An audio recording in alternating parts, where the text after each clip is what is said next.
Yes, today I saw that in this server there was a stage.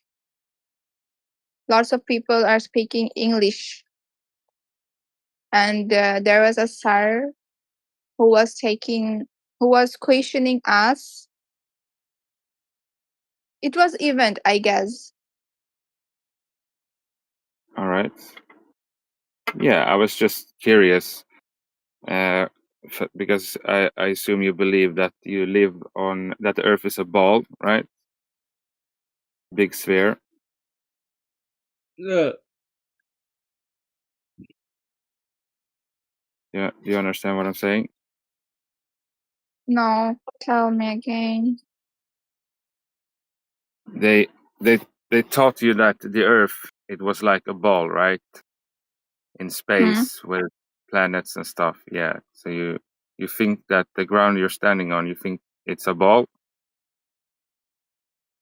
right?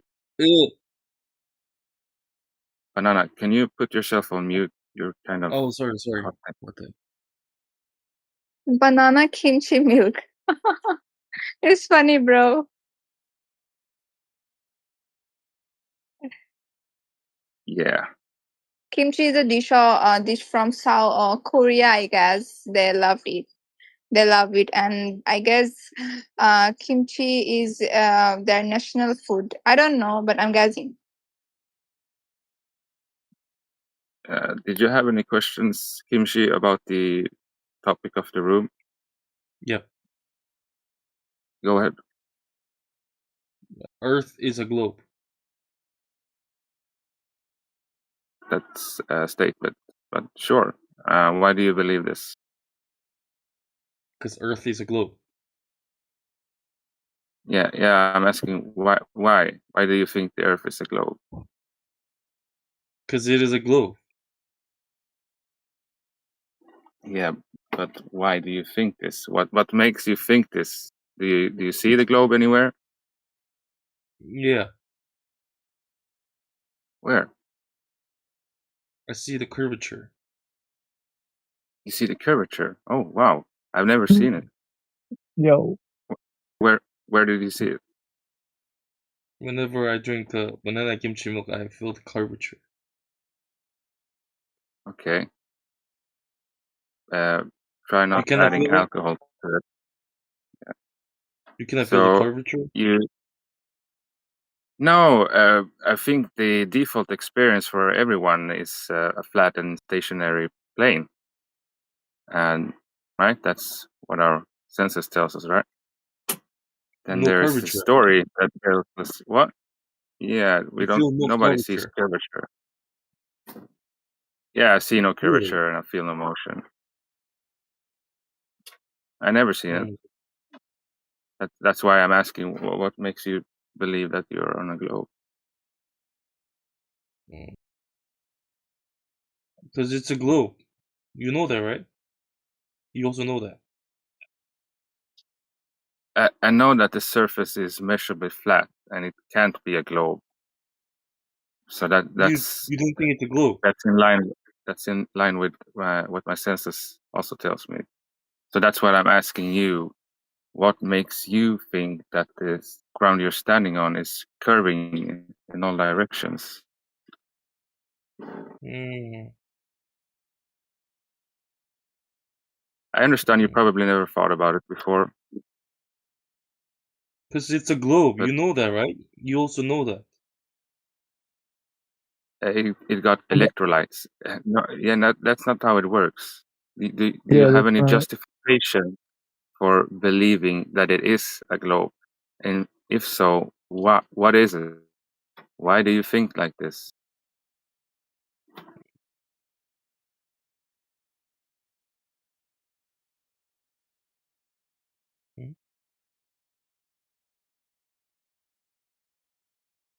It's difficult.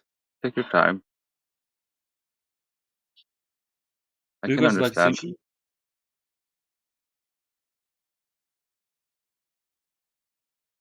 So, do we have any other guys? Charlie Hanson. You're a flatty, probably, right? Yo, can we ask him, bro? He said he's seen the curvature, bro. Like, can Yeah, you go ahead, can you bro. show us that? Yeah. Yeah, Tulip, you made a claim, bro. You said you've seen the curvature. Can you show us that? No, you made a false claim. I said I can feel the curvature. You can feel the curvature. Yeah. You can? How? Doesn't make any sense.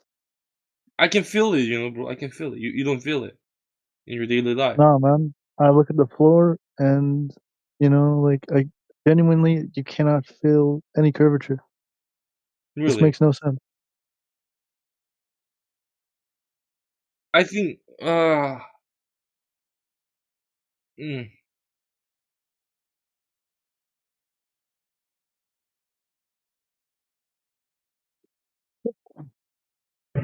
What do you mean you feel the curvature? What does that That's mean? what I meant. That's what I said. I was like, what? hmm He just What does asked, what do that you mean? mean? I feel the curvature. What does that mean? I don't know, I just feel it, bro. I just feel it. I can feel it. Seriously. I think he's drunk, Is bro. I'm not yeah? Are you drunk, drunk? bro. I'm sober. I'm sober. Okay. You realize curvature is a surface feature. It's not a motion. I know. But people are amazing. We can feel it. Wow. This guy's like talking as if he's inside of a book or something, bro. Are amazing. Wow. That, It's What a that's amazing. the statement. first time. Nice. Which way is that? Where do you feel the curvature at? Like what's it feel like? Amazing. It's so Dude, I can't, bro.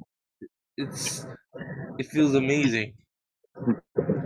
This guy's inside of a storybook, bro. Like, I mean, that's feels not much amazing. to go on, But I mean, seriously, guys, like, No, I don't think so. you guys don't Maybe feel it's the better curvature? No, if seriously. somebody else has a serious question. Go ahead and ask it now. Okay. Lots of guys in the panel ready to answer. Lashley, you're new. Welcome to the chat. TBC, you're new. Hello. Johan, what is your name? What is your name, Johan? Yes, Johannes. What is your occupation? My what? What is your occupation?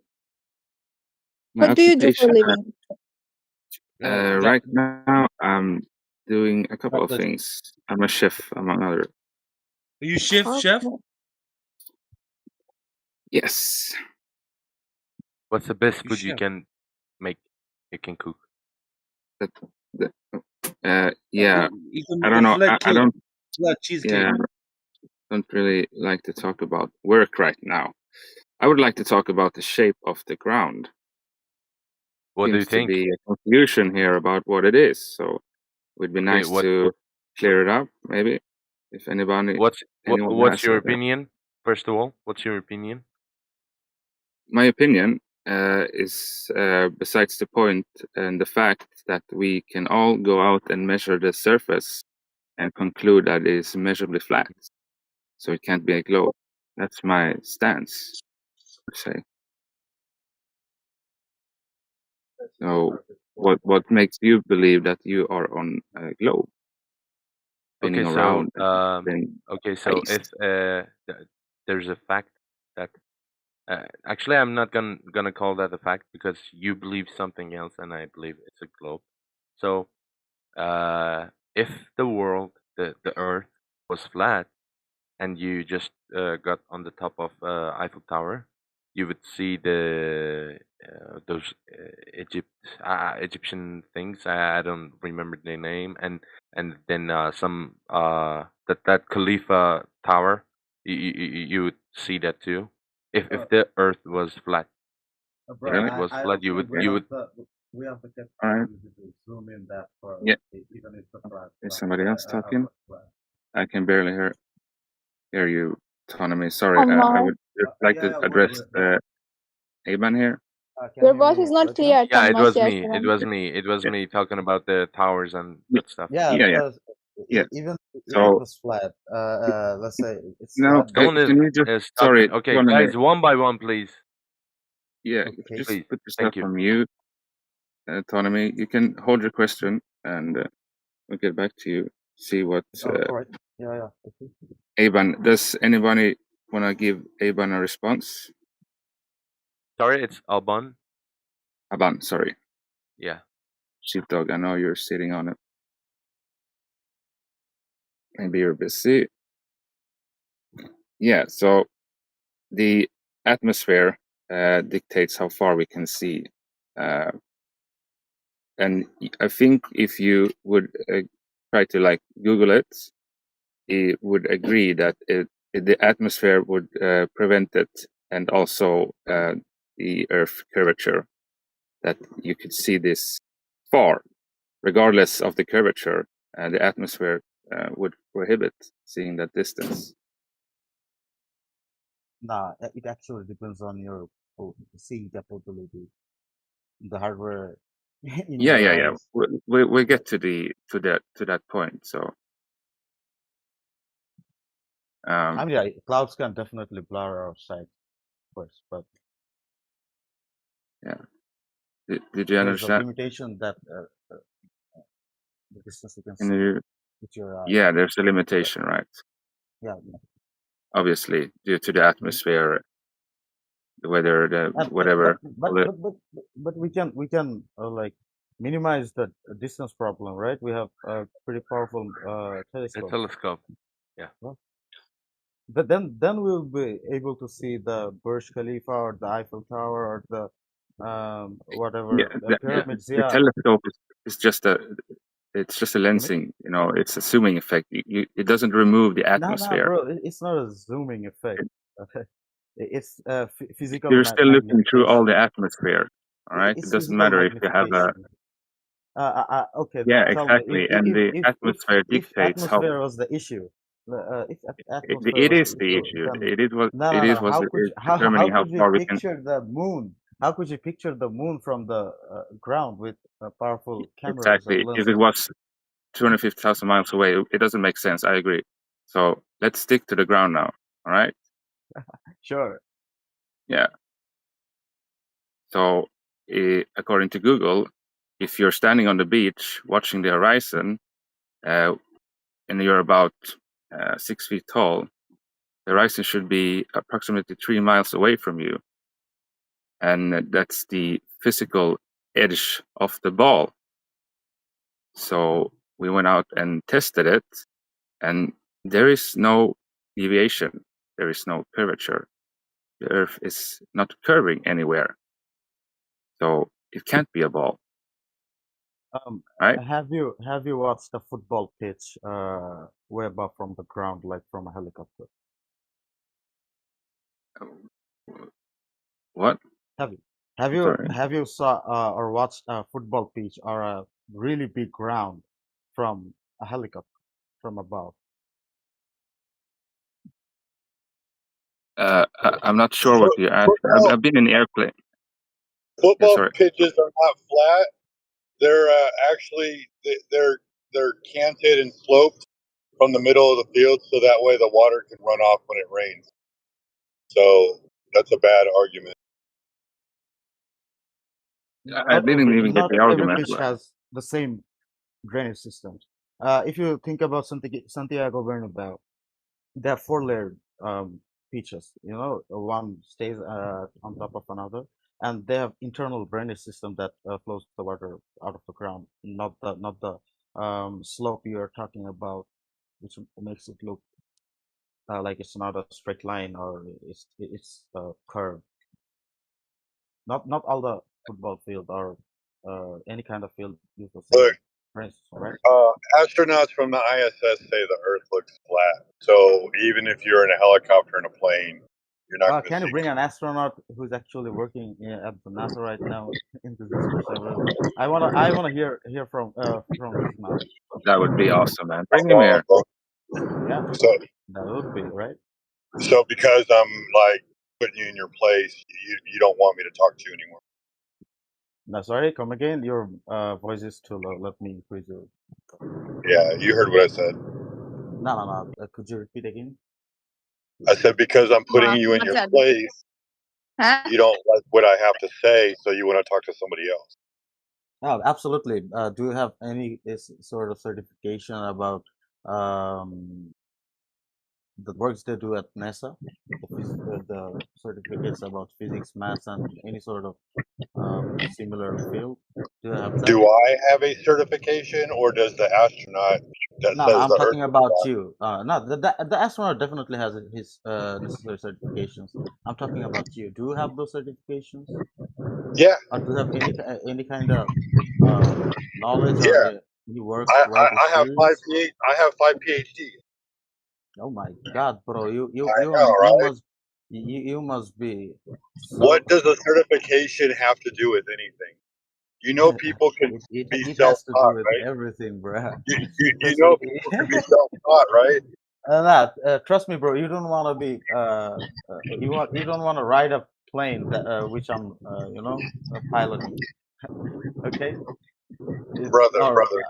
I don't know. You may My want to because ex-wife. you're. Listen, listen, listen, bro.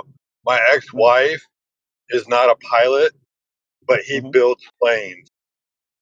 Yeah, you don't Okay, have to be a pilot to be to build a right, plane. I mean, you don't right. have to be a you don't have to even you don't have to be an engineer He's to not build a even plane, certified to correct? build planes. Yeah, He builds you them don't for have to fun. you don't have to get certification He to tight a he, he, screw, he, bro. buil- Right? he You builds don't them need for fun. certifications to join a motherboard and some wires, do you? Right. Why are you freaking out, man? Nah, bro, it's just funny. The logics you have been pulling out. The logic is that if you're The, willing to go out and learn the material, you don't have to get a degree or a certification in it of to course you say, do. "Oh, I learned the material." Nah, you do. Actually, you No, do. you don't. Maybe you can gain some fake self-confidence with that, some Googling, but to You speak in front of people, to like if teach I people, wanted to build a car, you I actually don't need have to to do go a get a mechanic's license certification. to go build a car. Yeah, you might not, but you have to get a certification to, like mass produce or to No. be a factory or some shit. Yeah, of course you do. So what difference does mass production make? If I build a To car, I build a car. Nah. It doesn't work. It may work for you, like personal way that I have built my own car. It What is street legal. I have what have maintained all you the done in rules. your life? Right? Like Yeah. I spent Nah. 14 years in emergency medicine. I worked 7 years in the oil field. I spent 3.5 years in the infantry. Yeah. What have you done with your life? Yeah. None of those fields. Yeah, Is what have you done with your life? What experience do you I have? don't want to talk about my personal life. I'm Yeah, just you don't have any experience. So what have you I, only done? You probably I'm a only sat in student. I'm front of the currently. computer and you got some computer graphics fucking certification, right? Not even a degree. Nah, bro. I'm currently doing my honors in computer science. Your I'm honors? not. Yeah. What does that mean? Are you like a high school student or something? Nah, bro. It's like college. It's It like is college, college. but it's not. Nah, it is college. Yeah. Oh. You use the different terminologies in your academic So field, but what certification do you have to have this kind uh, of certification? yeah, I'm gonna be a computer engineer after I complete my graduation. So. Oh, okay, okay. Mm-hmm. So you're gonna have a So that's certification in computer science, but yeah, it's yeah. not But gonna be building anything. You're just supposed to get yeah? hired But on but as a low man. how does your personal professional experience can guarantee a physical phenomena like magnification? You don't even understand the basic principles of magnification speed, correct? I don't understand refraction using a concave lens for magnification. Yeah, you might know the little bit. I can hear you typing your keyboard, by the way, bro. I'm typing. I'm driving, bro. I can hear some clicks. Anyway, I'm yeah, driving, bro. You hear me may driving? know I'm the driving. basics. Yeah, you may know the basics, but the thing is, No. you're blurred by your I'm well versed in all. you're blurred you're blurred by your beliefs, bro. Trust me. I'm well versed in all of this conversation. I don't need to Google anything. Of course you do. Every single time you have referenced something, the reference you used was Google, not any No, website, not he not said any. work and driving. We all know this, so he's speaking from his mind. Yeah, me personally, I probably talk to about 20 of y'all a day, and I've been talking to y'all every day for the last 5 years.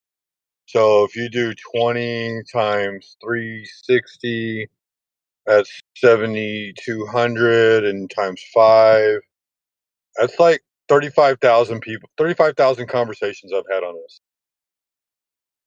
Yeah, You're nothing, bro. You're nothing special. yeah. I've never said I'm something special. You're the one who are Yeah, arguing about all the stuff, despite being not from any yeah, field of I do know physics it. and stuff. You don't know it. That's why you're Yeah, I here, might be, because but you don't know you it as can't well. fathom the That was my idea whole point. of why somebody would think the Earth is flat when you were taught that the Earth was a globe in second grade, and that's the only understanding you have of it. You think that magnets are an example of gravity. Oh, nobody argued about that. Yeah, that's your concept of gravity is playing with magnets.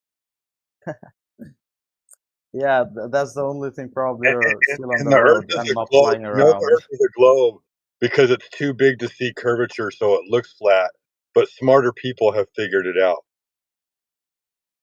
That's why Yeah, we know the nobody, Earth is a globe. nobody's arguing that Earth is flat. Even I'm the one. Oh, I I'm am. on the side of. I know it's Oh, flat. no, It you know measures it's flat. flat. Yeah, there's no measurable curvature anywhere. Sure. Yeah. The Earth being a sphere requires curvature. If there is no curvature, there's only one shape it cannot be, and that's a sphere.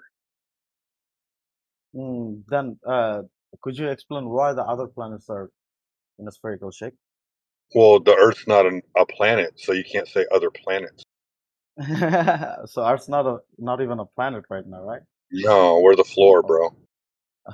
sure, All bro. the planets move above your head. Uh, Just like when you were I, a baby and you were in I your feel crib, really and sorry your for parents brought you a mobile. all those people you've been working for or worked for.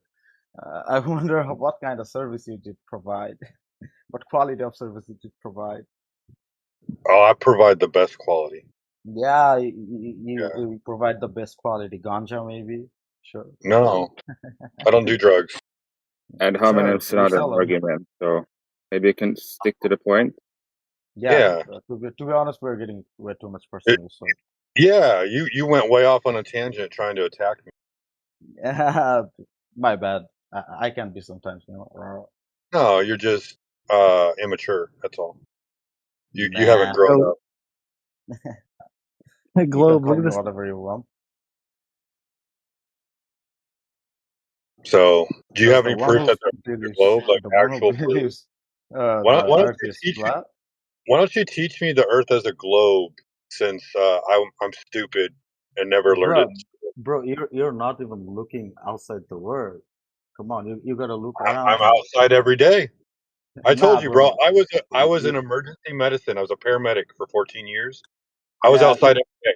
I was in the you, infantry. I went to combat. I yeah. flew That from none of that listen, bro. requires I flew physics. from None of that Kentucky requires all the way physics. to Iraq. All None of right, that requires physics. Okay. flat the entire fucking time. Yeah, sure. That's why you are carrying the bags of other soldiers and stuff. Yeah, makes What a sense. bitch, bro. You're just a little bitch. You cry mode, bro. I'm not crying, man. You're the one who's crying. Come on. Just because I've done manly things in my life and you've done nothing except sit behind a computer screen. I sit behind a lot of things. Trust me. When you sit behind your mom, Nah, you do that probably. Oh, See, bringing up mom is the mature thinking. yeah, Yeah, sure, yeah, bro, sure. yeah. We're See, beyond. yeah, you're proving who's the mature one here, right? Yeah, Yeah, sure. you have Do, zero experience, bro. And you do, have do zero you know IQ. do you know why you think you live on a globe?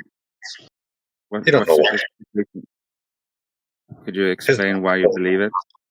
his mommy told him, and he doesn't want to hurt his mommy's feelings. Nah, he's talking about you. He asked you Yeah. why you believe it's flat. Let's just let our differences go and keep on with the conversation. Autonomy, do you have any justification for It's why it's Tonmoy, a globe? bro. What? It's Tonmoy. All right. Tonmoy. Tonmoy, yeah, but it's okay. All right. So what's your justification for believing you are on a ball? Why do you believe it? I mean, if you look at the universe and other planets and other stuff in the universe, I'm not an astrophysicist or something, so my It's terminologies might pseudoscience be anyway. a bit But off. But the thing is, if you look at other planets and what do you call a yeah, moon? A satellite? Yeah, satellites, natural satellites. So they're all right. spherical, right? And the So, Big Bang. uh, if we oh wow! think about the Big Bang, We start with the planets. All right. So you're looking out in the universe from the ground, trying to figure out why the ground is a certain shape, right? Why are you looking up? Mhm. And you don't see the universe; you just see a bunch of lights in the sky, right? No, you can see the moon, right? Yeah, you see the moon, you see the Yeah. sun. Do you think the moon is flat as well? I don't know. It doesn't really matter. The moon doesn't look All anything right. like the So ground I'm standing on, and it let isn't me the ground I'm standing on. What I'm actually trying to figure out. yeah, let me tell my little bit with Yeah, but examples you and look stuff. at the sun. The sun Um, doesn't look like the ground either, right? It's very shiny, and the moon is shiny, right? And the stars are no, the shiny. moon is not But they shiny. don't It look. just reflects. It reflects. That's the claim, yeah. But Yeah, to my knowledge, it's unproven, yeah, because light doesn't behave like that on Earth. A sphere doesn't reflect light that way because it's a sphere. it actually also depends on the material of the sphere and the atomic bonds of the sphere, how Yeah, they and we interact know together. that dusty rocks, they don't reflect light, especially if They they're a do sphere. reflect light. It would Otherwise, be just we a couldn't have probably seen just the a hot colors, spot, right? and No, the surface if that something light doesn't are hitting. reflect right, Oh Jesus, light, you have a right? listening problem. Um, If you try to listen to my explanation here for why it okay, yeah, can't you finish be first. a Yeah, physical sure. Mhm. object, so if it were a sphere, a Mhm. rock, Mhm. dusty also, it Mhm. would definitely not reflect any light. Do you It see would dust? just create probably what is it called, a specular highlight, right? And lit up the part that the light is hitting, but it would definitely not reflect light. And we can see that the moon is lighting up the sky, right? So it's not reflecting light; it's lighting up, right? Moonlight. The same thing, So, reflecting and to lighting our up the to sky. my knowledge, at least, there is Mhm. no rock or anything like the other ones, the other lights Mhm. that looks like something we have on the ground, except lights, I would say. Mhm. So yeah, and we see So the same yeah, sky, right? So yeah, we do see the same sky, we absolutely. both see lights in the sky. So Yeah. why how do they prove the shape of the ground? Mm, what do you mean by something's shape? Yeah, something how it lifts up and If you're trying to level your floor in your house, Mhm. you're not going to look at the light bulb in the ceiling, right? You're going to use a water leveler and make sure the foundation is straight, horizontal, right? Level. You're not going to look at the lights in the sky and measure the star patterns or whatever. You know what? You can measure that with a sphere as well. If I mean, if you're willing to. You don't know what the lights is. They're What do you mean right. by you don't? Light is a photon. Light is a photon. What do you mean by we don't You know don't light know what is? the lights in the sky are. Yeah, we know that No, by we don't know. I the don't air know, and you don't know. molecules, the air molecule. Do you know why we see the sky blue? The what? Why do we see the sky, the clear sky, blue? Why we see the sky? I'm Blue not in sure blue what you're color. asking. No. Why is this the color of the sky is blue? That's what I'm trying to ask. Again, I'm trying to get you to look at the ground. We're trying to figure out what No, shape the I've ground just is asked or you a is not. question. If you don't answer it or unable to answer, just tell me. Then I'll answer, and then I'll try to make my point. But you have to at least try to answer it. Why does the sky look blue? In your theory or in reality? Because in reality, I would just No, suggest in that your we don't fully reality, understand it. in your reality, when you open up the window and look We I at the would live in sky, the suggest same we don't fully reality, dude. understand it. I wouldn't make any claims about it, and it's besides the point of the ground. You know, nah, that's what I'm I'm. coming to the ground part, but you're not We live in answering the them. same reality. Stop saying that we live in separate realities, man. We live in the Yeah, same. exactly. We're living in the Yeah, same thank you. reality. There is only one reality to our knowledge, also, which Mm-hmm. we are all participants in. So, yeah, You we know, the need to point that distinguish he's them. making is that when you look at the sky, nothing in the sky looks like the Earth. So why do you think that that the Earth would Nothing look at the like sky something? looks like the Earth, bro. Your Yeah, statements, these are killing me.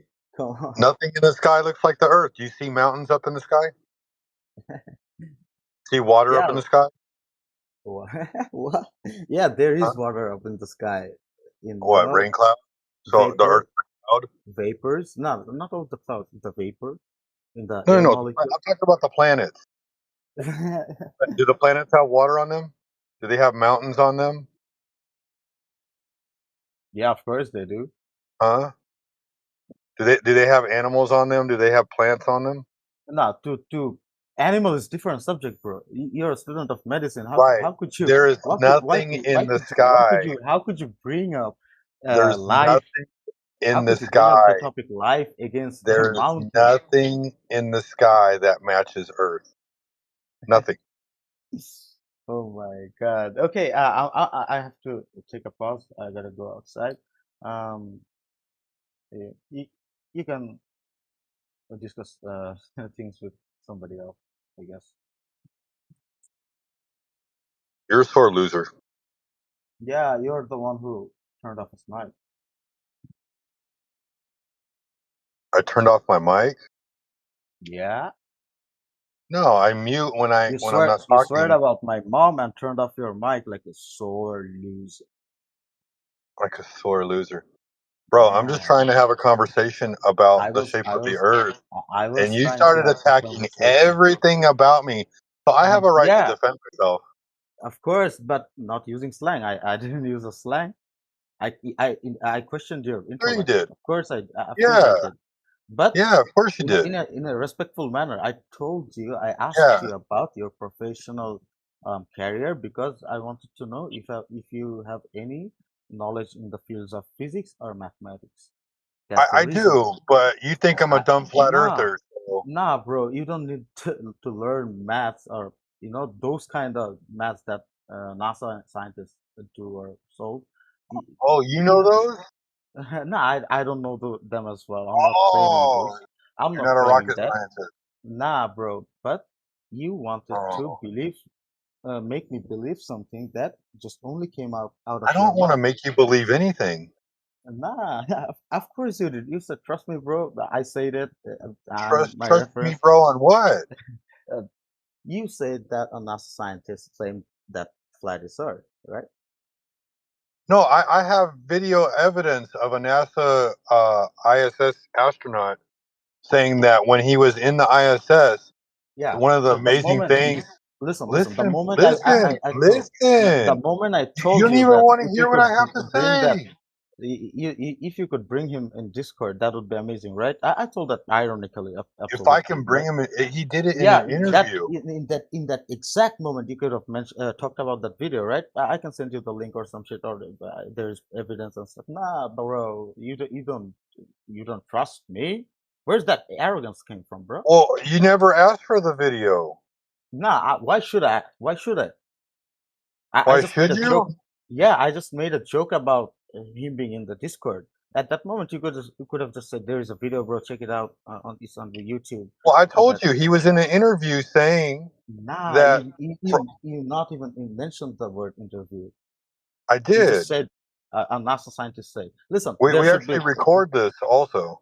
Of course, that would be really amazing if you rewind that thing, And Yeah, I would like I would you like can go get the recording. yeah, There you where go. can I get the recording? Could you enlighten me? Yeah, Who's the and moderator here? there's a bot up at the top that says YouTube. Uh-huh. You can click on that profile and it'll have a link to the YouTube channel. And we live stream 24/7. You can go back and watch all of our greatest hits. By the way, I posted in the side chat the interview where he said that when he was in the ISS, one of the amazing things was that when he looked at the Earth, how flat it was. Yeah, I now I do recall which video you're talking about. You just missed the whole context and just thought he said it literally. Yeah. Anyways, guys, Yeah, I have to he said it go. literally. Nah, he didn't. He didn't say it literally. He did. He didn't say it literally. The words came out of his mouth. But absolutely, he didn't say it literally. Okay, what did he say then? He just said it rhetorically, like from his POV. It was Well, looking flat. well, you know what rhetorical means, right? Listen, if Earth was flat, okay, let's come back to the argument. If If the Earth is flat, then the Earth is flat. yeah, but what kind of shape is that? Like, is it a circle? Is it a square? Is it It's any shape but a sphere. It's any shape but a sphere. Oh, okay, in 2D, it's also not a sphere, right? No. We're talking about the surface, right? Like it could be a trillion miles deep. We don't know, right? Yeah, The furthest hole. we're talking The about furthest surface. hole. Yeah. Right. The furthest hole ever dug was 7.6 miles. So that's the best guess that we have, right? Is 7.7 miles. Anything beyond from 7.7 miles and beyond is a complete mystery. We're not a disc float. We're not a disc floating around in outer space. I'm not poking around depths. We're not a disc floating around in outer space. There is no outer space for you to go to, right? Okay. Well, There's no I'm not edge. gonna There's agree no with you, edge but for you to walk to and fall off of. We're the floor. So that would be like saying, "Where's the edge so I can? Where's the edge of the floor so I can fall off the floor?" So if ours is flat, it's 2D and it's not spherical. Who says it's 2D? Yeah, it's 2D, not 3D. Like it's flat. Who says it's 2D? No, Flat doesn't mean 2D. No, for the sake of the argument. No. Flat does not mean 2D, dude.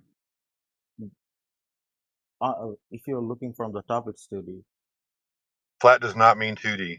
No, it does not. But if you're looking from the top, it is. You don't have a God's eye view of Earth. You don't know what Earth looks like. You can't say 2D.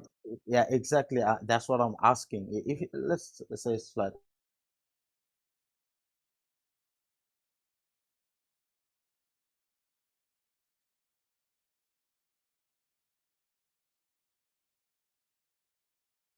Any map will work. All maps work for their own purposes.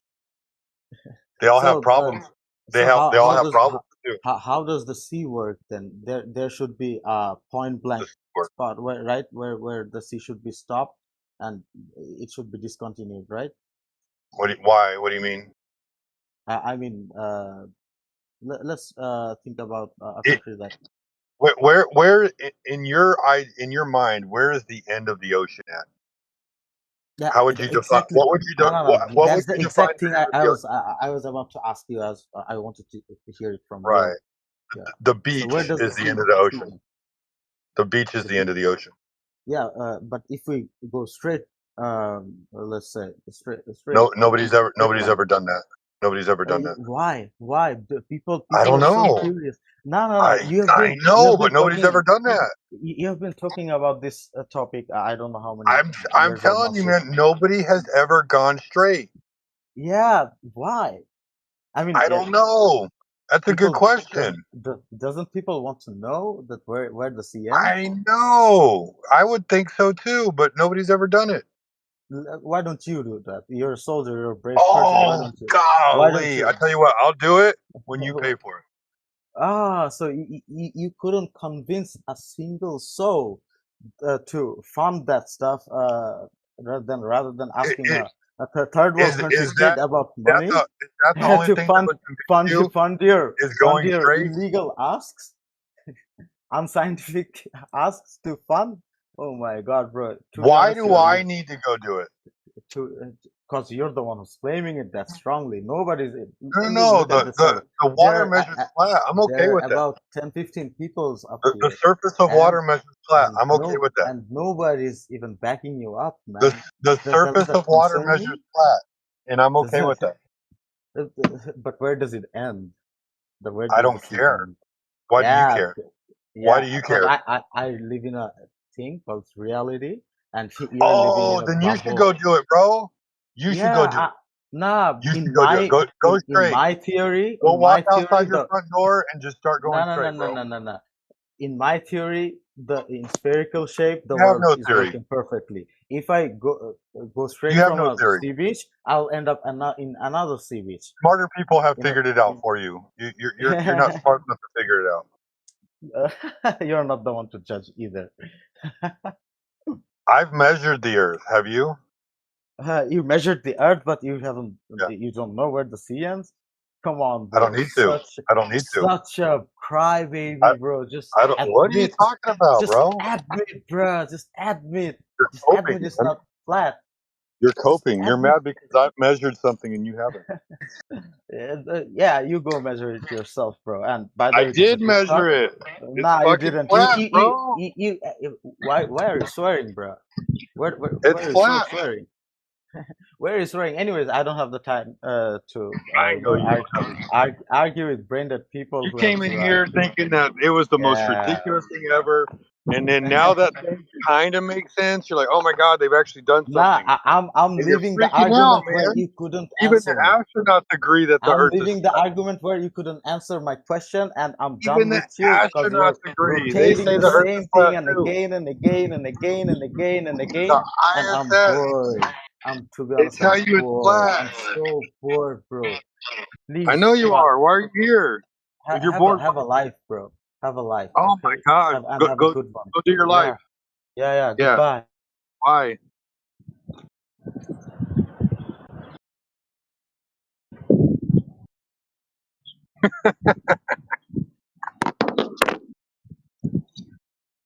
Get him, sheepdog.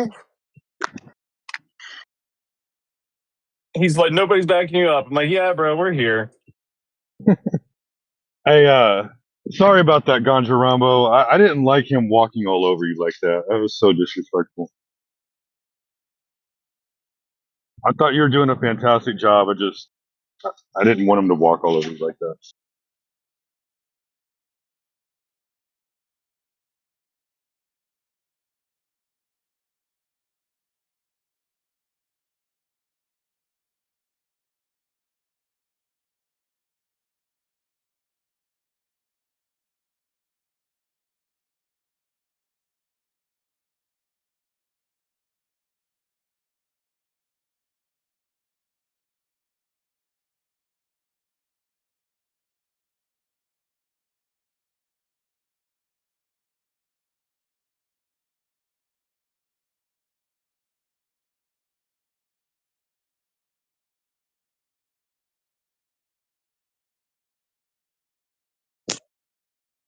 You could have told him the oceans end where his universe ends.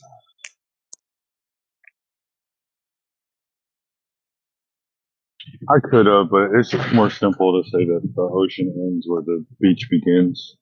Yeah, it ends. Yeah, exactly. But They need to take their never-ending understanding of what they of the universe, what they believe. That's where the oceans are. We don't know where they stop at.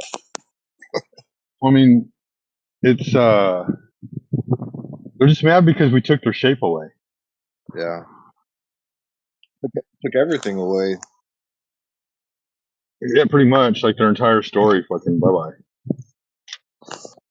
The facts are the facts. Surface of water level when undisturbed. It's not hard to And understand. that whole flat earthers need to go find the edge. That's the most ridiculous thing ever, man. That's a cop out. It's like we're not the ones that want to find it. Show me the Earth in the sky that's shaped like a sphere with the oceans wrapping around it. If they want to look up, they're not going to see it. Their imaginations are just too strong. And some people are never ever going to get it.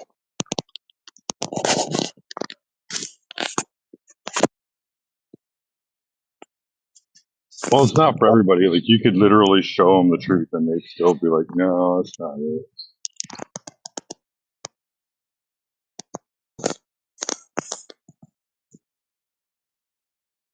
All right, I'm clocking out. I was watching on YouTube. I just was listening. Have a good day. Have a good day, man.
Do you have any questions, Code or Globe Proof? Preferably a measurement of drop over distance.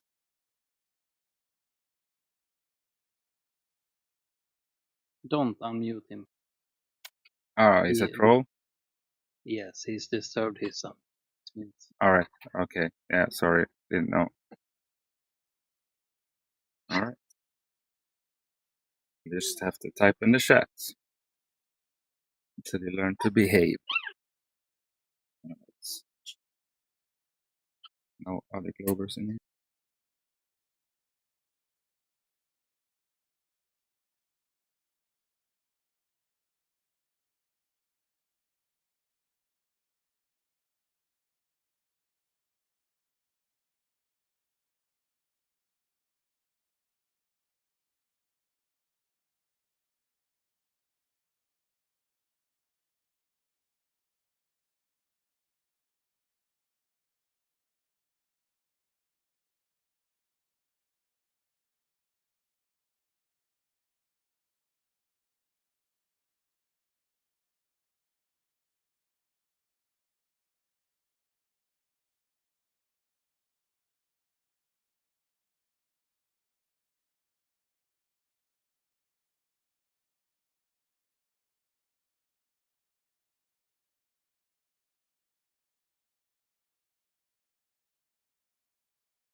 A ring show brings you by.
Yo, Globe student.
Dude, I'm about halfway through that Book of the Sun that DJ put up, and dude, it is wild.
Who said But Google can you Earth? please see that it's not? Who said Google?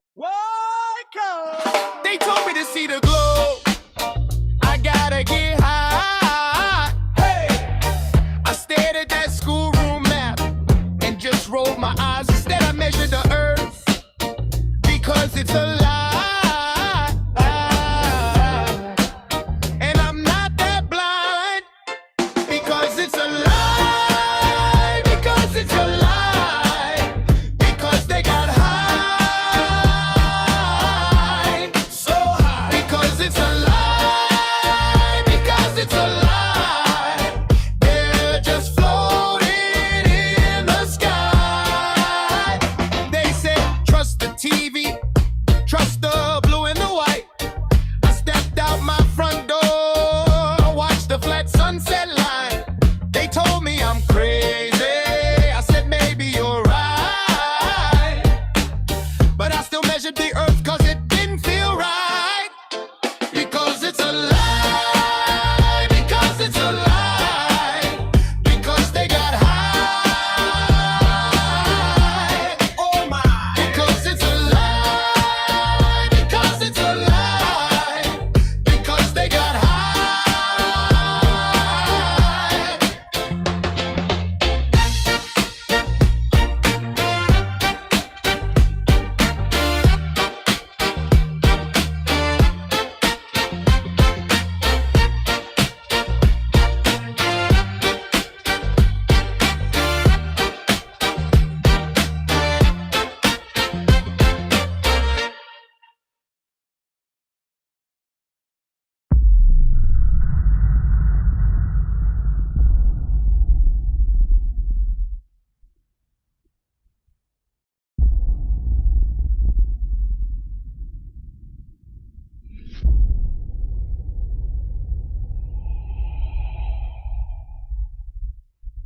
Listen, buddy, you said you just checked that today, the parallax thing, though.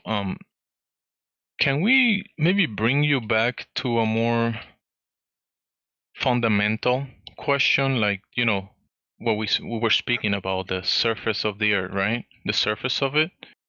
If you were standing on a globe or a sphere, you're standing on it, right? That's what you believe. You're standing on a sphere. Is that correct? That's right. Yeah. Yeah. There will be a drop over distance from your position, away from you, in all directions, right? Because it's a sphere. It's dropping away from you, the surface. How is it like dropping away from me the surface? What do you mean? You know, change rate of slope. It will be. It will be changing the the ground. Yeah, for example. It will be. Yeah. It will be dropping away from you, from your line of sight, the observer. Yeah, the horizon. Yeah, the horizon. Okay. But that's the thing, though, that those not the sphere that you think that you're standing on, it will require a specific rate drop,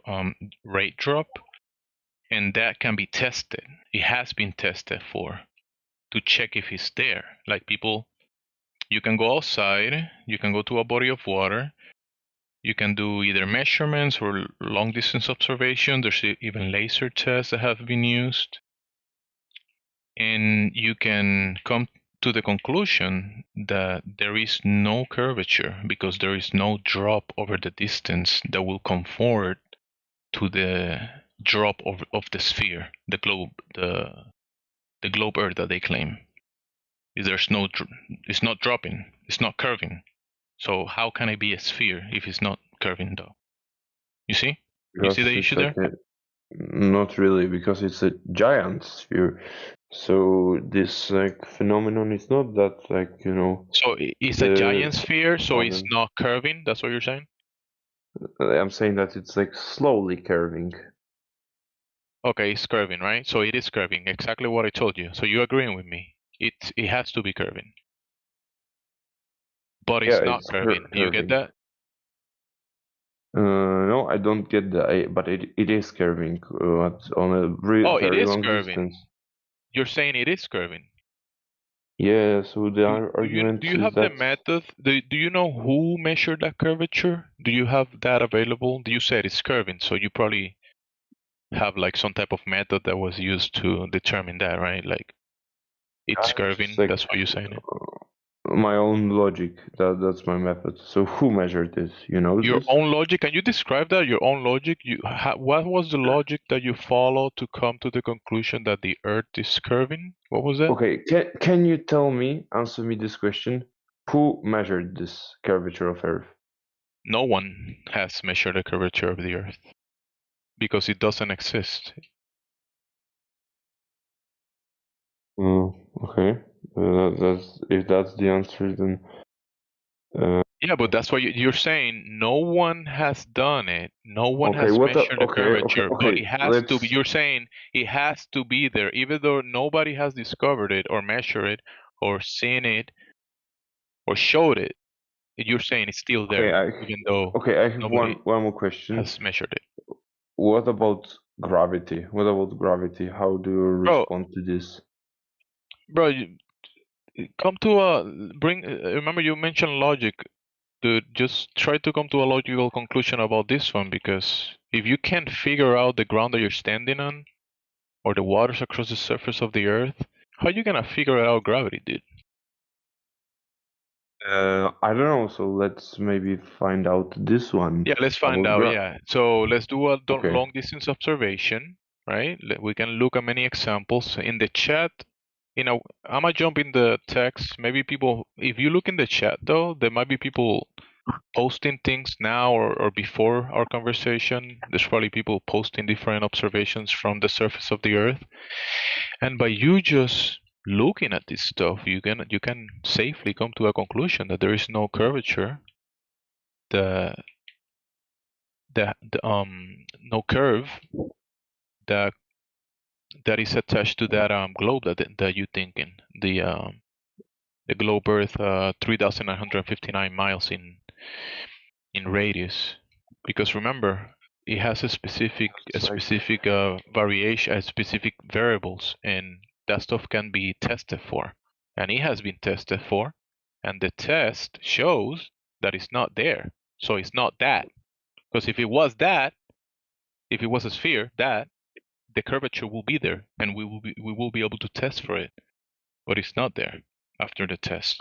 Let me check the text real quick, because I got a I few don't know things here. what you're talking about, but can we talk about something I know what we're talking You don't know, about? you don't remember the curve? You said it's a sphere. The sphere is curving, and But people okay, can test. so yeah, bro, wait. So there are some like proofs about things that are like I want to say non like fuck, I forgot the word, but they're like non-direct proofs. So for example, like human is a human because it's like an animal because it has, I don't know, evolution, or it is born Yeah, now like you're from gonna a go claim female. stacking. Now you're saying about, bro. No, Now I'm now not. you're I'm not claim stacking, you are bro. now you're saying we have evolution even though you don't have that.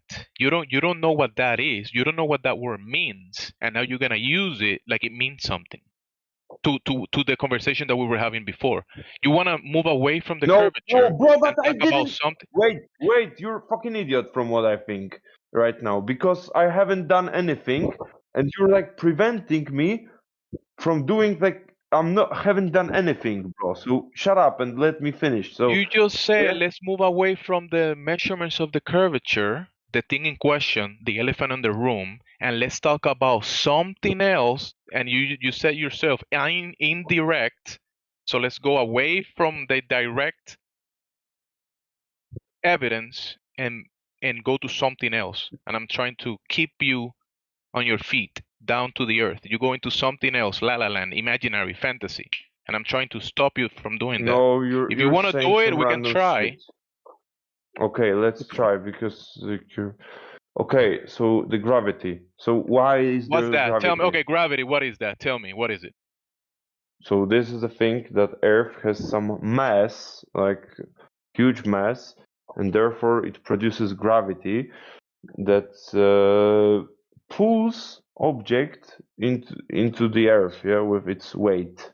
Okay, that they is don't this like escape. is this like words that you read somewhere, or this is like a demonstration, something that can be tested and shown and tested for? Is this something like that that you have test Yeah, showing? it can be easily tested. So Hey, What I Jemsy. is have it? Oh, go ahead, Jim. DJ. My bad.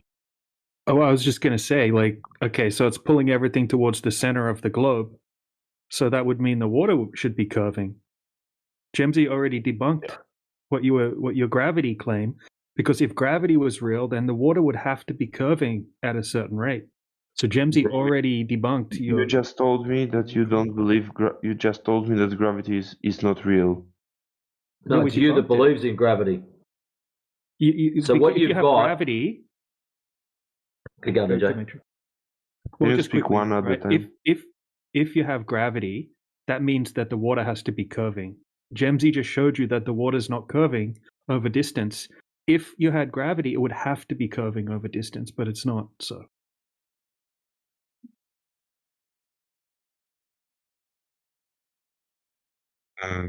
Yeah, but I don't know.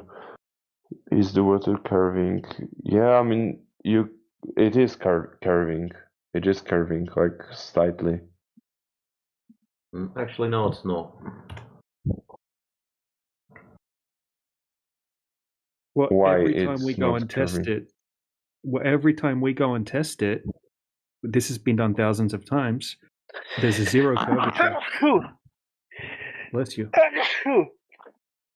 Just mute yourself, brother. Being toasty. Why do Just mute yourself objects? so we don't hear you. It was two sneezes, man. It's fine. Okay, why do objects simply fall on Earth and they fall? Yeah.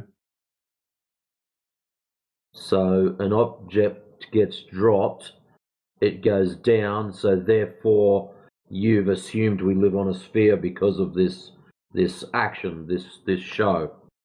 Here we go, I've got a pen, I let it go. It went down. So therefore my table is curved? I hope not, because I like things to stay on my table. Yeah, that doesn't follow logically, bro. Like you're saying, okay, I see the water dropper, the pen dropping, like exactly the example that he gave you. I pick up the pen, I let it go, it goes to the floor, therefore I'm standing on a sphere? How does that logically follow? That Earth has certain mass and certain mass, so therefore, objects fall on Earth with some like speed, and the speed is equal to their mass times this g. Yeah, this what is this? 10 meters per second square. Yeah, like this. So Except that that's not interesting. everything drops at that rate because helium goes up, it doesn't drop that way. We have hot air, we have many things that don't drop at that rate. That rate, that's only an agree upon. That's a convention. That's people said we agree that a lot of things drop at this rate. So we're just gonna say that everything does, but that's just people saying that. That's not. You cannot demonstrate that everything drops at that rate. That's not reality. Like you were telling me about elements, and they behave different way. The elements, than like normal objects. Yeah, and we know the behavior of water, and we know that water doesn't attach itself to the outside of spinning spheres. We know the behavior of that. We know that water lays horizontal on the surface. We know that. It can be demonstrated. Okay, It can be so one more measured that the question. water is not curving to the rate of the globe. So the globe is just falling flat, falling apart. Okay, so let's assume that the Earth is flat. So why is it like this? When you go to the end of the flat Earth, why don't you fall down? Or when is the end of this? When you go to so you just made up an imaginary place in your mind, and you think that imaginary thing doesn't work, and you are trying to ask me about it. No, that is a model that is like flat Earth, in my mind. So A it model has in your to. mind. Yeah, exactly what I said. Something that you made up in your mind that doesn't work. No, but You're just telling me that whatever you're imagining doesn't work for you. So now you're trying to tell me to explain how it works for you. No. Yeah. Okay. So can you explain me your Has anybody model? in here? Shut Has up. anybody in here tell you about the edge of the end of the world? Anybody in here made that claim that you're trying to push that to someone Okay, in there here? is geometrical, I don't know, object like a circle, and so I can see the borders of the circle on the paper, on a piece of paper. What? Have you ever thought about this? What if the ends of the world are unknown? What is that? That's an unknown that you don't know. I don't know. Okay, Have you what ever about considered that? So can you answer me this one question right now? Is it possible when people discover this unknown ends of the world, do they fall down? Who's that? Who discovered the ends of the world? Tell me. Go ahead. Tell me. You. Me? No, I haven't done that. Okay, I don't know. Ferdinand Magellan. Brother, I'll answer your question because I can't bear this 1 second longer.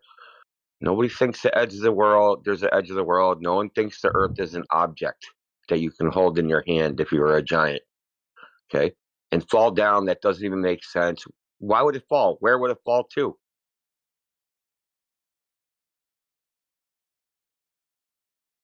Like outer space, It would vacuum, fall to vacuum. space.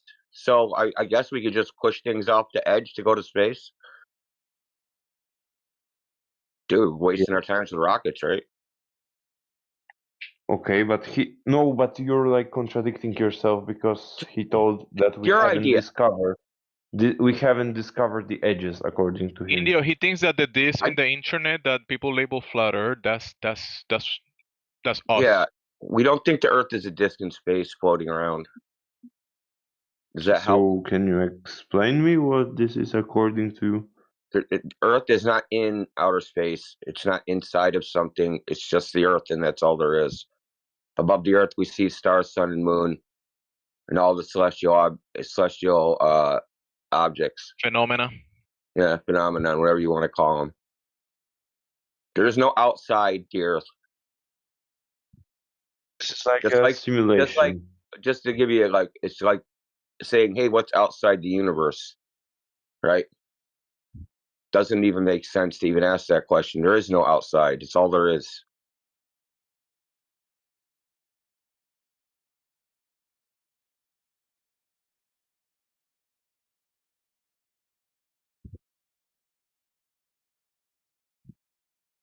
The Earth isn't the sun. It's not a planet. It's not a moon. It's not a ball.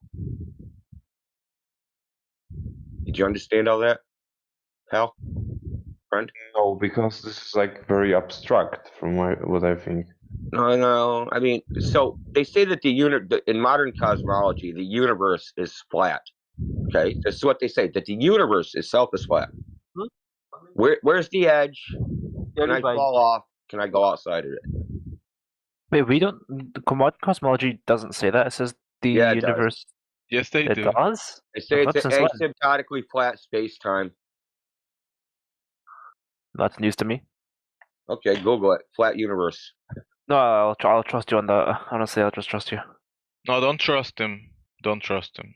Well, is he a little liar? Is he a liar or something? No, I tell the No. truth, but you guys still, in your head, you'll still think that the universe is not flat. Like, in their No, bro. cosmology. Oh my god, if I'm saying I trust you, I'll trust you, bro. Please, just trust me that I trust you. Okay. Well, all I'm saying is, I don't know what you're saying. I don't think the universe is flat, unless you count just the Earth as the universe. So we know the Earth is flat from measuring it to be that way.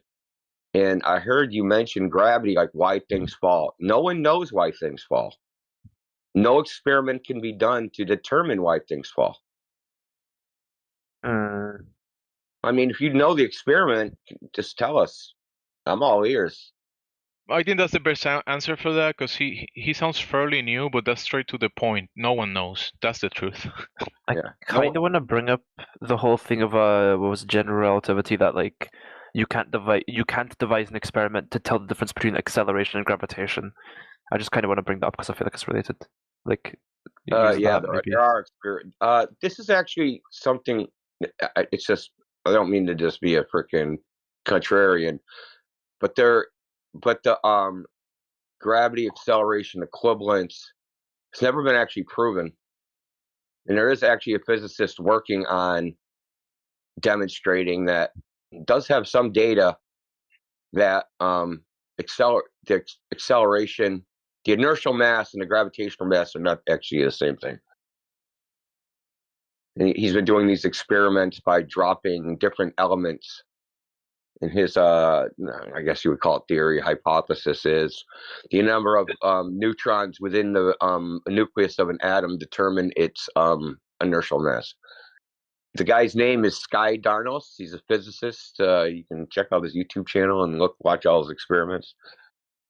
I'm just saying. Mm-hmm. But within the framework of relativity, Einstein said yes, inertial mass and gravitational mass are equivalent, but that's never actually been proven to be true. But the difference would be very small anyway. So. Oh yeah, what do you guys think of the physicists then who sold these ideas? Like, do you think they were just a big bought by the government or something? No, they're just wrong. Okay. Right. Oh. Yeah, okay, you heard me being wrong, right? No. So I'm just trying to figure out like. You guys can't conceive of it. You guys are like, you guys think they must be lying. No, not like that.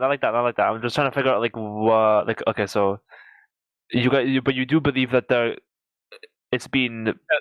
The physicists that said the Earth is a spinning sphere in the vacuum of space, they sound pretty sure about it, but they're just wrong. Okay, so what about other planets? You think that they thought they were telling the truth? You think that they think they had it figured out, but we're wrong. They believe what they're saying. Okay, and then the government took that idea and perpetrated it as a lie. Hold on a second, just one second. I've talked to physicists. Actually, I've debated person with a PhD in mathematical physics in this server.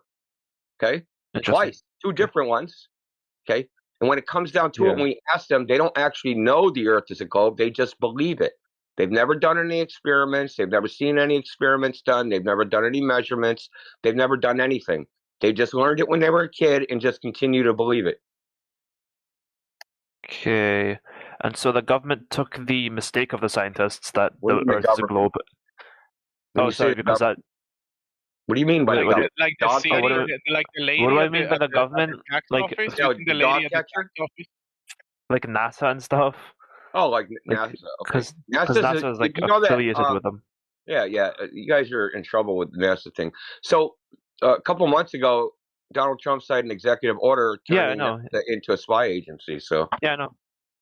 Yeah, so like my question was like, do you guys believe that the government took the mistake of the scientists that the Earth is a globe and continued to perpetrate it as a lie for some gain? It's not a lie if it's a mistake. Yeah. You know what a lie is, right? The lie is no, I'm confused because I thought I used correctly. They're lying that the Earth is a globe when it's flat. What you believe? No, I don't believe they're lying. I believe they're wrong, that they're mistaken, that they believe what they're saying, which means they're not lying. There's a difference between being lying means intentional. Yeah. Okay. I talked to a guy before, and he was like, "Yeah, I believe the government is lying about it." So I'm just Look, the government lies about a lot of shit. So I mean, their official policy is to lie. Very true. But can you tell me something? Policy. They actually argued that in front of the Supreme Court, federal government. The official policy of the United States government is not to tell the public the truth. Hey, can you tell me what about other planets? Case was Aqaba versus Ashcroft. In case you want to know what case it was argued by Ted Olson, Solicitor General of the United States. Can you tell me about other planets? Just wait a minute. You're gonna get a reply. I covered the other planet thing. Earth isn't a planet. So there's no other planet. It's not other. Yeah, the issue that you're having though is that you're in your premise. You're saying you think the Earth is already a planet. What about the other planets? And that's wrong. That's a wrong premise. It's a false premise because the Earth is not a planet. And when you look up to the sky and see the luminaries, and some of those we call them planets, the Earth is those things are nothing like the Earth, and the Earth is nothing like those things. So the Earth is not one of those things. What about some like the photos like we have? Is it Photoshop from How other do you know they're planets? photos? Well, no, the problem with have those some is that photos. there's no way to test them. And they're not even consistent amongst each other, right? So you can look at any random so-called image of the Earth, and they don't look like any other image of the Earth. And number two, you can't even tell because you've never seen the Earth from that point of view. There's no even way to even tell if that's what the Earth looks like. I mean, for all you know, the Earth is a freaking giant egg. You'd have no way to know if their picture of a ball versus an egg. You can't tell. There's no way to evaluate them. And we know they have to be fake. You know how we know that? You know how we know that any image depicting the Earth as a ball is fake? Are you curious how we know? It's composite images. No, we know they're fake because they depict something that doesn't exist. And we know it doesn't exist because in those images claims to be the oceans of the world. And we can go out to those oceans and measure the surface and demonstrate that those oceans don't curve on their surface. And if they don't curve on their surface, the image must be fake. Just like if I went to Times Square, right? They showed, hey, here's a picture. It's Times Square. There's a big pink house in the middle of it. And I go there and there's no pink house. Yeah, It doesn't matter how many pictures of the pink house in Times Square there are. I know that those images are fake because there's no house there. Okay. Yeah, the images will be a misrepresentation of the Earth. So the Earth is a sphere and the oceans curving around the sphere. And when we go to the oceans are not doing that. The images will be a misrepresentation of reality. There you go. See, what we do, we go out to reality and check what they tell us to be true. Okay. They say, hey, the Earth is a ball. It has a radius of 3,959 miles. The rate of curvature should be roughly 8 inches per mile squared. If in 10 miles, the Earth should drop down 66 feet. So we can go out into the world and test all these things, right? To see if what they're saying actually is out there in the physical and natural world. And when we go out and test it, and just like you could go out and test it, you're going to find what they're saying can't possibly be true because it's really not out there in the world. It's only on television or on a screen or in a book on the Can you maybe tell when me? you turn off so- the screen, when you turn off the TV where you saw the globe and you go outside, you check the surface of the Earth, that's nothing like what you saw on the TV. Go ahead, Tassie. Okay. Can you tell me? So why is it like this? That official narrative is that the Earth is round, it's in space, etc. Why? At this point, first of all, we'd have to read men's minds, but it's at this point it's a Western tradition. It's like being born in a Christian country and then you're Christian. Right. So you're born in the West and, they tell everybody the Earth's a globe, but everybody just passes it on. Like your parents, right? They probably told you the Earth is a globe. Do you think they know? Do you think your parents have any knowledge of the shape of the Earth? No. No, they know some basic like. Yeah, they were told, about right? stars, They were told by planets. their parents, and their parents were told by Yeah. their parents, and their parents. You see what I'm saying? It's just like a tradition passed on. None of these people actually know, and that's what I was trying to tell you guys earlier. I've talked to the people, the scientists that you think know, and they don't know because I've asked them. I've talked to them. I've talked to people that are satellite engineers and pilots and surveyors and physicists, cosmologists, astrophysicists. We've talked to all these people over the last 10 years, and they don't have any information that's different than you. What about this, like comets or like meteors? Do they? I mean, there are some stones that fall from above to Earth, yeah. Yeah, there's also cats and dogs and fish and animals that fall from the sky too. So what? There's also fish that falls from the sky, though. You know that? No, what do you mean? Never heard of the rain of animals? It's been going this is documented for 2,000 years. There's sometimes No, it'll I just have. rain animals out of the sky. What do you mean? Nothing like this exists. Okay. Anyways, real quick about the rocks in the sky, there is a difference between the phenomena that we see, like we call sporadic meteors or meteors, and then there is the cartoon version of that. Because remember, if you're standing on the ground and you look up to the sky and you see a phenomena, and let's say a rock falls from the sky, and then you go pick it up, right? Okay, cool. Yep. That doesn't logically follow that the Earth is a globe, though, because then you got someone, then you have the question, where did this rock came from? How did it happen? You're going to be asking those questions, and then you're going to have one of those guys showing you a cartoon, right? And then you're going to look at the cartoon, and the cartoon is going to show you the misrepresentation of the curving Earth, and that rock came from outer space. But that's just an explanation. They don't actually know that. That's So just what is a like? misrepresentation of what happened. Go ahead. Okay, so is the theory that we are like alien zoo? Is it good one? Eh? Like humans are alien zoo, yeah? We are like animals No, of the that's a alien. misrepresentation of the use of the word alien, because alien means foreigner, someone from other land. And alien, you can also use it in fiction. So whenever you speak about outer space, aliens, that's fiction. If you're speaking about people from other lands or coming from other places, sure, you can use the word alien. But what you're thinking about, the aliens in Star Wars that look like frogs, speaking different languages, no, that's just cartoons and fantasy. Yeah, there's no as far as other land, there's no land in the sky for people from other lands to come from.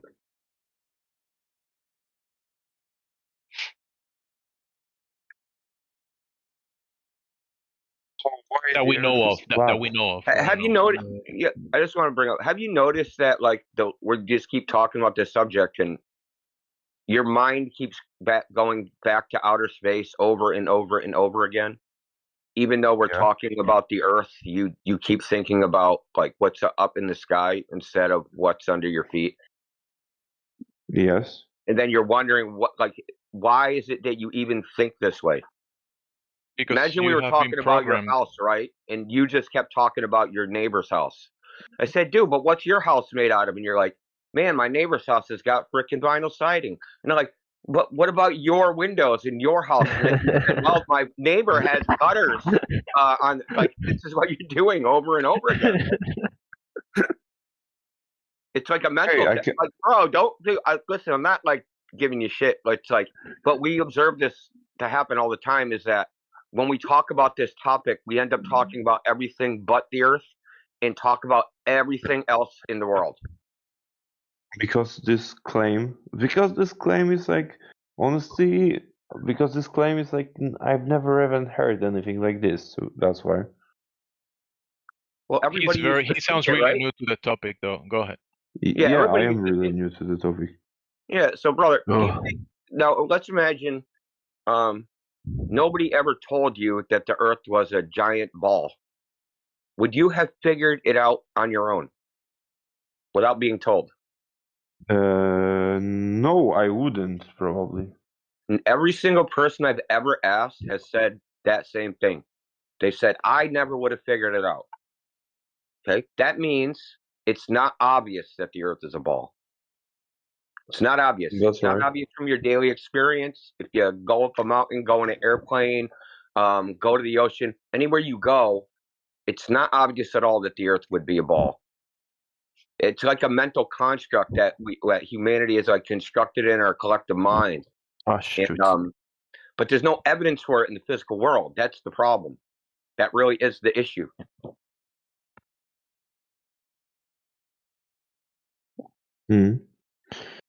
And that's a problem, right? Because science is supposed to be empirical, right? It's supposed to be based upon observation proofs. of the natural world, not conceptualizations of the natural world. So if science is empirical and they say the Earth is a globe and it's supposed to curve, the water's supposed to curve all over the world, and the most of the world is water, I should be able to go to a large body of water, and measure this curvature in the natural world. But no matter what distances we try to measure it, it's not there. And we're talking, like, for instance, the world's furthest photograph is 425 kilometers from the French Alps to the French Pyrenees. Okay, let's still see something like, off the top of my head, 4 miles of drop. That's how much the surface of the Earth is supposed to curve down from that person's eye level, something like 4 miles. Okay, so this drop, there's radio transmissions of 10,000 miles. There's LoRa chirp radio, which is like a low power technology for communication of 800 miles. There's all sorts of evidence that the Earth is flat because the limitations of a curving surface just don't seem to exist in reality. The limitations of a curving what? Yeah, a limitation of a curving surface. So if we're like far apart, Okay, yeah, I understand. like there's supposed to be a bulge of Earth between us if we're farther apart, right? Because of the curvature of the Earth. We ever heard like ships go over the horizon and the Earth is supposed to be blocking the view to the bottom of the boat? Have you ever heard that?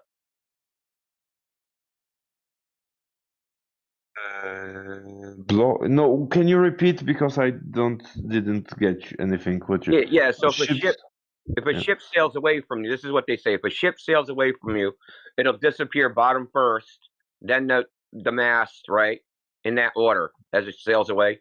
And they say that this is due to the curve of the Earth. The ship is going around the curve of the Earth. Mm-hmm. Yeah, this is what they say. This is what I'm talking about. Yeah, that's what I also knew. Yeah, that's what I know. Like when you have the sun, the sun is setting. Yeah. So this also considered the proof that it goes that disappears in the horizon. So this is where you cannot see no more. Like yeah. The sun goes over the horizon and goes underneath your feet. So when it's midnight and someone says, "Hey, point to the sun," you point down, right? So where's the sun? Point down. That's so funny. I mean, yeah. So this is the idea, but when this is actually tested, because just watching the sun do something or just watching a boat, that's one thing. And maybe there's optical phenomenon happening due to the meteorological conditions that make it look a certain way.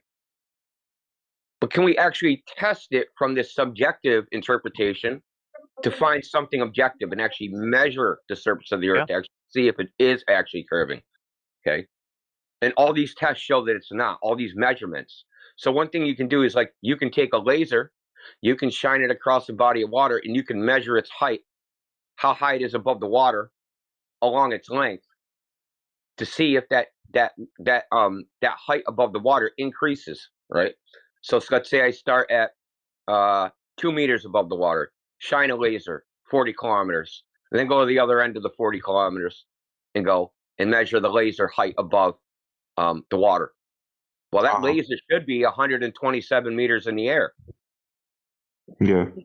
Okay, but when its tests have been done, it's the same height above the water. It's not way up in the air. Okay, so did they like try to, because their mathematical proportion can be counted, yeah? So you like cover this distance, you divide this, what was this kilometers, the distance? 40 kilometers. 40, so maybe that's not enough, 40 kilometers, because... Well, I just gave you what the globe says. I gave you, so the laser should be 127 meters in the air. That's what the globe predicts. Okay. Okay, but they measured the meter they measured the laser 1.5 meters above the surface. 1.5, and it was supposed to be 127. 127. So it went up a bit. So it's That's like 2 sign orders of that magnitude. That's not a bit. that's not a bit. You're saying, That's the difference okay? between having a penny in your bank account and a dollar. It's like a skyscraper building, like a giant skyscraper building. Yeah, 44-story building. That's its British equivalent of a 44-story building versus a 4-foot man. Okay, yeah, I understand. Okay, James, but I'm gonna honestly, I'm gonna count this on a piece of paper in a moment because I'm curious. But can you send me the link to this, like laser? Yeah, or sure thing. Okay. Just to give you a little background, I'll give you a link. It's a PDF. It's got all the measurement results. It was done in Lake IJsselmeer in the Netherlands, which is like a saltwater lake that they made out there. And they did a series of tests. And then they went back and did some of the tests again to replicate it, to make sure. And they had like meteorological stations. And it was a very thorough test. This was actually like the 4th or 5th time they did this type of laser test, because every time they did one, people would complain that you forgot this or forgot that. So this was like a culmination of like 5 years of attempts, basically. So I'll post it in the side chat without further ado.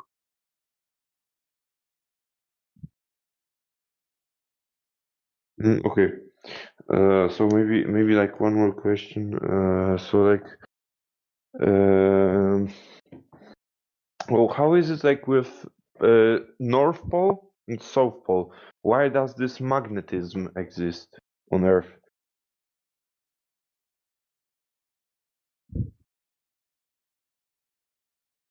Hello? Oh yeah, because compasses only work because of magnetism. So how do you guys explain that? It's a good question. So magnetism's the shape of the ground now. Yeah. Okay. So, God, I'm gonna answer this very quickly because I'm looking for that thing. Anyway, so compasses don't point towards the North and South Pole. That's a myth. Compasses actually just align with the magnetic field. Okay, so whatever the field lines, whatever direction they point in, the compass aligns with them. It's called magnetic declination. So it's magnetic declination in some places is 90 degrees off of what it should be, such as in the South Pacific. So if you were in the South Pacific and you were following your compass north, you'd actually be traveling east. Okay, seriously? Yeah, seriously. On all like navigation maps. In fact, I was looking at a U.S. a Coast Guard chart today, and I didn't know this. With the magnetic declination where I live is something like 15 degrees. So that means like your compass will point 15 degrees different from what you would call true north in Boston Harbor. That's explained in my question is like, how do you guys explain that? Because we explain like all of that through the globe model of the central core being like kind of molten iron and like flopping. Yeah, the explanation's horseshit though. Have you thought about it for 3 seconds about that explanation? I mean, I was taught in class basically the like charges. Man, well, let me say, like, I can just say crap like charges and it sounds kind of BS. Did they teach you about the Curie? Did they teach you about the Curie temperature when they taught you about that? What's the Curie temperature? The Curie temperature is the temperature at which metal loses magnetism. Not all. Wait, sorry. Metal loses iron and nickel, and any metal loses magnetism at a certain temperature because they can't align, right? Because the thermal motion is more random than its disorder from thermal motion is greater than the order of the magnetism, right? So it can't stay in an ordered state to actually create a magnetic field. Yeah, this is called the Curie temperature. It's like 400 degrees Fahrenheit for iron. So you really Of don't the current believe temperature. that there is this Yeah, the current temperature. metal core? No. Why should I? The metal Okay, so core how is do only you? an idea that you got it from a cartoon, bro, from a depiction. You saw it in a book. It was depicted by someone, and they said this is how it is, but they don't know that. They just made it's just a baseless idea. Nobody has verified that. They put a lot of work in like proving this. How Okay, did I they guess Put a prove lot it? of work. I want to Go know how ahead. they proved it. How did they prove that there's a molten iron core? Did they take a sample? Sick. And I thought I'd be able to drop astronomy. Now I need to take it to ask these questions. Well, astronomy is a pseudoscience. Okay, well this is also. Oh, I mean pseudoscience. This kind of. Well, I mean, can you give us an astronomy experiment? That No, debunks your experiments. Don't go for Any astronomy. Just astronomy, any astronomy experiment of any type, anytime, anywhere. I mean, an astronomy experiment. I mean, then sure. You can't do an experiment, then you're not doing science, right? So we need an astronomy experiment. Experiment. I mean, you could just okay. Let's say you're gonna map the rotation of the Earth by looking at a constellation and finding the constellation across different times. That's not an experiment, dude. Yeah, it is. Sure, No, it an is. experiments figure out cause and effect relationships of natural phenomena. Right. So a natural phenomenon would be Yeah. So if you see the sunlight. effect of the hold on, can I go? You see the you effect. said that the observation Yeah, is yeah, the we agree. You experiment? see the effect, dude. That we're trying to figure out the cause of the effect. Yeah. So then you figure out the cause, and you figure that it's because of the rotation of the Earth. Or is that not valid because that's like How just did a you random figure out explanation? Because I think it's a valid way to explain the effect, like the thing that you see can be He's explained by saying the rotation of the Earth. explanation is the cause. Well, okay, but we need to do the experiment. That's a nice hypothesis. The rotation of the Earth is the cause of the stars moving. Great, nice hypothesis. Yeah. Where's the experiment demonstrating that?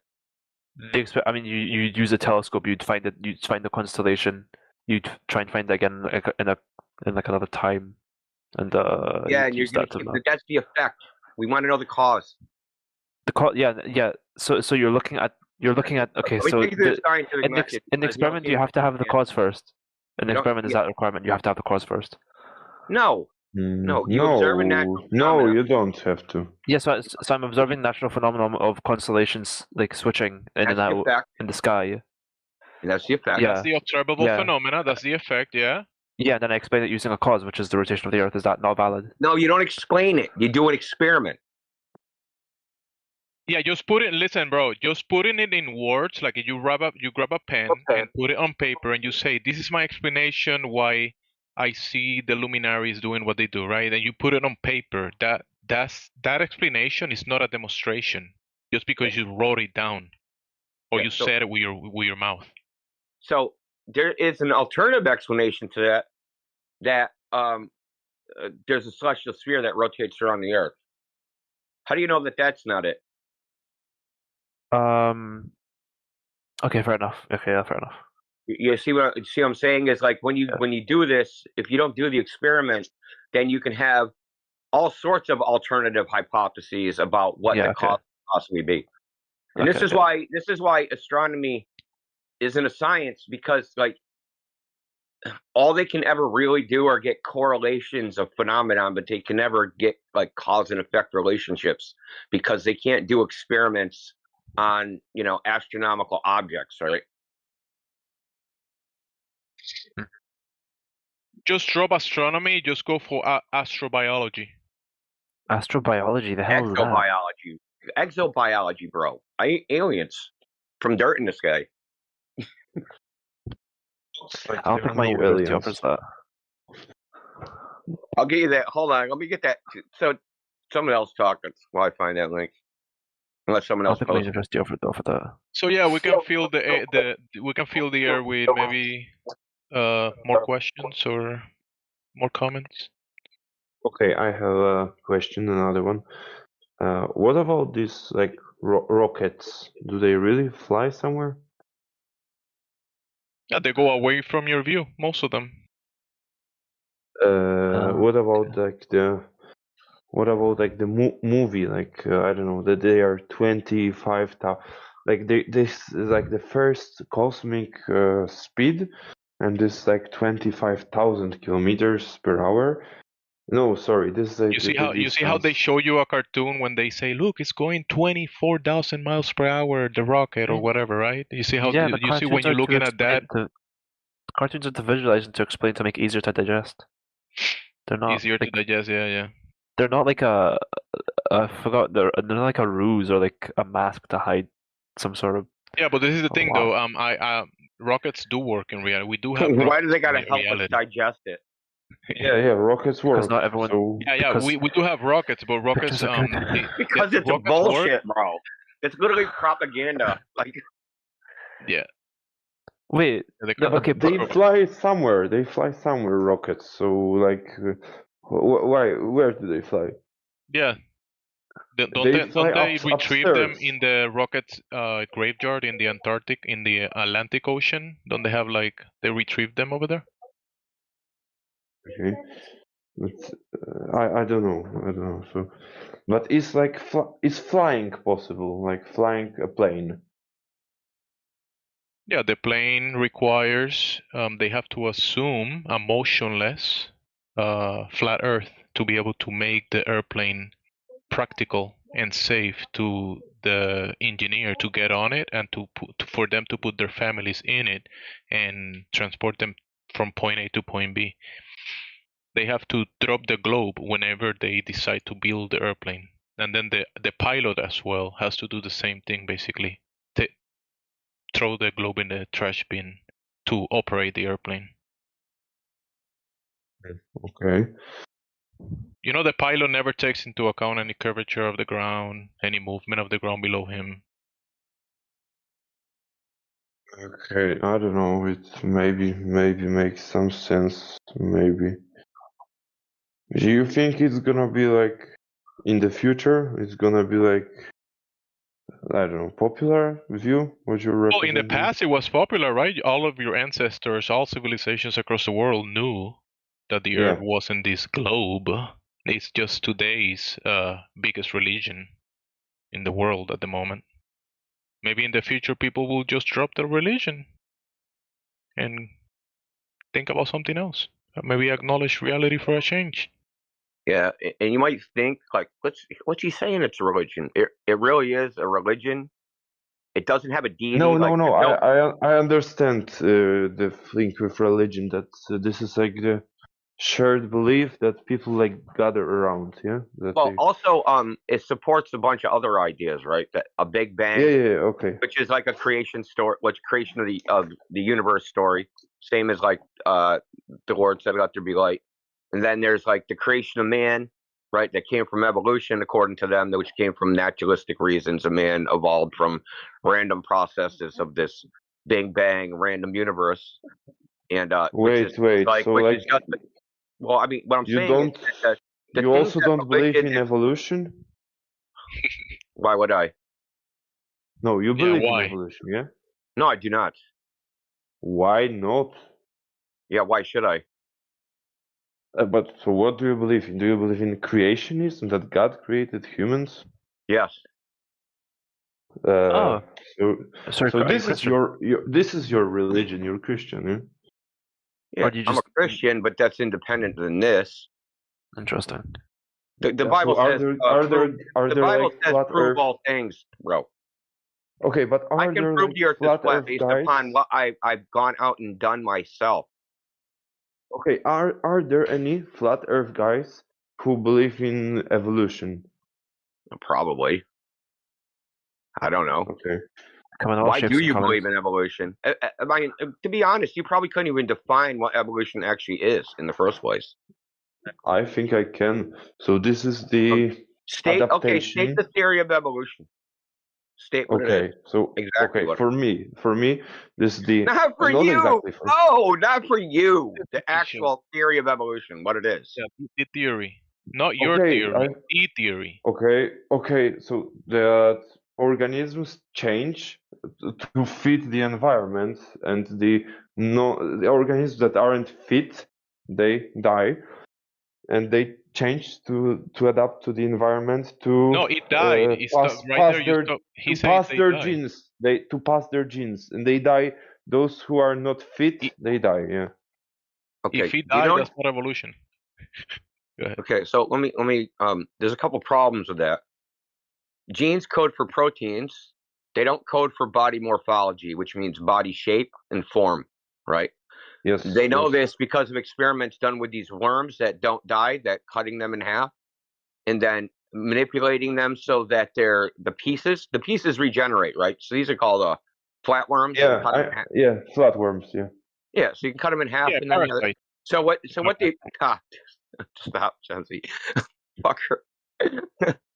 Yes, parasites. So what they've done is they've got these worms to basically, by using electric field, to cut it in half, and the head, instead of the head growing a tail, they get the head to grow another head, and the tail to grow a tail, and then they can cut that in half, and it stays a tail worm, and it stays a head worm, right? It's all genetically identical, but their body morphology has changed permanently. You understand? That's right. So, yeah. Yeah, it's the work of Michael Lewin. Okay, I understand. Michael I Levin. understand. Yeah. Okay. Thanks. So that necessitates that the genetic material does not hold the body plan of organisms. It's something else. Doesn't it? Okay, something else. No, it doesn't. It doesn't hold the body plan. The DNA only codes proteins. That's all it does. Okay. So there's a big freaking Achilles heel, and then there's the problem of actually making proteins which would actually be useful. The space of proteins is so large, it's something like 10 to the 167 power. The probability of you finding any useful fucking protein in that space is well beyond how old the universe is. The universe would have to be something like a million times older. Okay, so from what I know, proteins are only on Earth, are they? Yeah, but there's so many variations of proteins, right? Yeah. Did you know that the odds of a single protein forming by chance is 10 to the 167 power? Yeah, I know that this is like a very small chance. 10 to the 100 of 60 what? 167 power. Okay. Power. Okay. That's impossible. That's not a small chance. That's impossible. Okay. If you want a particular protein and said, I'm going to do it by chance, you would wait longer than the age of the universe by that number is like 10 to the 23 power. But wait, I mean, there's these experiments with the primordial soup. Do you believe in this primordial soup even? I mean, no. Does it got onions? Because there. No, this is like these amino acids swimming in this like something water or no? In water?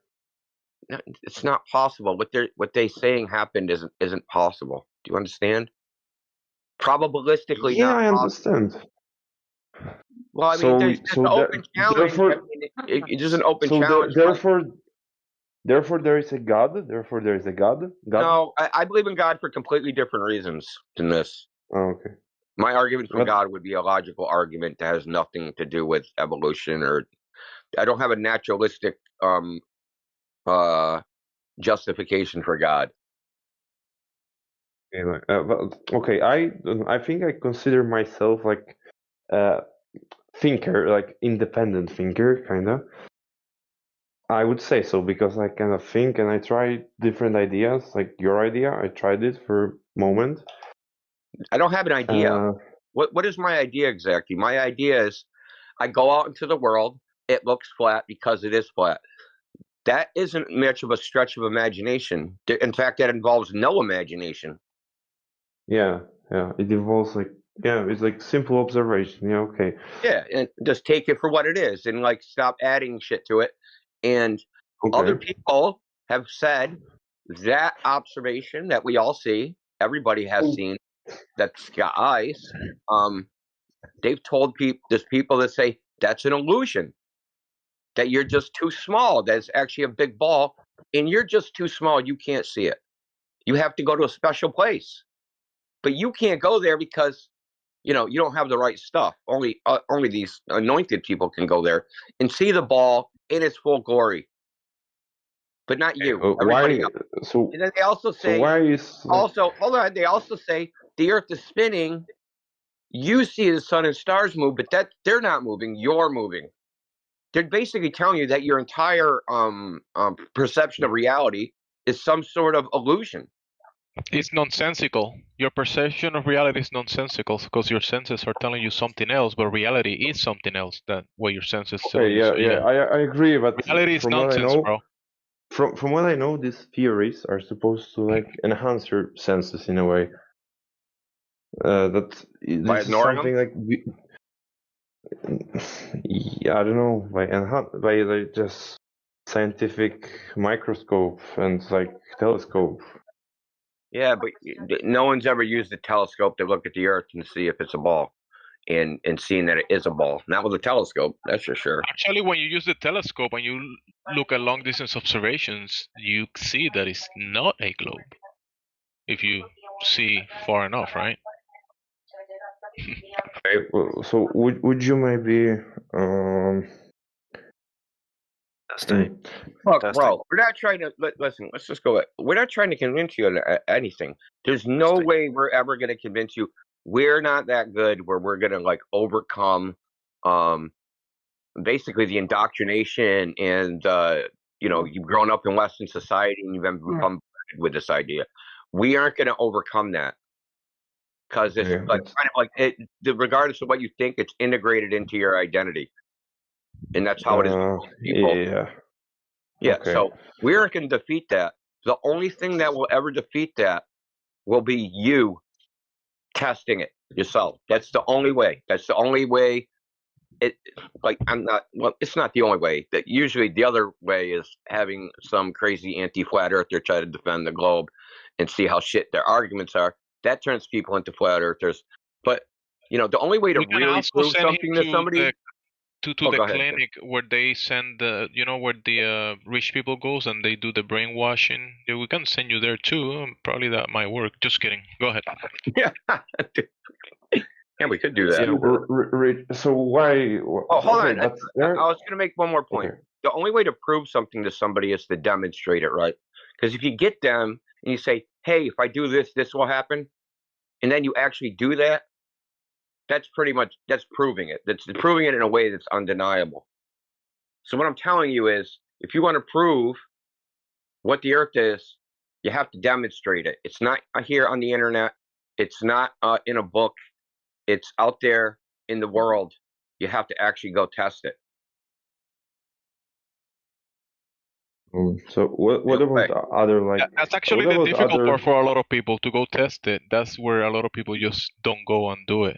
Like going to Revere when it's 45 degrees and do an observations for an hour or Freeze so. your arse A off. lot of people cannot do that. I mean, they're too lazy. Okay, what about like other like I'm asking you some other question, not about. Can you answer me other scientific questions?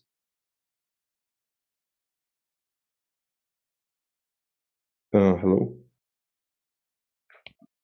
Yes, you can Can ask you? another question. Okay. Electricity. So it works. Yeah. Electricity works?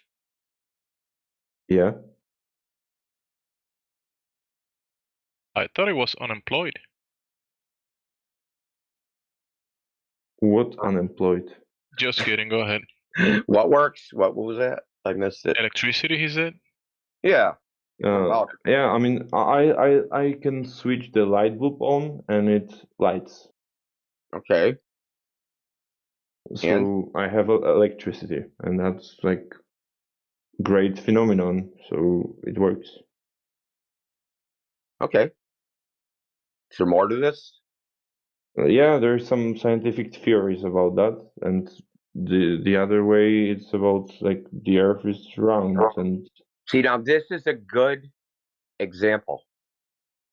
This is you brought up the perfect subject matter. Electricity and magnetism. Now, it was experimented with for quite a long time, and a guy named James Clerk Maxwell came around, and he made a theory of ether, of electricity and magnetism, and he used something called the model he made, the mathematical model he made was used the ether. I don't know if you ever heard of the ether theory. He used this mechanical model to make the model of electricity and magnetism. Okay, but nowadays nobody believes in the ether, and they say the ether doesn't exist. So we're literally using a model based upon something that they say doesn't exist is actually real. Now, the lesson in all this is that mathematical models, even though they quote unquote work, don't always define what reality is. And this also leads to my second point about this, is that when they tried to use Maxwell's equations, now it was great in the lab, but it sucked when you came to trying to engineer the electrical system, right? And they couldn't really get it to work. You had burnouts and freaking all sorts of problems trying to actually engineer electrical power transmission. And then other people came along, such as Tesla, who actually made what we use now for the alternating current. He freaking invented it, and he didn't use any of Maxwell's stuff. He was purely an experimenter, an engineer, right? And then you had Steinmetz, who was like an engineer who came up with all the formulas for actually electric power transmission and power lines, right? So it wasn't the scientists that figured out how to make it work in the physical world. It was the engineers. And the scientists, at least back then, they used a method that now the scientists themselves say doesn't even exist. So it is a good example. Yes, electricity works, but it isn't the scientists that make it work, it's the engineers. Because they don't care about why it works. They only care about does it work. You understand? The theory of why everything's happening, they don't care about the causal mechanisms or anything like that. They're going to use whatever mathematics they use to suit their purpose, even if there's no ultimate reality there and it's completely fictitious mathematical construct. They don't care about that. They have an employer. Their employer says make it fucking work, and that's all they care about.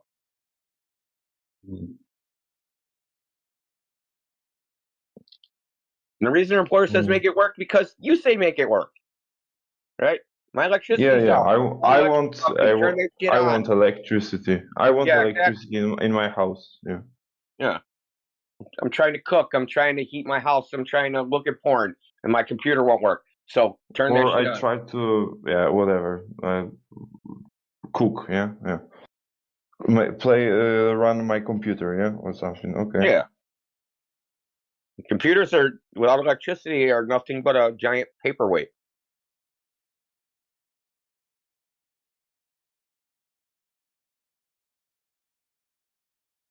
Yeah, that's very interesting. Yeah, the story of electricity and magnetism is very interesting. Oh, There's a guy on YouTube. His name is Eric Dollard. There's a presentation he gave called "The History of Electricity and Magnetism." It's really good. He's not even a professor, man, but he goes through the history from the beginning from Benjamin Franklin to Gauss to like all the people, all the original people, and how electricity and magnetism, its understanding of what it is and how to use it, developed over time. Is very educational. It's really like everybody that's like pushed the field to ends up going a little crazy, which is also kind of weird. Yeah. Do you another question like different? So would you consider your like views to be like kind of obscure or like dangerous? Like dangerous? Would you consider? I don't know if I say this at my work. The Earth is flat. Like, my views are not dangerous unless like look. Yeah, I don't know. Dangerous. Just personally, my view is not dangerous because I don't give a shit what the government does. I don't give a shit if they fucking make fake space programs. I'm not going to protest them. It's their gig. Let them do it. I don't care if everybody follows it. I'm just here giving information. Hey, They're saying it's this. You go out into the real world, it's not that. It's this other thing, and that's all I'm telling y'all. Like, I mean, and you can take it or leave it, do what you want with it, but you can't say you didn't know, because now at least you know. I mean, listen. I grew up in the '80s when the space shuttle first, flew, Yeah, and You're I know all the 40? bullshit that they were telling us back then is the same bullshit that we're going to the moon, we're going to go again. All this stuff, it's to me, it's just nonsense. They've been just saying forever.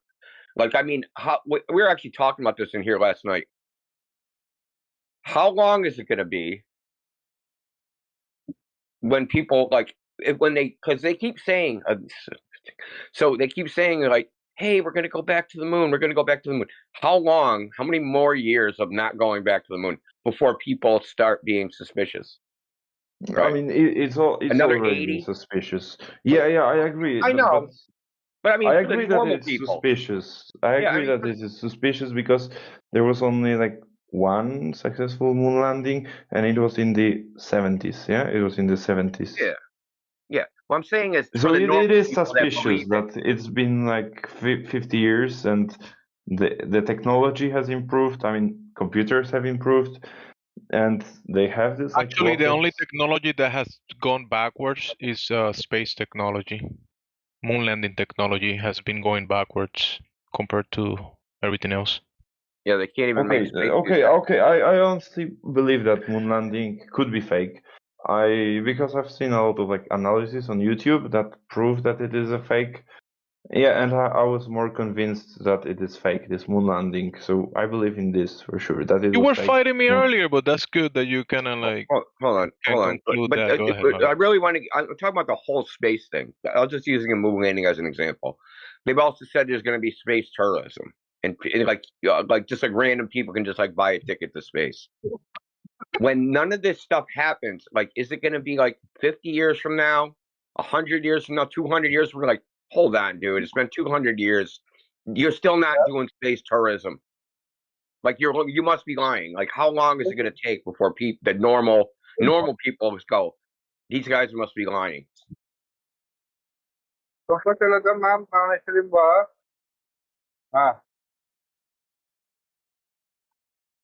Mute up, buddy. Okay. Yeah. I know. That's like very interesting what you're saying.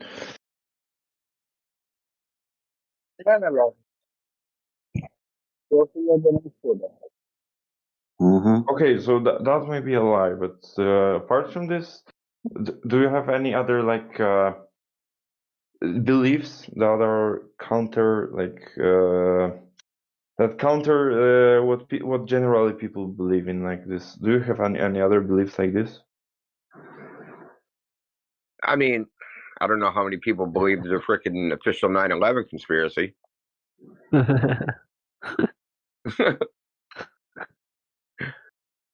you believe in the official 9/11 conspiracy theories? What do you think happened in 9/11? Let's hear it. Do you believe in the official one? The official conspiracy? The official conspiracy or the official story?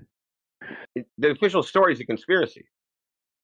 I mean, I honestly, Loki, I think it might have been Israel, honestly. At this point, I mean, you just got to admit, though, the official story is a conspiracy theory. or the Al Qaeda one, like the terrorism one. Well, yeah, a conspiracy of 19 hijackers, right? Okay, yeah. I mean, it's a I just don't know what conspiracy to of believe 19 anymore. hijackers, brother. I just Regardless don't know what to believe anymore.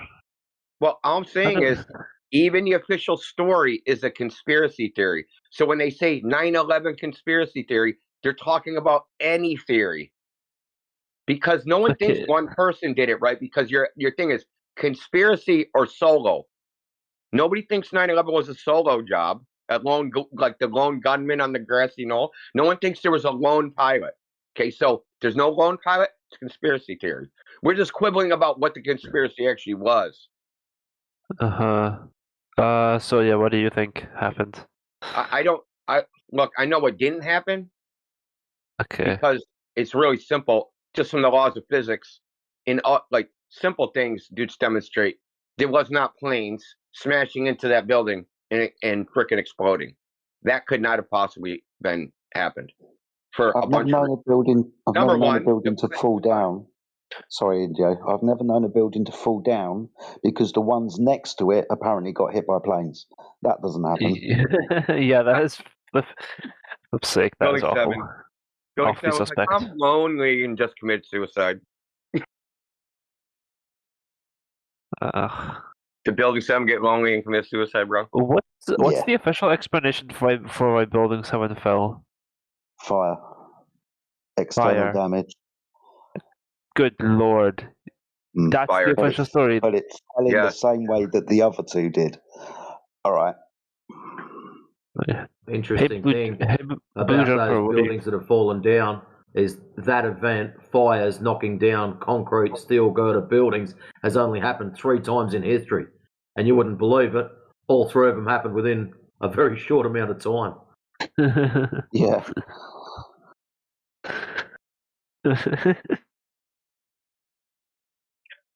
You asked Injo if he believed in any other conspiracy theories, right? The whole world's a conspiracy theory, dude. Everything. I didn't, by the way. It was the other guy. Oh, sorry. Yeah, it was me. It was me. He But, had other ideas, to be honest. He didn't say conspiracy theory specifically. But yeah, because I've just said like other ideas that are non like that you ask someone on the street and he tells you, no, it's not what I believe in, or she tells you that, bro, it's like not even true or something. yeah, so I don't like that you're like sticking flat Earth in that. I told you we just observed the Earth is flat, and I told you that it's my first time this. Yeah. I know. Like this is a common thing where people think that we have like some belief, but because they never really thought about it, like why did everybody in the past think the Earth was flat? Oh, because that's what they saw. Well, I see the same thing they saw. Okay, the only difference between them and me is I got a bunch of people around me thinking the Earth is a ball. That's the only difference. Yeah, there's when TV it comes sets to now, this, in movies, in picture books, and that's the only difference.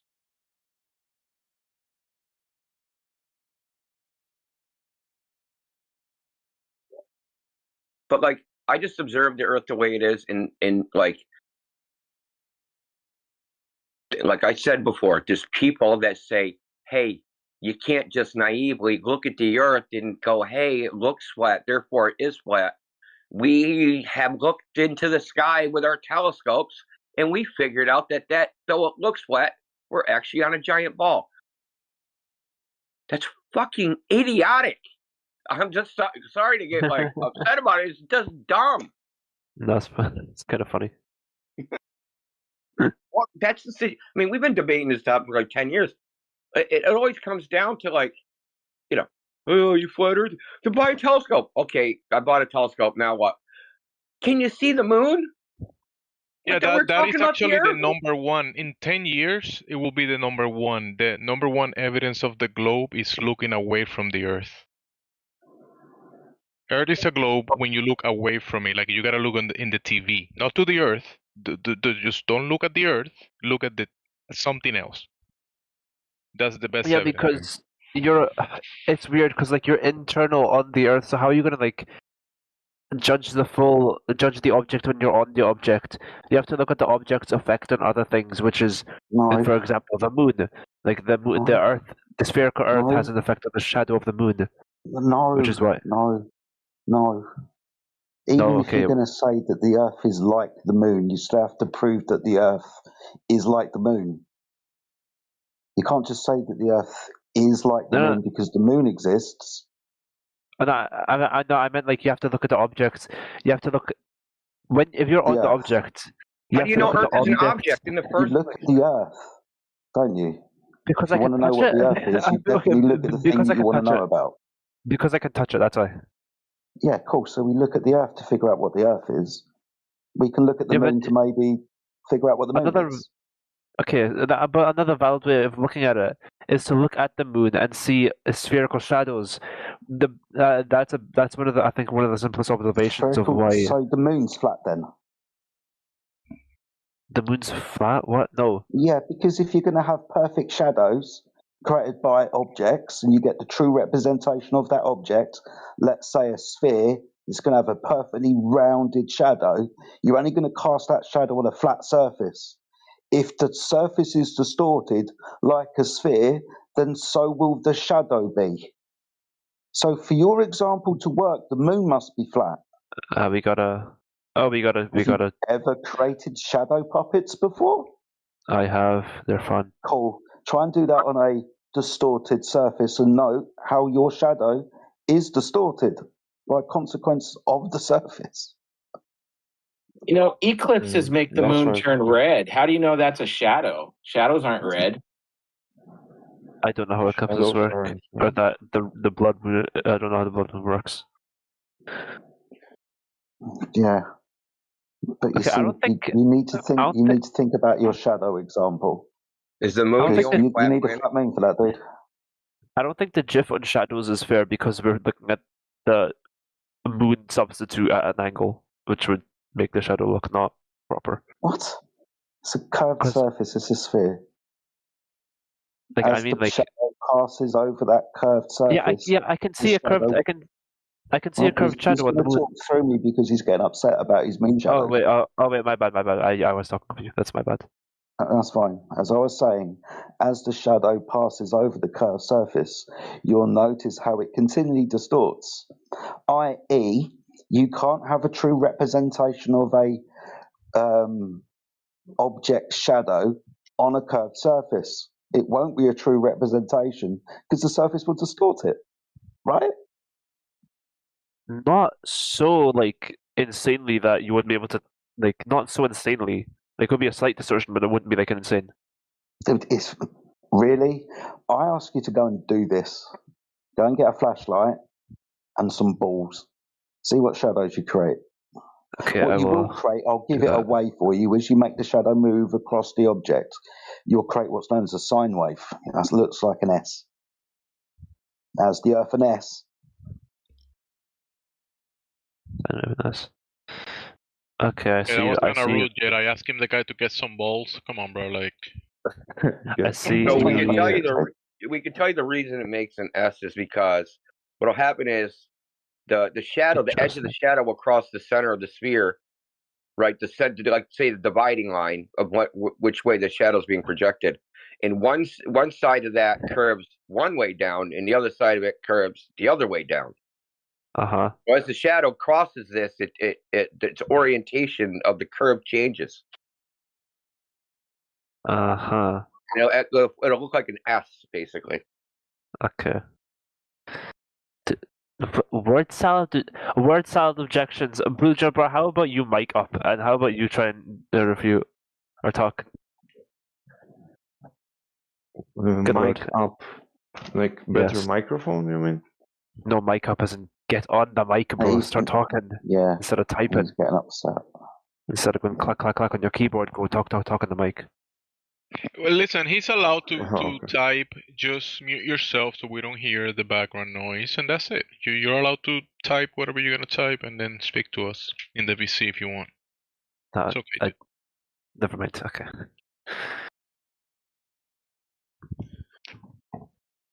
Okay, I see the GIFs provided. It's just something that you can try and recreate yourself. I have. What is this trying to show? What is that one trying to show? The top. Straight lines can be distorted by curved surfaces No, when the they mostly cast a shadow on them. The mostly black one.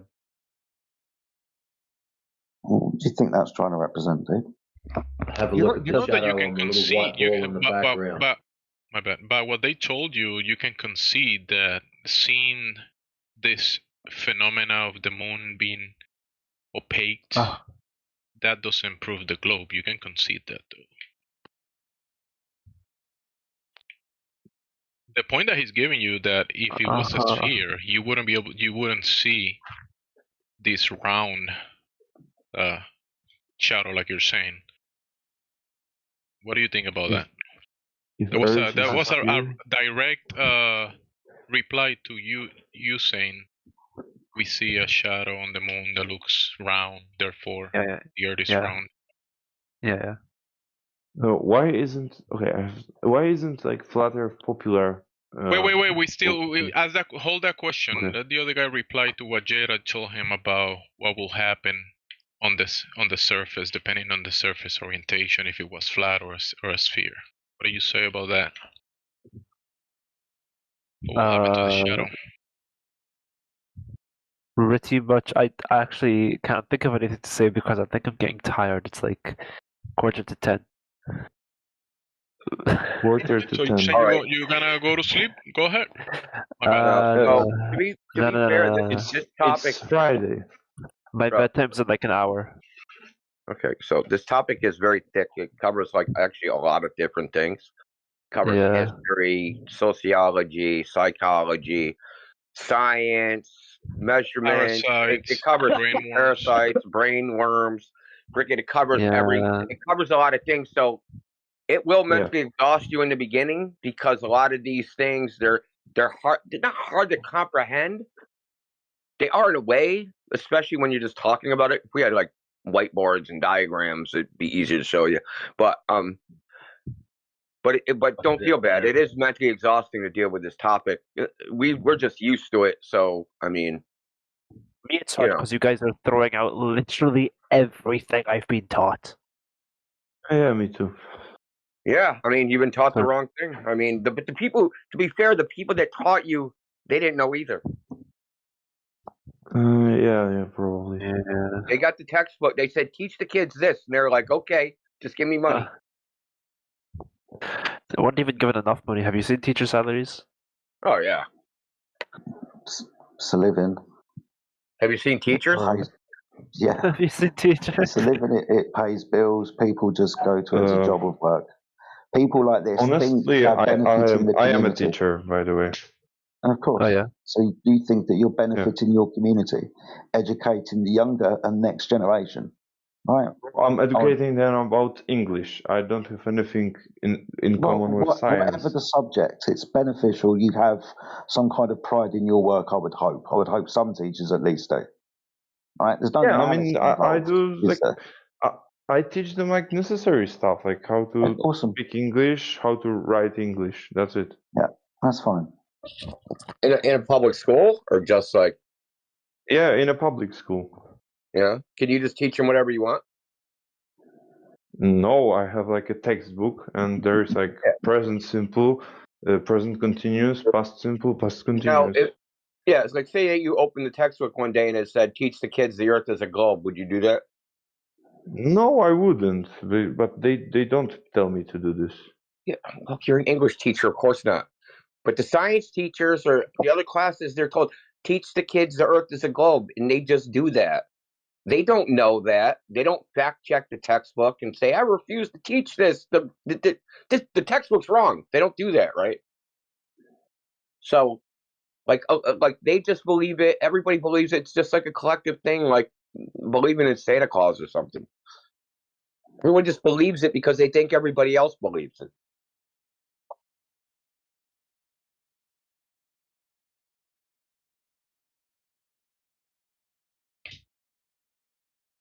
Okay, cool. But we have a flat earther. She's a teacher. She's a school teacher, Dandelion. She's not in here right now, but like, if you come back, maybe you'll be able to talk to her, and you guys can like compare notes of teaching brats. What Do you age think there are any like teachers? Sorry, you go ahead. You go ahead. No, I just want to. What age do you teach? Primary school, so like young learners. I mean, age, yeah. So specifically like 9, 10, 11, 12, 13, 14. 13, okay, 13, up to 13. Oh yeah, that's pretty awesome. You get to teach them English. That's freaking great. I wish. Primary school, 13. Yeah, in my country. In my country, up to 14. Up to 14, there's the primary school. Okay, that's cool. What country? Poland. I live in Poland. Okay. There was the change in education, and they made the primary school longer, and they deleted the middle school. Interesting. Okay. That's funny because where I live, they added a middle school about 3 years ago. Oh wow. Yeah, I know. The reforms, they are just politically connected. They have nothing with education. They are just like the new government has to change something to prove something. Yeah. You got it. That's exactly what they did here. New mayor. Oh, I'm doing something. We're gonna make a middle school. Not knowing, right, that there used to be middle schools here where I live 40 years ago, and then they got rid of them. And 40 years later, they just back. Make up your goddamn mind. Yeah, in Poland it was like this, that they first have introduced middle school, then they deleted them, then again middle school, and now they deleted them. I think that's weird that you're in a foreign country and that's the exact same thing they did here. Where are you from? Maybe we just keep. I'm in Cambridge, Massachusetts. In Boston, in America. Ah, okay. Where Boston is. I'm sure you heard of Boston.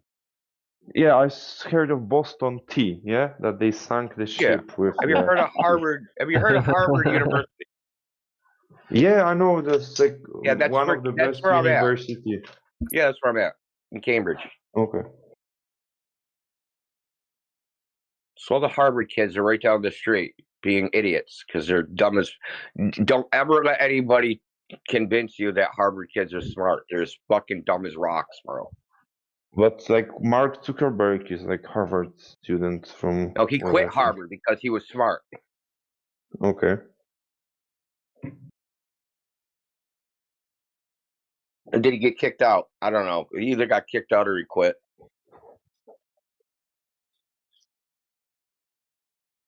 Yeah, quit Harvard.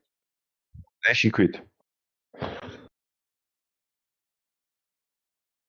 I think there are other smart kids from Harvard, billionaires.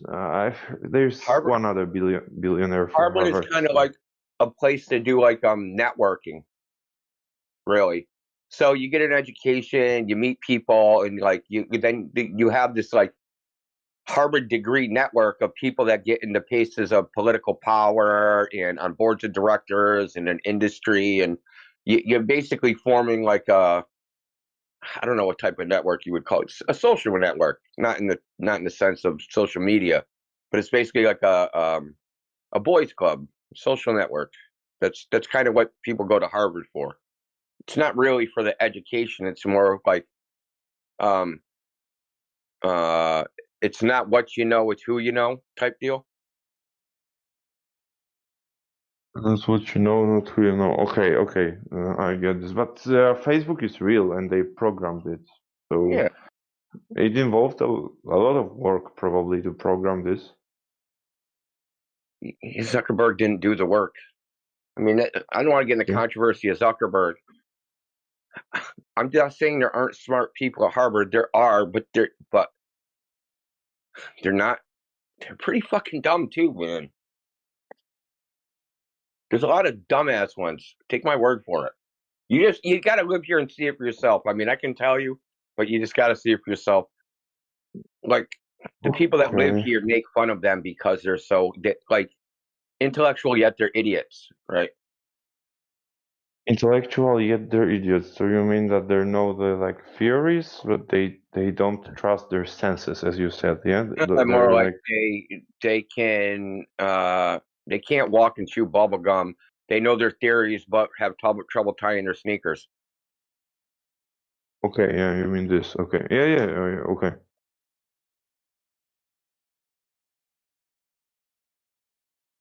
There's a joke here, because MIT is here too. So yeah. When you see I have a friend in Poland who finished this MIT, but he's like old. He's like 60-year-old, so he finished this MIT like a long time ago. Yeah, my stepfather graduated from MIT in '76.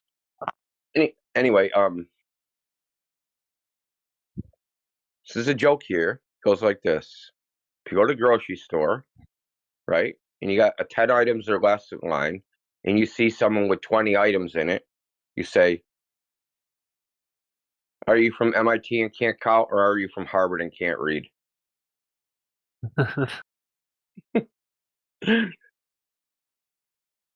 And that's like a joke here, like that everyone knows, because that's kind of like they're just like their heads are in the clouds, you know.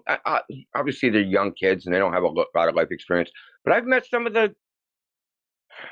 people in the degree programs, quite a few people, as a matter of fact, because I have a friend who rents to them.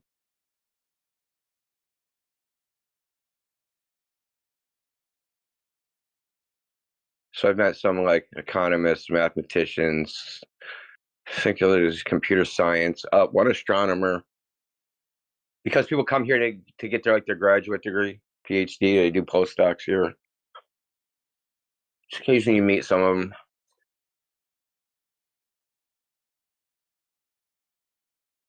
Anyway, that's way off topic.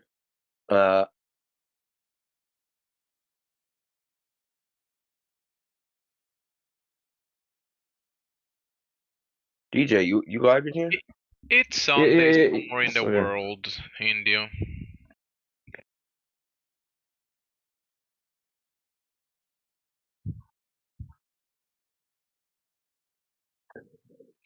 Oh God. Might be Sunday in Poland. Jemsy over here lives on he goes on the side of Boston where there's the actual intelligent people. That if there's like a tidal wave, they'd actually survive. Like everyone would die in Cambridge, literally everyone. They'd sit there and watch it. You ever meet Richie? Richie from Boston. Oh, Richie from Boston. He doesn't actually live in Boston. He lives in Dedham or something. So his mother lives in East Boston because he's done streams from his house, and I know exactly where he is when he's doing that shit. Okay, so he's not Richie at Boston. He's Richie from Boston. I get it now. Yeah, Richie from Boston is not. He's from Boston, but he's not in. But he's Boston. not in Boston, yeah, or at.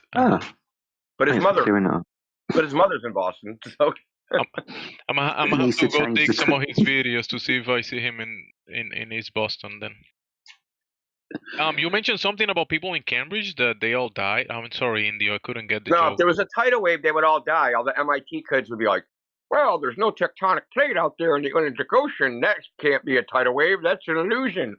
And all the Harvard people would be like just taking pictures and selfies and shit with the tidal wave about to kill them. Like, so everyone here would die. For science? For oblivion, because they're just oblivious to reality. I know how East Boston, like, I know there's a lot of Spanish people in East Boston and like working class. So it's like, you know, they actually interact with the real world and shit. Yeah. As opposed to out here where they're just in fantasy land all the time.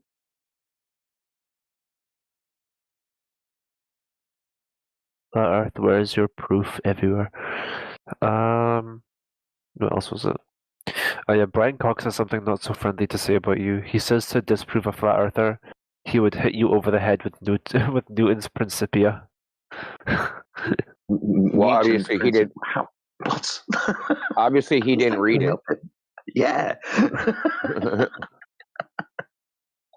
I'm just gonna read what he says in the video. Imagine every time you get on a plane and fly somewhere, then the person who's in charge of the plane is part of a vast conspiracy that's trying to deceive you. And imagine how nervous would you be on the plane if the people that are flying it are actually just keeping you in the dark about the real nature of reality? How does that make you feel? You never get on a plane again. That would be great, because then when I go on a holiday, I'd never bump into a flat earther because they don't travel. Funny guy. That's stupid. Craziest. The fuck. The accent has Brian changed, Cox like also said in an interview on an Australian daytime show, said that no one ever actually believed the Earth was flat ever. Yeah, that's ridiculous as well. Okay, Yeah, that's he just a did say big that. claim. There's like five His strong three individuals. his 3 hours worth of interviews with pilots from commercial level, military level, in the side chat. Who are flat earthers? Ouch. Let's Brian let's Cox. play. I actually want to play this. Let's play Spot the Straw Man. Alright, guys. Toasty, do you think like all of your ancestors were like conspiracy theories? You know, like the Alright, Mayans, so and guys, the today we will talk Egyptians, like about all of those ground stuff. people that So had our their first one is cosmologies, all the Questions and Hebrews, Answers that Part were 1. all conspiracy So tell theories. me about your 5 weaknesses. Mike. Not really. No. Also, actually check this because I want to know if I get these right, then I know what a straw man is. So actually check this. I'm gonna type them.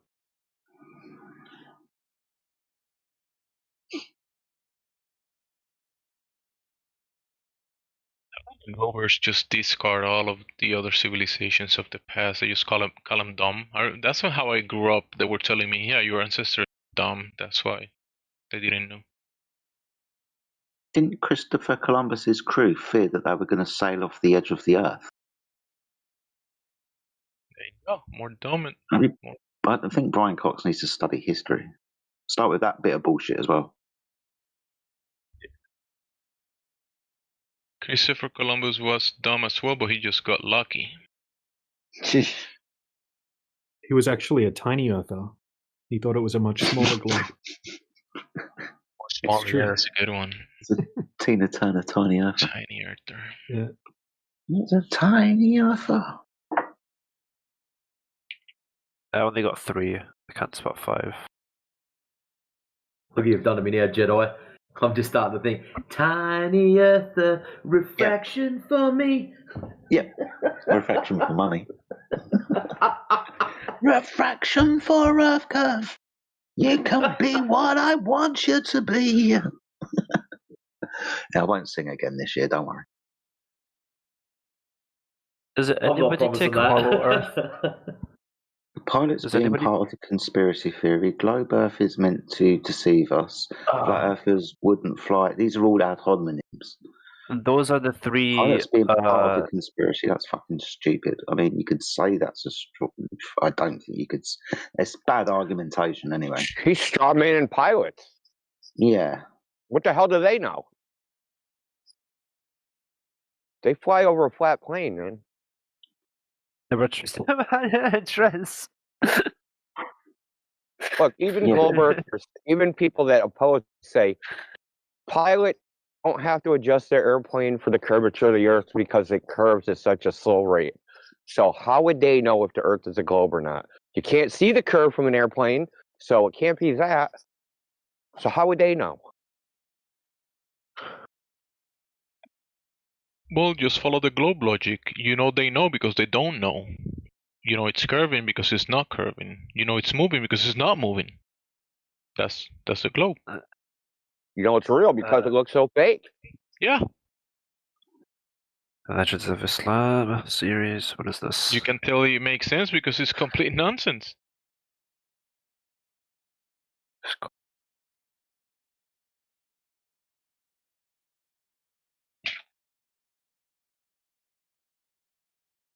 Bro, London? I'm not going to London for this. Damn, that's what Brian Cox used to look like?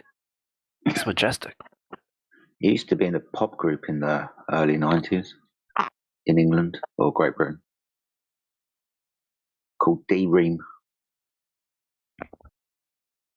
They were shit. Unfortunate. Fall off. I don't know. I don't even know. Not even fall off. But think about this, right? This is Brian Cox. This is a science communicator that appears on national and international televisions and podcasts and streams all across the world, and everybody wants to ask him his opinions about the universe and everything, right? When Who the confronted fuck with the cares flat about your Earth opinion? argument, that was his response. Not something that could easily be demonstrated or practically done by you, the individual, to prove that the flat earther was wrong. Just some thinly veiled attack. It's fucking bullshit, dude. Yeah. Actually, Remember what I was? Remember earlier? Remember earlier I was saying that the only way to like turn someone into a flat earther is to do it yourself. Do you remember what the exception was? Is to hear people that oppose flat Earth actually speak in the dumb shit they say. That's what also makes flat earthers. Yeah, two Because top they things, aren't expect to have a good answer, right? Like, yeah, there's obviously a good answer because, you know, Earth's a globe. That's obvious. So the scientist has a good answer. And then they say stuff like that. You're like, hold on. That don't make sense. Let me look into this more. And then they find out that's all there is. It's just dumb frickin' answers.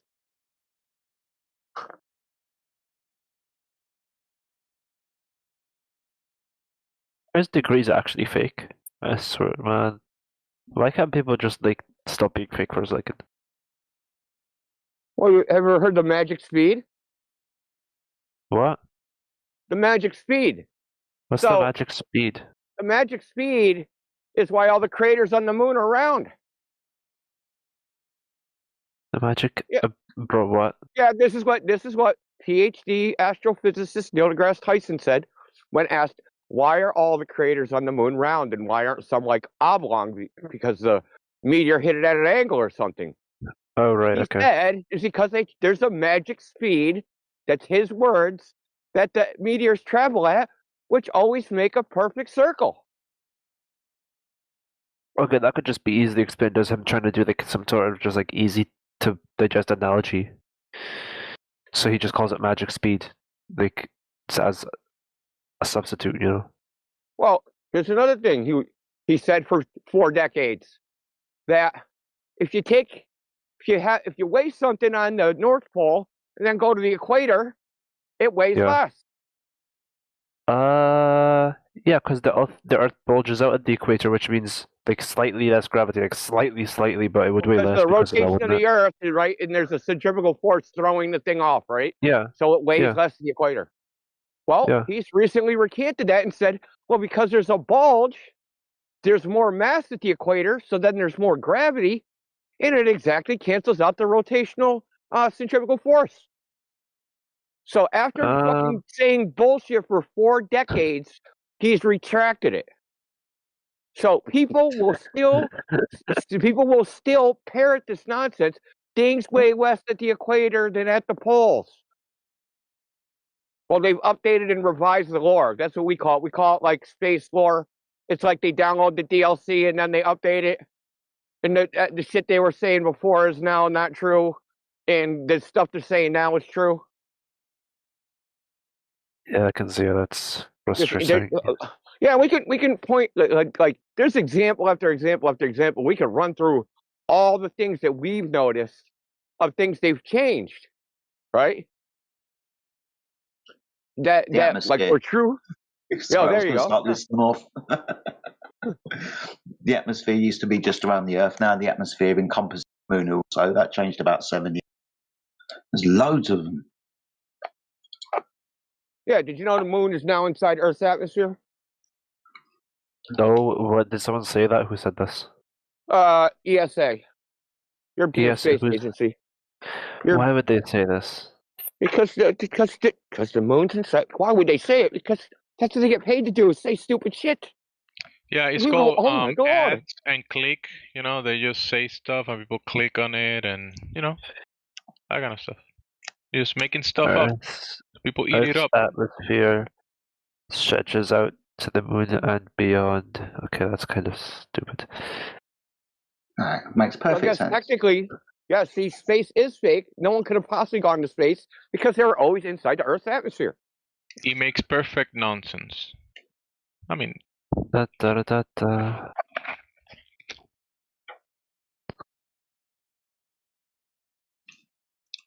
mean, in reality, let's say the statement, India. Let's say the statement, right? I'm just saying that within reality, we have the Earth system and whatever the sun and the moons are. If the statement itself, I will say, if we label whatever this medium is in atmos or air, and I say the moon is in this medium or the atmos, right? That's what they're basically saying in reality, but they're adding the globe on top of that, so that's where it all falls apart. Because if you were making an argument, go ahead. My bad. I was gonna expand on that, but go ahead. No, I was gonna ask, is this just a theory, the extension of Earth's atmosphere, or is it like an actual thing they're proposing as fact? That's the thing they're proposing as fact. They've changed the narrative. Okay. How do you tell the difference?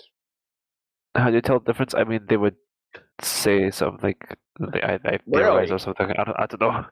They never say that. They just say it as if it's a fact. Yeah, even with gravity, the gravity is a theory. Everyone agrees it's a theory, but they do just say stuff. Do you think the core of the Earth is? Do you think the core of the Earth is a theory? I thought that was fact. Well, how would they have demonstrated that to be a fact? Because I mean, we could, for flip's sake.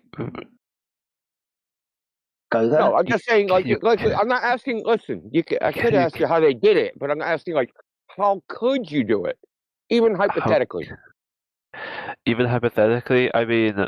Yeah, Journey to the Center of the Earth, like the book. Is that what we're doing?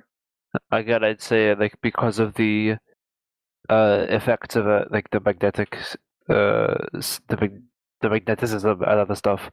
But then you could explain that by another thing. That's not a molten core, so it's not fact. It's still a theory. How the hell would you create magnetism with molten metal in the first place? I don't know, man. It moves around. For some sake, I don't know. Ask my professor. Switch it so you can stir it and it will have a cohesive electromagnetic field. Yeah. No. No. Okay. Is this superionic iron alloys and their seismic velocities? The image isn't even related to the article.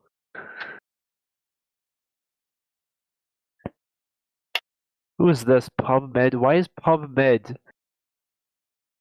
doing an astronomy internal Earth paper? Well, I just want to point out is that we still didn't get the methodology for proving this fact. Even what you said, that would just be an inference, and it wouldn't actually prove it because you could have alternate explanations, right? So it's not even provable unless you could journey to the center of the Earth and take a sample of the core. That would be the only way to actually prove it. Wait, so how do you get things as fact then? Like objective fact? I mean, objective fact is experience. Yeah. There's some things we can't know, and there's some things we can't know. Okay, you have to accept that. There's some things we can't know, and we're actually never going to know. We're never going to know the composition of a star for a fact. Okay, I mean, no. How would you know it for a fact? You'd have to actually go there and take a sample. Yeah, because we have so we have samples on Earth of like what this material does at a certain temperature and what like spectrum it gives out. We take the spectrum from the star, analyze it, and compare it. And like, what other explanation do you have that could fit so concisely and so nicely? Okay, here's my other explanation: magic sugar plum fairies. Magic, yeah, okay. You go ahead and hold on, I got the same evidence you do. Okay. We have the same evidence. The evidence for my sugar plum fairies is the same as your evidence for whatever hydrogen fusion. Go analyze the spectrum from a magic sugar plum fairy if you can even prove that exists. Again, it perfectly matches the star. That's what I'm predicting. You couldn't tell them apart. I'll just affirm the con. So this is the thing. You're using a logical fallacy. This is the problem. Is that this encompasses the logical fallacy of affirming the consequent. Okay, if hydrogen plasma star then certain spectra, therefore hydrogen plasma star. You understand? This affirms the consequent. To actually prove it, you would need an actual sample that you can have the material and test its composition. That'd be the only way to actually prove it. Until then, you never know. No matter how much you convince yourself, all that is a statement about your credulity. It's not really a statement about what you know. Is that actually not enough to see the exact same effect from a cause that you know? Like, I know this cause makes this effect, and to it's see not that. something that you can't verify, especially up there in the sky where we say there's what, 4 states of matter? Or sorry, 4 states of matter, right? Solid, liquid, gas, and plasma. There's more. Up there in the sky, it could be more states of matter. You could have you could have the same elements in different phases giving you the same color spectrum. You wouldn't know until you went there, though. Right. Okay. And it's also not that simple. The evaluations of the spectrum are probabilistic because you have things like Doppler line broadening, Raman scattering, and all these other things which shift and move and obscure the actual spectrum. So they infer a spectrum from how they think through some theory-laden filter, basically. None of this stuff is as straightforward as people think. It's all theory-laden. People still argue today about the solar spectrum, right, and what it actually shows. Some people say, "Oh, that shows plasma gas, high temperatures." Other people say, "No, it's a metallic liquid." So even people today argue about what the sun's made of. We just get taught a narrative, right? It's a gaseous plasma fucking hot thing. But in the deep realms of science, as I use quotation marks, it's still argued, mate. I don't really know. There's competing theories. You just get the one that's currently popular. I can go and get you some other ones if you want. They're not hard to find. But why would you have alternative theories if this was already proven true? It's not a proven fact, right? So that's why there are alternative theories. Okay.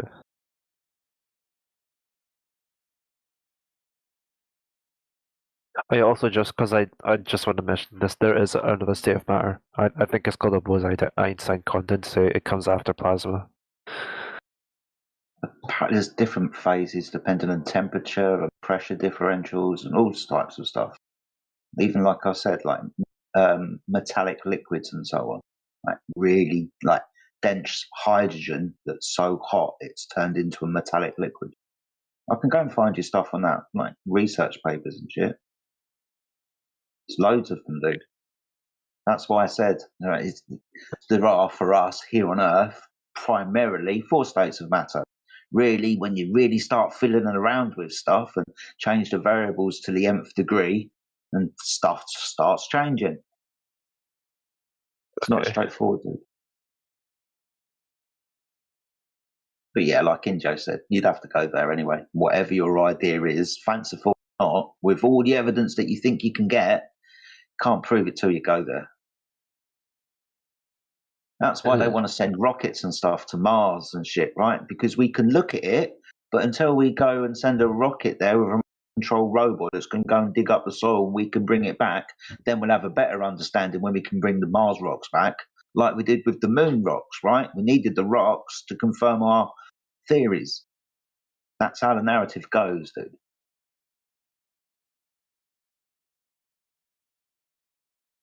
Yeah, interesting.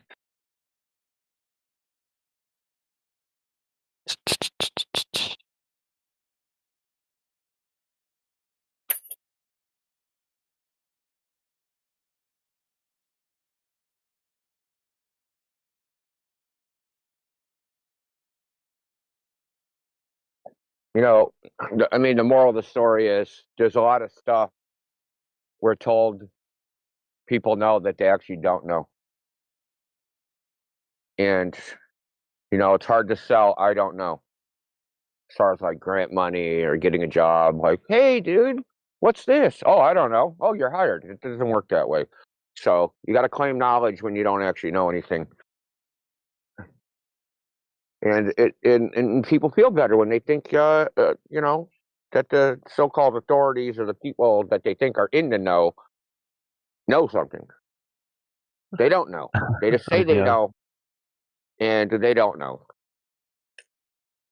I mean, think about it. If you just think about it, just from from a probabilistic idea, how many theories from 500 years ago are currently believed?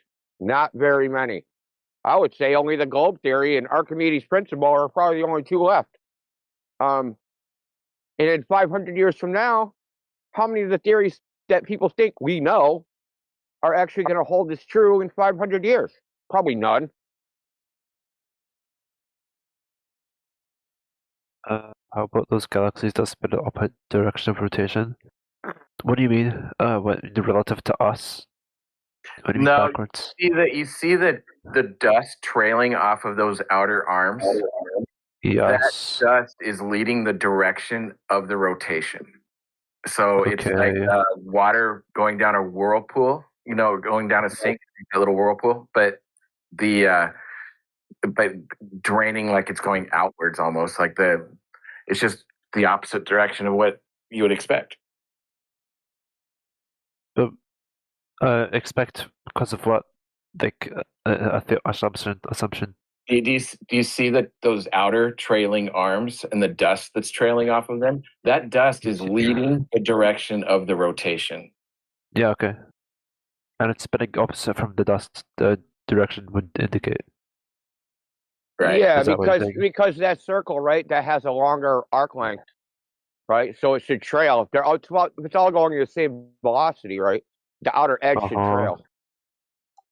Right. The outer edge is going faster than the inner limbs. It's all moving as one unit, like spinning a flower in your hand, like the outer, or like a clock. The minute and hour hands on a clock. The outer point of the minute hand is going, it's faster than towards the center. Okay. Which is pretty damn to be odd. fair, well, hold on. To be fair, they don't actually see it spinning. Obviously, they infer a spinning motion because of redshift measurements, Doppler shift measurements. So they don't actually see an actual motion. They just say, "Hey, this one's redshifted. This must be going this way. This one's blue shifted. It must be going that way." But when they do this, and then they take all this redshift data and they extrapolate velocities from it, it's just as Travis said. It's going in the wrong direction.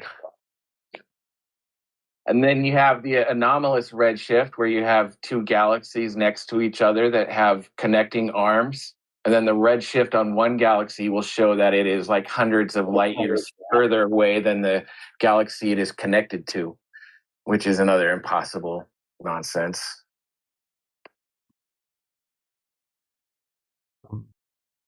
It'll show the one galaxy is hundreds of light years behind it, but they're connected via the same luminous arms. Okay.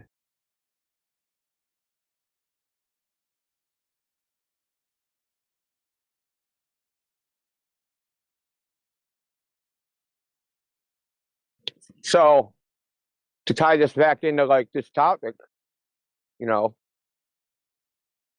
all these distances and speeds and velocities, they all come from the radius value that's never been measured. Right? The entire cosmic distance ladder is built off the Earth radius value, and no one's ever measured this radius value. So it's basically like a fucking Jenga tower, except for there's nothing at the bottom of the Jenga tower. It's just like floating in the air. I'm sorry. What's based off the radius value of the Earth? The cosmic distance ladder. So I thought that was. distance, I thought they used astronomical units. Yeah, where'd they get that? The distance from the sun to the Earth, not the radius. Not the Yeah, radius of the where Earth. did they? Yeah, they got that from the radius of the Earth. Okay then, sure. Because no, that's not sure. They did because No. they, Sorry, when I say sure, I mean like I believe you. Like I'll just believe you. I can tell you how they did it. Okay, yeah. Go ahead. Yeah, okay. So the first method was there was a guy named Christian Huygens that used numerology and mysticism, and this is the official story, No, I'm dead serious. This is the official story. This isn't some shit I made up. They used it to determine that Venus was the same size as Earth, and used Venus's radius, and then watch Venus transit the sun. Okay, and so if Venus is the size of Earth, then it's going to have a certain angular size.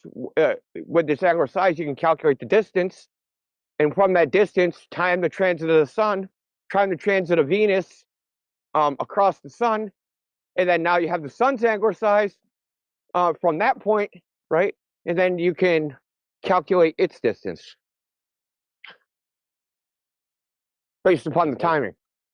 I assume we went back and revised that number after the astronic mysticism and after oh my god, after the astronic mysticism incident. I assume we revised that number of the Earth's radius. And then there was the other one, the Cassini method, which was they used the proper motion of Mars. And proper motion is Mars isn't actually where you see it, it's where you think it is based upon your model of an orbit, right? It's not actually there. And based upon this difference, they calculate the distance to the sun.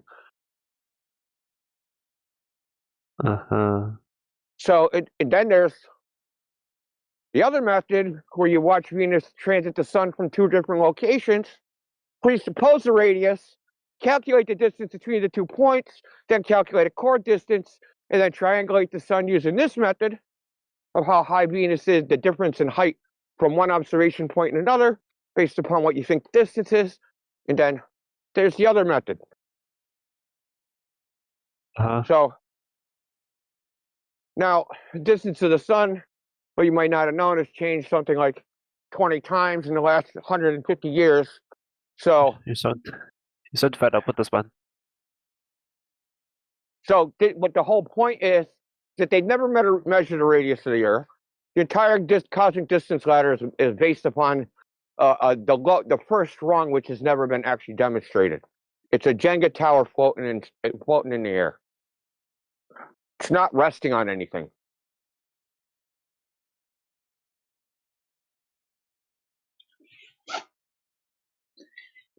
You need a sphere Earth. You don't have one. Everything else falls down after that.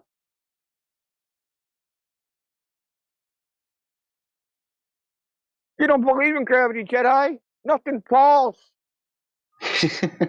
Why don't things just float away on the flat Earth? Why not? It's floating right now. Well, I mean, we hear a bunch of stupid shit. Like, you guys don't believe in gravity. Why does everything just not float away?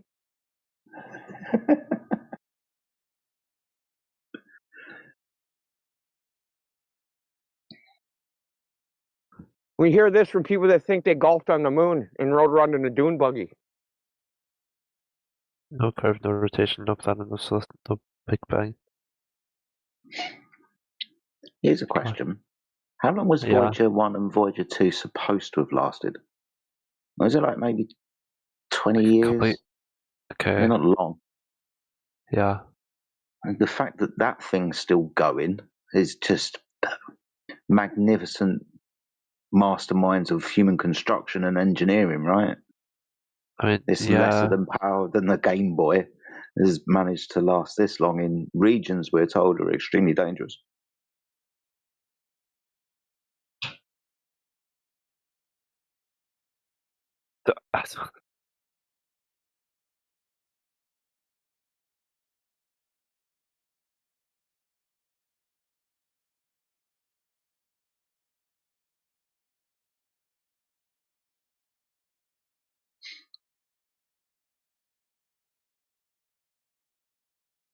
Without being rude, how old are you? 20s, something like that? 18. 18. Yes. I guess, because I'm going to be fucking hell. I'm going to be 50 this year. All right. With experience, you'll notice the same patterns repeated. Shut up, the Junior. Same kind. What? 50. That's I said, shut impressive. up, Junior. It's impressive. Oh, you're younger than me, bro. You whippersnapper. But the experience is there, which is what I'm trying to point out, right? Over like 40, 50, 60 years, whatever Joe is 220, then you notice these patterns. You notice the game that's being played. The common one that gets brought up is like space travel all of the time, right? Moon landings, and eventually we're going to have, hotels on Mars and, moon bases and all of this shit. All right, we were told this in the 70s and the 80s, and again in the 90s, and again in the early 2000s, then in the teens, and now we're being told it again, and I guarantee you we'll be told the same fucking thing in the 30s. This can has been kicked down the road so many times. I guess only experiencing it through your life is, how you can be sure that this is happening instead of like second-hand stories from us telling you that it is. But maybe you should look back into the history of like exploration of space. They probably won't tell you the amount of times that they wanted to tell you that there's going to be hotels on the moon, for example. But I've been trying to do this shit for ages and never really got anywhere. What have we got now? We've got just about Katy Perry going up to the edge of space and telling us that she sees a curve. That's all we've got. Uh-huh. Landing 2 miles away from where she took off. Yeah. Maybe she went really, really, really high up. Just really high up. That's a Snoop Dogg fallacy. Very, very high up. Well, I mean, it's definitely Very plausible high. that Katy Perry rode a giant rocket that looked like a penis. That's normal. That's just like her opening act. I thought that was one of her music videos. Yeah, exactly.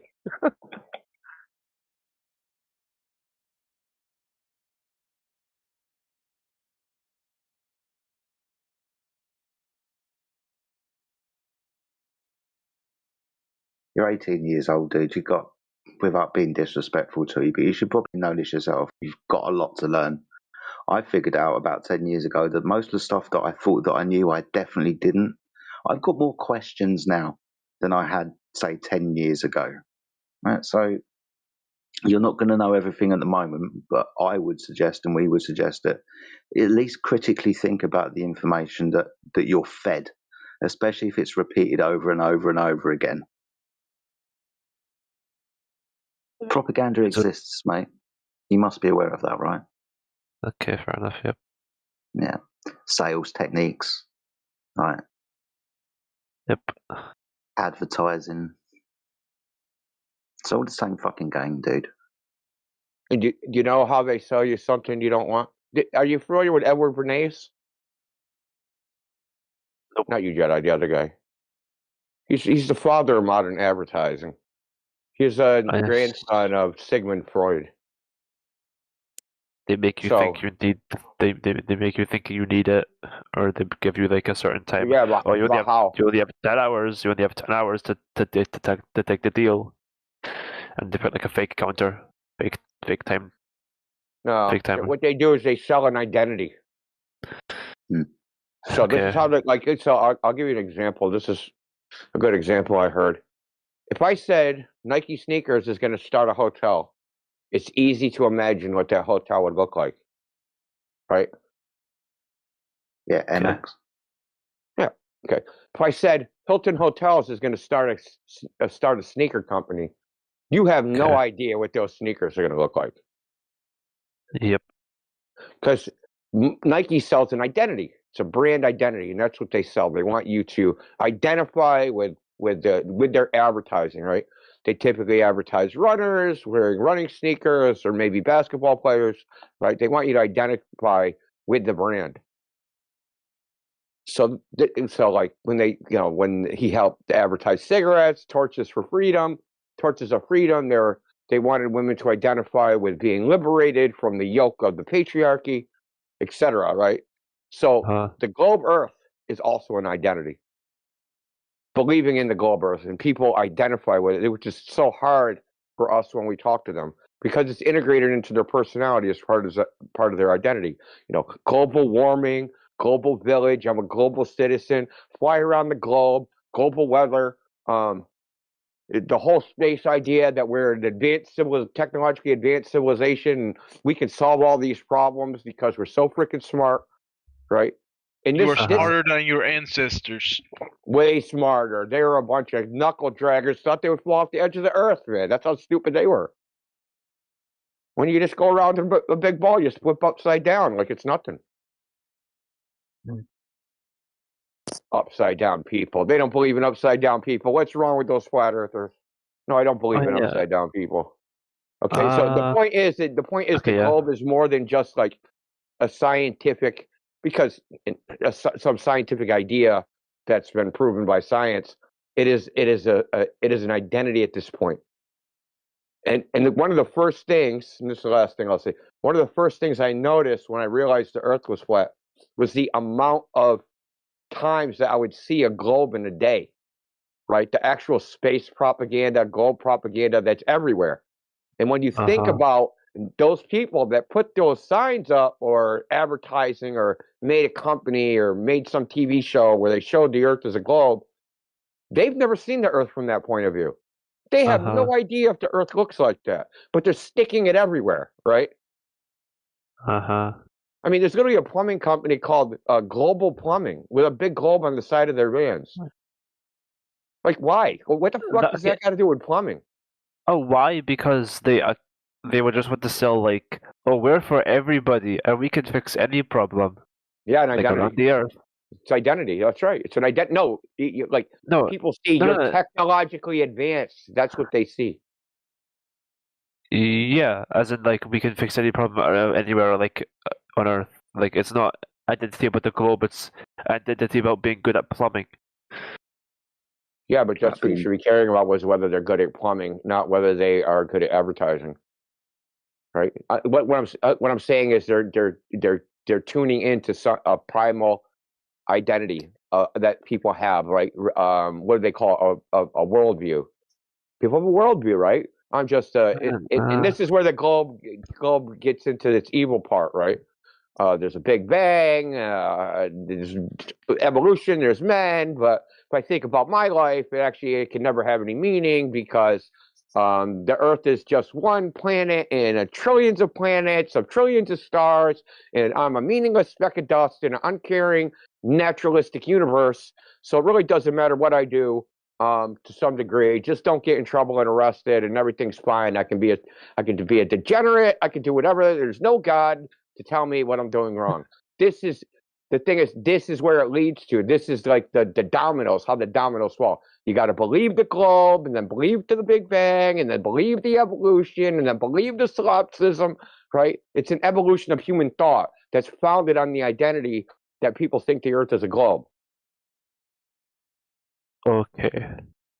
I'm probably blowing your fucking gourd right now. I understand that. But I get what you're saying. I get everything you're saying. It just sounds like there's another part of it. This is a multifaceted thing. So the other part of the identity is Western civilization. Why is Western civilization better than everybody? Oh, they discovered the Earth is a globe first.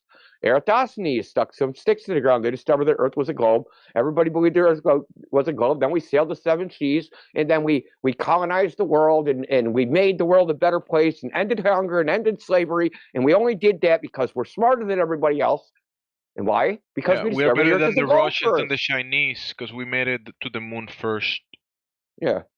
We're better than the Russians because we went to the moon, right? So there's like, this is a multifaceted idea with tentacles that go in every part of society, of Western society. I don't know how it is in other countries or like not the non-Western world. I'm sure in the Congo, they don't believe any of this bullshit that we talk about.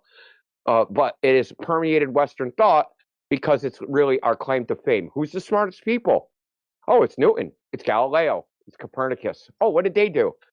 Oh, they discovered the heliocentric model. They discovered that there's gravity that formed the Earth into a ball. So these are who we consider and idolize as the smartest people in the West. Einstein, what did he do? Oh, he talked about space and how there's black holes and yada, yada, yada, right? So there's a foundation here that not just you personally, but the entire Western world in a societal sense, its foundation is on this globe idea. which is why people get triggered by this topic and don't know why they snap out and get so emotional. They don't even know why they're doing it, because they're just like, they have Stockholm syndrome. That's all there is to it. They have Stockholm syndrome. You know what Stockholm syndrome is? Yes, I know what Stockholm syndrome is. Are you in Stockholm? Okay.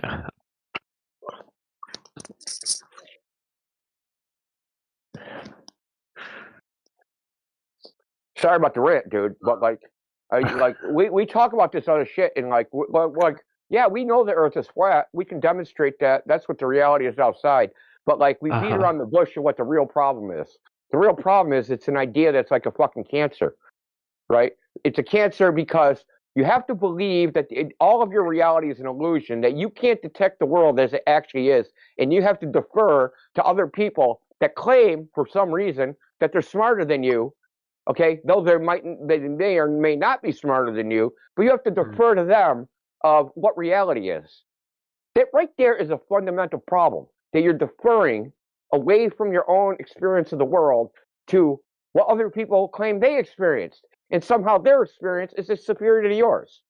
Right there, you're outsourcing your own intellect, your own mind, your own experience to some fucking stranger that you never met, that may or may not have your interest at heart.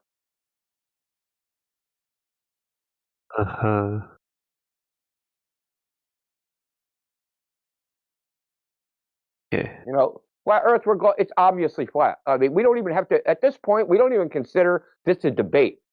At least in this camp, we don't consider this a debate. The Earth is flat. You can just demonstrate it yourself. We don't have to talk about it. We can just say, hey, man, that's cool. You think the Earth is a globe? Fucking prove it. Go out into the world, go do some measurements and prove it's a globe. And don't nobody ever come back with any measurements proving it's a globe. They just talk about fucking TV shows and what they saw on the screen. That's all that ever happens. So there is no debate. The debate is over. It hasn't been debate in a long time. Okay. It's more like, what are the consequences? What are the consequences of this idea? And what are they doing to the society? Now, I already told you, I'm not running around. I'm not going to go protest in front of the ocean and say, flat, not curved, with a sign, right? Ocean's flat, not curved. Everybody at the beach is like, yeah, duh. Obviously it's flat, right? But then some scientists will walk out to the beach and go, don't listen to this fucking guy. He's crazy. That ocean only looks flat. You're like a tiny ant on the beach ball. Don't listen to him. So I'm not doing that. I got better things to do in my life. So good lord. You want to go down to the beach and protest with me? We're going to protest that the ocean's flat. Okay, that's a bit. The ocean's flat. We're going to go protest. See, this is what I'm saying. Like, people ask us, what are you guys going to do about the Earth being flat? Maybe, when do you think people are going to know? They know now. They just don't believe what they know. Everybody knows the Earth is flat. Some people don't believe it. They don't believe their own eyes, man. That's what I'm trying to tell you. People don't believe their own eyes. The globe, the subliminal messaging comment, that's a bit of an overreaction. No, just because, like, yeah, the modern world believes that the globe is like the the truth. So obviously it's gonna be everywhere because it's just taken as a concrete fact. It's not like not every recurring thing is subliminal messaging. There's a good word for this. Prolification.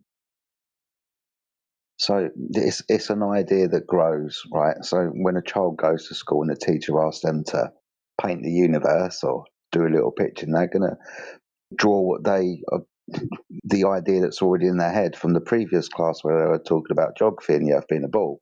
So the artist will build upon these ideas. The author will write about these ideas, right? And we can look back in history into certain authors who've speculated about what the sky is about. And these ideas keep growing until you get to like the 50s and the 60s, where we've got films and movies starting to develop and comic books, all based on these ideas. But the idea is planted. The subliminal programming is just a consequence of that seed that's been planted. You find it everywhere, though, like Indio says. You'll find it in history before people even went to space. Like, what is it? The Universal Pictures logo or Universal Studios, which is just a globe Earth. I think that came out in the 1920s, something, maybe just before, just after, but well before we went to space to confirm any idea that the Earth was a ball. Right? Oh, This hold on, idea dude. What about was the first movie? The very first movie is called A Trip to the Moon. It's by French. It's a silent movie. So there's a bunch of wizards, and because they're Luna, like, you know, yeah. movies were new, so they're doing it on a stage, like a stage that people do acting on. So there's a dividing wall. They're wizards. They're all dressed in wizard stuff. They walk through a door, go to the other side, and they're in lab coats. And they take a rocket and they launch it to the moon. And the guy goes up there, does whatever, and then to get back to Earth, he just jumps off the moon and lands on Earth. Right? So this is the very first film. Was about a rocket going to the moon. Kepler wrote a book about a witch taking him to the moon.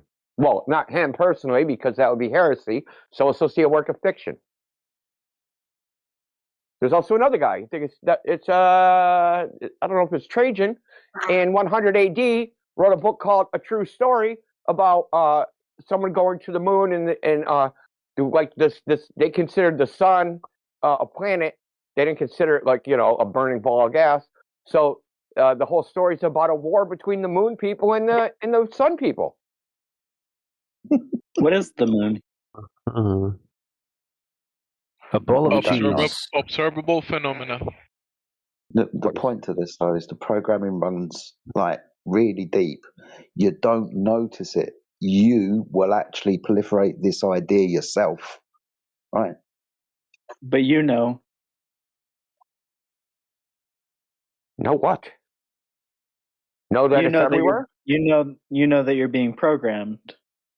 It's just because everyone else is fooled. No, everyone else.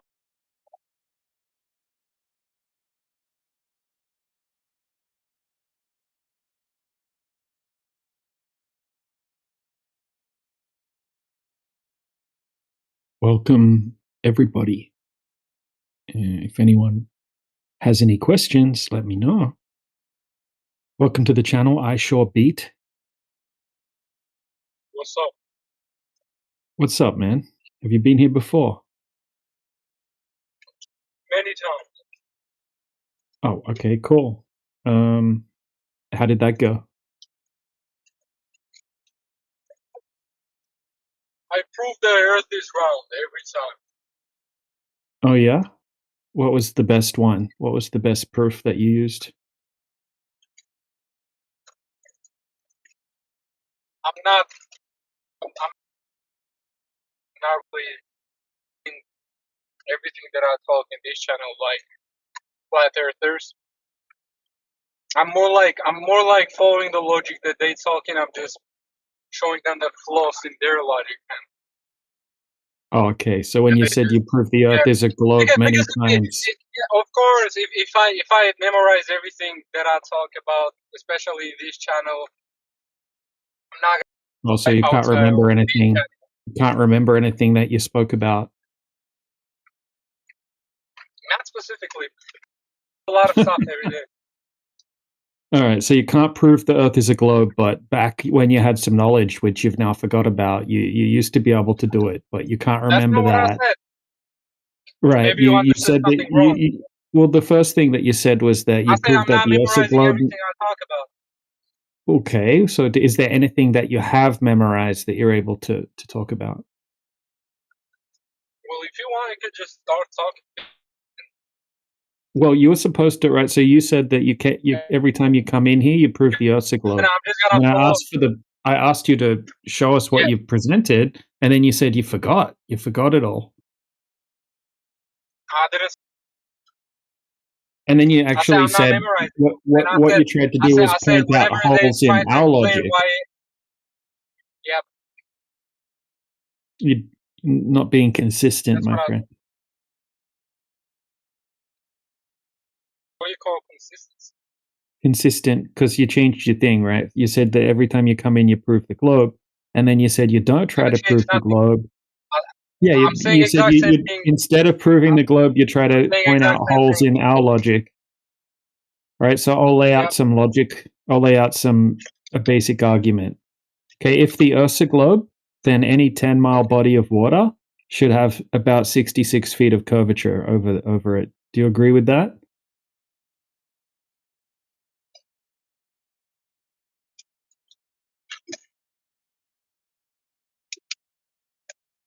Hello? What's up? Did you hear me? Yeah. Okay. I said, do you agree with that? And then you went silent. I'm counting because you have, as I told you, you have all those theories memorized. You It's not a actually haven't theory. calculated It's them. just You read something. So I'm just calculating right now. I'm calculating. If you give me 5 minutes, I'm gonna calculate. It's not easy calculation, so let me calculate it. oh, okay. 5 minutes. It's pretty Yeah, easy calculation. it's pretty easy to memorize something that you just read. But it's not easy calculation. Yeah, just 8 inches per Or mile maybe you squared. definitely doesn't know math. Just 8 inches per mile squared, and that'll give you the answer. It is 8 inches per mile square. It's really good that you read that, but I'm trying to calculate it. No, I didn't read it. I remember things. I have a You most functioning definitely read memory. that. No, I have a You're functioning not letting me memory, believe it or calculate it, not. okay? You All right, wanted take your answer. time to calculate it. We have a colon in here. Welcome, colon. Colon's gone. You said 66 feet every how many miles? For 10 miles, all right, any 10-mile body of water anywhere on the globe should have about 66 feet of curvature. 10 miles, 66. Okay. Do you want to calculate it, or do you want to just take my word for it, or what? Calculating. Okay.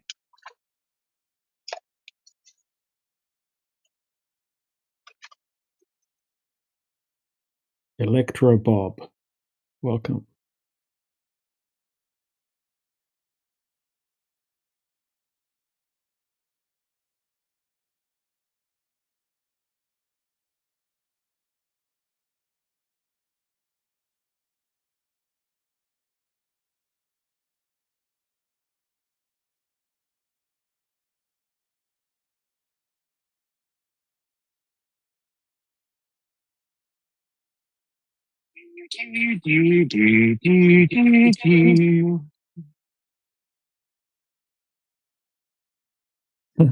Electro Bob's profile picture looks a bit like Necros's profile picture.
How you going with your calculation?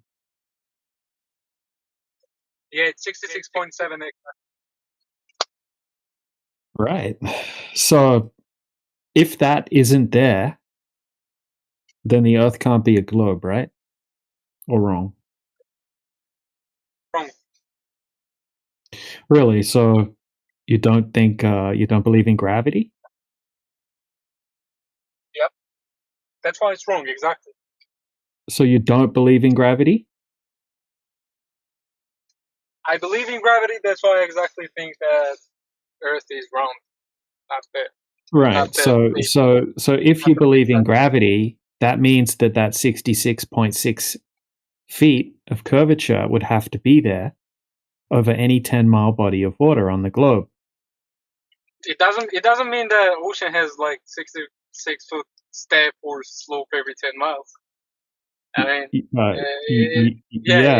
it says its direction continuously as you move around there, because gravity points toward Earth, the center. I'm pretty sure he doesn't know that. If you knew that, you wouldn't be thinking like that. But Yeah, that means that the curvature would have to be there. Ocean follows that curved. Yeah. So if you understood it, right, then you would understand why that 66 feet approximately of curvature would have to be there. 66.7. If you calculate that, you would know that. But you don't know No, that it's not, because you read that. No, it's approximately 66 feet, right? Because you don't understand your own globe. Mathematically. Oh, really? Is the Earth a perfect sphere? Is it? No.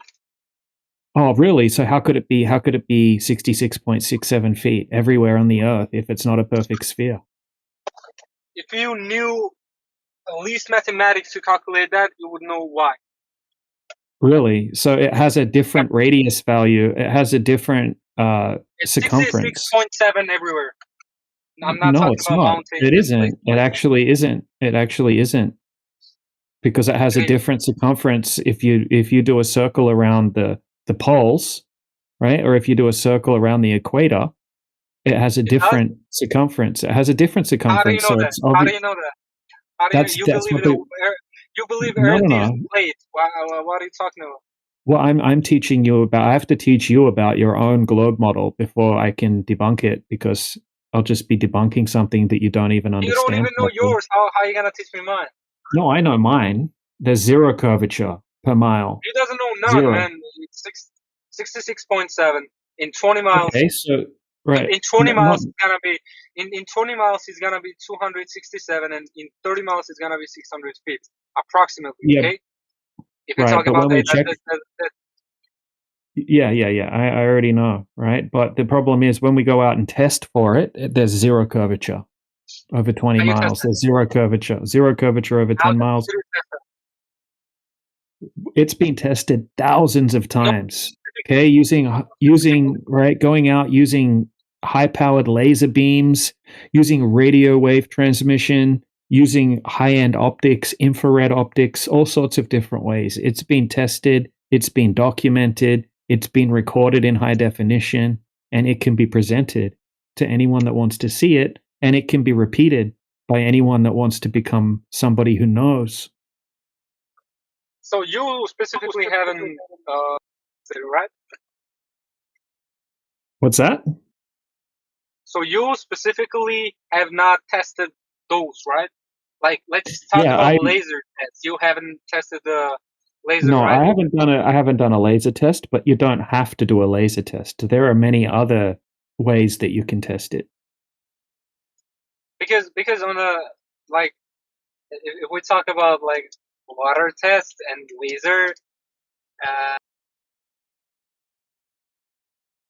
think you're misinterpreted, because the atmosphere can bend the beam. If you take a laser and if you point it directly with the flow of the water, it's gonna curve with it. So You're not pointing it through the water, dude. It's gonna curve. If you drift the Why water, would it do that? the right Why angle, would it? It's the Why same would it thing do with that? the atmosphere, because it's exactly the same thing with the atmosphere. It's just lower quality. Like it's bending a lot less than. If you shine a laser beam through water, it goes in a straight line. It does not. Yes, it does. In a water tank, yeah. But if water tank have a hole and you point laser beam exactly in the hole, it's gonna curve with the water flow. If you just shine a laser beam through the air, if you have air of uniform temperature, or if you have uniform density water, okay, a laser beam just goes in a straight line. Okay, And if it's then explain to me, if we're talking about laser test, and let's talk about mathematically, and you say 66 whatever, like 66 feet over 10 miles. Still, if you shine a laser, and if you try to exactly put the point on it, beam would be like 72, 74 feet above the water there. So why are you losing 8, like roughly 8 feet? Where's how yeah, so if we get a laser, it have to be like completely against like shit. My English is dying. So it's gonna be whatever is against the sphere. Like it should be opposite of the sphere. Then you're proving that. So I don't understand that. yeah. So if we set up a laser and we shoot it horizontally across the surface of the water, it will hit a target at the same height on the other side of the body of water. No, it's gonna be so. If you're saying it's 66.7 or 66 feet above in 10-mile radius, and if you shine the laser, it's gonna be like 72 or 74 feet above the water instead of 66.7. If it was completely straight, whatever you're trying to prove, it will be exactly on the same height, whatever the difference would be. Yeah, so when we test it, okay, it can hit a target. It can hit a target on the other side of the body of water that's the same height as the laser, right? Just above the surface of the water. I'm telling you, I'm reading it right now. Like, listen, don't read, just think. Listen to what I'm saying. We tested it with lasers, okay? And we can set a laser up just above the surface of the water, and we can hit a target 10 miles away. That's the same height, just above the surface of the water. That's not possible on a globe. it's not possible on a flat Earth too. Something being like 66.7 On a flat Earth, there's zero below, curvature. and then difference is giving you like 8 feet. 8 feet is too much. There's no curvature on a flat Earth. Clearly, Hey, listen, on a flat Earth, the surface of the water is flat. There's no curvature. okay, but you just told me like you could prove that with the laser test, and I'm telling you the laser test is wrong. I just explained it to you why it's wrong, and then I don't know why you're trying to explain right now. Yeah. Okay, what's wrong? What's wrong about the laser test? I just explained to you. You're telling me it's 66 point curvature. On a globe. You're telling me there is no. You're telling me, you're telling me there is no 66 point curvature. Okay, let's say it's not there. Yeah, in reality, it's not there. Whenever they did the laser test, it was 72 or 74 feet above from the water, and it still gives you 8 feet difference between the curvature of the Earth theory 66.7. Yeah, but we're shooting the laser. We're shooting the laser and from whatever you're trying to. No, listen, we're shooting the laser from 6 inches above the surface of the water. 6 inches above the surface. Oh my god, bro! Why do it from the 1 inch? It still gives you the same height. No, if you're doing it, changing that doesn't really give you like if you point it. Yeah, so how is it hitting the target? How is it hitting the target? If there's a giant hump of Earth curvature in between, how is it hitting the target? Huh? How is it hitting the target on the other side if there's a giant hump of Earth curvature in between?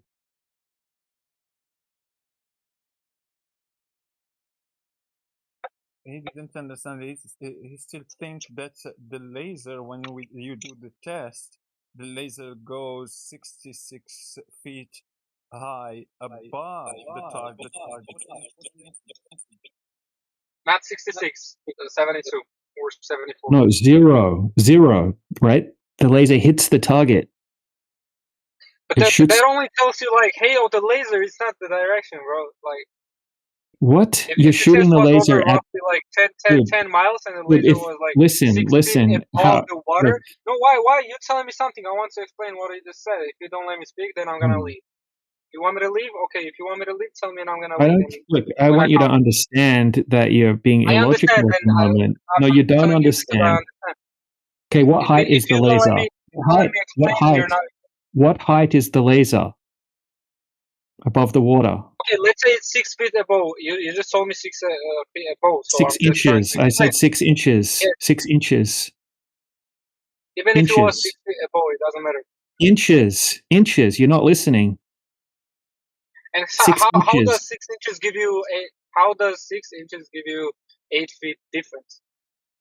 There is no 8 feet difference. You just made that up in your head. There is. No, I did No, not. there isn't. No, there is no There 8 is. feet. Where did you get the 8 There feet is. from? Where did you Search get it that up. from? Search it up. Search what up? Search Search what? that difference up. Search what? I just told you. Told me what? You're making up a number of 8 feet. Where did you get that from? You just made that up. It has nothing to do with what I'm talking about. So what you didn't understand, brother, is that the laser at 6 feet is hitting a target at the same elevation, which is There's no laser at 6 feet. The laser is 6 inches. inches. I'm sorry. Okay, that's what I'm saying. How does that give you difference of 8 feet? There is no difference of 8 feet. There is no difference of 8 feet. Where are you making that up? Man, go anywhere and just search up Earth curvature calculator, Tangent drove 10 miles or whatever. Bro, I mean, you sitting 24 hours there and searching everything that you could, and you didn't even know that it was giving you that difference. And only reason why you No, there didn't use is. it because you're Hey, not trying to calculate anything yourself. Billy, You're just doing whatever other idiots the are talking about. laser, you don't listen. That's your problem. Okay, we're shooting the laser over the surface of the water, and it's hitting a target on the other side that's just above the surface. There is no 8 feet or anything like that, right? The laser is just going along the surface of the water and hitting the target. There's no curvature. There's no 8 feet. There's no 66.67 feet. It's not there. If it was there, the laser would not hit the target. And you don't Then listen. it was a target that is 74 feet above. So No, then the there becomes target. difference. Like No, the target is not 74 feet above. The target is 1 meter high. bro, you just said example of how to measure something that you don't even know. No, dude, I'm presenting a real test. I'm presenting a real test that was done by a scientist, right? I'm presenting a real test that was done. You can see Why do the you believe in test. scientists? You're talking about you should not believe about anybody else, and you're being You programmed, don't and need then to you believe in believe. somebody You else. don't need Why to you haven't believe. tested it by yourself? I have. I've tested it by myself. I've tested it by myself. That's why I know You it's haven't 70. done anything. You have not tested I it. You have. didn't Now I'm even telling know. you. You didn't even I'm know how telling you, much it's 70. curvature there was I got over 72 10 feet. miles. I got There's no 72. 72. There's no There 72. is. That's incorrect. 72 is just a bullshit number. That has no relevance to anything in this conversation. Over 10 miles, there's 66 feet of curvature. Right? In reality, when we test it, there's 0 feet of curvature. And we have the test to show you it. You don't have to believe the test, right? Just look at the test and you can go and do the test yourself if you want. At this time, you haven't even looked at the test and you're not even able, right? You're not even able to compose yourself enough to listen, right, to the argument. That's why it's dragging on and you're making up these numbers, 72 feet, 8 feet, because you're not able to listen because you have some kind of ego issue, right? That stops you from being able to relax enough to have a normal conversation. The guy started lying. The guy started coping by saying that he done that. He done the laser test and he had the laser going up in the sky 77 or 74. I don't remember the number that he gave, feet up in the sky. What the heck is that type of coping? I don't think cognitive dissonance will just push people to do that. In your place, I will just mute myself and I shut up to eternity. I will never talk. Good idea. You were pushed to the point that you had to lie. What? The guy cornered you. You couldn't even respond by any logical response. You just had to lie. Did I? Wow. That's really Did I or did I not? lying. Yeah, you lied. You lied. That was a Did I? coping mechanism. Yes, you lied. You never done any laser tests where you had laser going high above 77 or 74 feet. That's bullshit.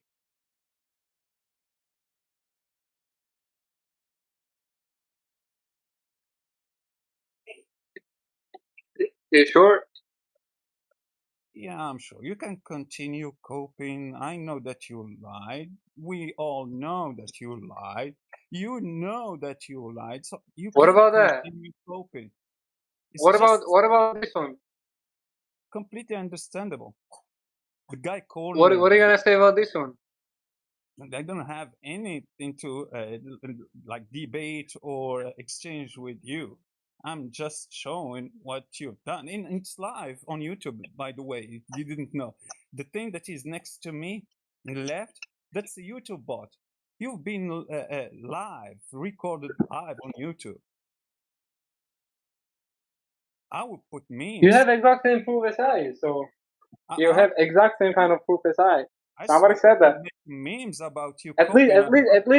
At least I can calculate with the mathematics. You just tell me somebody said that, so it's like that. Being able to Some scientist said that. Being able to calculate what I'm telling you, that you are able to lie live on YouTube. All right, here, hold on a second. I want to address what he just posted in the side chat. Give me a second. Okay, all right, cool. Now we're getting somewhere. All right, what's your name again? I sure beat. Okay, so you said that at a height of 72.7 feet above the water, the geometric horizon is exactly 10 nautical miles away. Okay, all right. So yeah, on a globe, that would be the case. All right, so you would have to be 72.7 feet above the water to have a horizon that's 10 miles away, 10 nautical miles away, right? On a globe. If you go lower, that means the horizon distance would be much closer. Do you agree? Hello? For a height of 72 feet, the actual visible horizon expands to roughly 1125 nautical miles. Okay, so if we go lower, then the horizon must be closer. Okay. Okay, so here's an observation. All I'm saying, the laser test that was done 10 miles with the 10 miles difference, and it should have hit 66.7 miles. It hit 72.7. No, not 70.27. 72 to 74 point difference. So how is that? Okay, so to hit a horizon, right? If you were 72.7 feet high above the water and you shot a laser beam at the horizon, okay, the tangent point where the laser hits the Earth would be 10 miles away. That would be the maximum distance. That would be the horizon. Okay, if you go How did they lower, exactly measure 10 miles when they were conducting that test? Can you tell me? okay, in some of the tests they use they do it over salt Not the flats. one that So you're talking about, not some of them. they're using mapping systems, maps. Okay. Yeah, like any map, you know, it's will That's how tell they you did that it? in this one, yeah, they're using maps.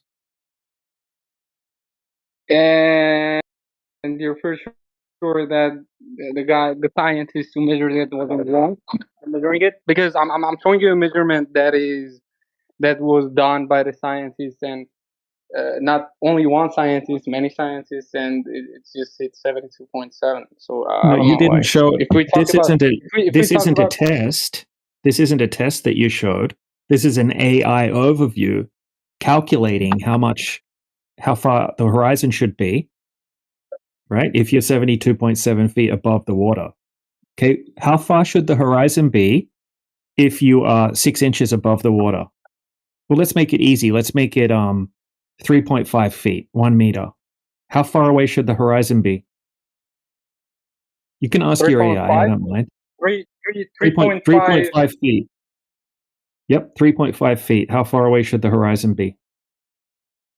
above water. Yeah. So we know that at 72.7 feet, it should be 10 nautical miles away. How far away should it be if you're just 3.5 feet above the surface of the water? It's 2.29 miles. 2.29 miles. Just use regular miles, not nautical miles.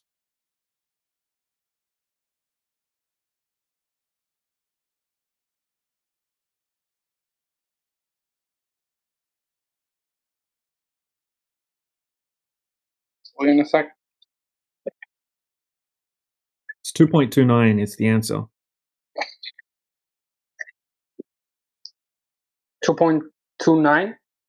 Yeah, that's how far away the horizon should be if you're 3.5 feet above the surface of the water.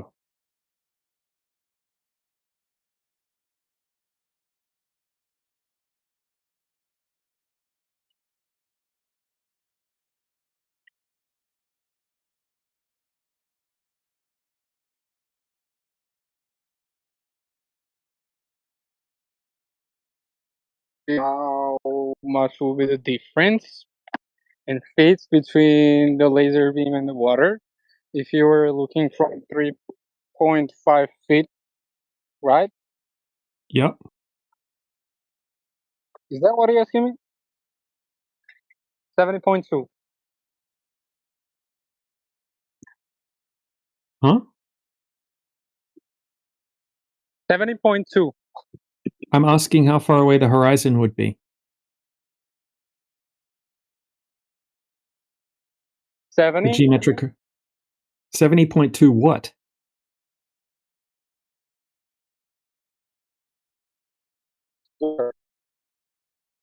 Huh? 72.70 70.2 above the water. 70.2 what? Millimeters? 70.2 Man, we're cans talking of about Coke? feet. Of Like course, I'm gonna what? say feet. No, we're Man, I asking said it the 100 times.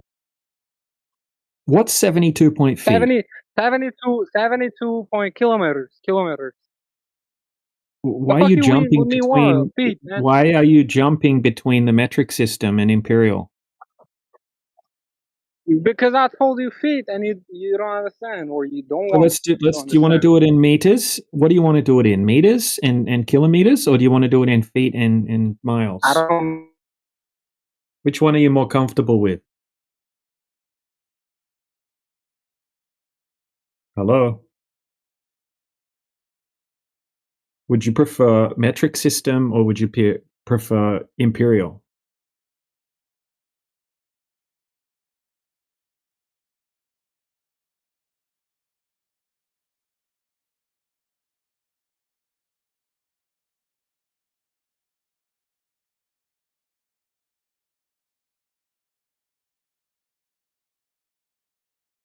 I sure beat. Hello.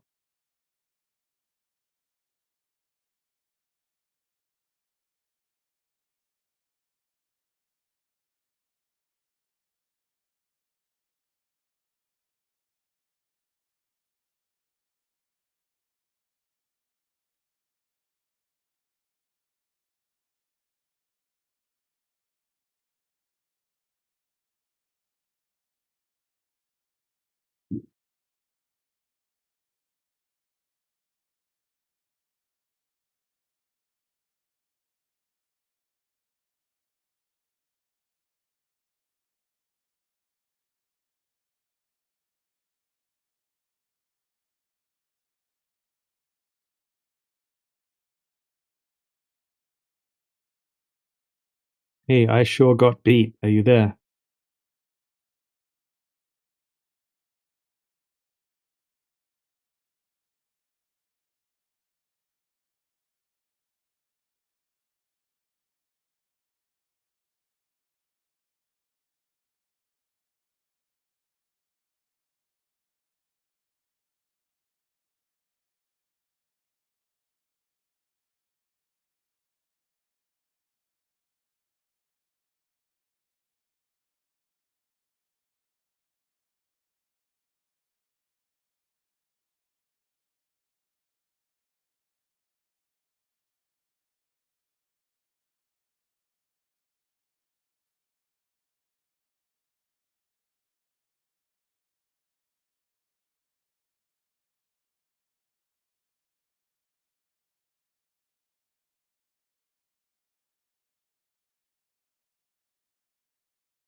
I think he's looking for his calculator. Yeah, well, he already said that he used his calculator earlier, so he wasn't looking for that. But he's now run away, unfortunately. Yeah, he's gone.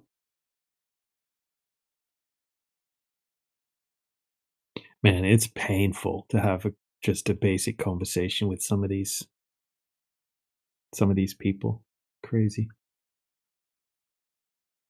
All right, I'm going to start an event in hopes of a good blober, whatever that is. Good faith glober.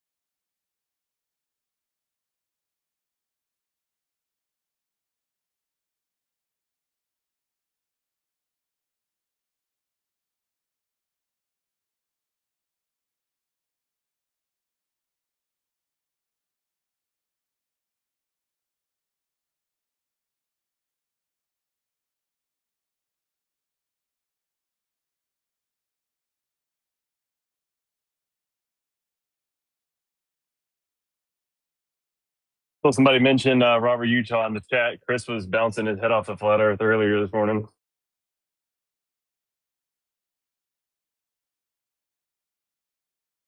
Yeah, they simply don't know what a unit is in a 360 circle.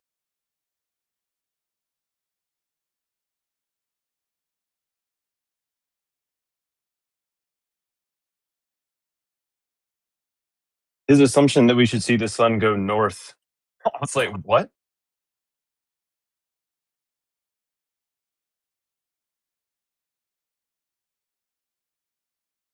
Yeah, I know about you guys, but I've never seen the sun in the north.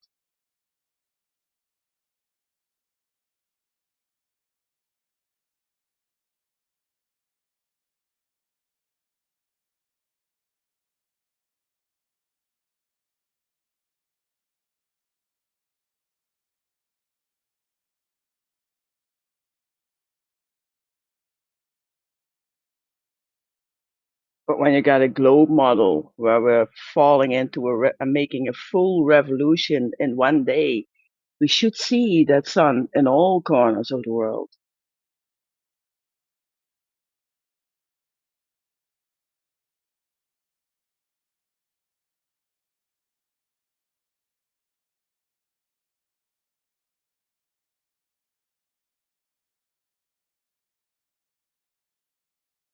All right. We have a new customer. Bonkin versus Popkin. Welcome. Hi. It's not versus, it's just V. Like, Bonkin of Popkin. Ah, my bad. All right. Well, welcome to the channel. Flat Earth? Yeah, Flat Earth. All guys here thinks that the Earth is flat, right?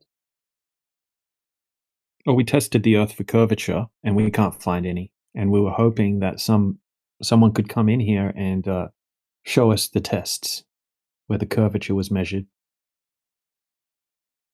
The test that shows that the Earth is flat, right?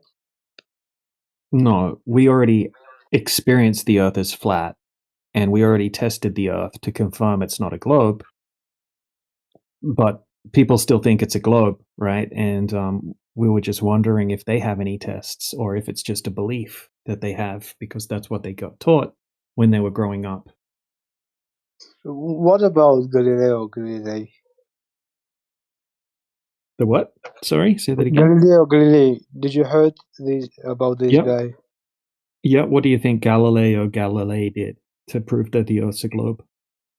Like the ship is coming from the sea, we're seeing just only the part of it, and after he's coming closer, we see the whole thing. All right, yeah, but we have really good technology now, and we've tested that, and we can reproduce that same effect on a flat surface, and we can also track ships with radar and see ships that should be completely hidden behind the curvature of the Earth.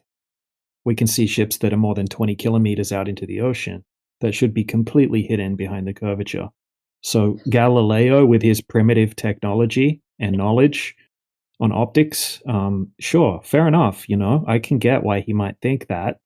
But now, we can easily go out and debunk that, that idea that means that the Earth's a globe. We can make something disappear from the bottom up on a flat surface very easily, just by manipulating the temperatures in the air. So what about the photos of NASA, like photos of other planets or our planet? Yeah, unverifiable, faith-based. This is what I would call faith-based evidence, right? And also evidence that when we go and test to see if the curvature is there that we see in the photo, it's not there. But the images, like what about the pictures that NASA give you from space? Well, most of them are admitted to be CGI, computer generated. But yeah, CGI, computer generated. But and even NASA admits that. But they do claim that a few of them are real photos, right? And if you can believe them if you want to, but I think that if I showed you some pictures, and if some of them are from NASA and some of them are just CGI, I don't think that you would be able to tell the difference between which ones are CGI and which ones are from NASA, right? So if they wanted to trick you, they could easily trick you. So CGI in 1960s, right? No, not CGI in 1960s, right? Back in the 1960s, sure, they did have some CGI, but it wasn't very good. That's why the some of the special effects they use in some of the moon landing footage is so bad, because they had 1960 CGI. But the picture, right? Well, they didn't claim to have a picture of the Earth in the 60s, by the way. The first one, right, and the only one they claim to be a photograph of the Earth from space is from 1972. Right? And it could easily just be a painting that's just photographed in a studio with a black background. People can paint hyper realistic, right? It's not difficult to paint a ball and make it look like a globe. People can paint paintings of people and you can't even tell that it's a painting. In fact, I asked my wife has a master's degree in fine art. And I said, hey, do you think someone would be able to paint this and trick people that it's a globe? And she said, oh, yeah, that's easy. That's nothing, right? And then she showed me some crazy stuff, paintings of people that you can't So tell. you don't believe that Americans came to the moon, right? No, and I think that most people haven't really looked into it. So, yeah, I don't believe it because firstly, just because the footage looks ridiculously fake to begin with. Also because when we tested the Earth, right, there's no curvature. And also because the place that they said they went to violates natural law. But that's a different argument. But look, I could just say that it's faith-based, right? And you can, if you want to believe them that they went there, that's fine, right? But that's always only going to be a belief, right? You could go measure the Earth for curvature, and it's going to measure flat. But look at this footage, right? Have a look in the side chat for me.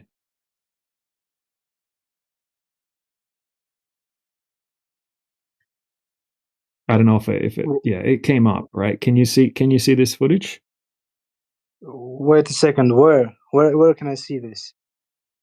Oh, I'll tag you in the side chat. You know how to get to the side chat? Wait a sec. I just you're right. Oh, okay. Thank you. I saw this. I see this. What is this? All right. This is claimed to be footage of a spaceship in space by NASA on the Apollo mission, Apollo 16. I don't know. I just see black and white, and that's all. Yeah. Well, Can't this see is nothing. the. Oh, maybe it's loading. Maybe it'll take some time to load. There's 2 GIFs, 2 videos. Both of these are claimed to be NASA footage. I don't know. Like Can you see them, or can you see them yet, or are they not loading? I guess it's downloading still because I just see a little bit white and a little bit black, and that's all.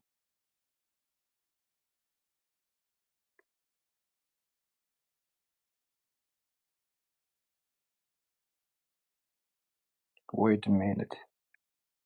Yeah. You know, I hate Discord. It's so terrible with interface.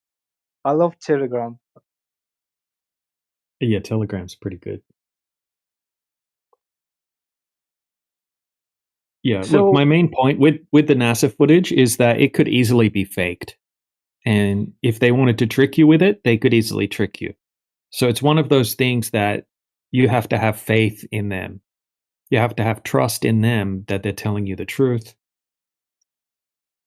So what about okay, you could you can think that NASA is lying because government, other stuff, but what about the third law of Newton? Did you heard it? Yeah. How would that prove that the Earth's a globe? So it's so hard to say this in English, but gravitation of the Earth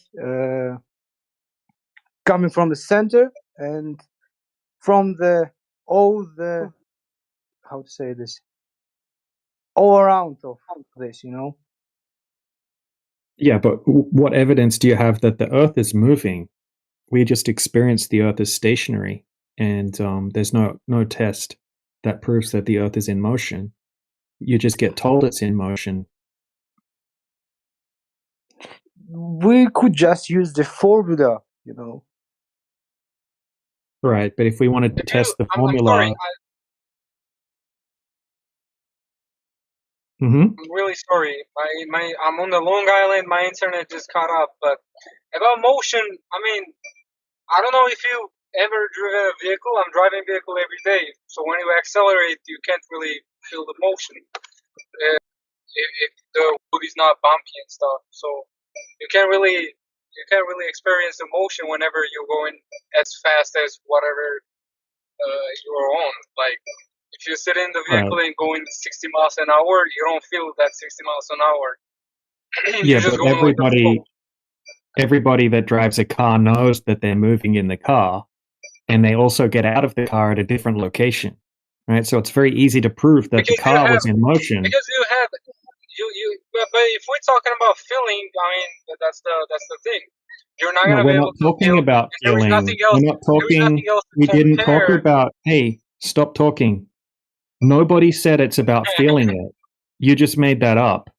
Okay, I didn't say you would be able to feel it if it was moving, if it was a globe. I didn't say that.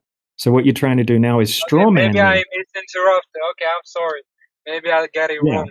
But still, You did, yeah. So that wasn't the argument. So still nothing. You also Still nothing. So you can easily shush. Okay. Right? Yeah. No, you don't need to laugh after you shush. Right? Just shush, and that's it. All right, bro. Bro, you're gonna mute me. Yeah, I will. I will mute you. Of course. I don't want Because, to. you I know, don't want to. I don't want to. Right? But what you're doing is you're interrupting a conversation I'm having with someone else, and then you're strawmanning me, and then you're giggling. It's annoying. So yeah, you'll probably get muted. But look, this is what I'm saying. You could easily prove that a car is in motion. Everybody knows that when they're driving in a car that they are in motion. Nobody claims that, oh, maybe the car is not in motion. Nobody claims that. That's retarded. Okay? We don't want to be to retarded, me, right? So we're talking about the Earth. Is the Earth in motion? I didn't say you would feel it. I just said, what evidence do you have that the Earth is in motion?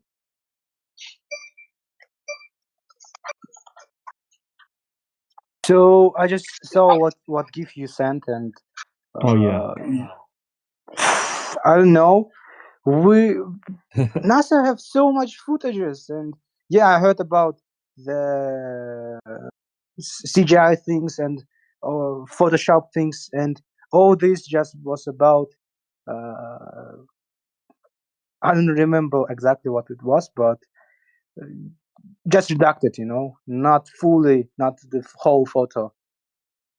And that was what NASA was talking about, like, yeah, we little bit use Photoshop for this photo, but they didn't make the whole photo in Photoshop.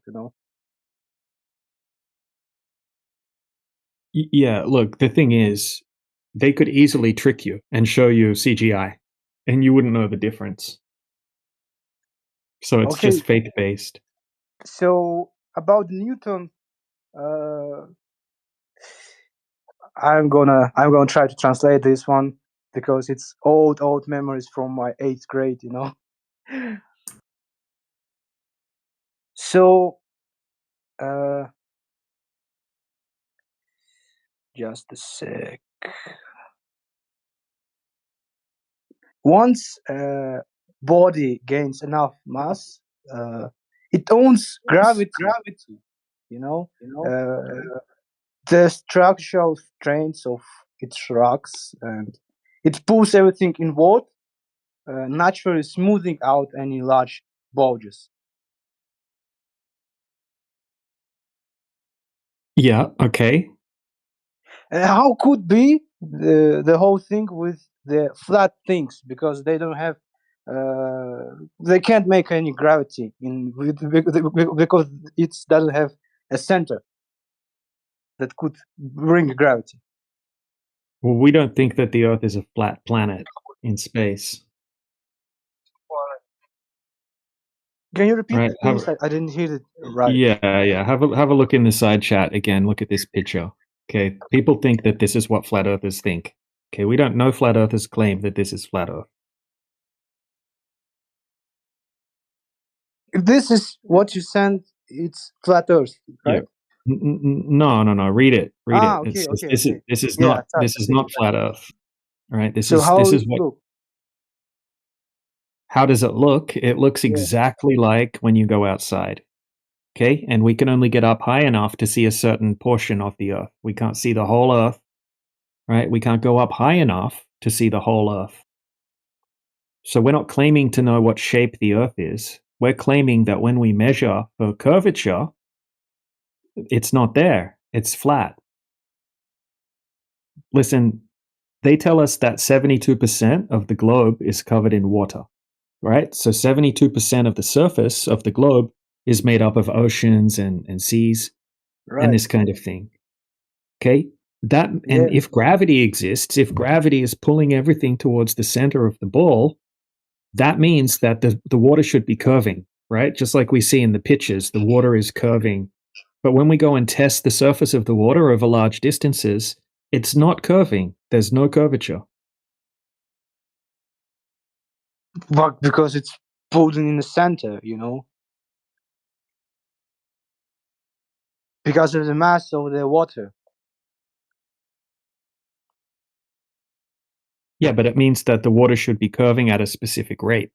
If everything's being pulled towards the center of mass, we can calculate how much it should be curving.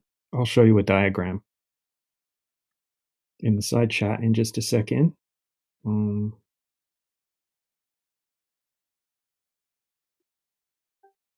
right? So if water is pulling everything, if gravity is pulling everything towards the center of mass, right, that means that any large body of water has a certain amount of curvature.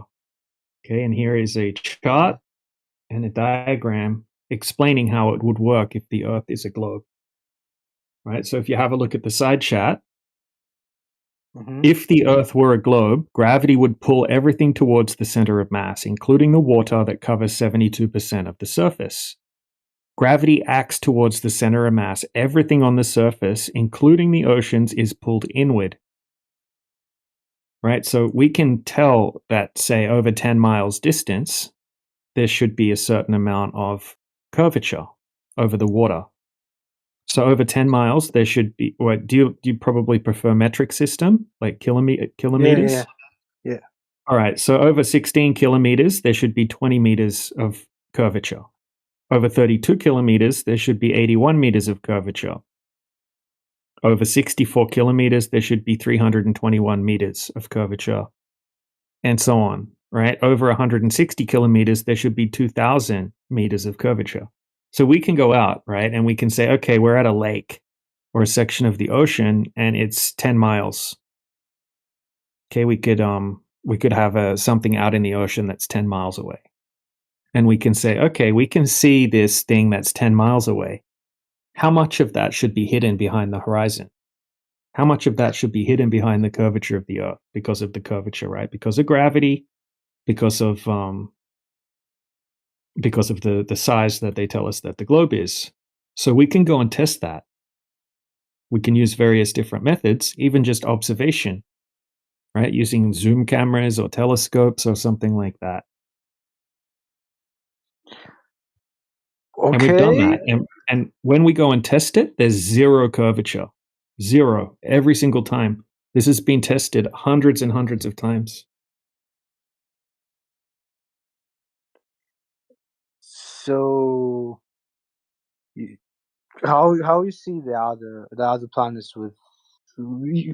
So it means that other planets it's flat too, right? No, we don't think that the Earth is a planet. I don't think the Earth has anything in common with anything that we can see up in the sky. We're not claiming that space is a big vacuum with all of these planets floating around in it, and that Earth is one of those planets. Right? The Earth is like the foundation of the system that we live in, like the floor, like the ground of the system. It's not a ball, it's not floating around in space or anything like that. All of the celestials in the sky, right, they move like a clock in the sky. We say they're moving. We all experience them moving. We see the stars moving, the planets, the sun, the moon, right? We see all of them moving in cycles in the sky.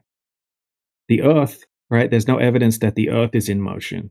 So the Earth is stationary, right? Water needs a container. That's what a pond is, or a pool, right? Or a bath or a bucket of water. You need to have a container, and then the surface is going to be flat, right? And if you make a bigger container, like a lake or a sea or an ocean, it's the same principle, right? You need to have a container, and the surface of the water is flat. So you could think of it like a big lake, a big pond with islands, and you're on one of those islands right now, and you can call it a continent.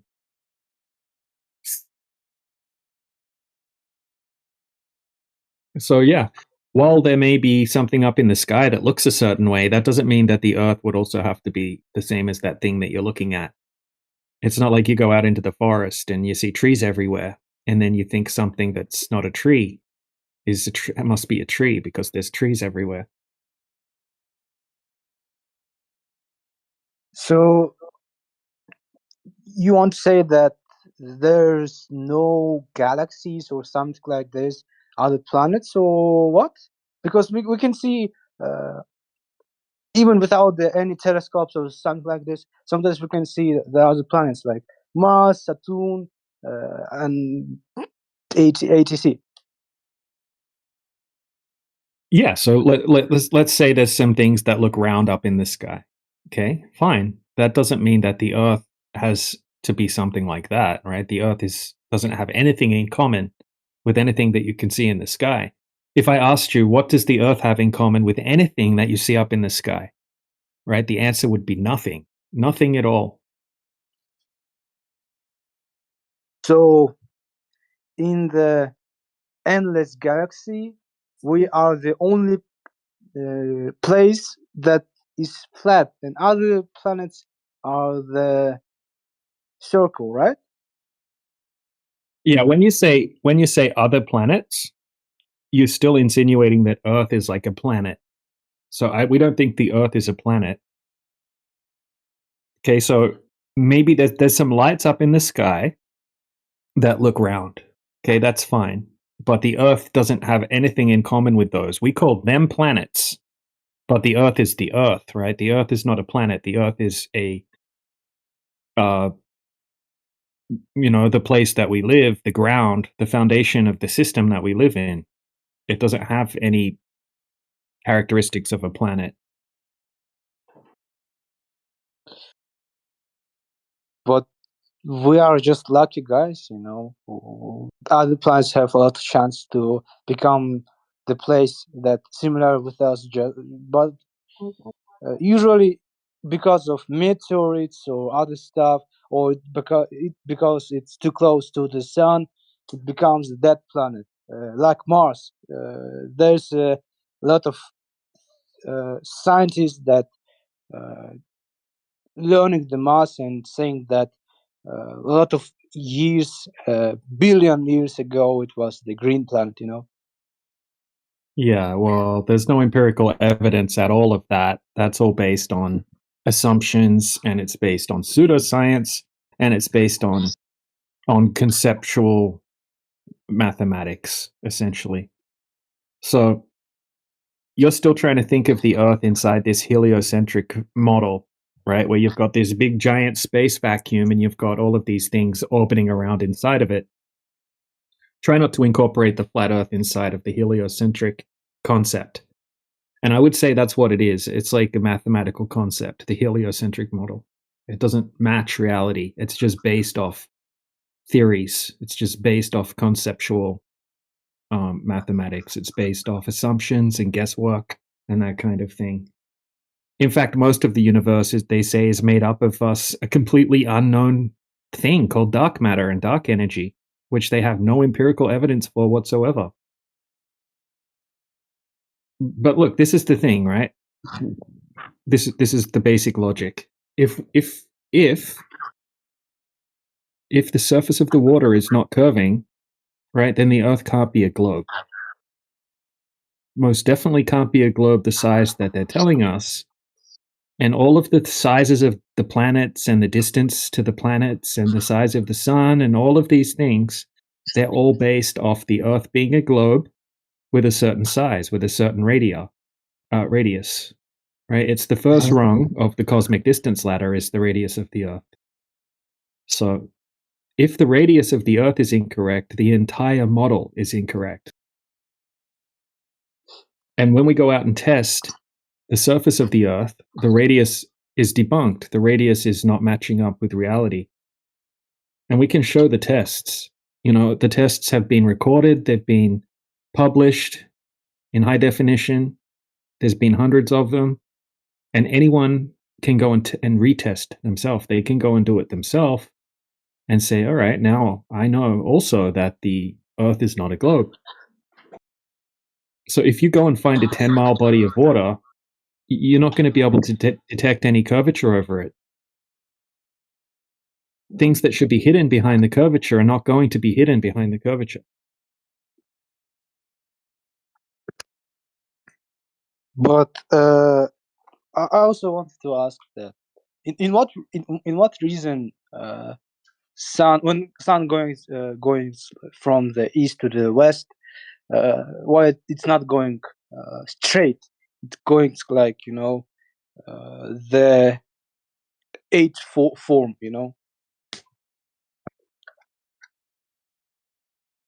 Well, look, yeah, we see the sun moving east to west, that's just an observation that we make. We see the sun moving across the sky, and we claim that the sun moves across the sky, whereas when you're watching the sun on the globe, You claim that from your perspective, that sun isn't even moving, and that you're on a ball that's spinning, and that's why it looks like the sun's moving.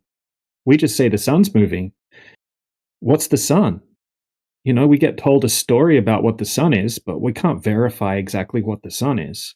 We just know that it moves, you know, in the sky in a certain path, and it repeats each year. So each year, the cycle of the sun will reset, and it will do the same thing again each year, basically. So it's an observation in the sky that's happening above a surface that we can go and test and verify that it's not curving.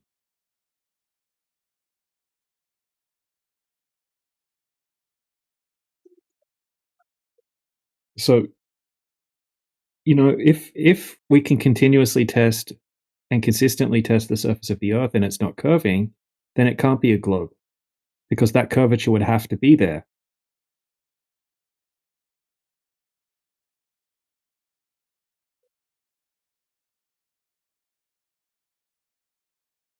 Does that make sense?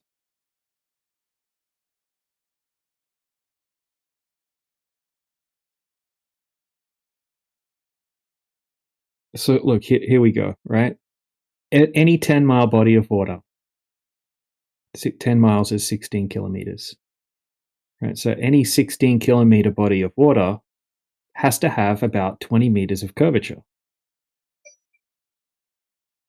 Has to be there. That means if I stand on one side of a 16-kilometer lake and you stand on the other side of the lake, I shouldn't be able to see you on the other side of the lake. You should be hidden behind the horizon. So if I can go to a 16-kilometer lake and I can zoom in across the lake and I can see you standing there on the other shoreline, that's not possible on a globe. And then we could say, hey, that's interesting. Let's try that on a 30-kilometer lake. And I can still zoom in across the lake and see the shoreline on the other side of the lake. Now we don't have 20 meters of curvature missing. Now we have 70 meters of curvature missing, which is like a 25-story building or something like that. Missing. Curvature that has to be there is not there. And then we test it again and again and again and again. And we try it on lakes, and we try it on the ocean, and we try it over salt flats, and we use lasers, and we just keep repeating and repeating and repeating. And then we have a huge accumulation of empirical evidence showing that the curvature of the Earth doesn't exist.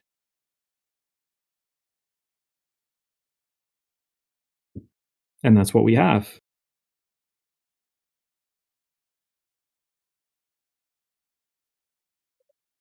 And what's crazier is after you look at all of this empirical evidence and you go and test it yourself and you see that the curvature is not there, you'll start questioning the globe. You'll be like, hold on a second, surely thousands of people throughout all of history have gone out and measured the curvature of the Earth. And that's where you'll start doing research and being very disappointed, because you're going to find that nobody in the history of humanity has gone out and measured drop over distance, measured curvature, Earth curvature. Hasn't been done.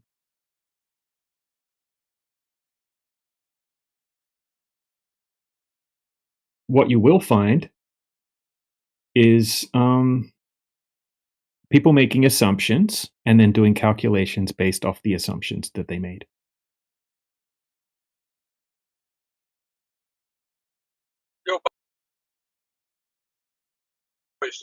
Like, it makes me pretty relaxed. Just saying.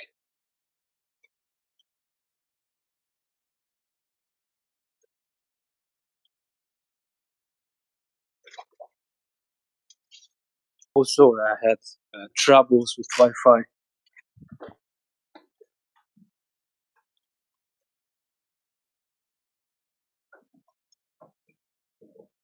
It's not a problem. Hi, can you hear me? Yeah, we can hear you. In what this stops, I already forgot. So, the sun, we don't know what is sun, right? No, we can't empirically test what the sun is. Isn't sun, just a big star. In this star, it's getting a lot of thermonuclear reactions, and it's making light for us. No? That's the claim. Yeah, the claim is it's a big burning ball of plasma gas inside a vacuum, a space vacuum, 93 million miles away from the Earth. That's the claim, right? But that claim is based on a bunch of assumptions that don't have any empirical evidence to validate the assumptions. But we're using just math and chemistry, no? Well, they're using assumptions and they're using mathematics that's based off assumptions, right? And then they're conflating assumptions with chemistry. Sure. In fact, they've actually changed the distance. They've changed the distance to the sun numerous times, from 3 million miles to 112 million miles to back to 93 million miles. It's changed a lot. You know, and as soon as if they came out and told people a different distance, people would just believe it. People would just say, "Oh, no, actually scientists worked out it's 200 million miles away now." You know, and people will just believe whatever they get told. But it's based on assumptions. It's based on the assumption of a space vacuum. It's based on the assumption of a spherical Earth. It's based on the assumption that Venus is the same size as the Earth. A whole bunch of assumptions go into the distance to the sun. But look, this is what we can do. We can go out and just test for the curvature over the surface of the Earth. And that debunks the entire heliocentric model. If that curvature isn't there, the Earth can't be a globe. So how we can see literally tomorrow? Yesterday we just saw how moon and the sun meet each other, and moon close the sun. How is this possible in the flat Earth? Yeah, it's a sky phenomena. I don't think anyone truly knows the explanation for it. So I wouldn't want to make claims about something that I can't empirically validate that's based off of assumptions. But we can confirm that whatever's happening above the surface of the Earth is happening above a surface that, when we test it, it's flat. There are also inconsistencies with different eclipse types that happen in the heliocentric model. Like when we have lunar eclipses, sometimes we can see the sun and the moon both above the horizon during the eclipse. And then they have to fix that problem, they have to say, oh, well, the sun's not really there, right? It's being refracted up, and the sun that you're looking at doesn't really exist where you can see it. It's just an optical illusion, but they don't have any evidence to back that up. And then sometimes during an eclipse, we see the shadow on the moon, right? And sometimes that shadow's upside down. It's the shadow going from the light, and this light is going from the sun, isn't? Yeah, but look in the side chat. Look at what is that Yaga Bruno? Thanks, man. Look at the last two that Yaga Bruno posted. Okay, so that horizon should be arcing upward. If the horizon's arcing upward because you're on a ball, okay, the shadow that's cast from the Earth onto the moon should be a convex shadow. It should be an upward arcing shadow, right? In the middle, it should be higher, and at the edges, it should be lower. Convex. Okay, but we're seeing a shadow that's upside down. We're seeing a shadow that's concave, right? Okay. Like if you get a torch and you hold a basketball, and then you make a shadow of the basketball on the wall, okay, you're going to see the top of the shadow is going to be arcing upward in the middle, right? If it was arcing downward in the middle, you would have a big problem. That would be impossible. Okay, but that's what we see sometimes during the eclipses. So I think there's something much more complex with what's going on with the sun, the moon, the stars, the planets. It could be something far beyond our comprehension. That's why we stick to empirical evidence, things that we can test here on the surface of the Earth, which would be the curvature of the Earth. But you know, the whole world is built on assumptions like economy, the whole physics, the whole math, the whole chemistry, the whole thing, Not geometry. really. We can test things physically though, right? You can measure your height, and it's not based on assumptions, right? You could just check your Yeah. height, or you could measure your computer desk and say, okay, my computer desk is exactly 4 feet long and 2 feet, 3 feet wide, and 1 meter high or whatever. Like we can test things, and then we can know that because we tested it empirically. But we can do the same thing with the surface of the water. We can go out and test it. We can measure it. We can see if that curvature that should be there, that must be there, if we can see if it's there or not. So it's not based on assumptions. We can actually know things. Just at the same time, we just see from the one thing, things we can see like atoms and other stuff. Before, we already know about atoms before it was even opened by Einstein and other stuff.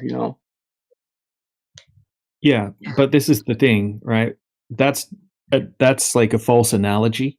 That's something that's really, really small that we just can't see, but we can test with it, and we can do all sorts of things to test it, that kind of thing. When it comes to the curvature of the Earth, right, that's something that's big and physical. So if there's a lake that's 16 kilometers across the lake, it has to have that 20 meters of curvature. It has to be there. If it's not there, then the Earth is not a globe. It's impossible to have 16 kilometers of flat water on a globe. It's not possible. It's impossible. It destroys the entire model of the theory of gravity, for example. Everything's being drawn towards the center. That means that any 16-kilometer lake has to have about 20.3 meters of curvature over the surface of the water.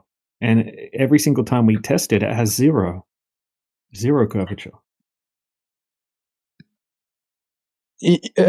But microscope and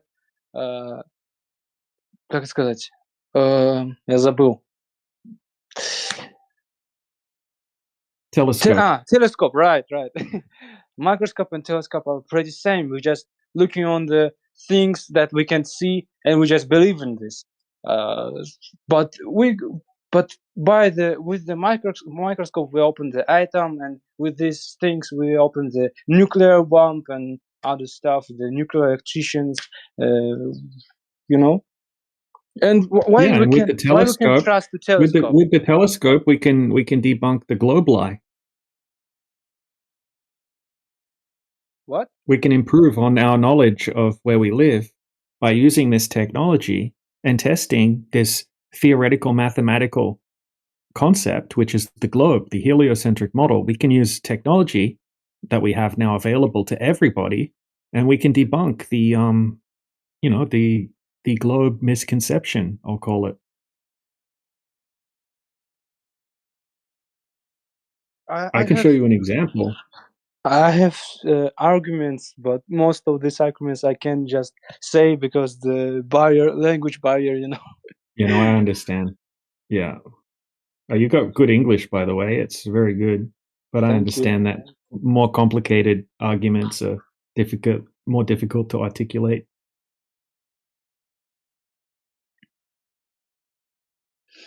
I just I understand what I you can said just about. show you. I can just show you. Yeah, I'll show you that the Earth's not a globe, right? In the side chat. Okay. All right. Okay, so this is an observation done. Okay, so all of this is all recorded in high definition. But I'm just going to show you a presentation on the observation, just so I can explain it, and then you can look at the video later if you want to. Okay, so this is the Great Salt Lake in Utah. Okay, this is in America. And if you have a look at the picture that I just put in the side chat, you can see a yellow line. and this is where the observation is going to be taking place. The top of the yellow line is where the camera is going to be placed, and then the bottom of the yellow line is the target. Okay, the target is just the other side of the lake. That's 34 kilometers away. All right, here's the camera at the top of the yellow line there, right? So this is the camera. The camera is 1.5 meters high. I'll write it in the side chat. 1.5 meter observer height.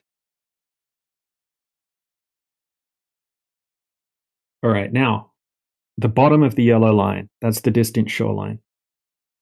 Okay, here's a picture of the distant shoreline. And this is not through the camera, right? This guy actually has another person on the other side of the lake.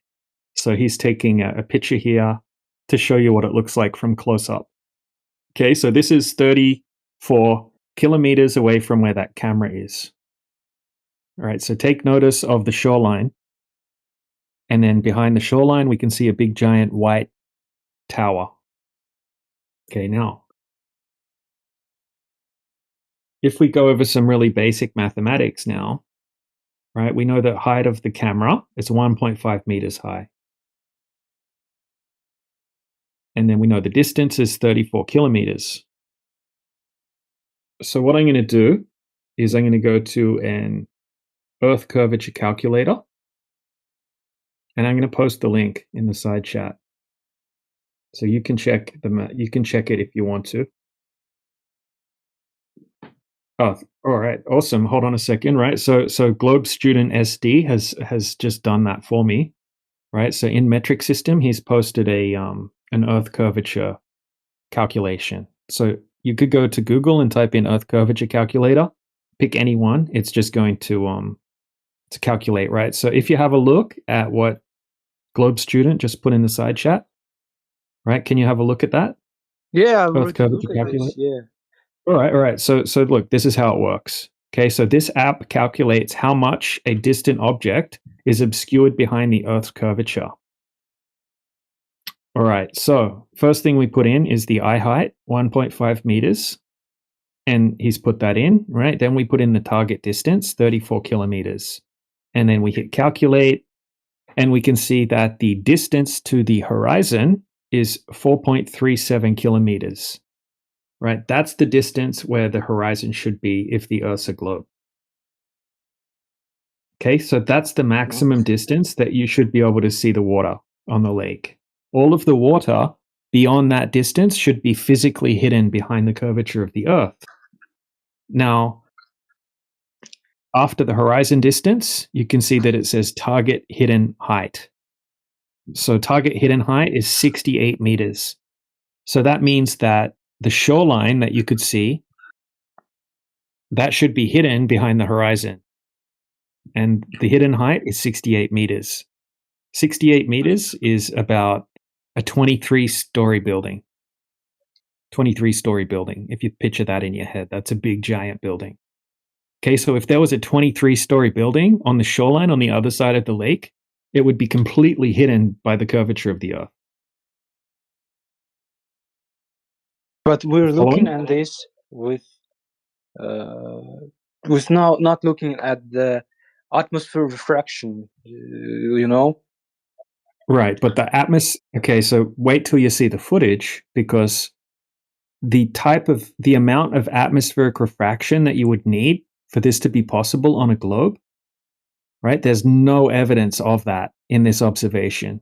And then this observation was repeated during the daytime, and then again it was repeated at nighttime again as well. Right? The amount of refraction, after you do the mathematics, you can work out how much refraction would be required for this to work on a globe. And it's extreme refraction, ducting conditions. Right? So we'll go over refraction in a minute. Right? But the first thing you need.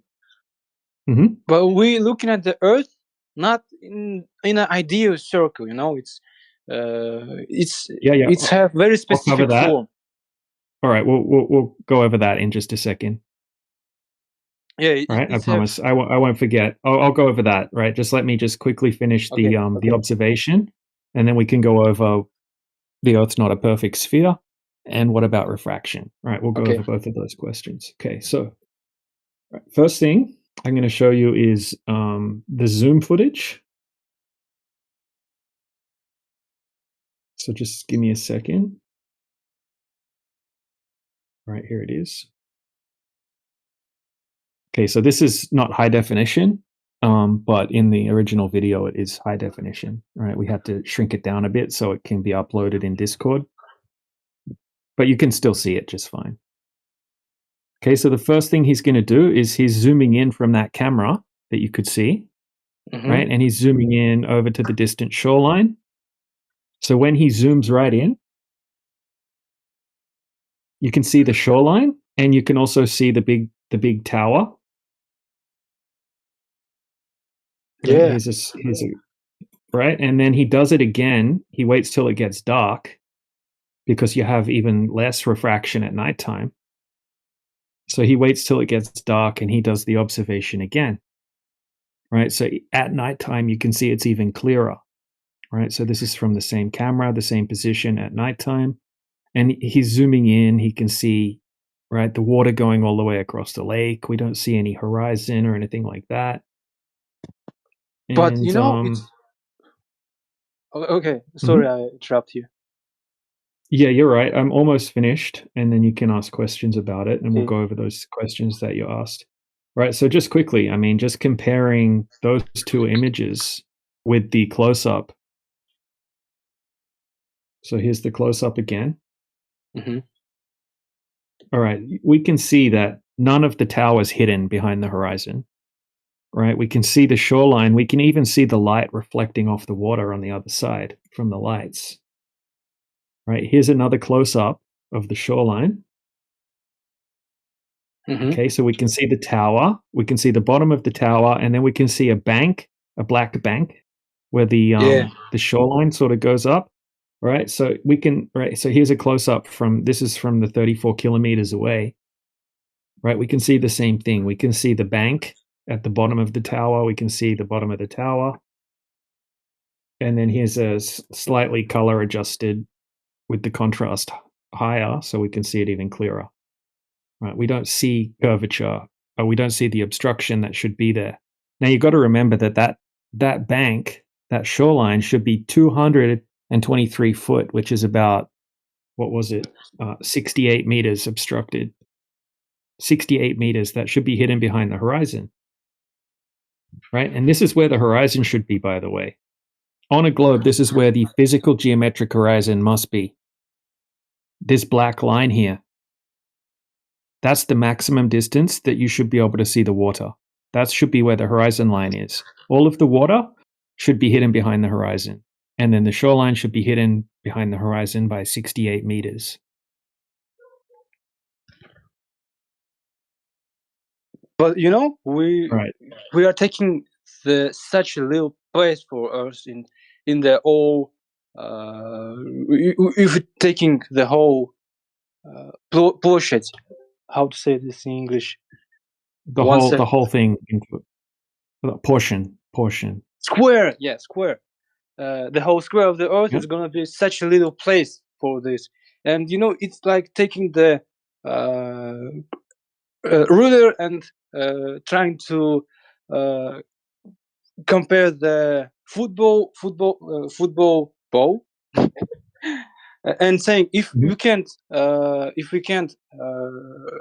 1 second measure the ball, it doesn't mean it means that the ruler could be straight. Right.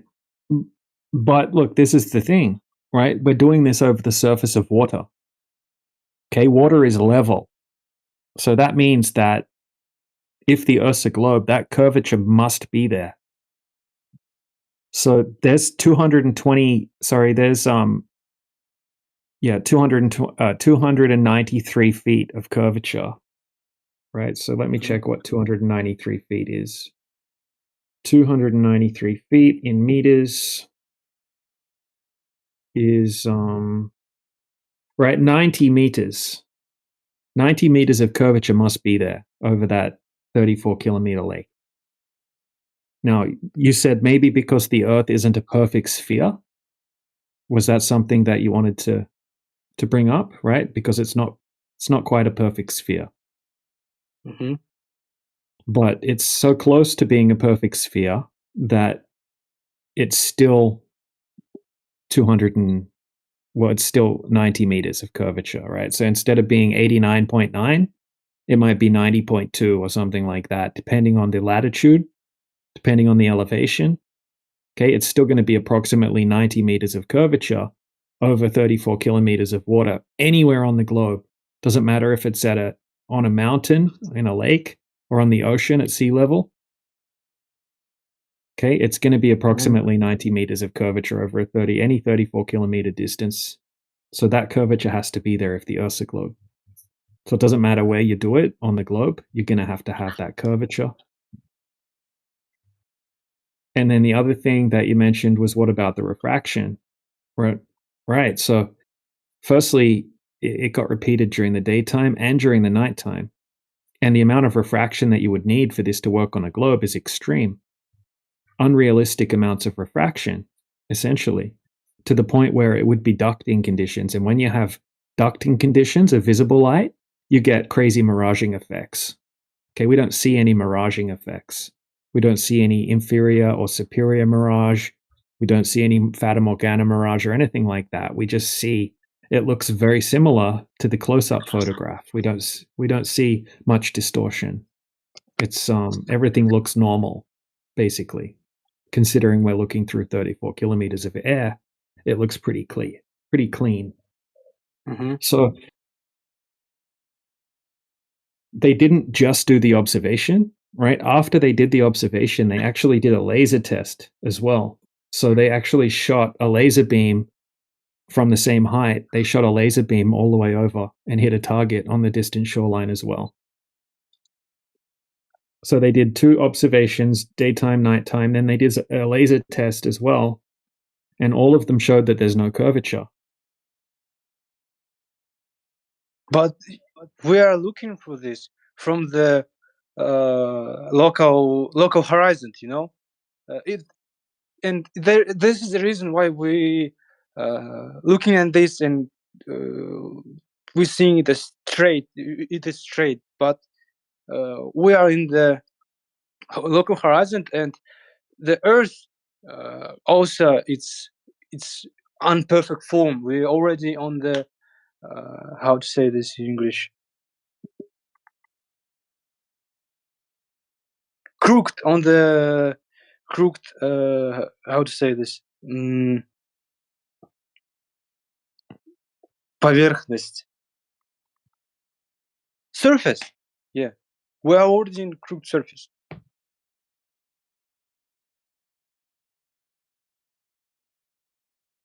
Yeah. You know, this is what they tell us, right? If we're standing at the surface of any body of water, the horizon should be a certain distance. Okay, so in this instance, the horizon should be 4.3 kilometers.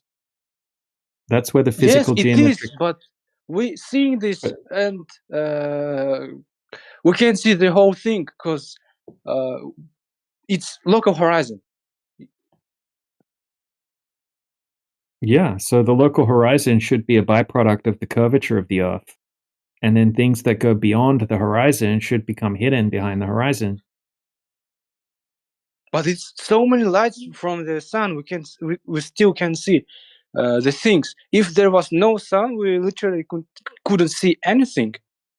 Right, but because we have the light from the sun, we can see all the way across the lake, and we can see that the horizon that should be blocking the view from the other side of the lake doesn't exist. The globe horizon doesn't exist. The curvature doesn't exist, right? Because we do have the light from the sun, and we can see that the curvature isn't there.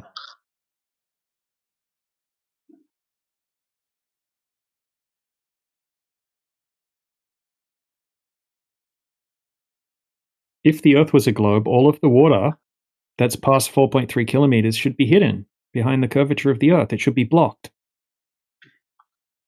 You know, like if you're standing in a hallway, right, and the hallway's curving, it's bending around, and your friend walks away and goes behind the hallway around the corner, you can't see them anymore. They're hidden. They're blocked behind a physical obstruction.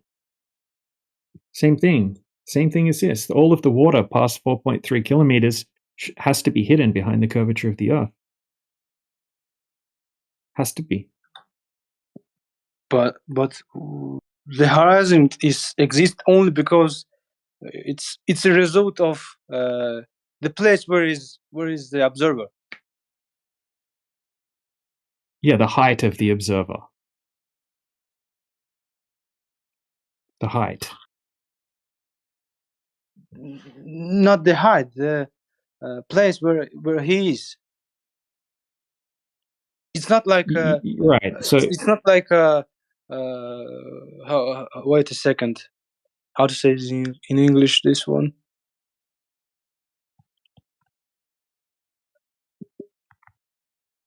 It's not like a line.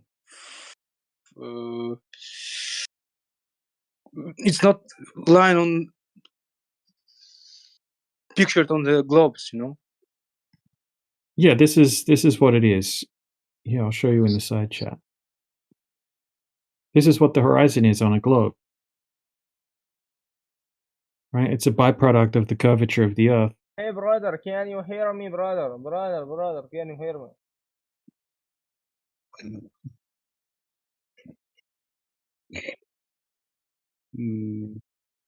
All right, see how the guy, right? So look at my image first, the diagram. Okay, a man standing on a sphere. Yeah. Would observe the physical geometric horizon at a certain distance. Okay, so it's like a tangent line to the maximum distance you can see. Right? The maximum distance that you can see is because the Earth's curving. Okay, and that distance should be 4.3 kilometers. If you're 1.5 meters high, that means the horizon should be 4.3 kilometers away. Any water that goes beyond that, any object that goes beyond that should start to become hidden. All of the water should be hidden. Right? But if, like, let's say a boat, right, let me, right. Yeah, like look at below that. Look at what Globe Student posted.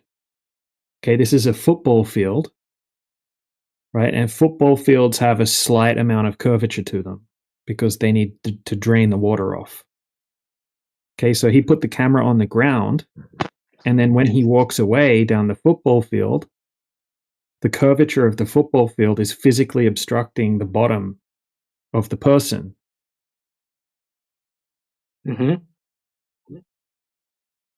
Right? The same thing should be happening with the water on the globe.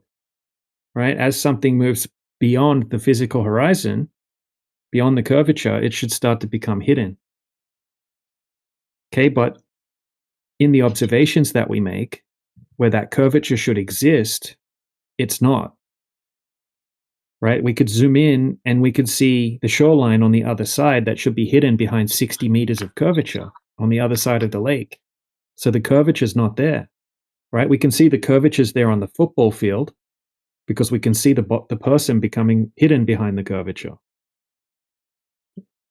But on the globe, there is no curvature.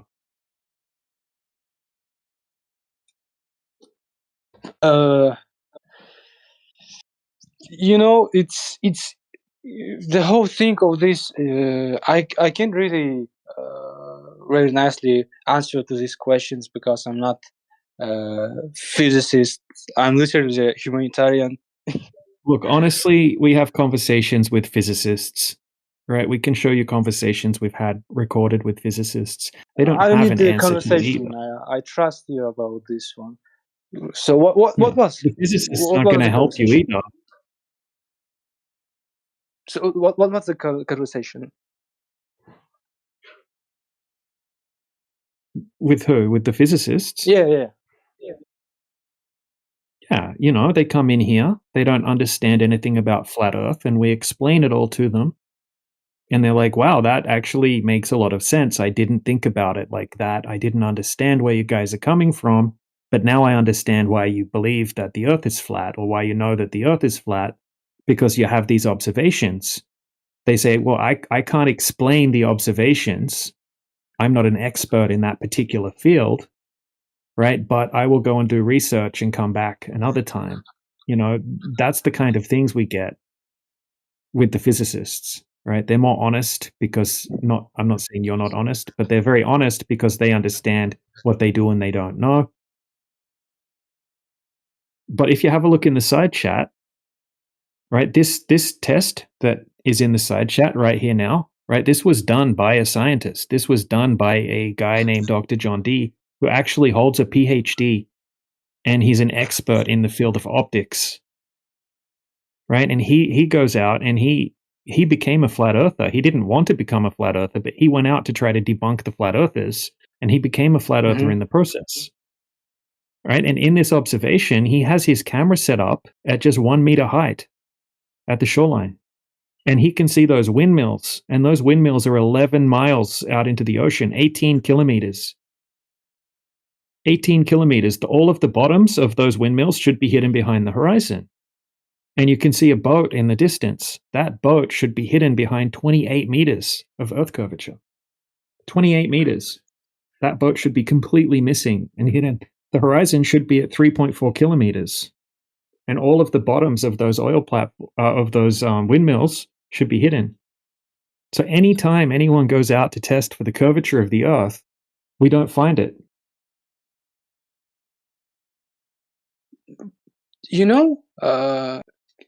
The whole of this thing, how could be it all this thing possible when in the same time we can see so a lot of objects a lot of planets, we have how to say this in English, Sputniks that taking photos of the other planets, and we could literally see that it's the form of globes, Yeah, other planets, right? You're still. Oh, sorry. It's just assuming- because of my English, not because of. No, it's okay. But okay, so you're seeing something else, and something else looks like it's spherical. Yeah. Right. Think about it like this, right? Let's say you measure your floor of your house, and the floor of your house is flat, and you test it, and you observe it as flat, and you know it's flat.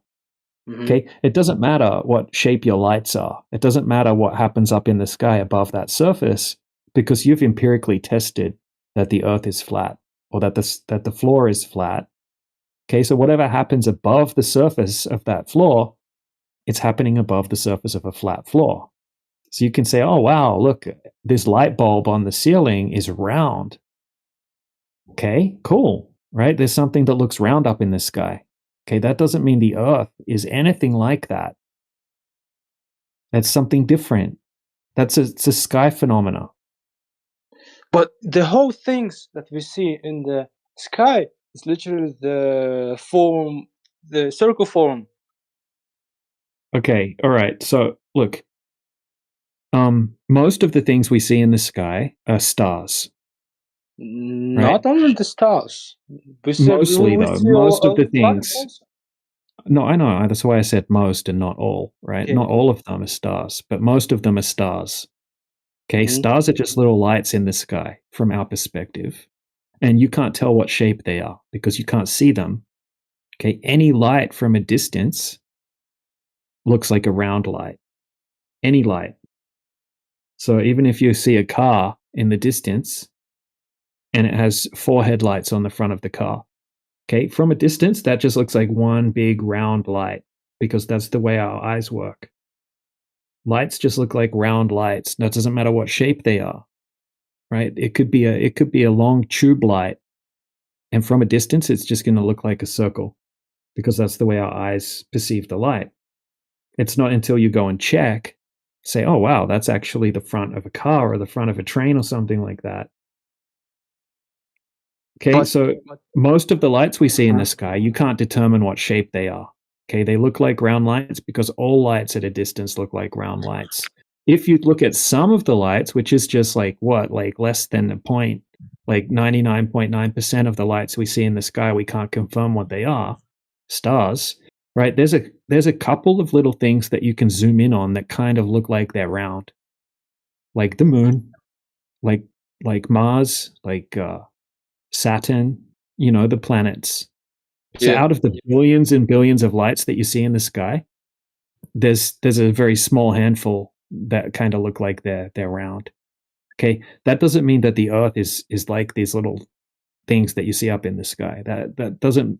I get why you think that, because that's what we get taught, that everything exists in this space vacuum, and we're like the balls in the sky, or like the lights in the sky. Okay, when we check the surface of the Earth, there's no curvature. Okay, that's a big red flag for the globe. And secondly, we don't know what we're looking at up in the sky. When you look at Mars, you get told that Mars is a big giant rock in a space vacuum that's covered in red dirt.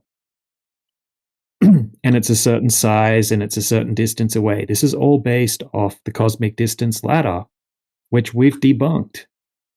This is all based off the assumption of a space vacuum. This is all based off the assumption of the bending and warping of space-time and the bending and dark matter and dark energy, which they have no empirical evidence for whatsoever. This is all just a big theoretical mathematical concept, the heliocentric universe. So we've been fed this story about the lights that we see in the sky, and most people just believe it. There's no way that you can go and test how far away is Mars. What's Mars made out of? You just have to trust them, right? But you can go and test the surface of the Earth and confirm that it's not a globe. So whatever Mars is, whatever Venus is, whatever a star is, we know that it's happening above a flat floor. Nobody can argue with that logic. That's a fact. But it's pretty weird that we are the only thing on the universe that is flat. Because if there was only Mars and that's all, okay, it couldn't mean that the other things is circle. But we can see the thousands of planets, not using our eyes because No, it's too no, no. primitive. You don't too see primitive. thousands. There isn't thousands of planets that you can see. Huh? You can see millions of stars, right? You don't know what Not shape only they are. stars, also planets. You don't see many planets. You can see a small amount of planets, and they're very blurry in the raw footage. But you've been told a story about how far away they are, and you're still thinking of this big giant space vacuum, right? This big giant infinite space vacuum. We're saying that there isn't evidence of that existing. In fact, it can't exist the way that they tell us, because it breaks natural laws. It breaks laws of nature.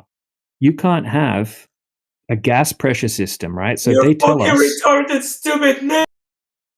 Yeah, that's a meltdown. All right, look, if you get a vacuum chamber, right? If you get a big vacuum chamber, you know what a vacuum chamber is? Yeah. Yeah, if you get a big vacuum chamber, you can't have a gas pressure system inside the vacuum chamber and still have a vacuum chamber. Right? That's impossible. It goes against natural laws, right? It violates thermodynamics. It's not possible, right? You need to have a Can physical you repeat container. the last one about vacuum? I Yeah, don't really get it. right. So they say space is a big vacuum,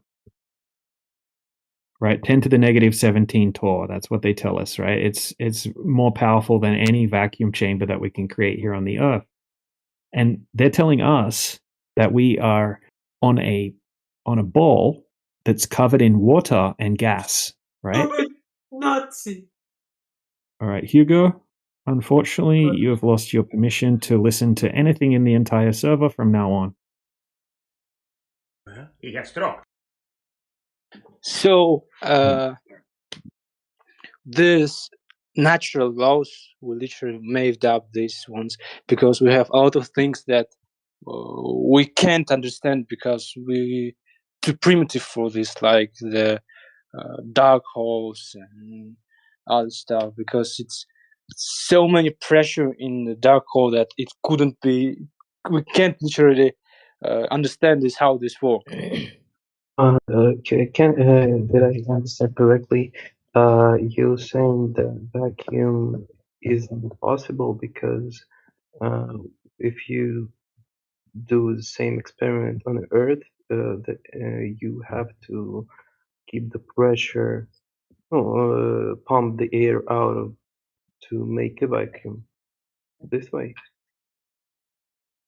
Yeah, so before the troll was trying to derail the conversation, right? Let me finish my explanation. Okay. All right, so. Okay, here's an example in the side chat. Okay, so the top chamber, right? That's the vacuum. That's a vacuum chamber. Right? That's meant to represent outer space in this example. Okay, so they tell us space is a vacuum, very, very low pressure system. Okay, a very high vacuum. And then the bottom, right? Think of that like the Earth, like the gas pressure that we have right now that we're breathing. Now, there's a valve, a physical barrier in the center. And as soon as if you hit play on the video, as soon as he opens the valve, entropy takes place. The high pressure instantly fills the available space, because that's what happens 100% of the time when we do these experiments, when we do these tests, when we study gases, right? The high pressure will always fill the available space. If there's a low pressure system available, that's what's trying to take place, right? Entropy is going to take place. Now, they're telling us that we have a big space vacuum and that we have a gas pressure system surrounding the outside of a spinning ball inside the vacuum, right? And that gravity is acting as the container for the vacuum. Okay, so the pressure that we have here on the Earth isn't instantly and violently filling the available space, which would mean that we would have no pressure here on the Earth, which means all of the water would boil and everything would be dead. Okay, and we wouldn't exist. Can I ask you a follow-up question? You sent like gift. So if it was not nitrogen, what it is, I'm not really good in chemistry. If it was liquid, for example, water, will it fill up the vacuum? No, if it was water, it would turn into gas. It would actually boil and turn into gas. It would vaporize, and then it would be gas. Okay. But we're talking about gases, though, specifically, because that's what we're talking about here, right? They're saying that we have an atmosphere, right? We have a gradient atmosphere inside a big giant space vacuum, and nobody is able to demonstrate that that's possible. And the experts, the so-called experts, will agree that it's not possible to test that, because they say that you would need something the size of the Earth to be able to test it. So we shouldn't be claiming that as science, should we? Because that would be classified as pseudoscience, fake science. If someone wanted to claim that that was science and it hasn't been put through the scientific method.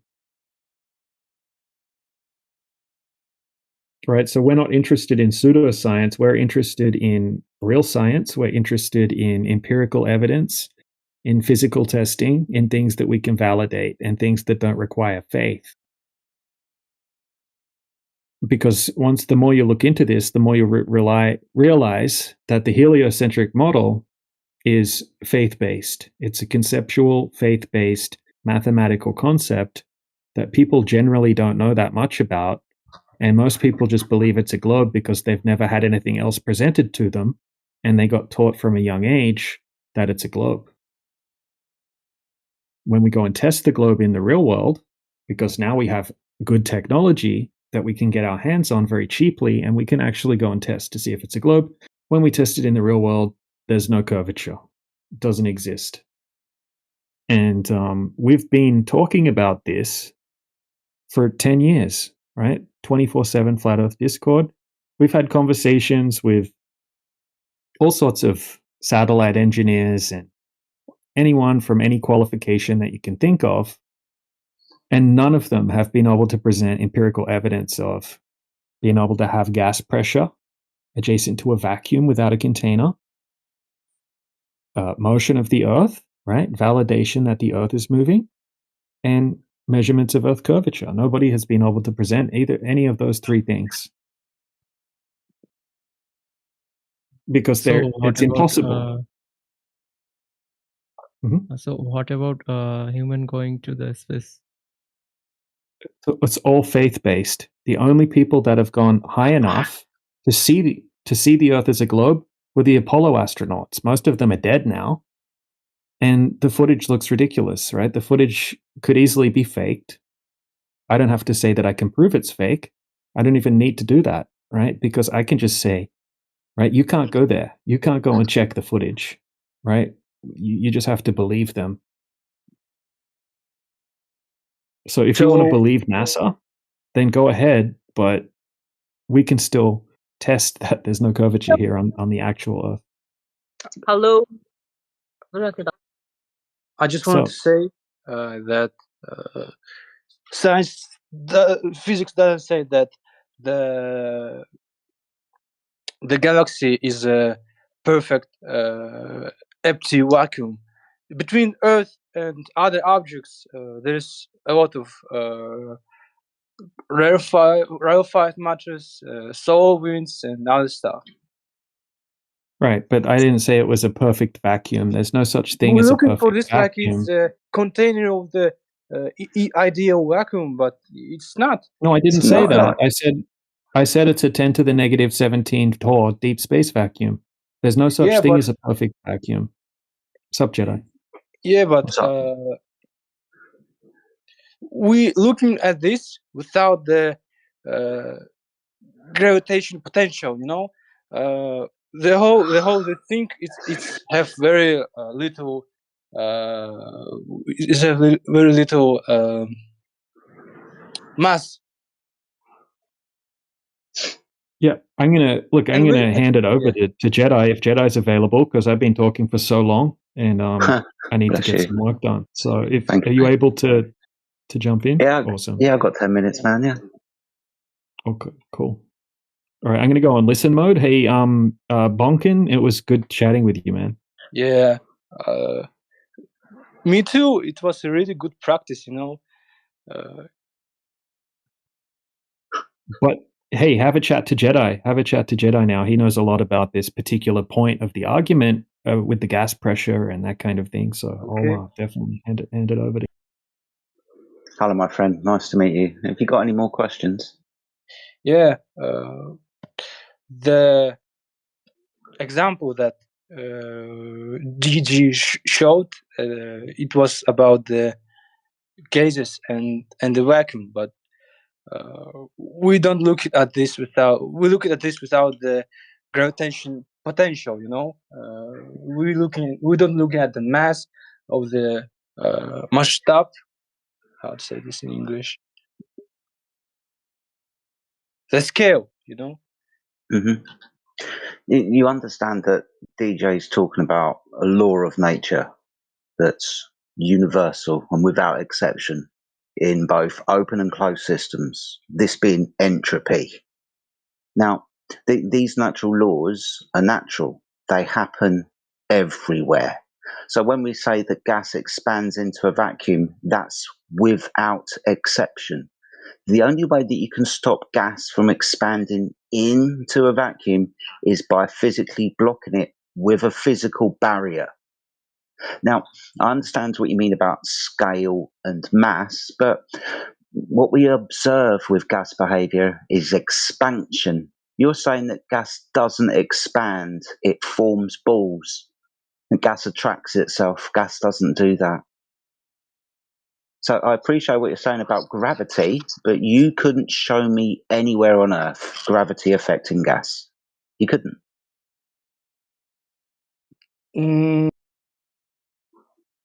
I don't, because I don't have knowledge about this. You understand when we drop objects like rocks and bowling balls, sometimes we do them in vacuum chambers. There's experiments out there where we drop a rock and a feather for comparison, and we take out the gas because of the friction of the gas in the vacuum chamber. We understand that the gas in the chamber moves freely and randomly in all directions. We don't drop gas into vacuums and the gas falls to the bottom of the vacuum. Gas moves freely and randomly in all directions, and it hits physical objects like containers and bounces off them again. Because of the energy the gas has given to it by temperature, you could almost say that the gas was kinetic, because it will just keep going and going and going, because it will always have temperature.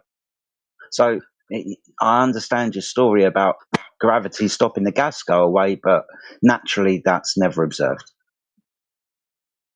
But we also can see that all this gas, it's chaotic, but the gravity literally, как сказать, притягивает. 1 minute. Okay. Attracts to it because it have literally so big mass, and Sorry. it is the reason why. Sorry. Why You think the Earth is attracting the gas to it? Yeah, because it's gravity. Where's gas? This Where's is gas made? This is how. Where is gas made? Is it made up in the sky, or is it made on the floor, in the trees, underwater? Where's the gas made? Gas. Gas. Where's it made? Where's it? Couldn't be made. Where's it produced? 1 second. It's состояние. It's state of the things. No. Where's it made? Where is gas produced? Where does the oxygen come from? Where does the carbon come from? Oxygen comes from the trees, everything that is green. That's mainly carbon dioxide. What? The stuff that's green. That's mainly carbon dioxide with stuff that's green. But you're answering the question. Yeah, on the floor. And then when the gas is created, it goes upwards. You're trying to tell me that the floor of the Earth is attracting the gas to it. Again, that's not something we observe. Gas moves freely and randomly in all directions. You can't show me the Earth attracting gas, my friend.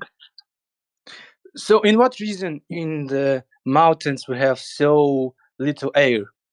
Again, this is a gas pressure gradient because the majority of the gas is produced at surface level, like the oxygens produced by the plankton in the sea, right? The temperature differentials between the surface radiation from the sun's heat and with altitude, it gets colder. Now, all of these things contribute to a gas pressure gradient, where the gas is produced, the energy in the atmosphere, these types of things. But to have a gas pressure gradient, or indeed gas pressure at all, you require a container, a physical boundary for the gas to press against to achieve pressure, because that's what gas pressure is, the force the gas exerts upon the walls of its container. If you don't have a container, you don't have any pressure. The gas expands and fills the available volume. And if that volume's an ever-expanding vacuum, we'd all be dead. You need a container for a gradient, dude. Look, all of the energy and gas production will contribute to the variation of the gradient, but you will require a container. Most of problems coming from, because I don't know how to say this in English, honestly. I studied physics in the Russian, Okay. It's pretty hard to saying how to say this. Hard words, very long words, terms on the English, because I don't know how to say this. I don't know how to say this in Russian. That's fine. I appreciate that. It's not helping you with your conversation if you're failing to understand or failing to use words you want to use. So I appreciate that, mate. That's fine. I don't have any questions because, it's such a big barrier, language barrier, because I understand you like 80% of what you're saying, honestly. Well done for understanding 80%. If you were to speak Russian, I would understand none of it. So well done to you for understanding another language. Thank you for answering the questions. No problem at all.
Okay, well, before there's too much dead air, is there anybody else in the room who's got any questions with regards to the subject matter of the room, which is the Earth?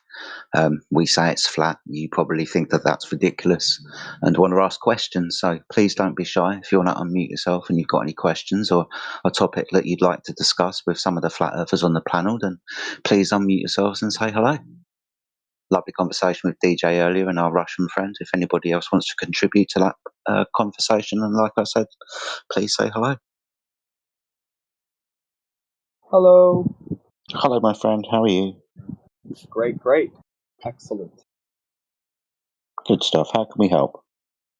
I was just curious, like, what really is the Earth, Yeah, what really is it? I think it's not what we've been told that it is, right? It's not really a sphere. A sphere's got a curved surface, and we don't measure that. So, But what about the pictures from space? the pictures from space show the curved surface that we would measure, right? That's right. So we don't measure that curved surface. That's the problem. That's the whole problem of this, let's say, endeavor or flat earth subject, is the pictures or the stories or the whatever tell us that the surface of the earth is curved. Something that we would just measure. It would be there when we measured on the earth, let's say, when we built a road or planned for a city or infrastructure, something like that. We'd measure that curvature. We don't measure that curvature, so the pictures from space don't show a true representation of the earth. But I thought a guy named Eratosthenes did an experiment where he put some sticks in the sand and in the ground, and as the sun came above, the shadows displayed different lengths, showing a curvature. Okay, but you can do that in your living room, right? If you've got a light above your head, you can point to it and you won't have any shadow either side of you. And then you can walk forward and then you can watch the shadow increase in front of you. And if you want to, you can put a stick in the floor and then you can watch that shadow. That's on a flat surface with a light above your head. Well, where's the sphere in this, dude? That happens when you're in your living room because the ceiling light is in your ceiling and not 93 million miles away. Hold on. Eratosthenes doesn't know the distance to the light source. All he's got is two positions, one underneath the light source where he sticks a stick in the floor and there's no shadow, and then 500 miles or stays, whatever you want to say, away, not directly underneath the light source, he sticks a stick in the floor. Hasn't he just moved away from being underneath the light source? You know what? You might have just gotten me there, Jedi. Yeah. You might have We just gotten don't. me. We don't think about these things, though, dude. That's the thing until we're challenged. I probably would have thought exactly the same thing that you did. Aristosthenes, he proved the Earth was a sphere just with a couple of sticks. But then when you think about it, we do this all the time on flat surfaces with lights above our head. Mhm. So yeah, no, not Aristosthenes. Aristosthenes would have made a calculation based upon a presupposition where he already thought the Earth was a sphere, and if he measured the shadow lengths from sticks, because the sticks converge at the center of the Earth, then he will be able to abstract a circumference. But that's calculation. The only thing that he actually measured was the length of a shadow.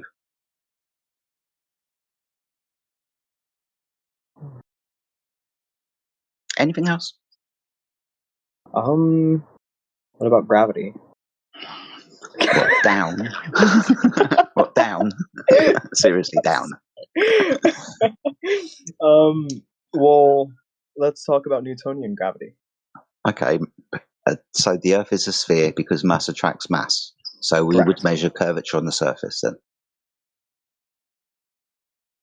Doesn't Yes, matter what the because- story is, there's a curved surface, right? The Earth is a sphere. Whether Aristosthenes calculated it or whether Newton presupposed it to make the world go round and things up and down, the Earth is always a sphere. We'd measure that curvature. We don't measure the curvature.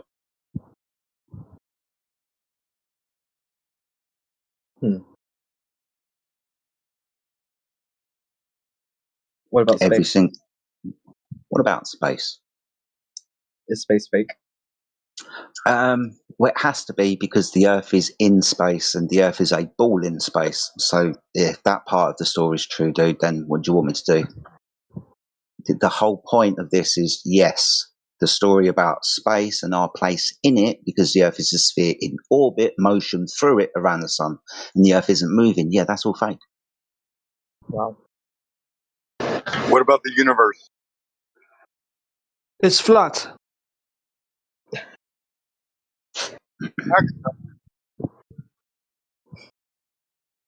How about satellite internet? What about satellite internet?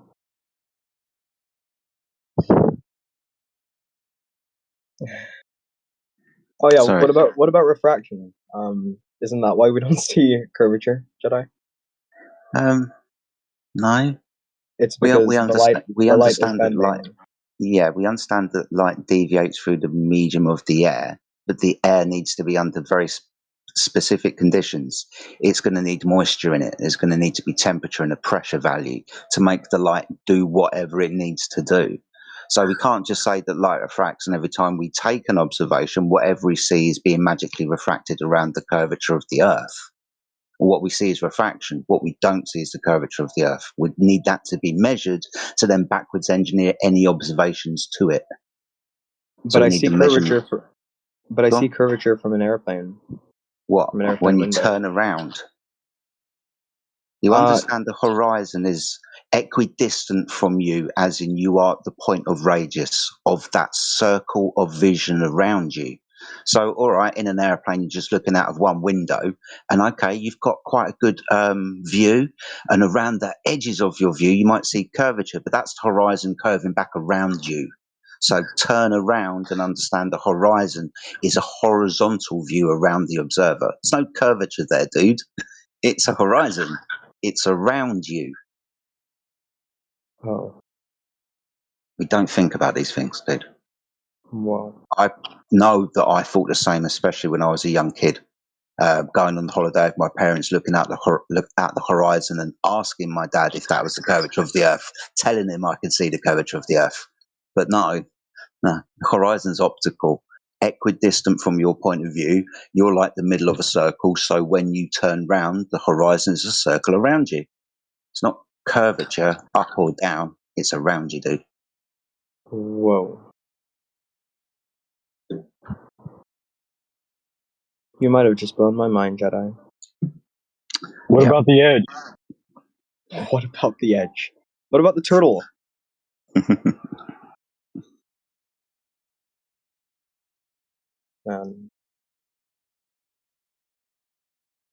Stick around, dude. You'll have more questions. You'll hear other conversations.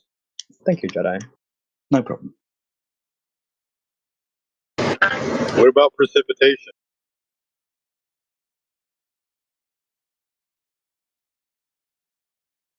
So if the raindrops curved, does that mean that the Earth is curved too?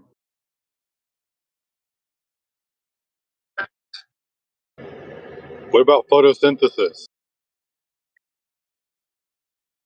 What about mitochondria? What about rainbows? No. What about anything but the Earth? I had a quick question for the long distance observations. Is there anything like in the desert, just over land? Because a lot of them seem Yes. over water. I was wondering, Yeah. is there any just desert ones? Yeah, actually, over the salt flats in the Bonneville salt flats in Utah. So it's over level ground, right? Salt flats that are so flat that when they fill up with water, right? Obviously, it's like a big giant mirror. So yeah, we have observations over the Bonneville salt flats. We actually have our record laser test, which is 35.9 miles over the Bonneville salt flats. So yeah, that's a great test actually. And it was repeated there was three different observations as well. So How many Kelvin miles? 36. 36. So 36 multiplied by 8 would be...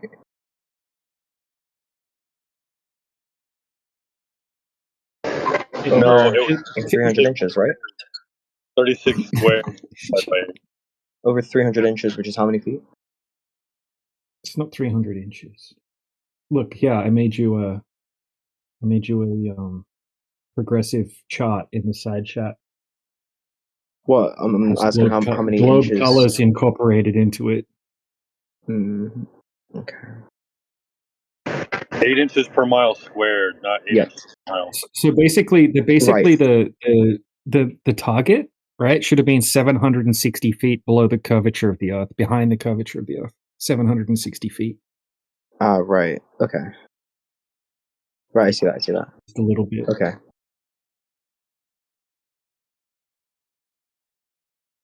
So yes, Wow. it would be cool. Debate. Is he still here? Debate Daddy? Yeah. If we had more tests done over salt flats when they're dried out. But we have some. But this is the problem, right? Like when we're doing them over places that are clearly heated up by the sun, you know, it's likely that you're going to get some subrefraction. So it's going to look like things in the distance are sinking, or you're going to get inferior mirages.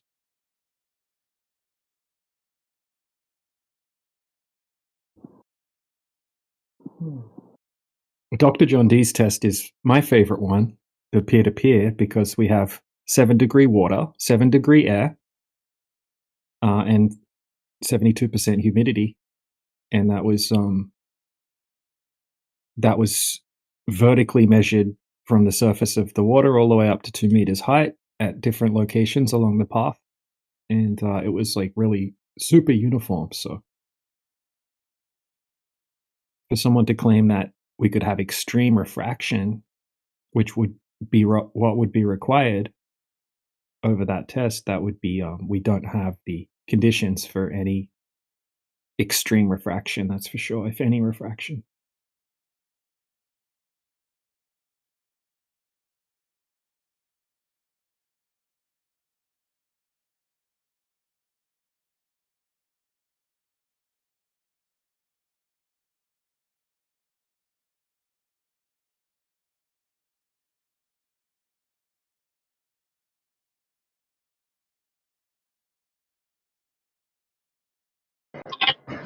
What about Jedis? How do Jedis work on the flat Earth?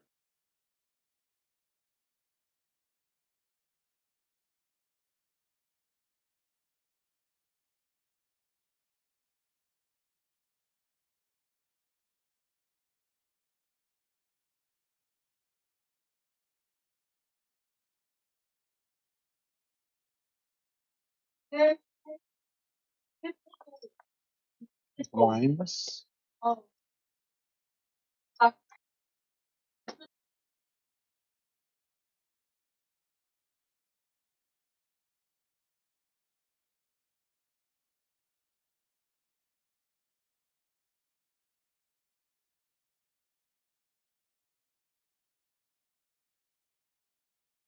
Snipe.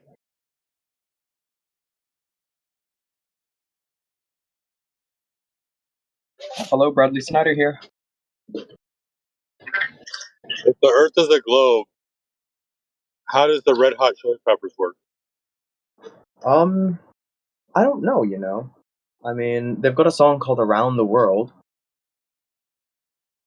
so they weren't very red-pilled. They also got Californication, which says space may be the final The frontier, final but it's frontier, but made it's in a made in a Hollywood. Hollywood basement. Yeah, that's right. So I don't know, I mean, it's a bit conflicting. Yeah. I guess maybe they wanted to play into conspiracy. But, I mean, here, I don't know if Around the World was released before Californication. I'm sure it was. Actually, I think Around the World was on an earlier album. So maybe they got red pilled and then they dropped Californication. I don't know. I have to research it. But the lead singer's a bit of a weirdo. One of the lyrics that they put in there also a lot of people overlooked was everyone's been there and I don't mean on vacation. I wonder where there is.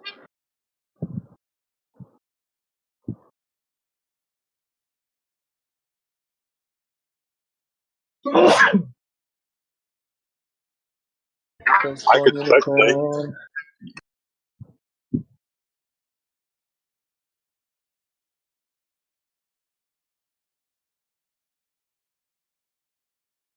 The Chili Peppers. I like the Chili Peppers. They make some good tunes. Good tracks. Yeah, the lead. It's a shame the lead singer's a bit of a weirdo though. Relations with like a young girl. I mean, she's 18 and he's like 70, which is the problem, you know, or 19 or whatever. I just think it's kind of weird. They not like us. They not like us. Certified low boy, certified pedophile. Wop, that fuck 'em up.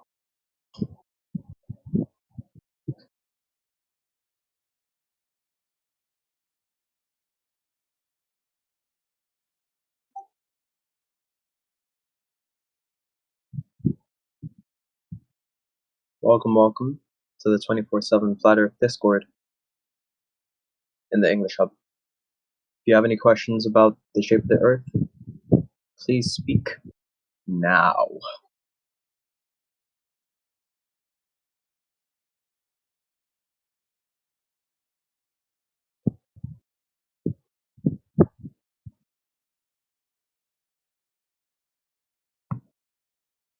But gravity.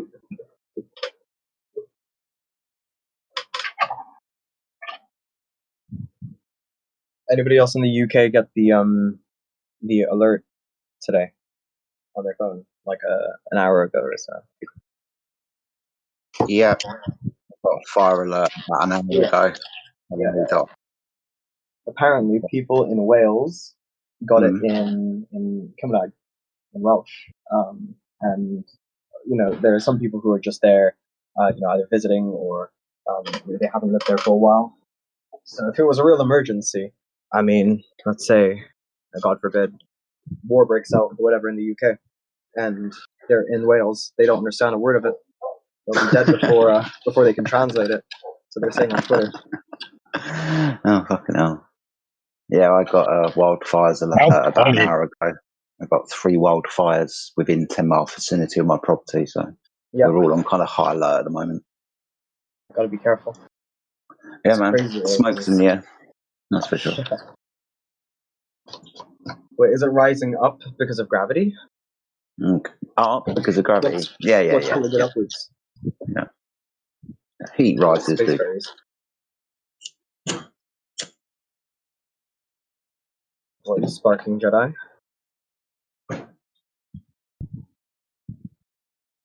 Say wildfires is what I'm doing. Sorry, be careful where you chuck that. Of course, I'm indoors, mate. I'm fine.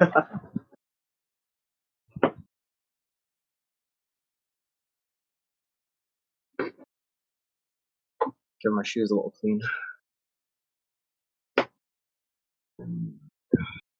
Good enough. Good enough.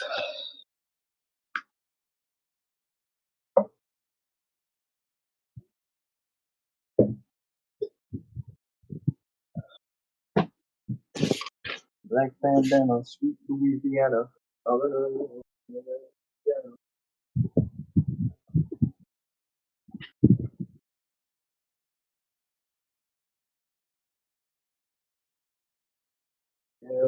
California virgins.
I just died in the pubs tonight. There must have been something you say, блять. Guten Fuck till you, блять. Eurovision, Ray.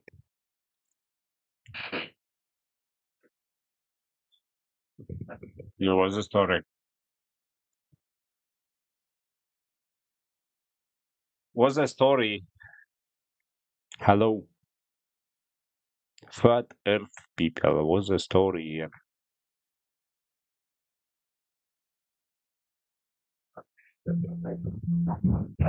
The story What's the is that we live on a this spinning space pair that's flying through an ever expanding space vacuum covered in water and gas being contained by gravity so in we're a gonna talk giant about this. universe where it rains diamonds on Uranus, and we have to watch out for hairy black holes and sideways glass rain on distant exoplanets. That's the I didn't story that figure we get taught at the school. I didn't figure the curvature of the Earth. Oh, there is no Wait. curvature of the Earth. There is no curvature of the What the fuck are you talking about? There's no Yeah, when we curvature go of out and the Earth. test it, yeah, that's just like we experience. There's no curvature. Then when we go and test it, there's still no curvature.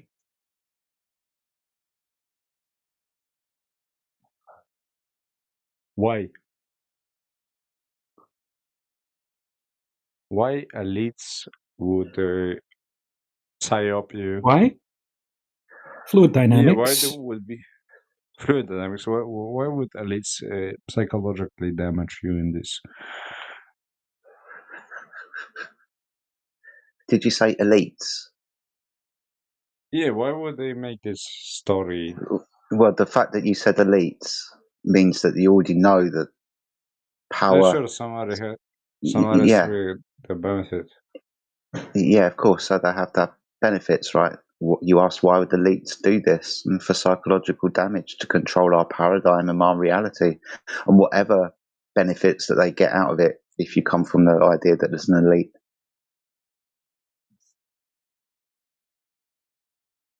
Yes. I'm asking you. What's the point? Power and control.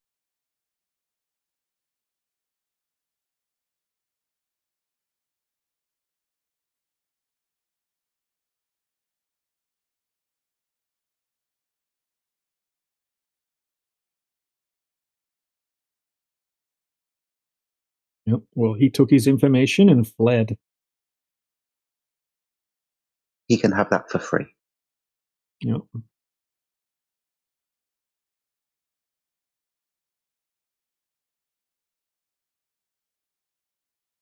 If nobody Alright, asks us well. questions, may I ask you a question, DJ? Yeah. Hey, the other night, I was talking with 20 Cups and Matrix about refraction and the isotropic mediums, and found a lot of conflicting info on the internet. Just trying to find info, and I thought we all had the same ideas on refraction. We don't. So basically, it's saying that going from like heat over distance can cause a medium to go from isotropic to inhomogeneous, or even anisotropic. If I'm saying that right. Is that true? Because it says the internet both said it does and doesn't at the same time. As far as like referring to Snell's law, like mediums transferring. Yeah, I mean, if you have discrete Snell's law, Snell's law, the law of refraction, whatever you want to call it, Snell's law. Yeah, that requires two separate mediums that have a sharp boundary layer. And when the light travels at an angle from one medium to a different medium that has a different refractive index, you can calculate, how much it's going to deviate as it enters into the other medium, which is going to either have a higher or lower refractive index, right? And that's two separate isotropic media, basically. And it doesn't even have to be two separate mediums. Like it can be water and water. For example, we have like lakes at the bottom of the ocean, brine lakes and things like that, right? That has a sharp boundary layer. It's water, and they both have different refractive indices, whatever, and different, and yeah. So you could use Snell's law for that as well. It doesn't have to strictly be separate mediums, but yeah, for discrete Snell's law, you need that sharp boundary layer. And then with gradient refraction, you don't use discrete Snell's law. You would use different formulas. Yeah, you could use the differential equation for Snell's law, which is being modified to account for a gradient. So basically, light will, electromagnetic waves, are said to just deviate towards the part of the medium or the separate medium that has a higher refractive index. I don't see why people have a big problem with it. It's really simple. What Matrix was trying to show a laser bending upwards in a single isotropic medium, and the argument was that it wasn't a single isotropic medium, that because of like heat rising over distance, that it was changing it from to an inhomogeneous or anisotropic medium, and therefore changing the medium, and therefore referred to Snell's law. Where the other part of the argument is saying no, it's still a single isotropic medium. Yeah, it's a single medium, but you can have a change in the gradient within the medium, and that would be a refractive index gradient. So light would deviate if it was traveling through that gradient at an angle. Only if it was at an angle. Same with Snell's law. It has to be entering the second medium at an angle. Just like picture it like this, right? Like if you shoot a bullet into the water from straight above, pointing straight down into the water, the bullet's going to slow down, but it's not going to change direction. It's just going to go straight down. Same with light. But if you do it at an angle, then you're going to get the refraction. And then you can use Snell's law to calculate that. But same within the air, right? Like let's say that the light is traveling through a gradient, a temperature gradient, which is going to change the density, the refractive index of the air. Then the light would deviate towards the higher refractive index, which would generally be the colder air. And that would, and if the colder air is up higher, which is the normal lapse rate says that the air gets cooler as you go up. And, if it's doing that, then it can make it look like things are sinking. That's what sinking refraction is. Does that make sense? Or? Well, yeah, it's just the info I was trying to get is basically saying over distance, the heat rising, like what you were saying, the heat rising doesn't cause it to be a different medium. That just because the gas is still traveling in like all directions, even with some vertical movement of the air. But then the results also said the opposite, which was what was weird. It was the same exact search results words, and it changed the result. Yeah, AI is kind of retarded when it comes to refraction. Gets things mixed up all the time. You have to correct it, and then it will apologize. But it's not a single. It's not a separate medium. In if it's air to air, it's not a different medium, but you can still have a refractive index gradient in a single medium. Okay, so Matrix was on it. He was on it. He was 20 Cups was asking questions too, and we were trying to figure it out and getting all kinds of conflicting results. So I figured, you're the guy to go to on this. So I appreciate you, bro. Yeah, no problem. Any definition, like mainstream definition will, unless it's specifically talking about Snell's law, it will. I mean, it's essentially the same thing. I mean, just light deviating towards the higher refractive index. It's just one of them's doing it gradually, one of them's doing it at a sharp boundary layer. Appreciate the clarification. Also, about halfway through the Book of the Sun, man, it's good stuff. Yeah, it's pretty cool. He gets out there. He's going deep down the rabbit hole, that's for sure. But I love it. Yeah, it's one of those things. I've been listening to it and half focusing on it, so I need to listen to it about 10 more times before it sinks in. Pretty cool. So good to have. I've been studying rainbows. Yeah, I've been studying rainbows. So he was going into that, and dude, I was like, oh.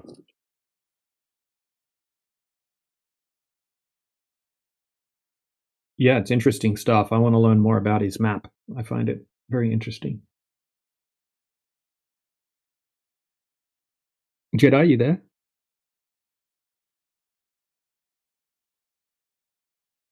Someone say my name. Yeah. Have you? Good. That wasn't the voices in my head then. That would have been really embarrassing. What's up, man? Hey, have you seen a lot of Antonio Subaret's material? Back in the day, we've spoken a little bit about this a long time ago, but nothing recently, mate.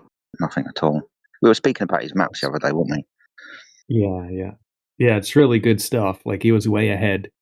So if you listen to his stuff a long time ago, it's more relevant now because I feel like the FE arguments have started to catch up to where he was kind of at back in 2018, 2019, that kind of thing. So yeah, lots of cool stuff. So we got a copy of his book, and I was able to translate the whole thing into English. So if you want a copy of his book, just hit me up. Yeah, man, for sure. Send it my way. That'd be awesome. Yeah. 2 books actually. He's got one called The Book of Everything Else and The Book of the Sun. Both really cool. Oh, okay.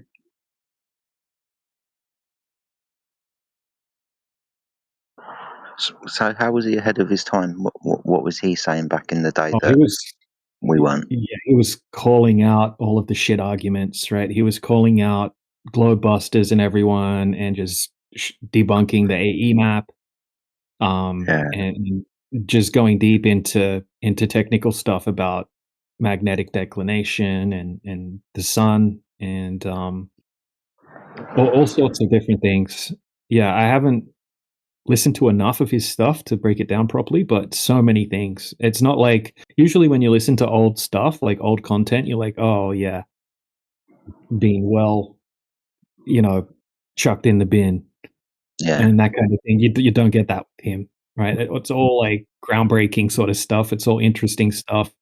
And the arguments that we now call out, right, like or calling out the AE mappers and stuff like that, he was doing all of that back then, and going into detail about how the AE map's completely debunked, and working on his own map, and all sorts of interesting stuff. Yeah, lots of cool stuff, and even calling out like the original Black Swan. He's like silly flat earthers cherry picking the most distorted possible image that they could find, so they could, run the argument a particular way. What's he doing with himself these days? Is he still around? No, he passed away in 20. Yeah, just after COVID or just towards the end of COVID. Yeah, he passed away of cancer. Oh my goodness me! Yeah, big loss. Another big loss, man. Another one of those great minds in FE taken away. Sure. Yeah, hit me up with those books, man, and I'll check out some of his content for sure. Yep. DJ, you know what's crazy, man? Mm-hmm. I've been listening to, or just, like listening to stuff, and I've been trying to what India was saying in some event reportings, and also what Get Baguette was saying, and I kind of had an idea, like a different idea of what the rainbows were. And dude, I had never read any of Antonio's stuff, never seen any of it, never heard anything like it.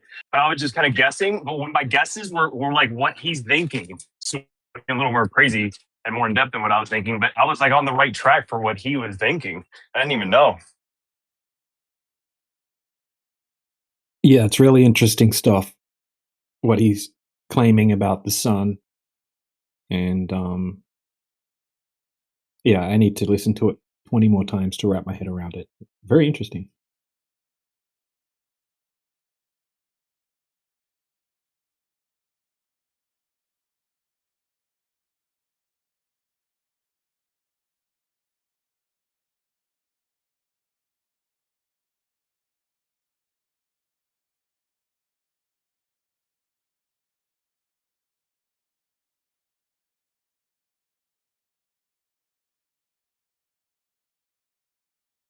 I found the part very interesting about how he was relating the tidal nodes to the Mariana Trench, and how that may have something to do with the way that tides work on the Earth. Once again, I need to listen to it a few more times before I can explain it properly, but he was showing... Yeah. I'll be fascinated in that. That sounds interesting. Yeah. Mm-hmm. There's these particular lines, and they align with the biggest tidal nodes where we don't have any tides, and they all point towards where the Mariana Trench is. Really? Mm-hmm. Weird. Yep. Why would they do that? The deepest hole in the world, where all the water is. That's weird.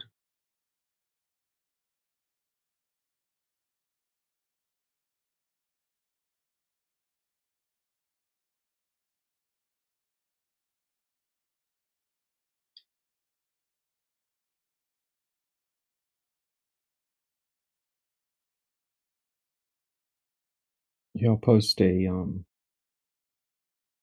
diagram of his map. Anyway, I'm probably butchering it, but soon I'll be able to explain it better. But so yeah, here's one of his maps, and he's showing on this map. He has a whole episode about this. But these places are where the biggest tidal nodes are. And these lines, Weber's line, Wallace's line, I need to learn more about what they are. Huxley's modification of the Wallace line. They lean all sort of end up towards the deepest part of the ocean that's largely unexplored. Yeah, and he's just speculating that could have something to do with the way, the cause of why we have tides. Not sure.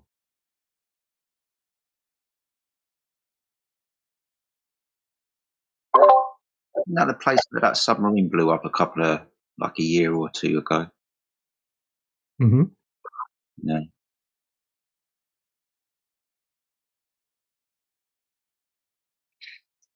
Aren't those lines representing like where animals that normally migrate and would migrate don't? They stay like these are boundaries like electric fences. They don't go past these lines. Yeah, that was another one of his arguments that I was listening to as well. That was interesting. All right, I'm going to have to go back and study this stuff. Electromagnetic fences, keeping the animals in. I can buy it. There's islands that are pretty close to each other, and they have completely different wildlife when it comes to birds and stuff like that, and they don't seem to cross these certain areas over the water for some reason, and there's some electromagnetic anomalies or something like that there. Once again, I'm probably butchering it, but that's what I remember. How is this not an AE map? Apart from the fact it hasn't got longitude and latitude lines on it. So according to him, all the continents are in the correct sizes and like without distortion, and the magnetic field lines match up or something like that. I need to learn more about it. I don't know much about it, so I'm just talking shit at the moment based on like my crappy memory.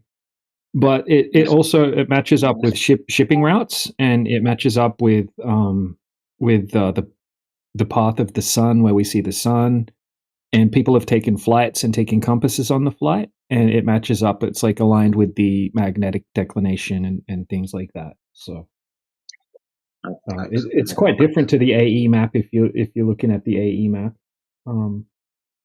But yeah, I need to do tons more research on it. I don't know much about it. Yoda probably knows more about it than I do. Not much, but yeah, the longitudinal lines you see on here, the curvy ones, are kind of representing demarcation of the sun's position in time. He supposed that the sun traveled much more quickly over a vast open ocean territory than over or near land. Oh, really? So, okay, Yeah. so if I hear that right, did you say, for example, the sun is moving faster when it goes over the Pacific, but not goes over continental Asia? It moves faster over water. Yeah. Okay.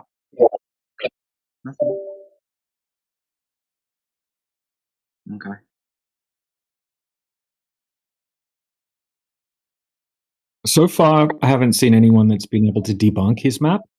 Not saying that anyone hasn't found problems with it, but I haven't seen any yet that I've stumbled across. And he was just kind of getting into the meat of it and testing it with real life plane flights with compasses and things like that to just before he sort of passed away. So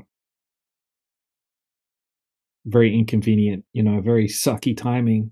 I think over the last 5 years or something, it probably would have come a long way. I sure hope he left some stuff behind. I mean, for his family and friends to maybe find and look into, maybe even make public for us to look into. That would be pretty cool.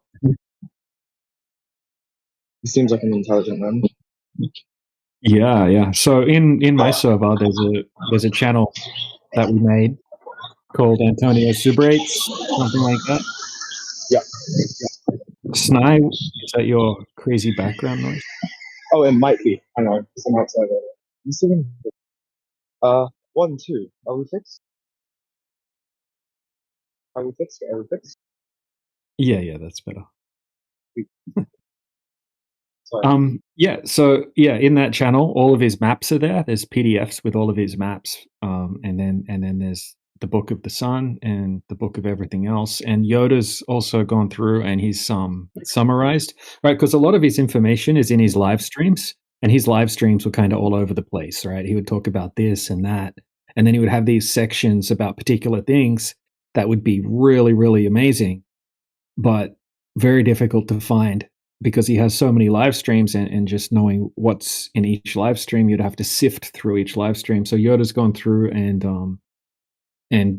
done basically like a breakdown of what's in each live stream with the link. So you can go through his map or whatever of all of Antonio's videos and say, oh, okay, in this stream, he shits all over David Weiss in regards to the AE map, for example, or something like that. Or in this other one, he, talks about this and that and then this. So yeah, if people want to look at his stuff, it's all in that channel. Yeah, I'm in your server, isn't it? Pickled Minds? Mm-hmm. Yeah. Yeah. Yoda's Yeah, I've had so many burner accounts on Discord. so many alt accounts on this thing. Because I keep on getting got by Discord. Hopefully, are you in the server on this account? Or? I am. I just have to check. Yeah, you are. Sweet. Yeah, sorry guys, I'm outside.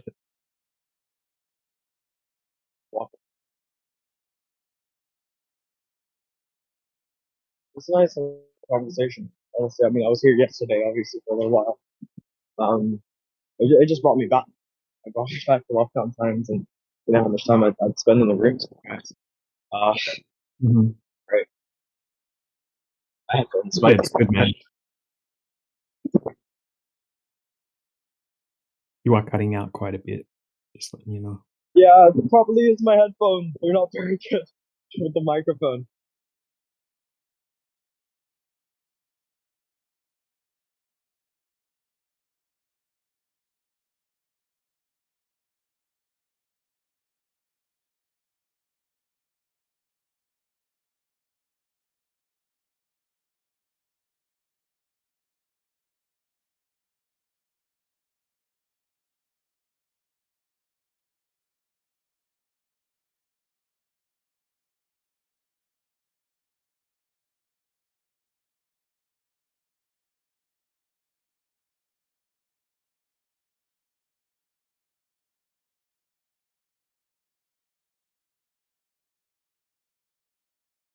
Where's that one Aussie guy from yesterday? Timbo? Timbo! Where is he? Yeah, he's not here. He's not here at the moment. We got T-Buggy. T-Buggy's here. No, he's another crazy Aussie. Yeah, bro. What's going on, mate? Aussie.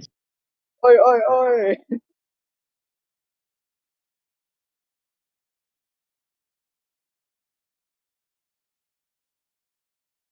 Bradley Snyder with pool cue in hand. Going out to play some pool. Oh, nice. That's right. Hey DJ, I wish I knew the guy's name better. Did he ever mention anything about Antarctica and a 24-hour sun down there? The only bits that I saw about him talking about the 24-hour sun was he was shitting on flat earthers for claiming that all of the footage is fake of the 24-hour sun. And he was pointing out that a lot of the footage of the 24-hour sun isn't fake. And to say it's fake is retarded based on the lack of evidence that it is actually fake, if you know what I mean. So I don't think he had a problem with the 24-hour sun in Antarctica based off what I saw.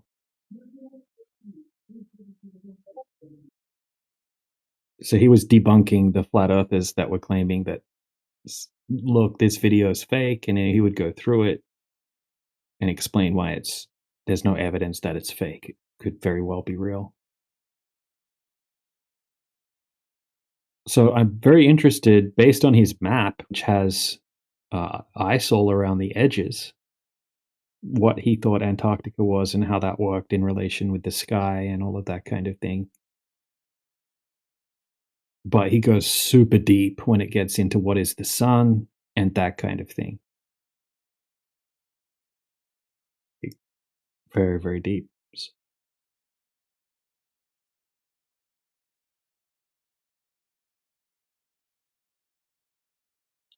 I tell you what, it is not dangerous. What's that? So the one thing I can tell you about it is that it is not dangerous.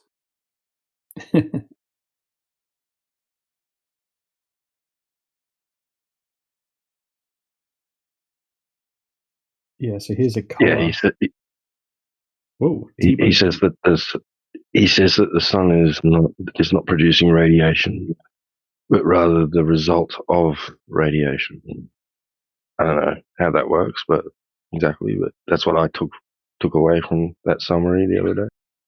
Yeah. You know, I found a perfect thing to read out the books now. T-Dub reads it out like a perfect narrator. So next time we can start the event in Pickled Minds and just play the book, and it'll read it out properly, word for word, instead of like doing what it was doing the other day.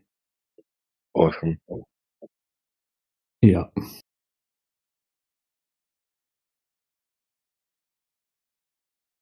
So yeah, we'll be running regular events in Pickled Minds where we go over Antonio's stuff and then, you know, have like a little brainstorm on it at the end, and listening, you know, going over the books. You know, maybe we'll do a chapter, have like a little talk about what we heard in the chapter and stuff like that. Make that like a regular occurrence.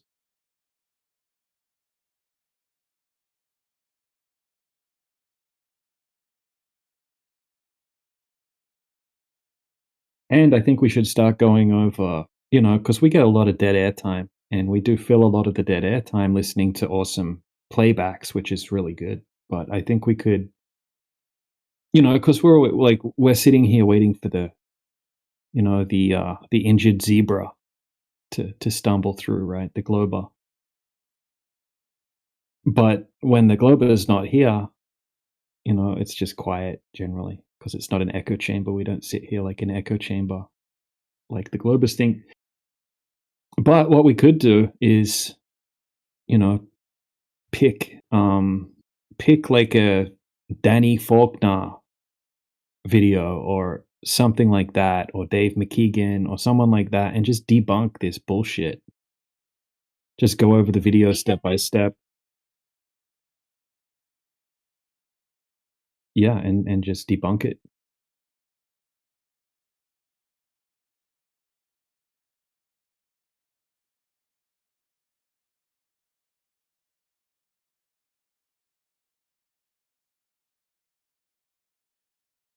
So yeah, there's like this there's a Polish series, and it's like 6 videos, 6 parts, and he goes over flat earth, and every video has like 7 million views, and the guy's a total dickhead. So be fun to go over these things and just destroy them.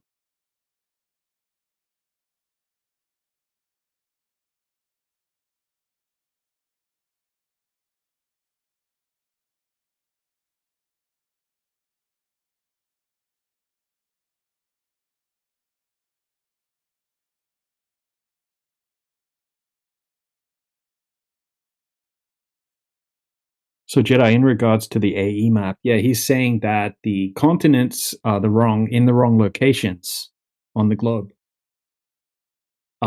because they misunderstand what longitude is, and when they make the AE map projection, the continents are in the wrong places, and it's all messed up. And you know, he goes over why and shows evidence towards it and stuff like that. He reckons that his ones shows the continents in the right places and the right sizes and things like that. And even Indio said if there was one map that he would say is the best representation of how the flat Earth is laid out. He said it's this Antonio map. Right. Okay. But yeah, obviously, I'm not like vouching for it or anything. I don't know. Could be completely wrong. All I know. No idea, mate. That's the thing about maps, isn't it? Get them to work and they'll be practical, but apart from that, you can't say it's a true representation of the Earth. Right. I just always have a problem when people start sticking like the North in the middle and fuck it, Antarctica can just be a circle, right? I just have a problem with that idea. So every time I see that, although it's not the AE map, it's that still same type of representation, right? Right. What is interesting is that we have like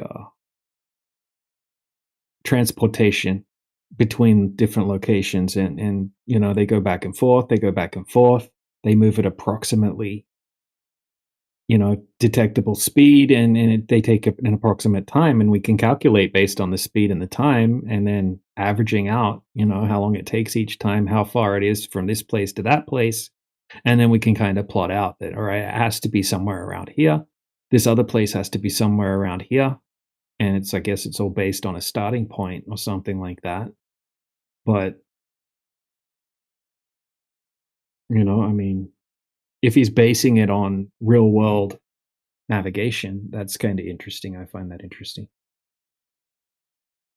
It's a shame he's not more in it. It is a real shame. Because I just have one question: why is he put like the Arctic in the middle as the North? Why has he made that choice? That's the only question I'd ask. I'm hoping that once I go through all his stuff, he has like some answers to that. Because yeah, I'm the same. I think the same thing. Don't tell me eggshells is right. No, Eggshells was putting Antarctica in the center. I mean, yeah, Antarctica in the center. Oh, isn't that what Jedi just said? No, or did you just? Oh, did you say Arctic? Sorry. Yeah, yeah. The AE map's got the centre, isn't it, with the Antarctic around the outside. Same with the Antonio Subarats, with the Arctic in the middle and the Antarctic around the outside. It's the same type of thing, right? I would just love to ask him, because I think maybe because things have progressed. Obviously, he was ahead of his time, like you said, but because things have progressed, he might look at that map in a new way. It's like he died before the 24-hour sun thing, for example, right? Maybe because of that, he might have looked at things a little bit different. Right. I don't think he denied a 24-hour sun, though. I think he thought that that was a thing. I know he bases a lot of his worldview on ancient cultures, and he goes really deep into the megalithic history and stuff like that. Not even the medium length history, but like the ancient history, like Quetzalcoatl and that kind of thing. He goes deep into that kind of stuff. So yeah, in the book he goes right down the rabbit hole about how there used to be multiple suns, and then the suns merged into a single sun, and it caused this to happen and that to happen. He goes super deep down the rabbit hole. But there's also a lot of really good gravy in there as well. That's just logical. I hear a lot of ancient stories saying that Jupiter will be at some point. There's other ancient stories that say that the moon wasn't in the sky and it just turned up one day. Some really crazy stories out there. Yeah. Sure. Freaking insane. And the ancient maps that showed the coastline of Antarctica with no ice, and no ice anywhere, and that there were the opposite of ice ages in recorded history not that long ago, even, you know, periods of warming, and then the maps around that time seem to show no ice anywhere on the Earth. Yeah, those are all. I'm sure we've discovered right? We must have done it. Was mapped, right? Yeah, exactly. How else? And then I think one of the interesting things Antonio goes over is these lines, like the I probably say it wrong, the Nazca lines or something like that. You know what I'm talking about? Yeah, these giant drawings on the Earth and lines that you could only make if you could have an aerial view or something like that. It would have not been possible to make them. You're talking about the Nazca lines, aren't you? Yeah. Yeah. I was talking about that the other day because more have been discovered through more through better means, like they're using technology to see things that the human eye can't, right? And they're discovering these ones that are even more intricate and geometric. Like they're not just like shapes of like animals and stuff, but they're like patterns, like crop circles, right? And they're looking at it and going, this is weird because to make it on the ground, you need to understand, right, for it to look geometric from the air, because of there's topography, there's changes in the surface, right, undulation. You need to know which way to go over those and down. Like you need to navigate your line across the uneven surface in such a way that it will appear from the air to be straight. You know what I mean? Yeah. So, right. So they're scratching their head going, how did they do this?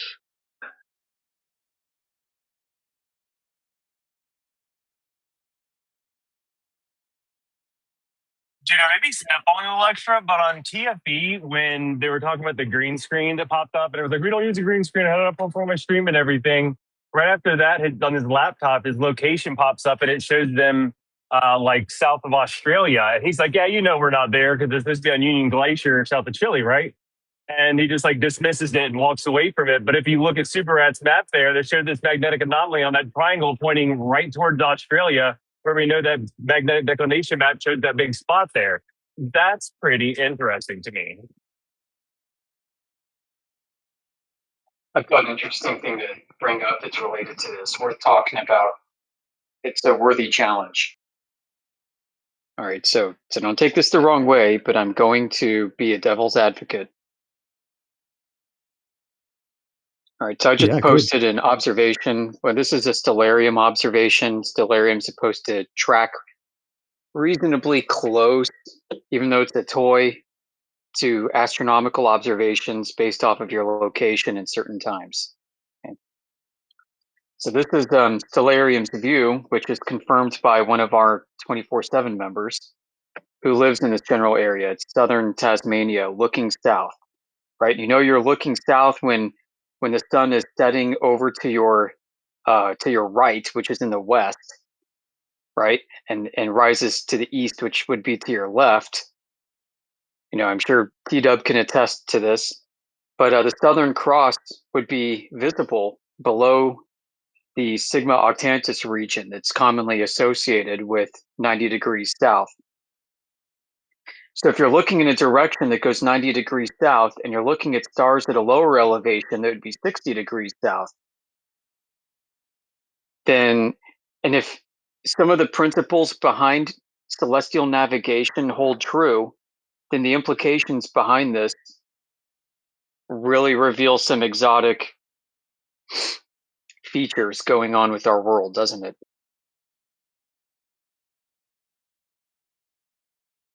Because at this particular point in time, the tip of the Southern Cross, which is the lowest star right now, like the cross is somewhat upside down, that's Ga Crux. And that star, at this time that I took Stellarium, is right above southern Chile, visible from Tasmania. Okay.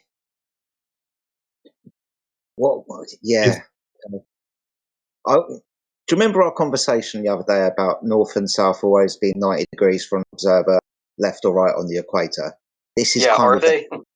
Yeah, this is that kind of thing as well. Sorry, did somebody else want to say something? No? Okay, cool. Thought somebody did. Oh, no, yeah, I was... Oh, sorry, just really quickly. just a question for Yoda. So at this same time that the Southern Cross is visible for our friend here, is it daytime or nighttime in Chile? Was it that you were saying? Yeah, this would be nighttime for both locations. Oh, nighttime for both locations. That's all I wanted to ask.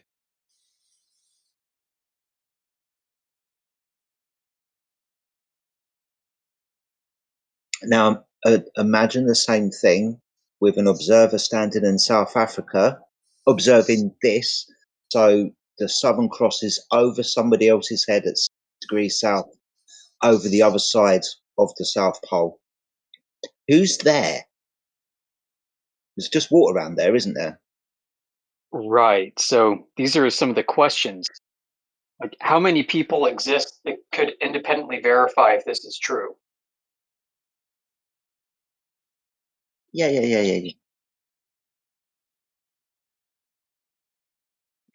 Then how do you independently verify that if you are to follow that direction, that particular heading, that heading actually doesn't incrementally change as you move? Mm-hmm.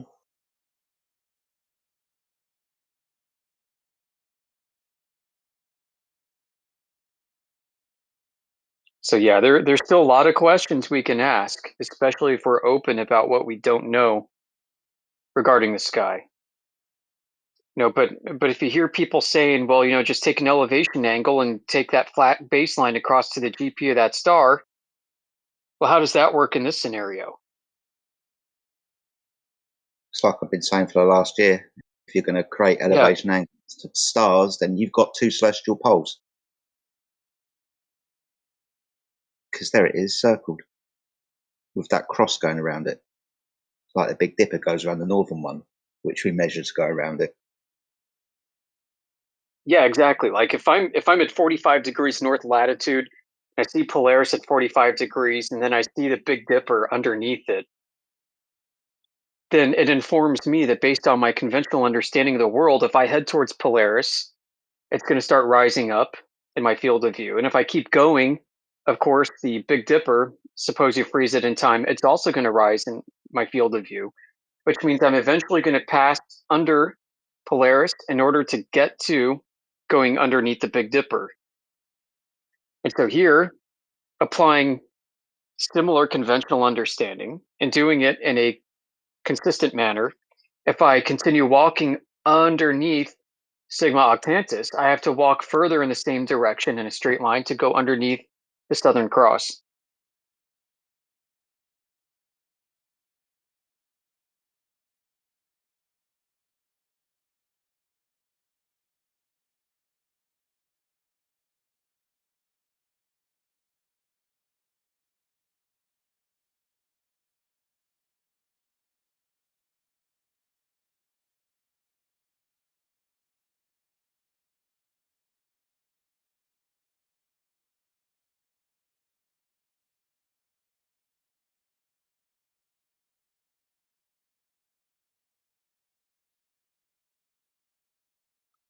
Now, also on a still somewhat related but tangential note, at 4:00, that's my time, 0 minutes past the hour, I posted Columbus's depiction of the pear-shaped world. Do you see that? What's interesting here is in the east-west direction, it's really oblate, isn't it, in a way? And I'm not sure if that's what he was trying to express. If he called it pear-shaped, maybe he did mention, maybe he was thinking this way. But do you guys remember when in the old version of Google Earth, you could pop it open, you could spin east and west, and it would have to do more than one rotation to get back to where you started again. I remember noticing that before I was into FE. Well, Columbus's pear-shaped depiction here almost presents a similar mechanic, where you have to go east and west seemingly more than a whole rotation, if it's true, to end up back where you started again. Well, isn't that weird?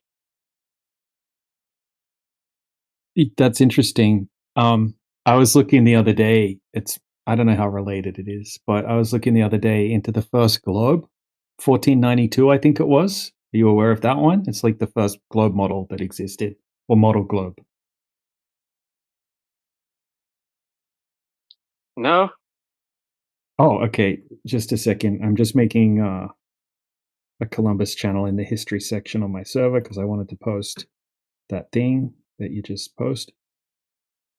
Anyway, all right, I have a picture of this globe that I'm talking about, right? So the first globe model to ever exist, according to history, was this particular one. And I'll just find it. Oh, here it is.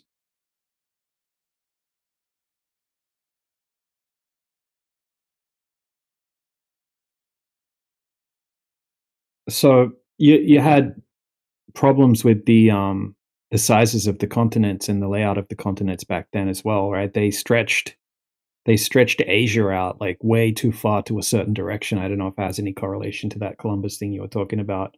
But I was doing a little bit of digging. Didn't last that long on this particular map.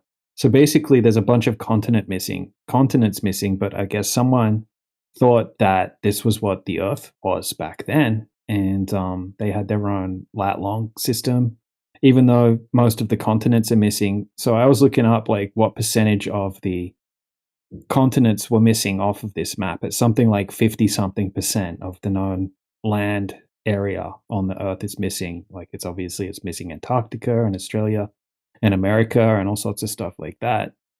And Asia fills up like almost half of the Earth. And yeah, they had a coordinate system that apparently worked that they used for this. And then they were claiming that also 50-something% of the claimed ocean area is also missing. So basically like half of the world's missing. And then when I was looking up like what was the radius of this Earth that they were claiming that it's only, I think, 13% smaller than the current radius, which is like the smaller radius, I think, what Columbus thought the Earth was. Was it Ptolemy? Ptolemy came up with a different circumference than Eratosthenes or something like Yeah, that. Columbus used Ptolemy's, and it's true. Yeah, they kind of left out the entire northern, southern continent, American continents. Right, Yeah, and they still had that a brings to like mind- lat-long system. Anyway, right. You know, if it was well known Earth's dimensions, why would they do that? Like if they had some even a less than reasonable estimation of the 69-to-1 rule back then, they still wouldn't have come up with that. So I'm not really sure what their thought process was.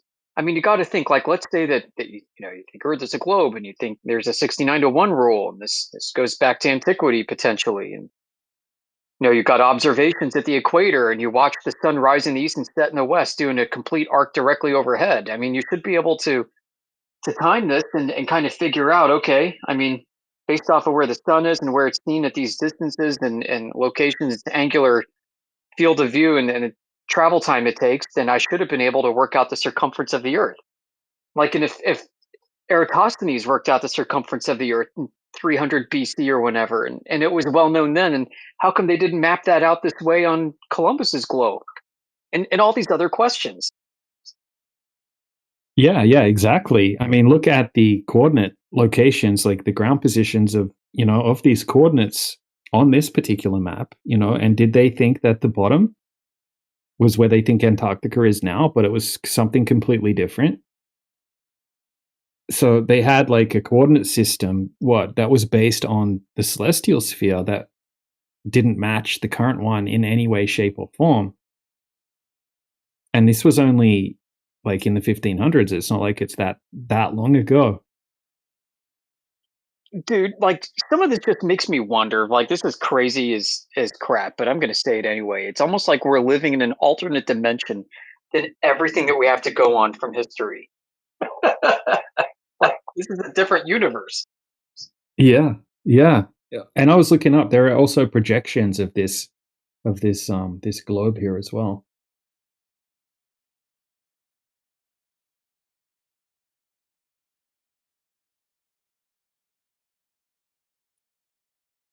I just wanted to say real quick, man. I always appreciate your skepticism and holding that line, man. I wasn't definitely not trying to say they're faking it. I'm just saying my idea was maybe they had to go there to actually see the 24-hour sun. Yeah. I mean, up until that point, there was a lot of dubious footage coming out of Antarctic researchers with regards to the 24-hour Antarctic sun. I mean, we had provably faked videos of what was happening, and we had people in our community contact the Antarctic researcher Robert Schwartz, who was down at Concordia Station, who did a couple of the time lapse photography setups that we've examined. You know, like in one, the watch face detaches from the watch, which looks like somebody messed with the watch face in Photoshop and pasted a different time on there. And then it was offset, by mistake, by a couple pixels detaching from the watch band. And then like shadows and clouds being pixel for pixel perfect match after 24 hours from one day to the next. Well, I mean, all of these weird issues kept popping up again and again with all the footage that we relied on, because hardly anybody else has been able to go there in order to obtain this, visual evidence. Yeah, they've And been then, having, but they've been having freaking marathons there, and they've had this camp running since the freaking 70s or something like that, or even longer. yeah, Everyone goes and witnesses all the time. No one's filmed it. No one has like photo. At least you could take photos and then make a time lapse or something like that, right? Like, where are the thousands of these that should exist? It's weird. it is weird. Yep. So, and like was mentioned earlier too, when you could see that it looked like that they were south of Australia, but they're supposed to be south of southern Chile. I mean, but then if that's the case, then how did they get there from southern Chile? Because I don't think they Lots went of from weird things. Santiago to Sydney. Lots of really weird things. Even Whitsett saying like, he's like, all I know is that we took off from Chile. We went somewhere to some section of ice. We saw this thing happen in the sky, and then we left. And it was apparently Antarctica. That's what he said. and I then, think that's an honest take. yeah, exactly. And it was just kind of weird when they're asking Jaren, show us the stamp, the Antarctica stamp in your passport. He's like, they don't give you a stamp. He's like, you get a Chile stamp, and you don't get a stamp when you go to Antarctica. And then when they were asking Dave McKeegan, show us your Antarctica stamp, he showed a freaking big giant Antarctica stamp, like a visa, Antarctica visa in his passport, but Jaren didn't have that in his one. It's just kind of weird. I don't know. That is weird. Yeah. I mean, like, I knew an old guy who'd done a lot of, by a lot, I mean, maybe 3 or 4 Antarctic tours of duty as a guest scientist, research labs down there, and he showed me his passport. Like, he had an old one from like Port Lockroy from like the British territory back in the day.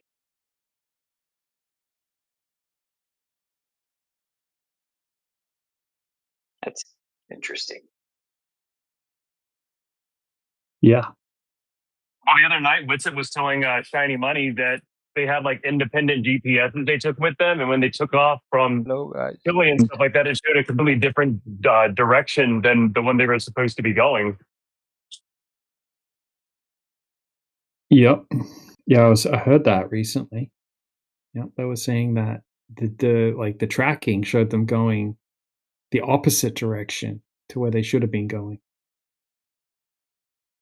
I was in the room with them, so I heard that come out of Witsit's mouth.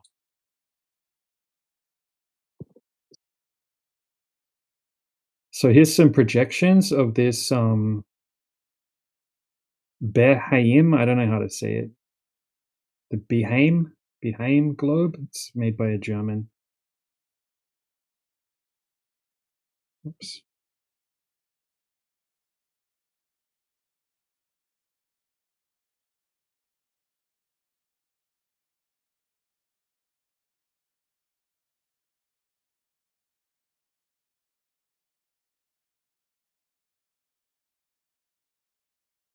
So apparently, this is what this guy thought the world was in 1492.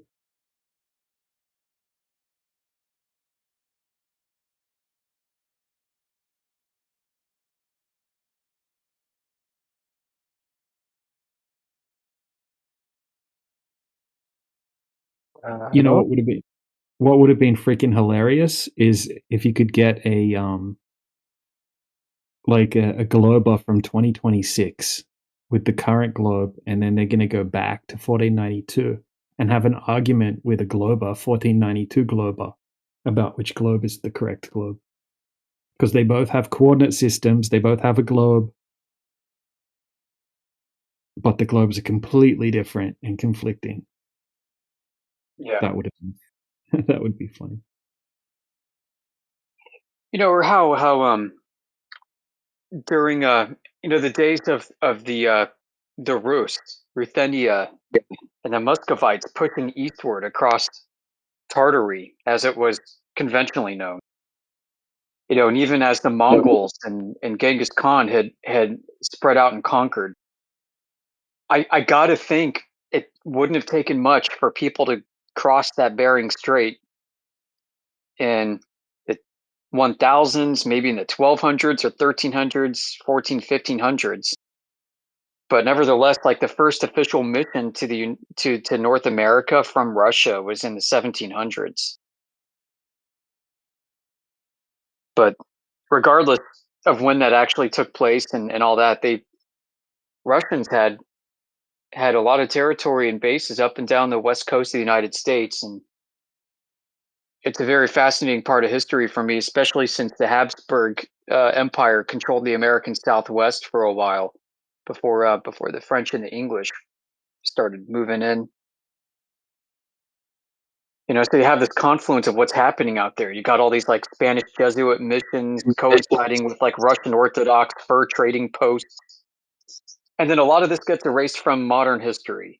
Like nobody knows about all these Russian territories and bases in Hawaii and California, up through British Columbia and so on.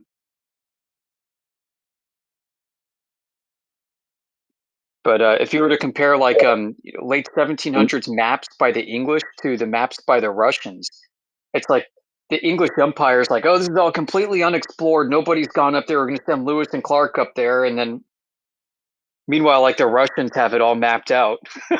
the emperor wasn't sharing it with anyone.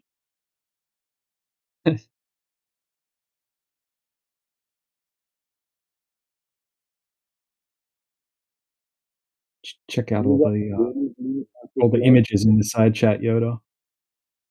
It's all projections and showing the top, the bottom, different information about this globe. 1492, first globe ever, apparently. No. I guess with all that extra space as you rotate the globe west or east and you have to complete more than one revolution, you got enough space for North and South America in there. Boom. Done.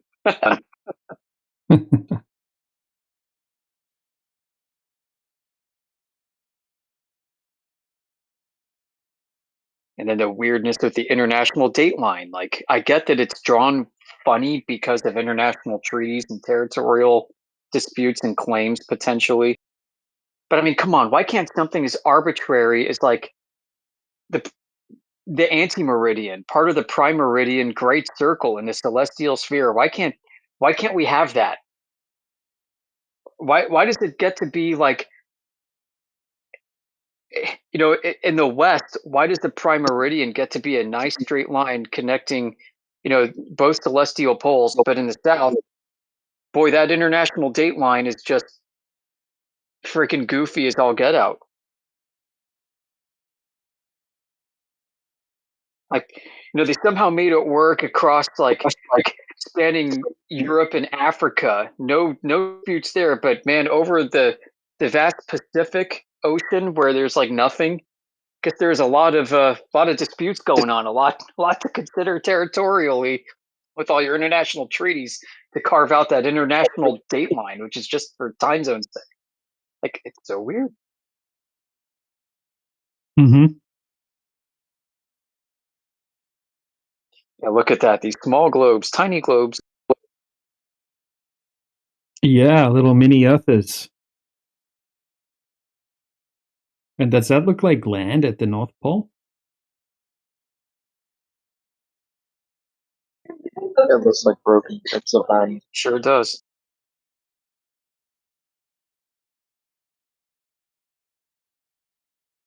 That's so fascinating. I'm like looking at this Earth. It's crazy.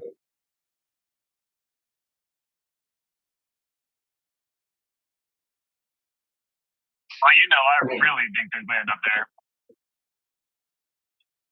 Maybe like in reality, Asia and Africa are far bigger than we think, and North and South America are smaller. At least North America is way smaller than we think.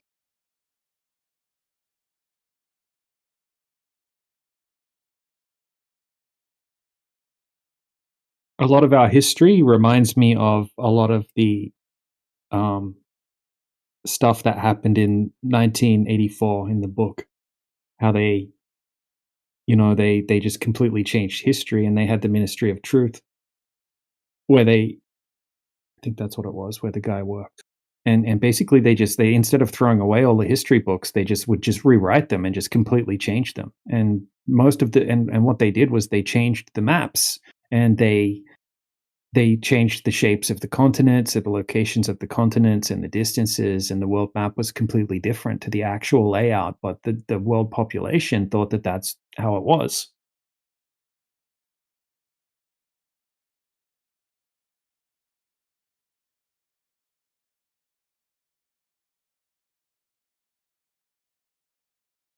That's kind of what Antonio was talking about in some of his shows. He's like, yeah, the positions of the continents and the sizes and all of that are completely wrong on the globe.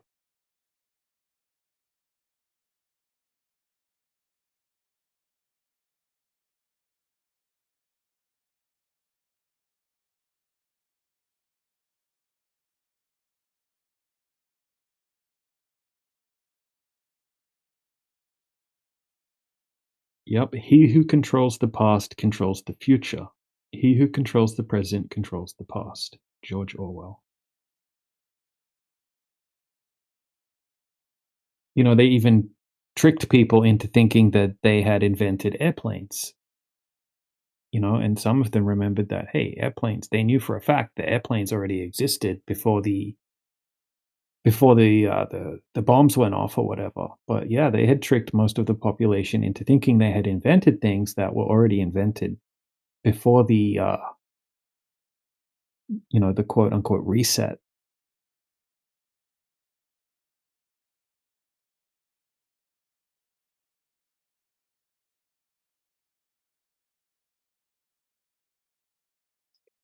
So I posted a couple maps showing magnetic meridians.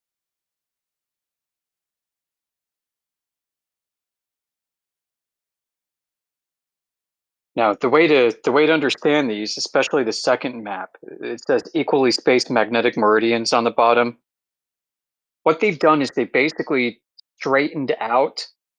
If you were to map Earth's magnetic field, the flux lines that stretch from north to south, and if you were to straighten them out and then use those as coordinate reference points to survey the land or to reproject the land, here's what would happen. Like if I'm looking at the United States, okay, and I think I'm headed exactly due north because I'm following like magnetic north. Let's say I'm in Texas and I'm heading due north. On this map, I'm heading towards the top and to the left a little bit. You see that? How I'm kind of going diagonally?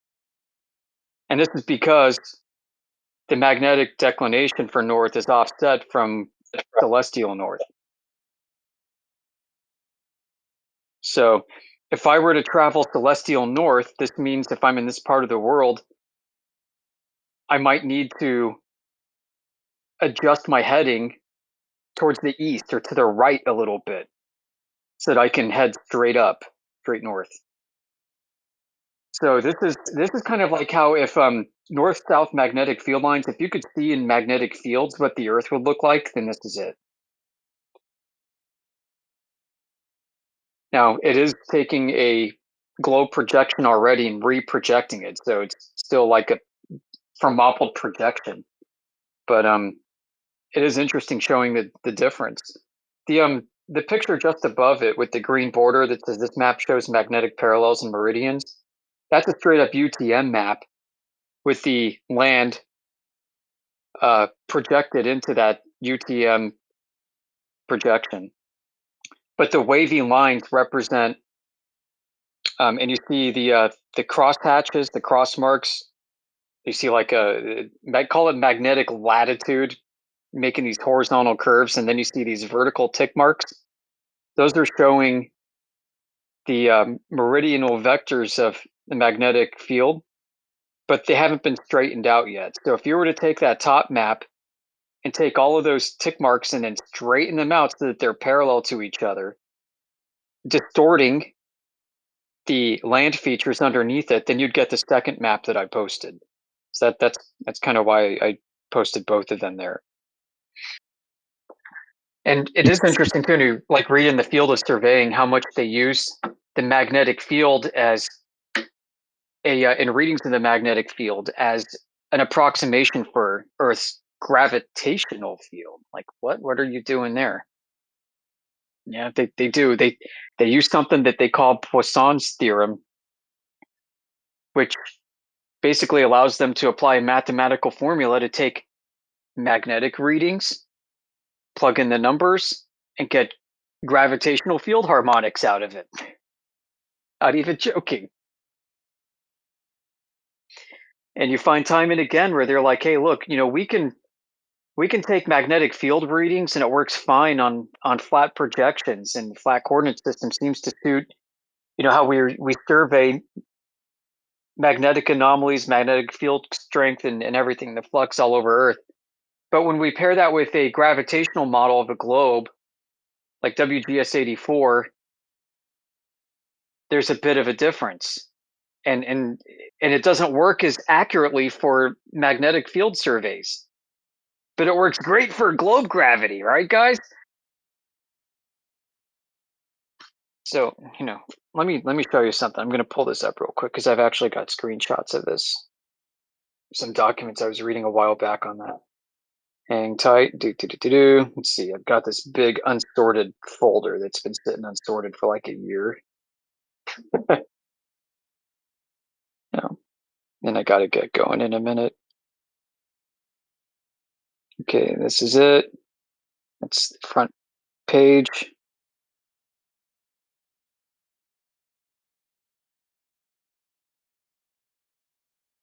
And then I'll pull out some interesting tidbits from that.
Yep, so when you combine both magnetic and gravity surveys, hey, you can use a flat assumption. It's entirely justified. Just be aware, though, guys, that there's going to be some divergence in accuracy when you start exceeding 500 kilometers. In comparison, it might start manifesting as they call it an error, but it's more of a difference if you're going to be honest about it. It's a difference in models. But they call it an error because why? Of course, the globe model is considered ultimate truth. And the flat magnetic surveys are just approximations, right, guys? Right. We know the gravity globe model's the truest one because we can only derive it from magnetic field studies. So what's it's this? totally What like are these documents? What are these from? Huh? NASA? Are these from Yeah. NASA? And what is it in reference to? Like what are the papers specifically about?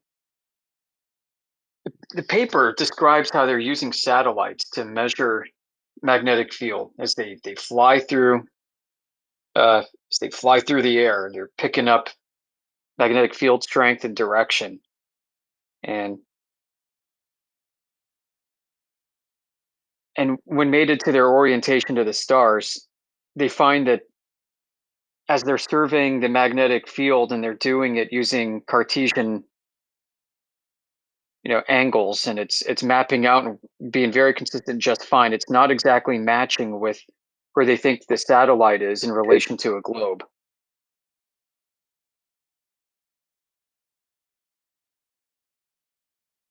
And because they don't have like a globe model that's coherent of the magnetic field, they think they just need to keep working on that.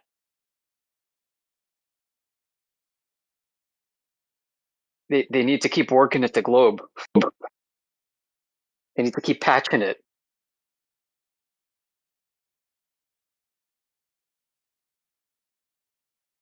This is kind of what I meant earlier. Like the other day when I was talking, I could totally see a bunch of these goofballs at NASA who may be read into some of the problems we're talking about. And they may themselves be read into an idea that this whole space program's a giant propaganda machine. These accomplishments aren't real, but we know Earth is a globe, and we're still going to work on solving the orbital problem. We're still trying to figure out how to put space junk in a self-sustaining orbit around a globe.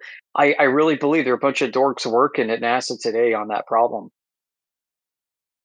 because it hasn't really been achieved in the way the public has been told and thinks it's been being done.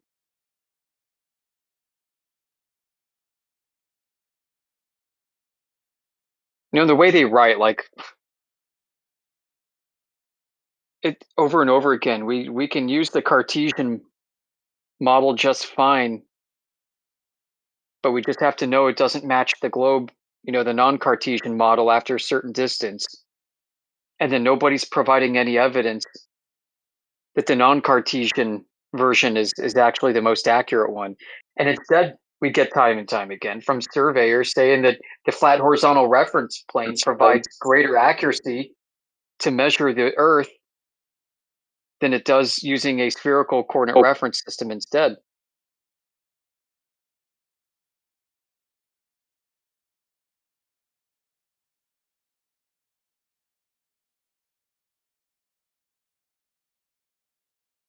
Interesting.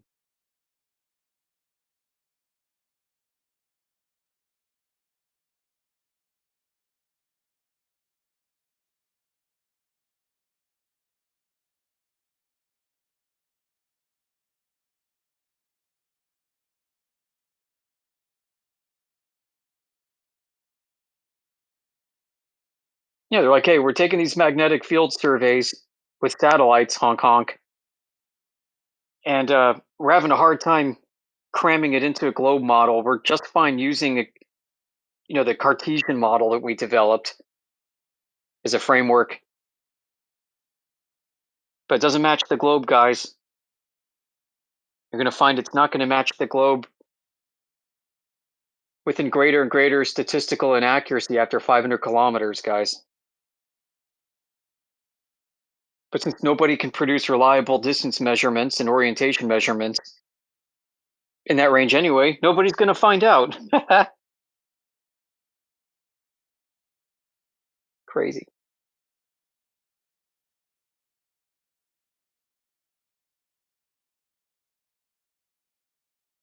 Yeah, it's funny. I mean, they just call it errors and errors and errors instead of differences. They're comparing two freaking models. And the globe model's the only one they uphold is like the freaking gold-plated truth.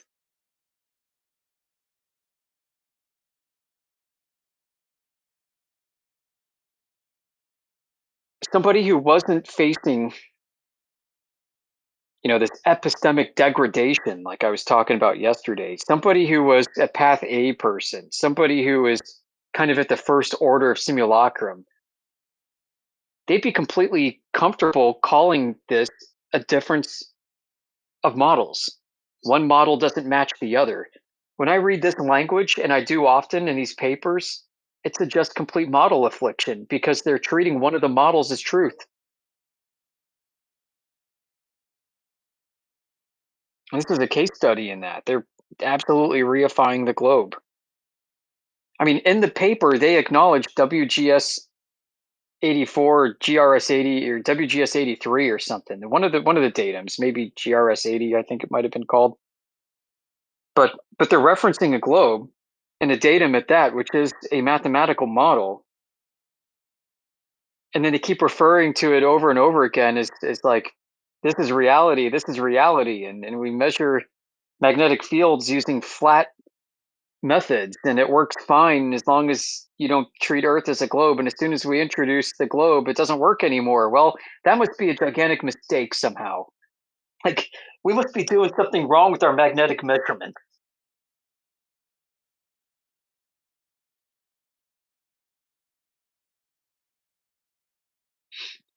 We have to figure out what's going on. It's a big globe problem, guys. We got to patch this. We got to fix this stat. We got to come up with some scaling factor in the math in order to make it work. And they did.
Man, I am so tempted to get the newer Nikon P1100.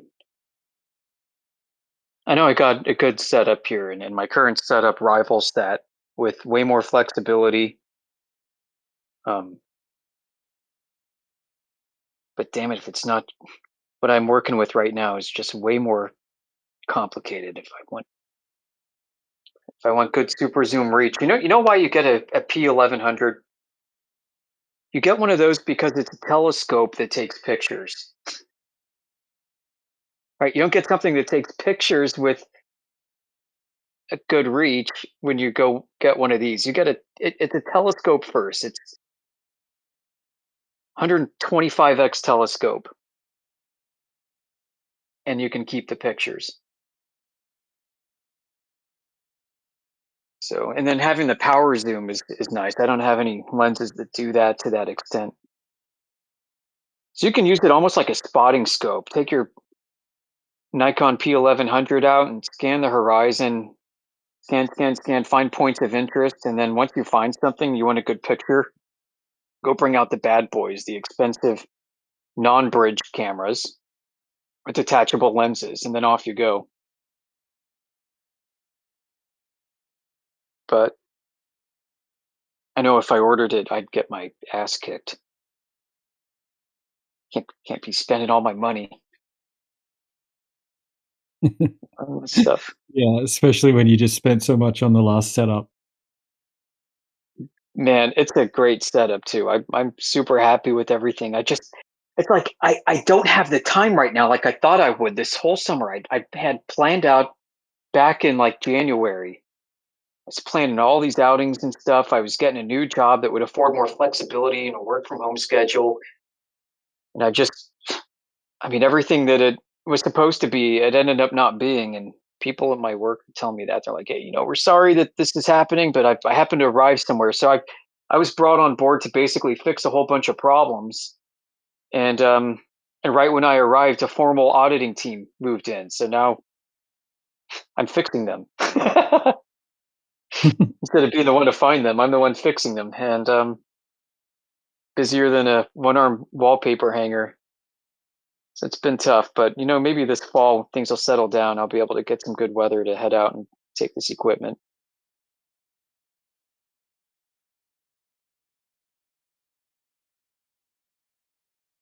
But So you not having spare time has got nothing to do with the camera. Yeah. So buying another camera isn't going to get me spare time, is it? No. Don't But be man, disappointed with the lack of digital zoom.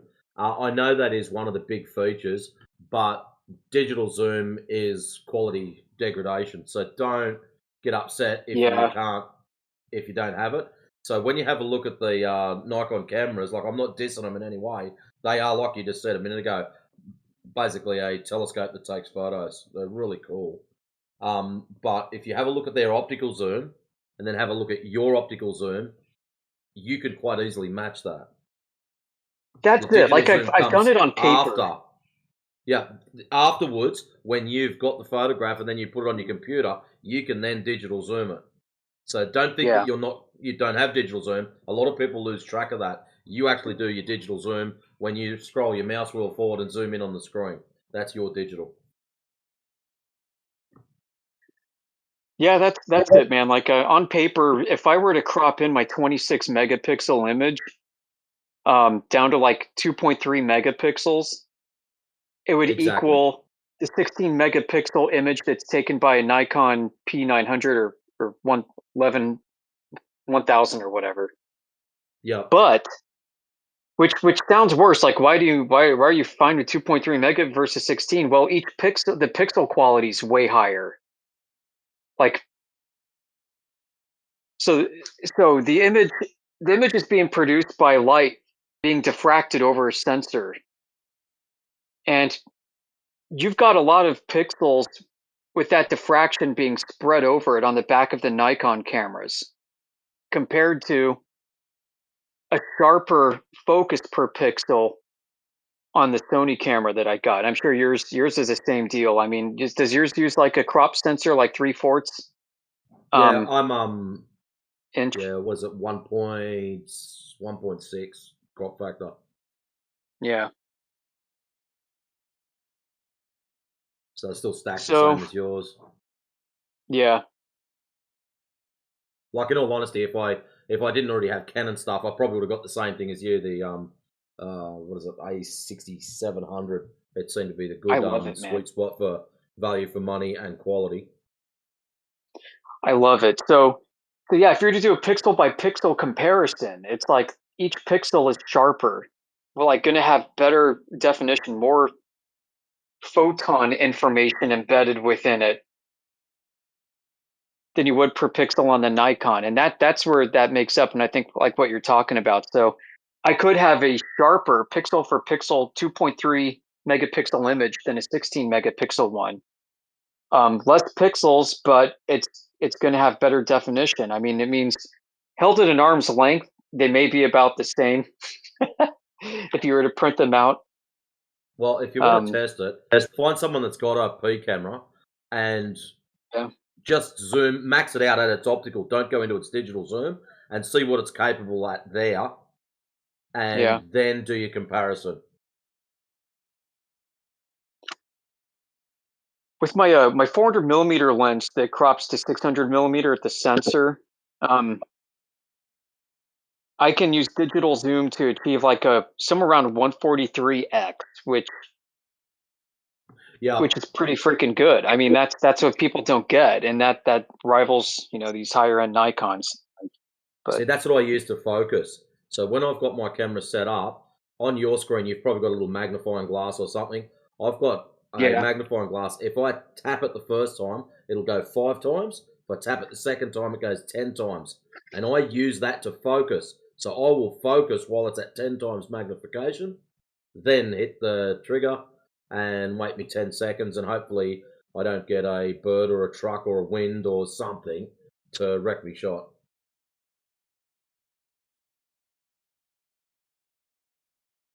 But that magnification thing is insane. So you think about it, if you've got a 400mm camera, all of a sudden now you're at 4,000. So at full magnification, I'm already whipping a P camera without even trying. I just wish I could find a way of taking photos with it fully zoomed. It'd be nice if that was an option. But yeah, it's just to help you focus on stuff. But yeah, it'd be nice if you get it so you could lock that in as your photograph. So hyper cropped, you're going to have a very, very small image. But yeah, just to show the capabilities of these things.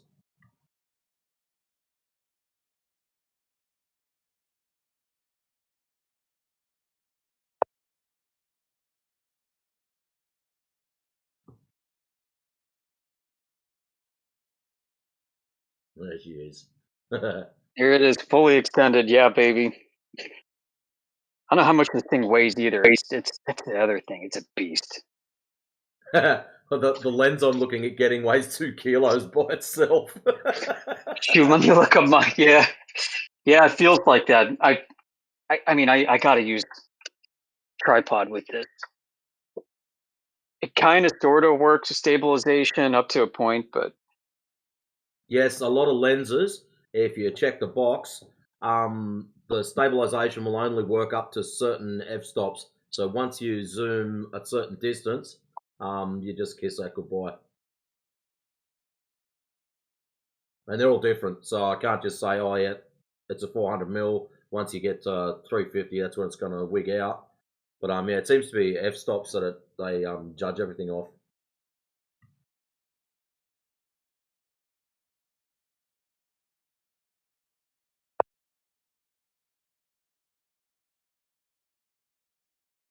yeah, it's like, man, just this lens like far out costs a Nikon P1100.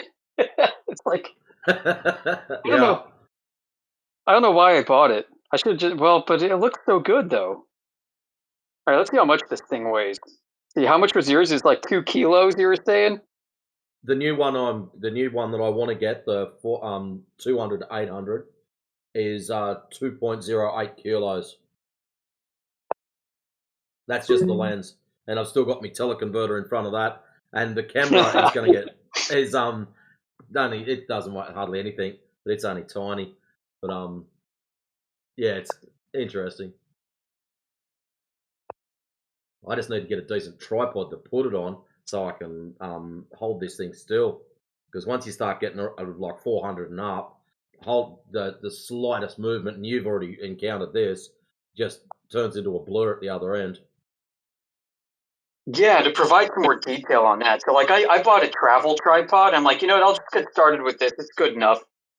And then I mount this beast on top of it. Okay, yeah, this thing is this lens is 40 ounces. Okay. But just when mounting it on top of that cheap tripod was like watching a fat person with skinny legs at the gym. Hobbling around. Very top heavy. So you put a big, heavy, dense, rigid object on top of plastic flexible tripod legs, and yeah, man, like the wind would blow, and then at max zoom the thing's rocking back and forth for the next 15 seconds. So it's 40 ounces, 1.13 kilos. There you go. That's lightweight because there's no drive inside of it. It's all manual focus, manual zoom. It's a Tamron or something, isn't it? Yeah. I got another Tamron that's not 400mm. It only goes up to 180, but effectively 270. And this thing stops down at 2.8, and it's fixed at 2.8. Yeah, the entire way. That'd clear photos. Yeah, that's what you actually pay for. Is that low f-stop? That's right. That's where the money is. I tell you what, I've taken zoomed in pictures with both, and it's really hard for me to tell which one's sharper and better. Like I can crop in on my 180 and it looks just as good as 400 on the other lens. Yeah, you don't realize how much that extra clarity makes up the difference. It's insane. It is insane. These two lenses weigh about the same. Yeah, if you don't know what you're shopping for, you're just gonna be like, dude, I want the one that's like 900 millimeter range, and it like stops at like f50. Well, what my concern is, the one thing that I'm so worried about is when I do get this mad lens, am I going to be getting hotspots with doing IR shots? Yeah. That's my biggest concern. Like, if it happens, I'm still going to use it, like, because I'm going to do long range stuff. That's without a doubt. I'm still using it, but I'm just concerned that with the longer exposure times, well, I'm converted anyway, so it's not that bad. Will I get hotspots? That's what There's the camera, or the lens runs between, was it 6 and 11 f-stop, depending on your zoom. Yeah. I normally shoot between 5 and 11, so straight away at full zoom I'll assume 11, so I'm already darker there. That means longer exposure time, so you'll get watery effects where things are like time-lapse dragged or trailing. You can actually cause those effects. Actually, do you have a built-in ND on yours, on your camera? Can you like adjust I know the OM series cameras do. I don't know about your one. So you can actually, it's like putting a dark filter on. And some of them can actually do it inbuilt. I'm not sure. I mean, I've never messed with that. I've never even bothered to look. Oh, right. Okay, so just imagine you've gone to take a photograph of a waterfall. You've got a very low f-stop and a high shutter speed. The water droplets will look like they're frozen in time, and they look like really three-dimensional. Now, if you lower your f-stop, so if you were to put a dark filter, say only, 4 stops on front of your lens, then you would have to readjust your f-stop on the camera to match how dark it is. So it basically thinks it's nighttime, and you're going to make it brighter, so it's now daytime. What that does is it makes the water look like it's in motion, and you get like star trail effects. Yeah, I've seen that done. That's cool. Yeah, it is really cool, but it works better if you put a filter on, and all the filter does is like putting sunglasses on. Instead of us trying to modify for specific wavelengths, it's just, let's make it darker. So now internally you've got to readjust back to match what's going on. And also you can make it look like it's nighttime when it's daytime by having the shutter speed so fast that barely any light gets in. So you can do some pretty cool tricks with it.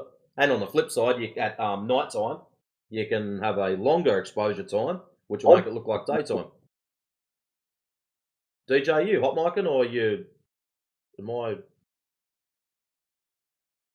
He was. I thought he was trying to get in, and it was my internet connection. Sorry.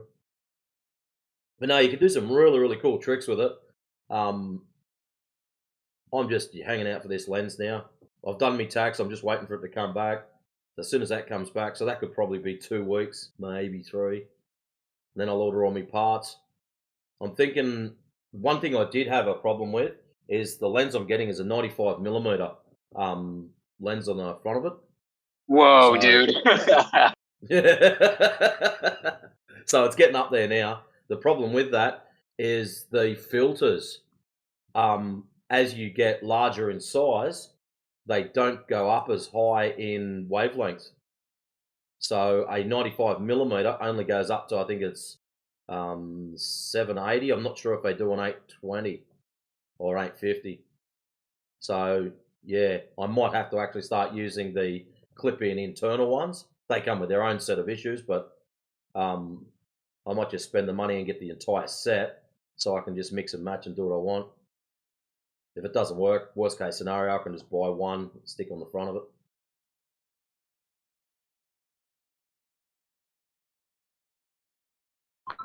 But pretty keen. Welcome to all the new people who have dropped in. we're only talking about doing long-range photography, cameras and stuff. If anyone's got any queries, questions, concerns about the nature of reality, please ask. I know a lot of the guys here just like listening to people talking. To be quite fair and honest, listening to an Australian talk English is not a good idea. Because we talk fast, there's improper enunciation, and we've got funny accents. That sounds like everywhere in America, bro. What's the difference between enunciation and pronunciation? Anyone know? I don't know. Is enunciate like how it sounds, I think? Like to the ear, but pronunciation is not necessarily that. I don't know. Yeah, that's a good question. Enunciation is the clarity of the phonetics. Pronunciation is how you make it sound.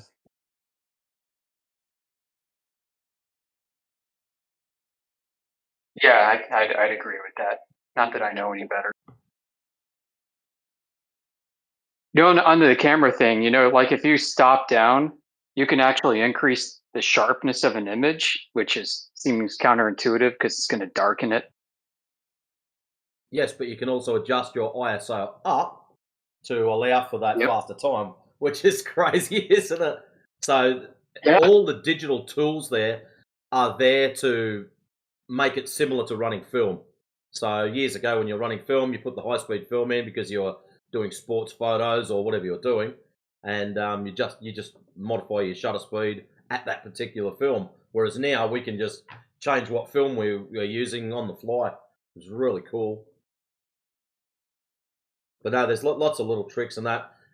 You could basically just drop everything you're doing and take up a course in photography, and there's your life absorbed doing camera tricks, taking photos and stuff.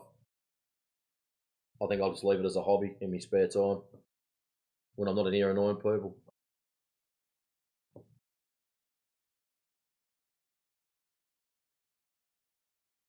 was actually thinking yesterday we should get hold of a video and rip it apart.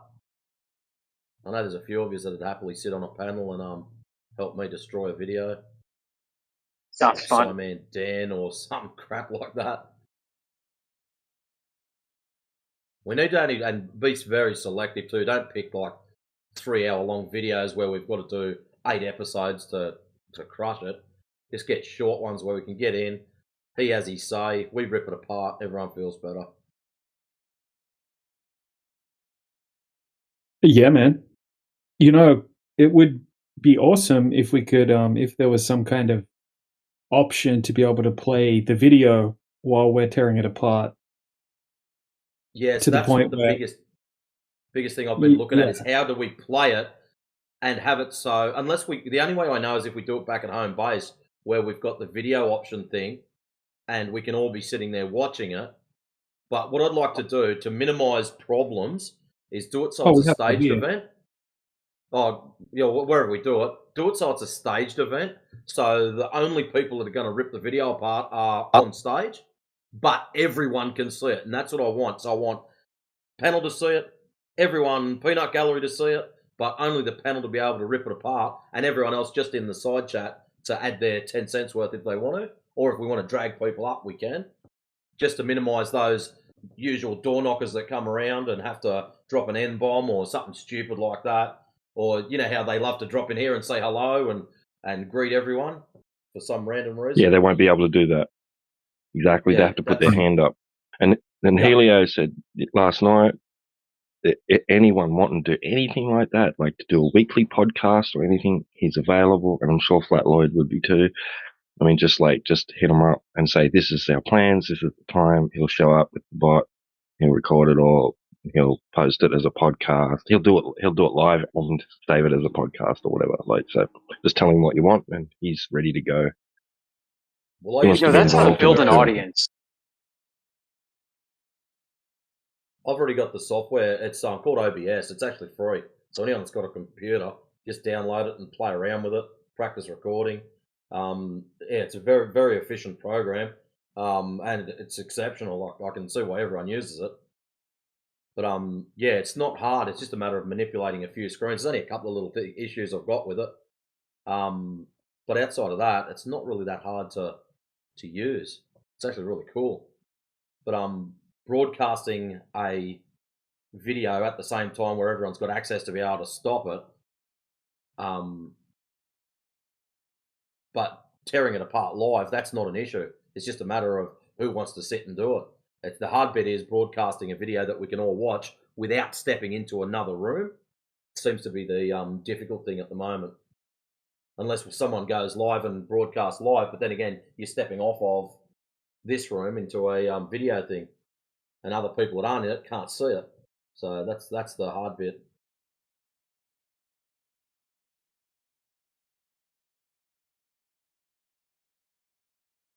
Yeah, Yaga, we're just sort of nutting out.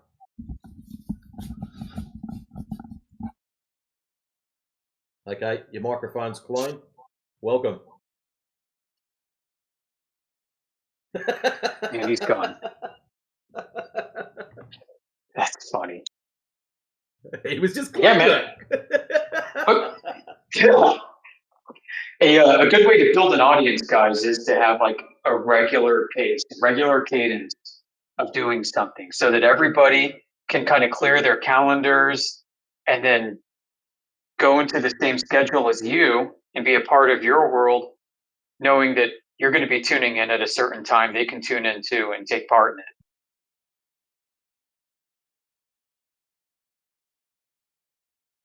So if we could get like a couple of shows going on a regular basis, a couple panels doing different things, I think, and then do it consistently, I think that's going to boost our viewership. Not that we have to do it consistently, release them consistency. So we could do, say, I don't know, 5 shows in one lot, and then you just release one each week. So you don't talk about days or dates specifically. So do one, release it this week. Or you might do 5, release one this week, one next week, because there's always going to be that weekend where so-and-so is going to be away, or the bloody kids are over, or whatever the excuse is. So if you do, that's why I think doing shorter clips of whether it's Simon Dan or Professor Dumbass Dave, whichever one you want to drop kick, do shorter ones, because you can do a couple of them in a row and have a panel of, and then it'll look like it's a couple of shows together, and you can just lay them down and just put one out each week. Oh yeah, here's this week's one, have a laugh. This is us being not so nice. Ripping arguments apart.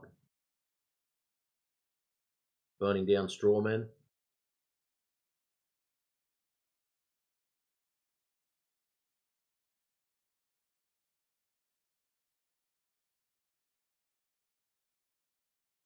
Yeah, it's just the setting it up, getting the video side of it running. That'll be the...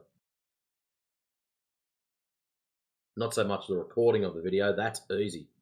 Run the video, tell OBS, hey, record this screen, done. That's easy. But it's getting it so it broadcasts over to you guys, so everyone else can see it. That's the fun bit. Oh, wait. I am fantastic. Yourself?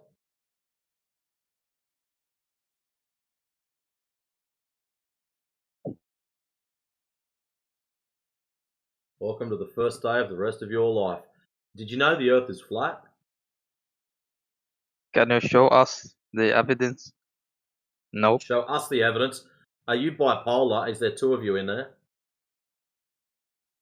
Show me where is the Earth. There we go. He's got a minute. So where is it flat?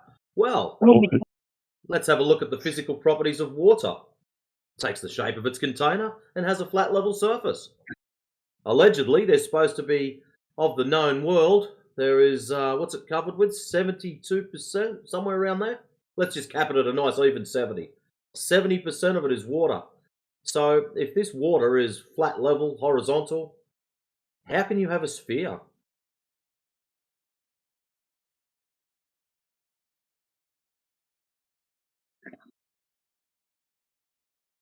Don't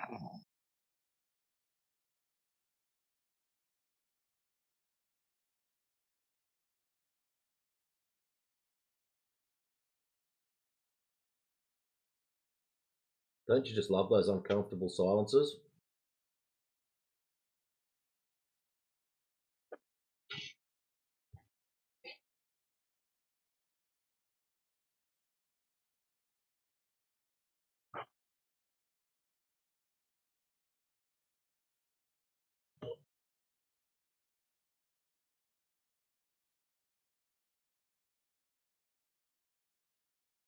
Yeah, man. I was talking about doing the same thing earlier today, just finding stuff and then just going through and destroying it. And also going through flat earth stuff as well.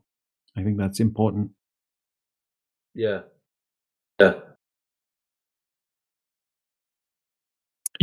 Maybe even getting a compilation of some flat earth TikTok videos. Sifting through it and They'd be like, good all right. because they're short. You could do short shows, like little 10-minute snippets of you. And that's the thing we've got to control, is those. Yeah, so that's why we just got to do it on the stage. Yeah.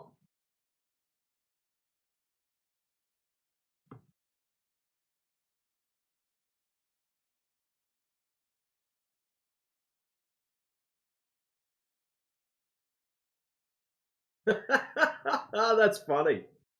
I was just reading the side chat. I jumped straight to Yoda's camera photo. So all the other stuff written there. How did Japan attack Pearl Harbor according to flat Earth theory? And Jagaz gets up there with torpedo bombers, dive bombers, and fighter aircraft. That is comedy gold. Yeah. Oh, I feel sorry for the fellow that asked that.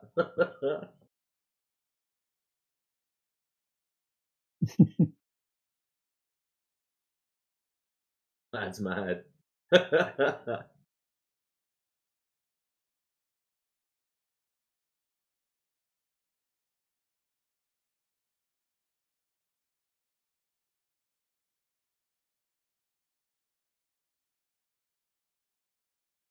So we're gonna have a crack at their screen thing or what? They're all sitting around with their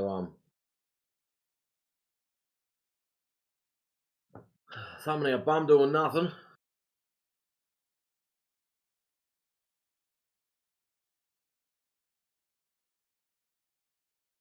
Have a crack at what? Just using OBS or something? I've got OBS. Oh yeah, I got OBS. That's not a problem. Yes, just turn another screen on.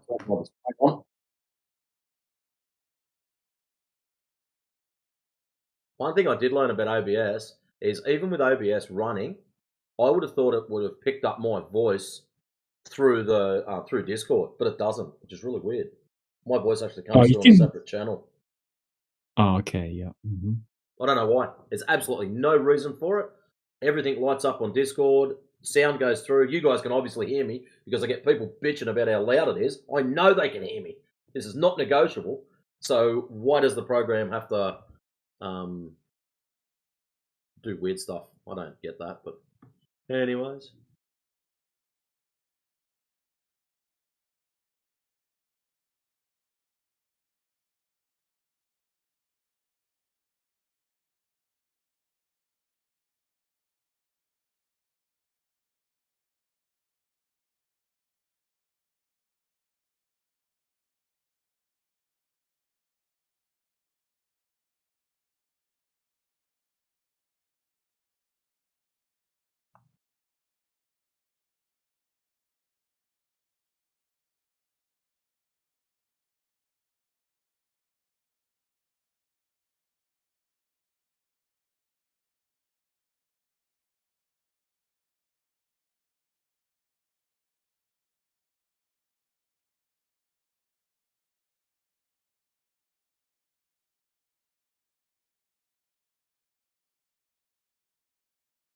Yeah, so do we have any proof of flat Earth?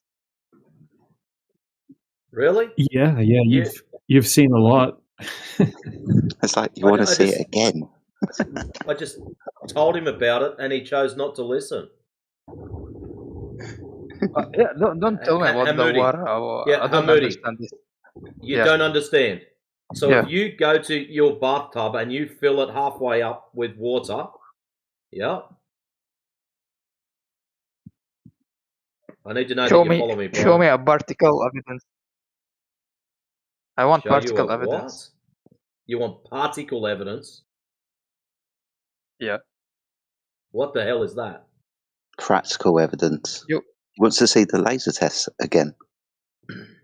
Practical evidence. me. I'm just telling you to go and fill your bathtub up. Fill your bathtub up full of water. You know, when you turn the tap on, that stuff that comes out of it. Watch what it does. It takes the shape of the container and has a flat, level surface whilst it's at rest. If you put your hand in it and swish it around and make waves, that's not at rest. Okay? So, now that you know what the physical properties of water are, it takes the shape of its container and has a flat, level surface whilst at rest. Very basic. You can demonstrate this for yourself. Go and grab a different container. Let's call this one a coffee cup. Dip it in the bathtub, grab some of the same water, sit the cup on the table, and have a look at the surface of it. Flat, level, horizontal, whilst at rest. Yeah? So now the question for you. If of the known lands, 70+% of it is this flat, level water, how can you have a sphere?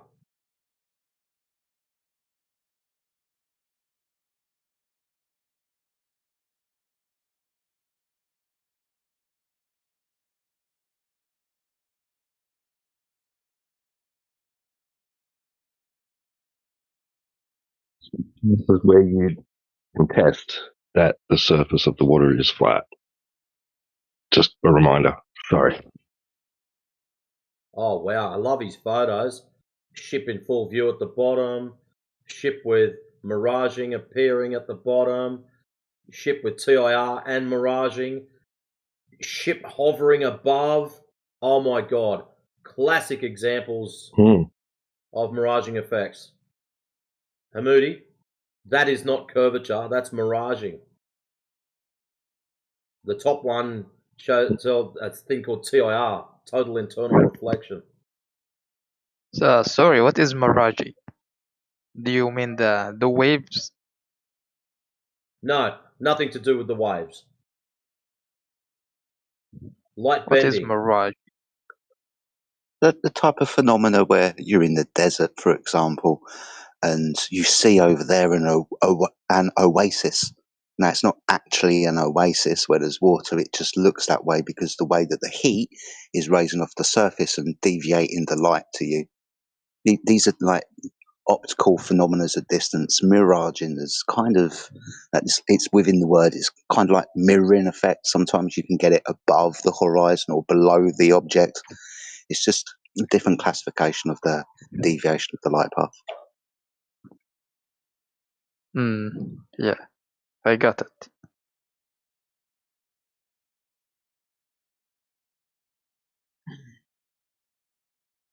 Yeah, were you aware that there's actually a type of mirage effect, like that's claimed to be caused by refraction, right? Called sinking refraction. And the visual effect that it causes is that an object that should be in clear view, right, because you have a direct line of sight to the entirety of the object, appears to be below the surface and partially cut off from view, even though there is no geometric physical obstruction in the way.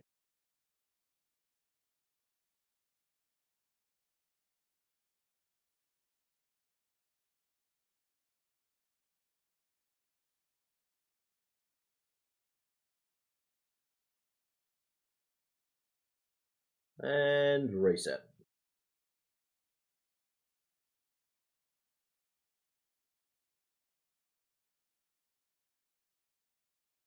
A pro tip for all the young shoppers at home.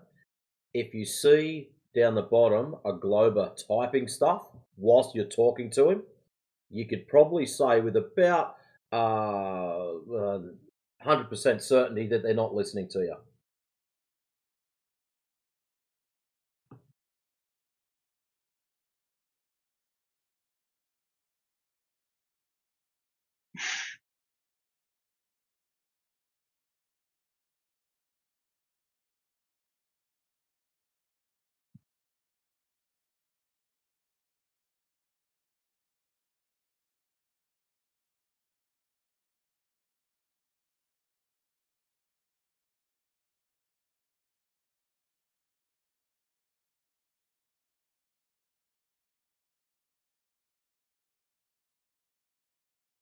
The reason they're not backing you up, Moody, is because most people know that water is flat, level, horizontal whilst it's at rest. And they don't want to look stupid and say, "Nuh-uh." Well, he asked for a practical example. Well, that is a practical example. The flatness of the surface of water has been used as, as a guide for horizontal, right, for centuries. Like the Romans, for example, used it in their megalithic structures, right? Aqueducts extending for tens of miles, right? Horizontal, straight, flat, level, right? They wanted their things to be, structurally sound and geometric. They wanted right angles and all that, right? They wanted to be able to determine slope so that water flowed, right? So they needed a reference to horizontal because when water deviates from horizontal, it flows, right? And it's uncontained, right? It flows. Otherwise, it'll just pool, right?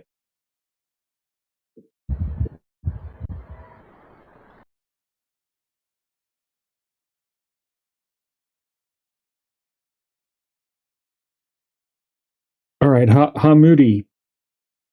Hello. Hamudi. Hello, we just finished, bro. We just finished. Okay. All right. Look in the side chat. Can you see the yellow? The color yellow. Hamudi. It's your turn to talk. Yeah. Yep. Okay. Yes. Okay, we see the yellow. All right. Now, do we still see the yellow?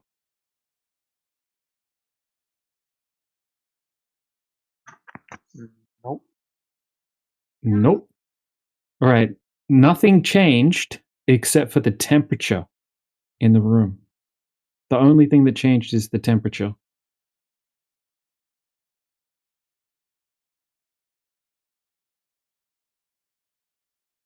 And all of a sudden, it looked like the bottom of the little object disappeared behind the horizon.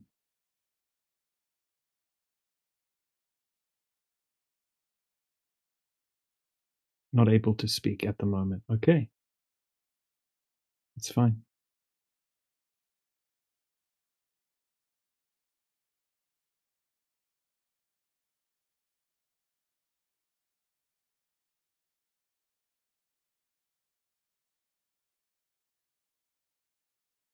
So yeah, this is just showing that you can have bottom-up disappearance on a flat surface just by changing the temperatures.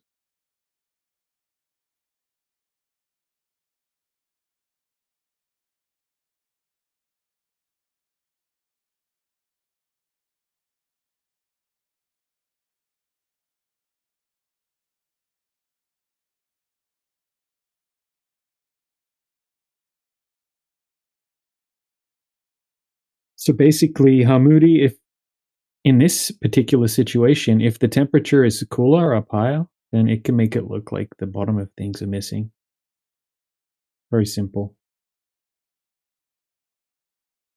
Or even disappear completely. Yep.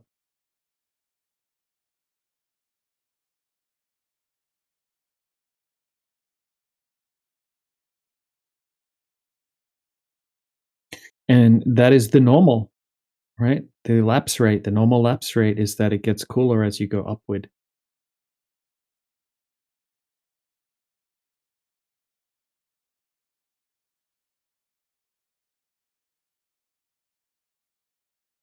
Charlie, what happens to the objects when it gets hotter?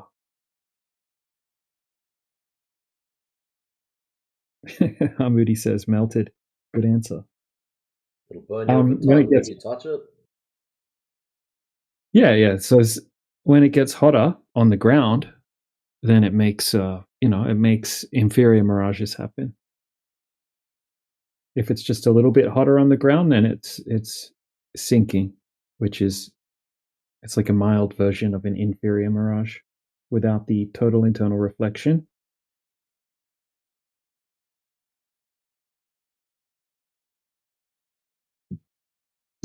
Depends what the object is, right? I mean, if it's ice, it melts. If it's water, it turns to gas. Ah, good point. Doesn't melt.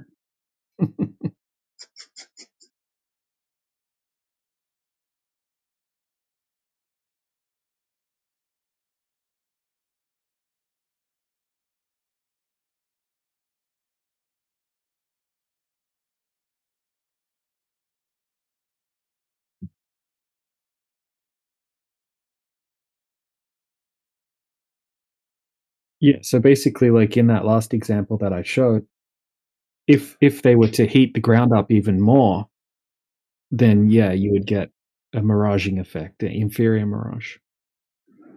Like we observe in a desert or down a long road, right? Yep. Hello? Hi. Hello. Not flat. Thank you. Is flat. Is flat.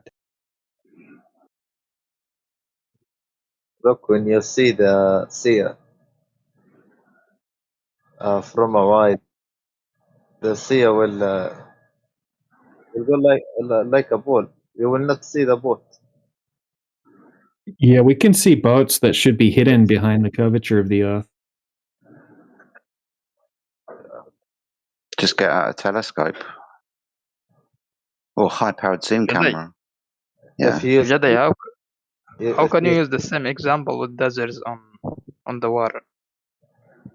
You can see with the desert, the camel, the boat of the desert. You can't see the bottom of the camel? If the camel go along, he can go to 100 kilometers away. You will not see him after 25 or more, because the Earth is not flat. It's like, and you know Yeah, this we how? can.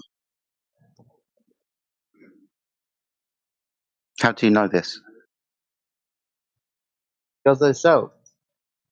You saw how? What do you mean you saw it, or With a didn't boat. see it? With a boat. Okay, so you didn't see the boat. Was this with your eyes? Yes, with my eyes. Okay, but what would have happened if you'd have got binoculars or a telescope out? Do you think you might have been able to see the boat again? No, because the Earth, he will go down, not far down. You can see. But you understand that where you couldn't see the boat with your eyes, if I was to get a telescope out, where you say I can't see the boat because it's over the curve, I get the telescope out and see the boat. Yes, the curve. No, there's no curve because you lost sight of the boat with your eyes. I got a telescope out and I could see the boat, demonstrating to you that the reason why you couldn't see the boat is because of the limitation of your eyes. Okay. Then the sun and moon, huh? What about the sun and moon? Why the moon and sun go down, not to the left or right? Okay. Well, one second. Sorry. To just before we move past the boat thing, I just wanted to post him just one example. just to back up what Jedi was saying. So Yeah. scan hat, look in the side chat, and then we'll move on to the sun and moon. Yeah, Yes. side chat. Can you access the side chat? Yes. Right. Look at the video that I just posted. Right. It looks like the boat is gone, but then he zoom. Bam! The whole boat is right there. But when he zooms out, you can't see the boat. But bro, you can see the curve. No, you don't see the curve. There's no curve. Listen. What curve? When you see in the start of the video, you will see the telescope is up, then the boat.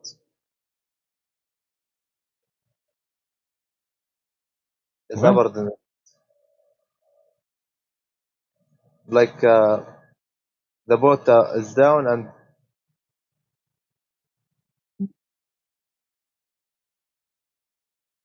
No, the boat's not down. The boat is just too small to see. And then when he zooms in, you can see the boat.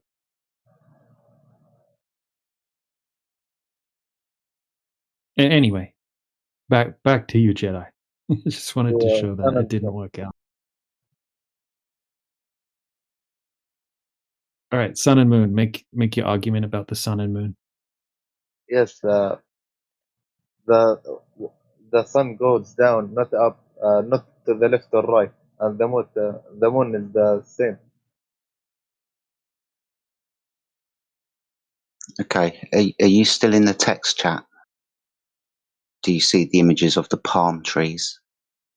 Are the palm trees going down? Palm tree? Yeah, in the side chat, the text chat, where you saw DJ's image. Below DJ's image is my images of some trees. Now, as you see, the trees that are far away appear to be lower than the trees that are closer to the observer. The reason why the trees are lower is not because the road is curved, it's because things with distance look smaller, don't they? The trees far away look smaller, so the top of the tree is lower, right? So it looks like it's going downwards because the top looks like it's going down, but it isn't actually going down. That's your eyes. Wait, give me a second. This is not video from the real Earth. This is CGI or 3D or something else. Sorry. Go outside. Actually, open your eyes and look around your room to your ceiling above you, or the lights on your ceiling, or the street lights outside, or the trees that are far away. I'm just pointing out to you that things like a tree, if it's far away, is going to look smaller than if it's right next to you. It's not CGI. Excuse me. It's the video. Like it's not from the real Earth. Okay. Bye. All right, I posted videos from the real Earth. There you go. Real Earth. Real Earth.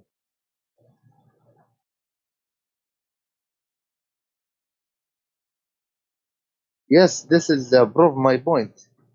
When you go far, you will see the trees go down because the curve of the Earth.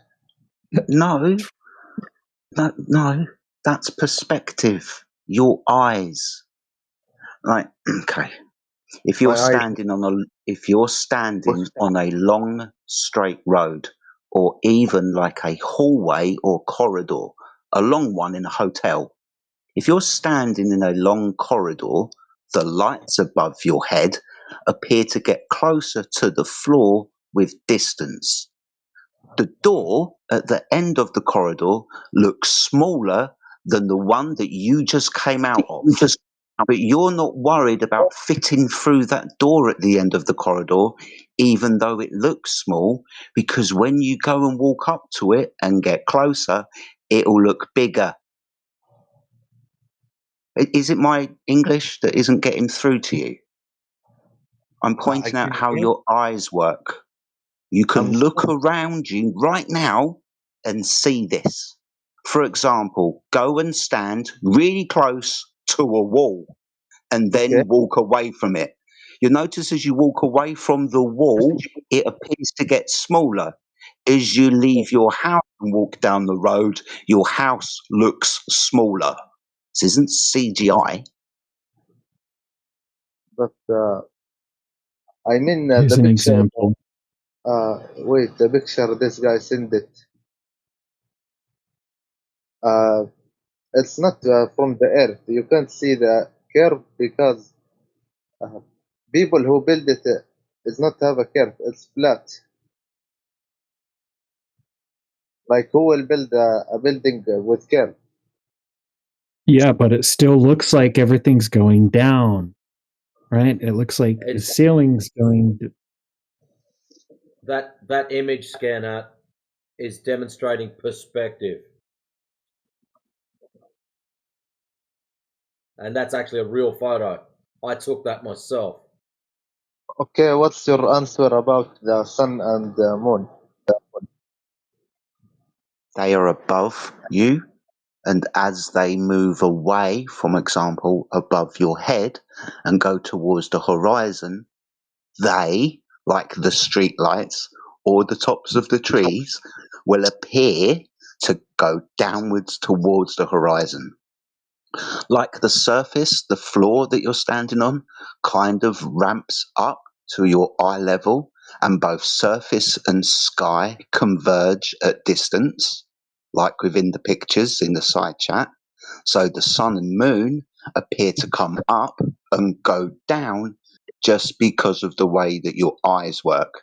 They are parallel and moving parallel with the surface of the earth, much like the ceiling.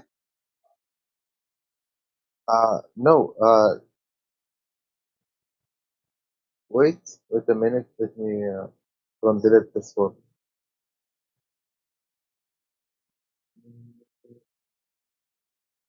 In your theory, they said the sun and moon go to the left and right.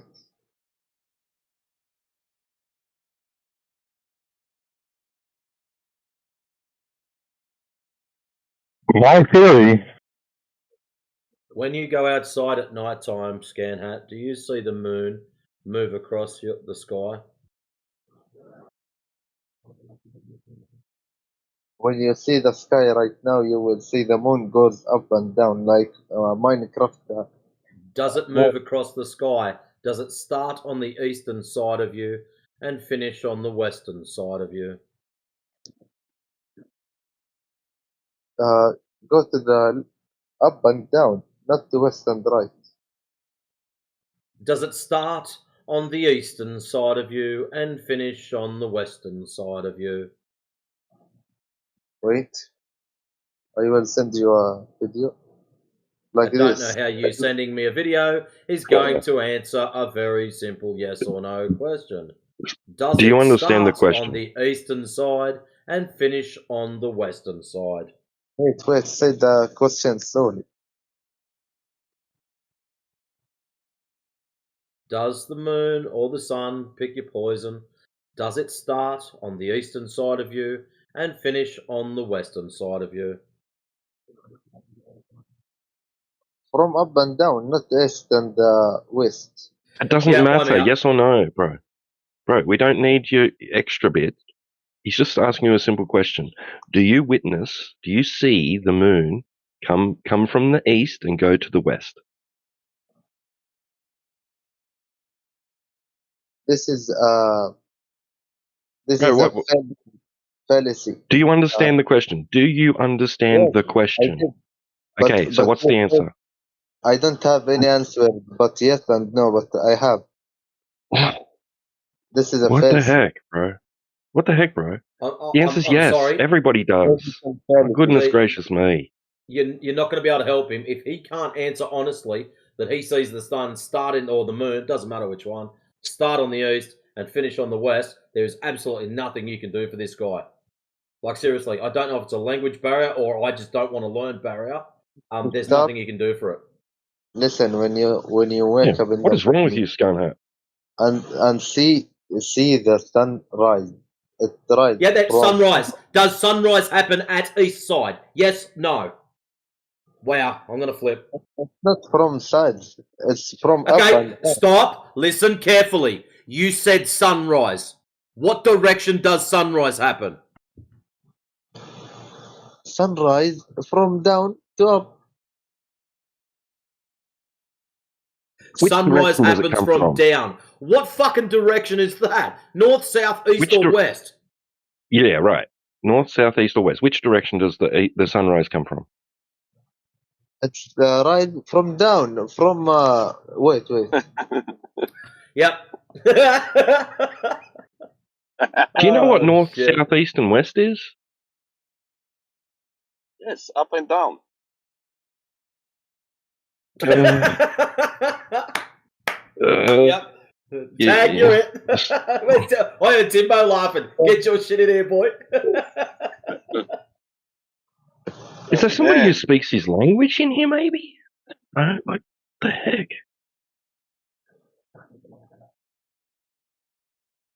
What language do you speak, Scunhart?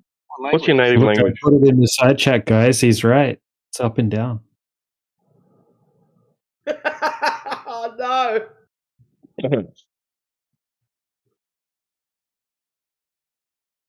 What? Why?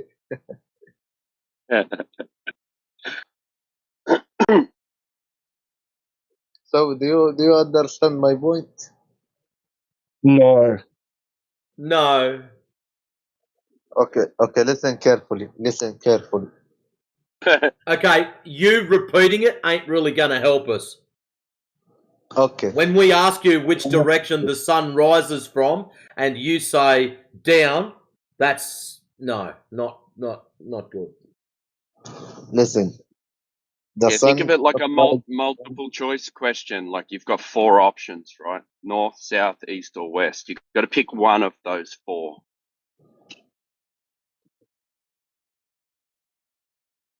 Listen. Make it easier. You said the sun rises from left and right. East and west. Not Right? left and right. I could turn around. Left and right are subjective to you. Right? East and west. The sun and stars and moon rise in the west and rise in the east and set in the west. East and west, dude. That's what Not I left said. and right. No, you said left and right. Rise. Yes, they appear to come up. Yeah. Yeah. So we could say the street lights at the end of the road are appearing to rise on the horizon. That's not true. That's just the way we perceive it. Same with an aircraft or clouds in the sky. Right? At distance, the sky converges with the surface and forms a horizon. Things then start to come into view from that horizon, and then they're going to fly over your head. As you point at the object, you're going to point towards the horizon and then over your head and then towards the horizon again. Doesn't mean the object is actually going up and then going down. It just means it's coming towards you over your head and going away. Okay. You can watch it from the sunrise to the end of the day, and you will see. Yeah, we see it moving. See you what? think we haven't seen a sunrise and sunset Right before? down from the west, I guess. Yeah, yeah. But again, are the lights in the image of this on the street that we gave you, are they actually gaining height? Are the street lights next to you actually bigger than the ones at the end of the road? Or are they the same size? They're the same size. It only appears to you with your eyes to look this way. It's like, look around you, mate. I look around me. Yeah. Have you got a ceiling above you with lights on it? Yes. Okay. Point at them. Okay. Okay, you'll notice that they're all at different angles.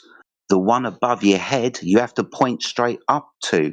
The one that's further away, you have to point lower to. Same thing with the sun and the moon. You point up to it, you point towards the horizon. Same thing in the corridor. You point up to the ceiling and towards the end of the corridor. Wait, in your theory, you said the sun go to from left and right. East and west. East and west. Yes. And the curve Earth, the sun goes to from down to up.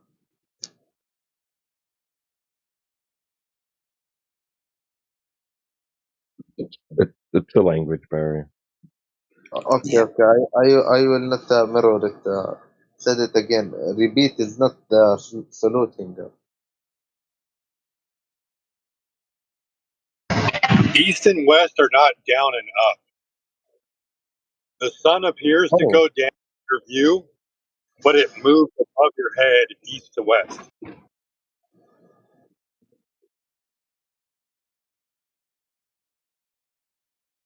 Okay. Yeah, east and west are directions, right? Yes. On Earth, but east and west are not down and around the ball. They are around a circle. Earth going is burger. But it's the same, right? No, a circle is not a sphere. 2D, the other one's 3D. I mean, the west and the west, it's same, the left and the right. It's going round in circles. The only difference is the name of the direction. No, sorry, sir. You're failing to understand what we're saying. We understand what you're saying, but you don't understand what we're saying. Okay, the next point. When you say the Earth is flat, okay. Where is the point of the gravity? Gravity Where doesn't is exist. on the Earth? There's no such thing as a point of gravity.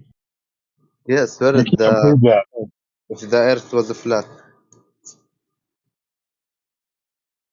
It's just density, bro. Idiot. There's no gravity? No. You can't prove that gravity goes to a central point. Yeah, Gravity the Earth, supports a flat Earth is too big. Gravity is just things falling down when you lift them up. That's what gravity is. And that's just density, idiot. And you can't prove that there's gravity on the planets in the sky. Bro, you only you prove can gravity on Earth. On the sky. Wait, let me translate it. There's no gravity in the sky. Gravity is only on Earth. Gravity No, only there works is on a flat 7 Earth. layers in the sky of gravity. Gravity only works on a flat Earth. Gravity doesn't pull inward towards the center of mass. The gravity doesn't work on flat Earth. You can't prove Yeah, that it works gravity fine. It works fine. You It's just can up and prove down.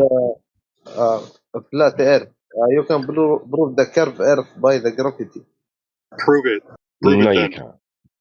Bro, take your phone and leave it in the thing. You will Yeah, that's see it. fine. That works. That works for us. Prove it. Put gas, right? Like put gas into like a spot in your room in your house, and then make it form into a ball, and then make it turn into a hard rock, and then make gravity appear. Prove it. If you throw anything from up, he will goes down. Yeah, This is Yes. Down, down. You say down. Yeah, down. Yeah, Down is up. Yeah, up and down. That's vertical, right? Vertical. Do you understand the word vertical? What? Do you understand when I say the word vertical? Yes, vertical. Vertical. Okay, verticals are parallel. They don't cross each other. They don't intersect. They're just parallel. So He's not going to get that. If he does left and right or east and west, I don't think he's going to. I drop something I drop something and it falls down, right? And you drop something and you're a long way away from me and it falls down. They're not heading towards each other. Those two objects are not heading towards each other. They're not falling at an angle to each other. They're falling this parallel, right? Do you know what parallel means? You know what parallel means? No, this is the new word for me. Parallel. How do you explain parallel? Someone who doesn't understand English. Level. Equal. Lines that don't intersect. Two straight lines next to each other, like on a ladder. Yeah. Oh.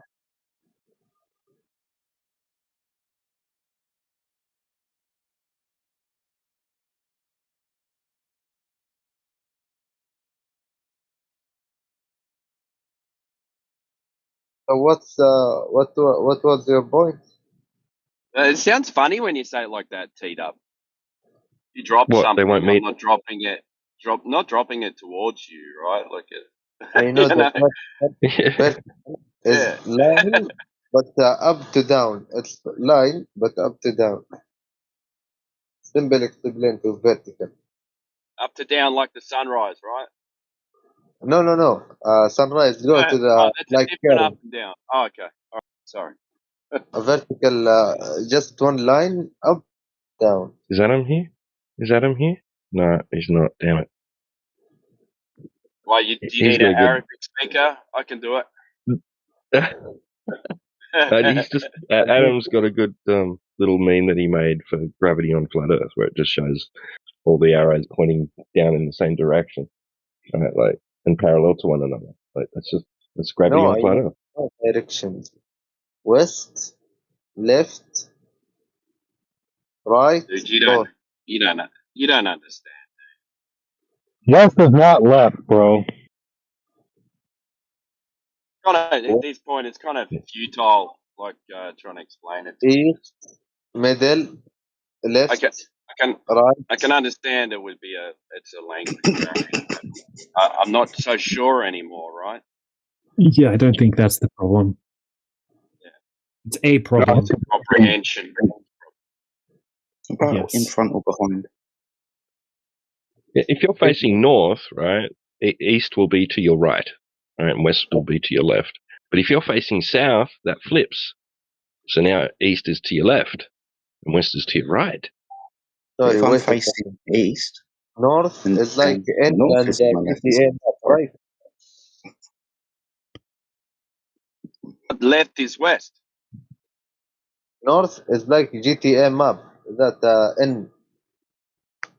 So alphabet. if you turn around, is left still west?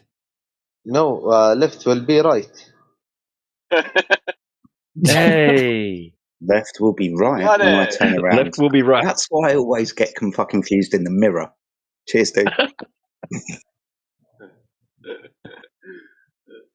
Yes, when It'd be fun I if you're a taxi driver trying to give this guy like directions. Wait, is that left or right? You mean west? You mean west?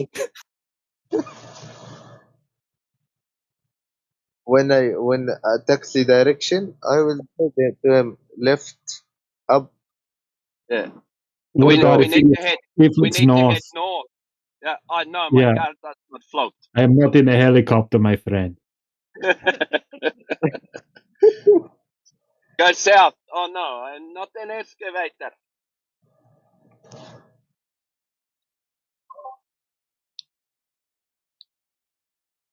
I really, you can't understand me, bro. You need, this is language barrier, like you said. We Yeah, I understand you. But why you use the fallacy to prove your point? What fallacy? Huh? What's the fallacy? Wait.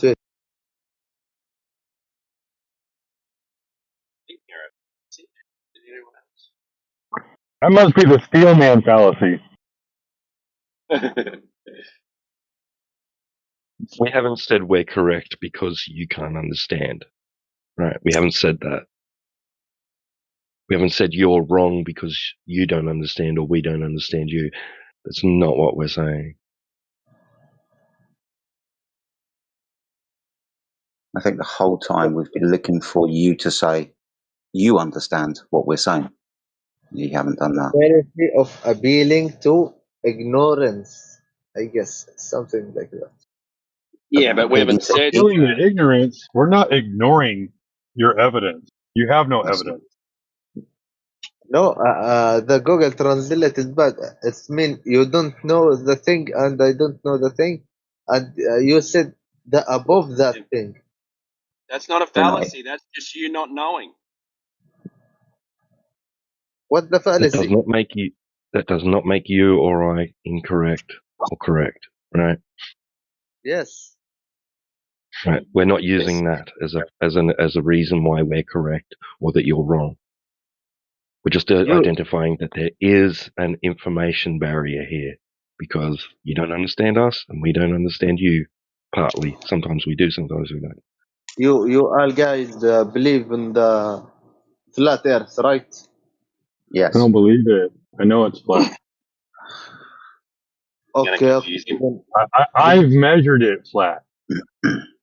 So have most of the people in this room. That's the difference. You haven't gone out and made any measurements.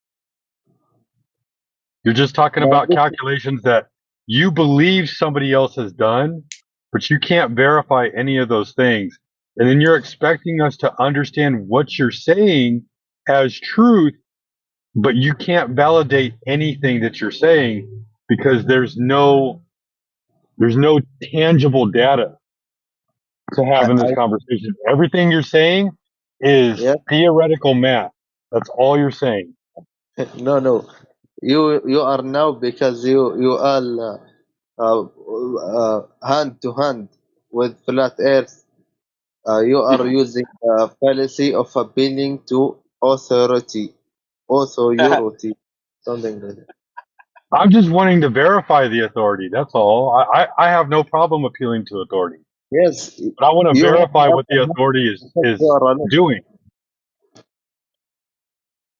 Is it wrong for me to, isn't that the whole point of science is to question science?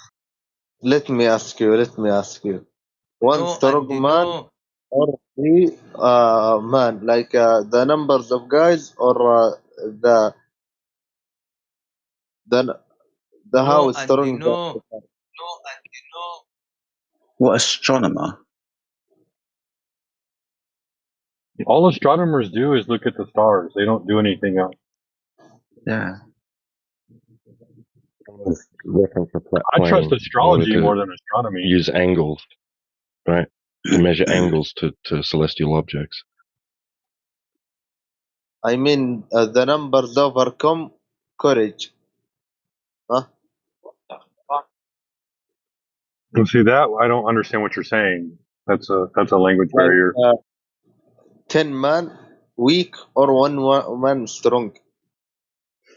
The numbers work. Dude, just because lots of people believe a thing doesn't mean the thing that they believe is true. Yeah. We'll just start taking religion into it, mate. That's a fallacy. That's a fallacy within itself. Right? Yes. Just because lots of people say something doesn't mean it's true, and that shouldn't be used as a standard of evidence. It's kind of like in the movie 300 when there's like thousands of farmers and they say, "Where's your army?" And then he said, "Who are your soldiers?" And none of them were soldiers, but he brought 300 soldiers, and apparently he brought more soldiers than the farmers did. Yes. Yeah, we're bringing more knowledge than you are. All you're doing is reciting the same story that you learned in school when you answered your multiple choice question. Well, you can't even do that. But wait, now I am solo versus you all, guys. Solo. Oh, awesome, dude. No worries, man. Earth. There is no one with me. Okay. What about Allah? You're upset because there's all of us flat earthers versus one of you, but you're supposed to have all the evidence on your side, right? I can go into a room right now with 100 globe earthers and I'm not going to complain about how many numbers there are versus me. No, you are not my room. Kid, how? Give me a room to go in where there's nothing but globe earthers. I'll defeat them all. Because This is not a numbers game, man. You just don't have any evidence. You think that what you learned in school is evidence, but it's not. I You were gave just you told to tough. you were just told to recite what you were taught, and if you don't recite what you're taught, then you're not going to pass the test. And you think that that's evidence.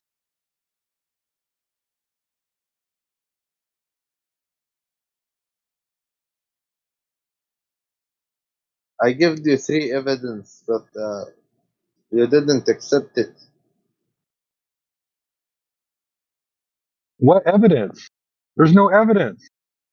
Okay, the boat evidence, the sun evidence, and the So the fallacy. sun moves across the sky. So what? We refuted it. We refuted that, but you don't understand our refutation. Yeah, the sun goes behind the curve of the earth, right? When the sun sets, it goes behind the curve of the earth. Yes. And then, yes. and then the earth is facing away from the sun when it's nighttime, right? Yes. Okay, where's the curvature at?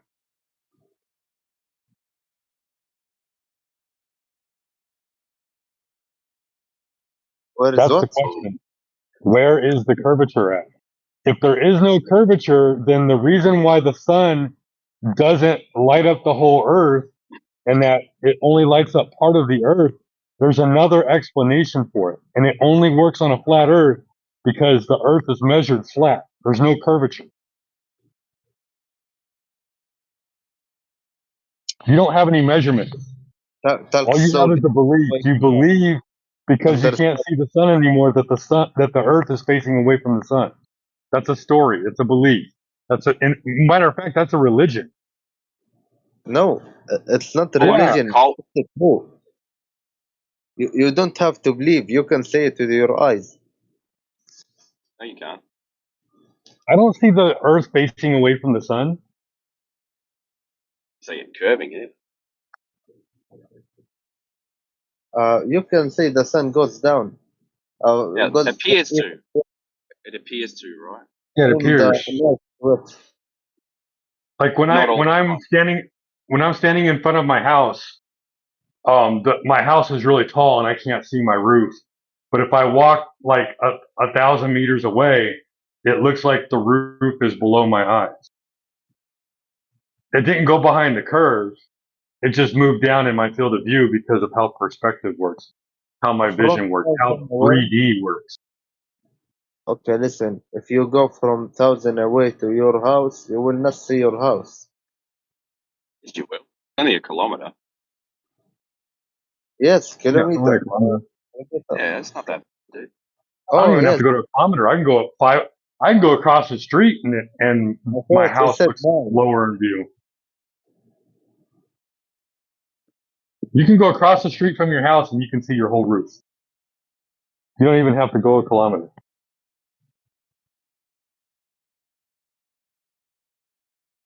To the mountain or just flat? There's Oh no, mountains. there's mountains, but the surface of water, like in your bathtub, in your swimming pool, in the lake, in the ocean, all of that's flat. Yeah, That's we're why not we denying define sea reality, level. dude. Right? We're not denying reality, right? Like you go outside, there's mountains, there's valleys, there's water. You know, like there's an undulating surface on the solid ground, right? The flat part is the reference plane of the water. That's the flat part. The horizontal reference plane. Everything is referenced from sea level. Yeah, you know that line where, like, if on the water, if your head is above it, you can breathe, but if your head is below it, you can't breathe anymore. That part of the water. I gotta make it real for him, dude. I don't know what else to say, dude. It's not an imaginary line, bro. That line is fucking real, and it's the difference between life and death. Now, Hey, Timbo. are you an actor? Your sound is close to actor. I was just going to ask you, Timbo, if everything's referenced to sea level, does that include your height? Yeah. Back if he stands on a hill, he's 20 foot tall, right? Right. Yeah. But the hill is flat.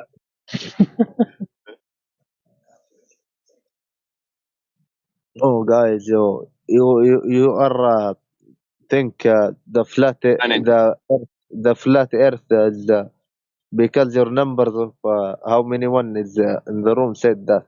Oh, you're saying because there's more of us in the room than we're saying that we're right, and because there's only one of you. I'm now not sure. I get it. Yes.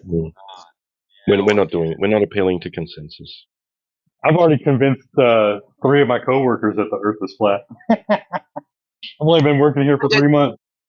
Yeah, like you can't say like you can't say we haven't given you time to talk and listen and stuff like that, right? Like, we haven't shut you down or muted you or anything like that. You've had freedom to express like your views on the earth. So we're not stopping you from doing that. So why would you worry if there was more of us and less of you? Because in the real world, there's more of you and less of us. If the Earth was flat, then Do you understand anything that I said? What you said? Don't worry about it. I'm not going to repeat it. Okay, listen. If the Earth was flat, the No, mountain. I'm not going to listen anymore. Why? Because you don't fucking listen. No, I listen. Tell me. No, you tell don't. me. What did I What say? did Timbo say? Tell me your question. Don't worry about it. So yeah, this might end the conversation now, I think. With my leg and hand. I think there's other people in this room that we might be able to talk to. Yeah, we should. Yeah, good point. We should move on. I'll finish this sentence for him. If the Earth is flat, then the surface of the it's water not will be flat. No offense. It's like I will answer with every evidence I have. Sorry if it's with offense. It's not offensive, dude. It's the communication is an issue. We don't feel like you're understanding us. Tell me. We've tried to tell you several times. What country are you from, Scanhart, if you don't mind me asking? Saudi Arabia. Saudi Arabia. Okay, so you know about the Burj Khalifa? I can see it, bro. It's into Dubai. That's not in Saudi Arabia, but bro, I've been there too. Oh, curious. Right, so you know about the Burj Khalifa. Okay, what if you were standing right next to the Burj Khalifa and you were trying to look at the top, right? Your neck is going to be tilted right back, right? Right. Right? Right, yeah, you're going to have to tilt your head right back to look right up at the top. Okay, now if you walked, let's say, like a kilometer away from it, right? Okay. Now, do you still have to tilt your neck right back, your head right back to see the top? No. No. Right. No. Why is that? Why is that? You can see the sunrise twice from the oh my see god, that? bro! Dude. The top Burj Khalifa. That's where it ends.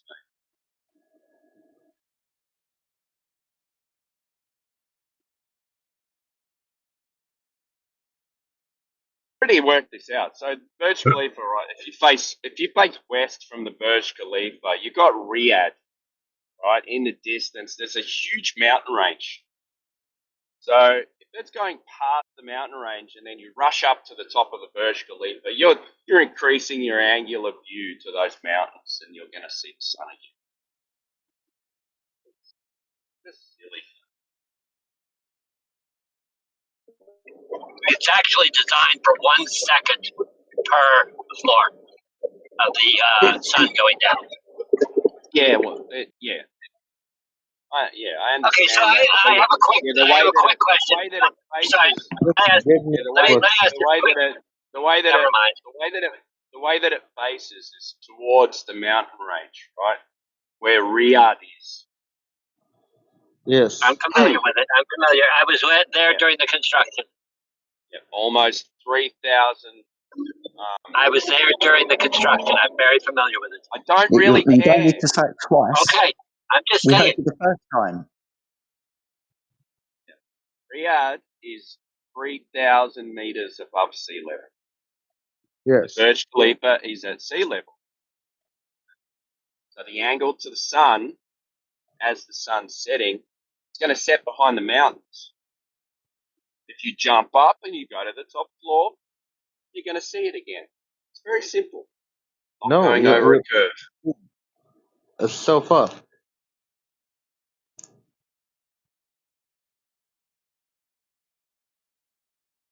How? If you have telescope from Riyadh and telescope it Need a telescope. you will not see Burj Khalifa. Even if it was the strongest telescope. If it was a telescope. So, wait, what? Even if it was the strongest telescope, but now this would be hypothetical. Why do you have to use the telescope to begin with? See the Burj Khalifa from Riyadh. Yeah, because you can't see it with your eyes, can you? You understand that an optic, a lens, has a limit to how far it can see. So even if you were to use your eyes to see further or to increase the angle of view in the distance, you would use binoculars and telescope and then a powerful camera, of course, right? But the further and further you look, the more and more air you're looking through, pollution, weather, these types of things. So even if you could theoretically get the largest telescope in the world and point it horizontally across the Earth, you're still going to have the problem of the light having to pass through hundreds or probably thousands of miles of the air. You understand that light's not going to be able to do that, right?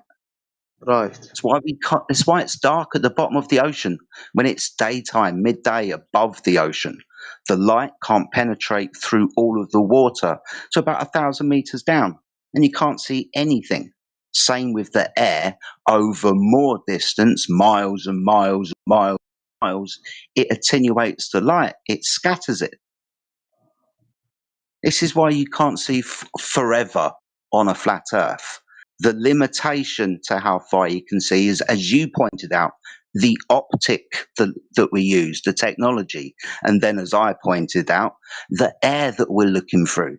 The limitation to how far we can see is not the curvature of the Earth, which comparably is a very short distance.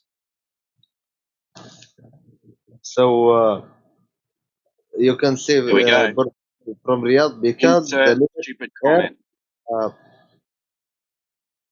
Let me continue. Because the air is have things you can see through it. Right?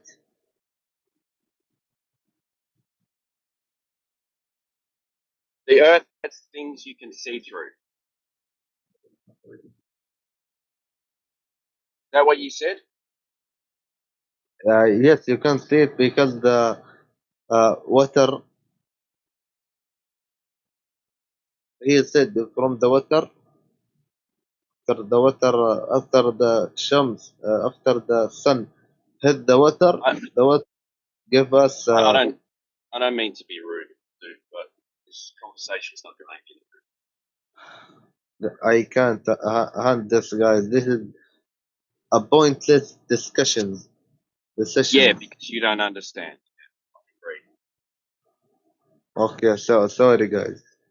No, you're all right, dude. It's not. Yeah. It's not you, man. You It's need- just like it's a frustrating conversation because it's a very technical subject, right? And if you don't know like the words, I understand it's hard.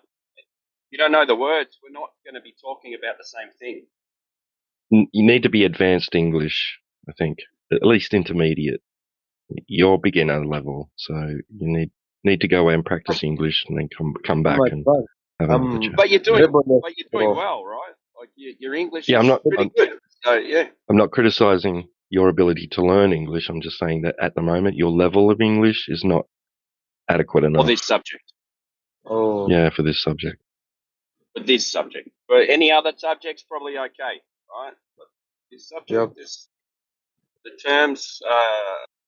We have to agree on terms, otherwise the conversation's pointless. It's not talking about the same thing, as Helio says. We're not talking about this.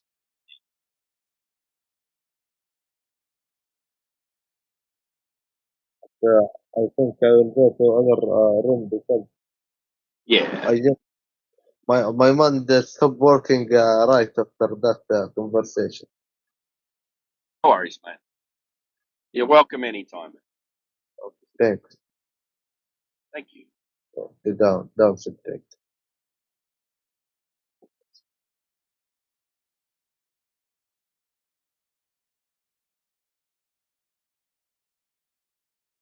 Okay.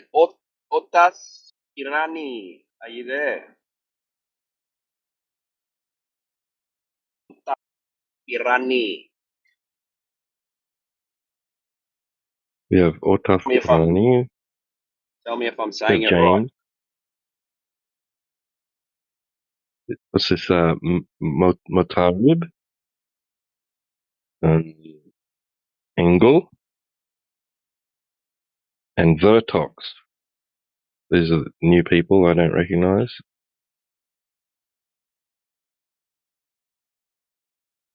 Anyone like to You join guys- the conversation? Yeah. You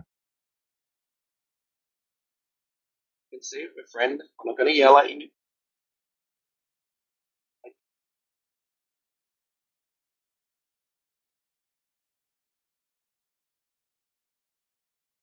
Just like to hear your side of the story. Because that's all it is, really. Story. Based on observations in the sky.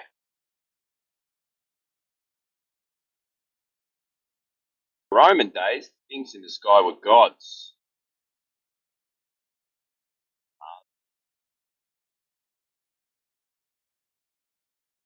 They're named after gods, which is strange. But they told stories about the sky. And the people believed their stories too. So now we have new stories about the sky. Based on atheism. The universe was created from nothing. The new story. The new God is nothing. It's weird. Something you can't describe. Something you can't touch. Something, well, sounds familiar. My favorite blasphemy is when the Apollo astronauts, Apollo, very fitting of like the king god, right? Deity, going to the moon for the first time. Apollo the sun, right? Apollo, Helio, Apollo. And then they go up there knowing they're not up there and read from the Bible about creation. And they read the day one of the Bible, right? And then make it seem like we've now advanced in civilization and God is no longer the explanation for how everything is in the universe. Right? We're leaving that behind.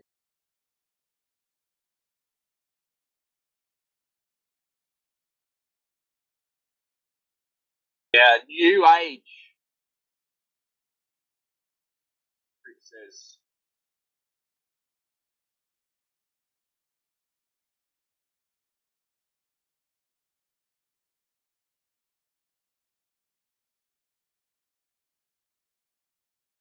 Hey Timbo, you ever hear my my hypothesis on the classroom, right? The teacher's desk. What are the two things you're going to find on the teacher's desk? An apple and a globe. An apple and a globe. What's the apple represent? I don't know. I always thought it was calling the teacher a pig, but Slop. Making them eat slop. No, it's no. Like, Adam you and know Eve. when you cook a pig and you put an apple in its mouth. Yeah. No, What Adam does and it Eve. represent? Like a heart? Oh, Adam and Eve, the sin, the original sin, right? And then what's the globe? The globe is the illusion. so the apple is like, will you sin with me, miss? No. They're just representations. What the illusion is the authority that's sitting behind them, that the illuminated authority, the enlightened authority, teaching you what you're supposed to know, right? That's the illusion.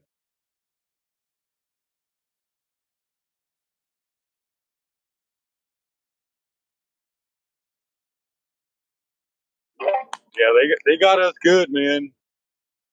They made a mockery of everything that creation was supposed to be. Because my daughter's doing physics at the moment, so they're just learning about gravity. Sitting at the dinner table having dinner, she's telling us what they were learning, and then she started mentioning like space, and I said, okay, well, everything you're learning in physics is good, right? On Earth, you can measure these things, right?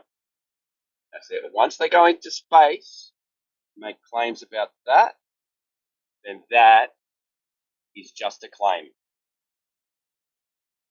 Mrs. goes, oh my God, here we go. Just let her fucking learn physics, right? Tell her. I said, all right. Yeah. I said, just don't believe everything that they tell you. If the numbers work, they work, right? They work here on Earth, but just remember that you can't measure things in space and work out how things work in space because you can't measure that. You talk all right. the I told her difference. to memorize what the teacher taught her. I told her to memorize what I told her to memorize what the teacher taught her and just pass the test. Because when she was learning gravity, when my daughter learned gravity, she was playing with magnets, right? And I was like, you notice how I told her, I said, you notice how when you play with the magnets, they pull towards each other, right? You can feel it. And she's like, yeah. I was like, do you feel gravity pulling you down on Earth? She's like, no. I was like, remember that.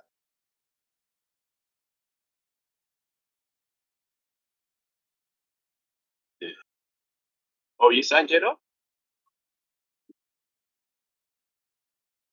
I don't mean to give you like fatherly advice for your daughter or anything, man, but surely just teaching her the difference, like what a scientific theory is. Obviously, she knows like anything that, like in space, these are primarily scientific theories. We don't really know, but those are our best guesses. Difference with those things in the skies, because we can't touch them, like the things on the Earth where we can experiment on them. We know these things because we can physically demonstrate them. Up there in the sky, it's more theory than anything else. Just let her deal with that. Yeah. She'll understand. Yeah. Well, it's kind of funny because she's doing chemistry as well. She goes, so can you Okay. believe that all of this is all equations and like best guesses? And I went, yeah. And she said, I find this really strange. And I said, I'm going to bite my tongue here. You just learn what you got to learn, and have a conversation after you finish your what do you call them, GCSEs or whatever, yeah, your final year, and before you go to uni. Do you call them GCSEs at the end of secondary education? No, but you know, I used to live in the UK. My parents. That's how you know. Okay. I was just relating to it. Yeah, so we call them. Thank you. It's a statewide thing. So because I live in Victoria, it's a Victorian Certificate of Education. So VCE. Gotcha. Oh, okay. That's cool.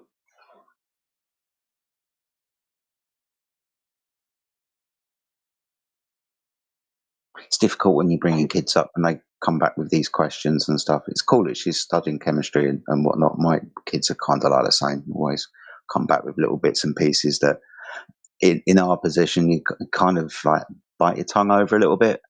You've really got to learn this because you've got to pass this exam. I struggled with this for a couple of years with my boys, and I decided that, let them pass their exams first and we'll deal with it when they're mature enough. I've got them to question stuff and all of this, but I'll just let them get through their exams. They need to know that shit. And it is useful, and equations and stuff like your daughter was pointing out with chemistry. Most of it's just expression, right, of hopefully the expressions, the experiments that have been done. But that's really, really cool, man. Sounds like she's got a good shoulder on her head and like good parents around her for sure.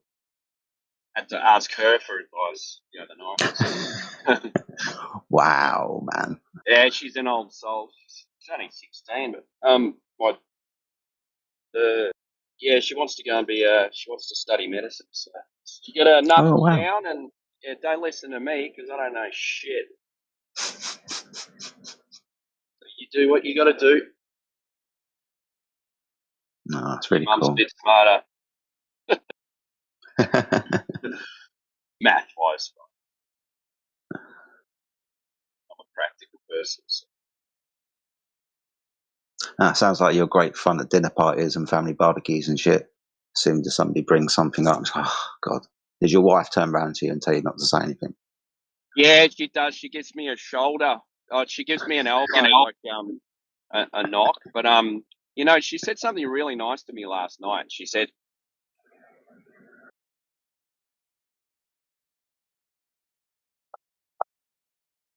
"What did she say? You cut out for me." I really want to know. She said nothing. Yeah. I don't. Yeah, she said nothing. Right. Oh, okay. What, are you still She there? didn't need to say anything. Yeah. No, we lost you, dude. What did she say? Yeah. So she said, I know, like you like your conspiracy theories and stuff like that, and I'm a critical thinker as well. But I was just thinking the other night when you were sitting around one Christmas telling your whole family about what's going on with the D19 thing, right? The B, and they all went, yeah, whatever, Tim with his conspiracy theories, right? And she said, and look at all this stuff that's happening now in the US with this trial where Mr. Ouchie, pleaded the fifth 275 times in a deposition, right? And she goes, "You were right." Like, yeah, I'm always right. It's just time, right? It's these things come out later. Yeah. I don't just grab something and someone says something and then I just run with it.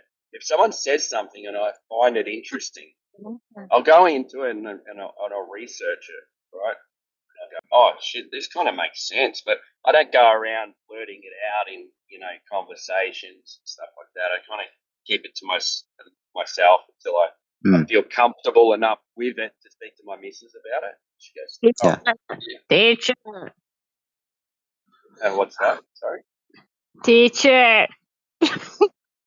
Repeat, please, teacher. I don't understand. You need to go down to advanced English. This is This is advanced English. Teacher. Please stop speaking. Teacher. Should we teach you some manners?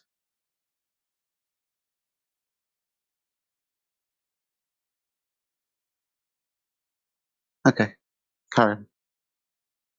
Sitting around a dinner table with a mute button, right? Yeah, right. But yeah, that was it, right? She said, you know, most of the stuff that you say ends up being true. She said, yeah, I don't say these things lightly,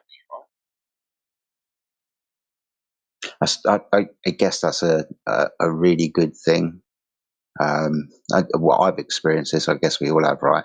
You say something, and then you point it out when it's happening, and then 5 years later, for example, everyone starts seeing the fallout. It becomes a little bit more, what's the word, mainstream, a little bit more acceptable to maybe see it. And when people start feeling a little bit more comfortable, it's nice that they turn around to like you or the person involved and say, do you know what, mate, you were right. I'll start listening to you a little bit more now than I was before because you were spot on about that. This, like, 6 years ago thing, there's been loads of these types of conversations, mate. Loads of them. Yeah. Lots of people turning around and saying, do you know what? That wasn't all it was cracked up to be.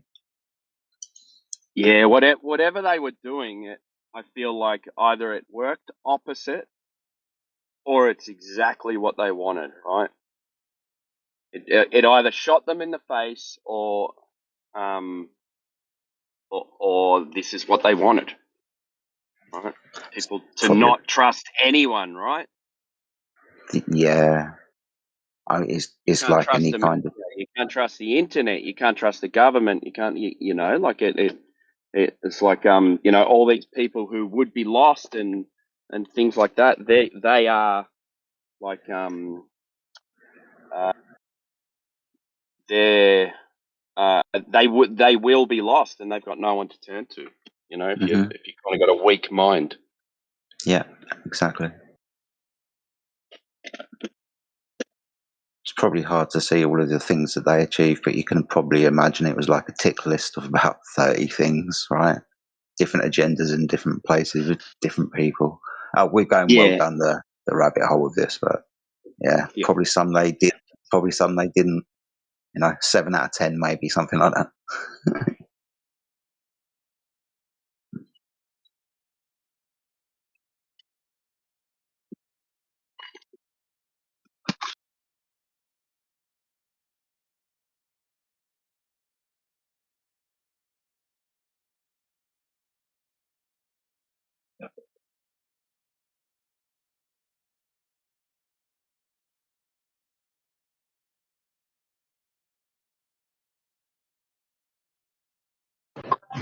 You know, the worst part about everything coming out right now, it all came out like 5 or 6, 7 years ago. Probably even before that. Probably came out back when SARS-CoV-1 was over in China. I don't know if y'all remember that. Was that swine? The swine? No, it was something. It was just a SARS. It affected like 4,000 people. But anyway, long story. That's a whole nother story. I'm just saying, like, a lot of this stuff came out years ago, and it was shared and discussed all over the internet, but it wasn't on the news. And now that it's showing up on the news, some of it's showing up on the news, but not all of it. That's the heartbreaking part. Like, oh, you were right about this, but you weren't right about this because the news would have reported it. Like, and Yeah, now no one trusts the media, right? Even normal people, right? now it's all podcasts. What we're finding out now is a lot of podcasts are controlled opposition as well. A lot of people are bought in. Yeah, that's what I mean. Now it's, I can't trust the media. I can't trust anyone on podcasts. I can't trust it, you know, so people don't know where to turn, right?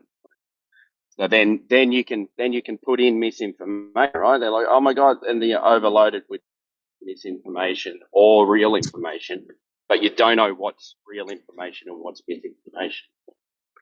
And then you call out for a saviour. Yeah, that's right. Which is where I think what's been going on over the last fucking forever. is all of this is like fear mongering, not fear mongering, but putting us into a position, like you pointed out, where we don't know what to trust.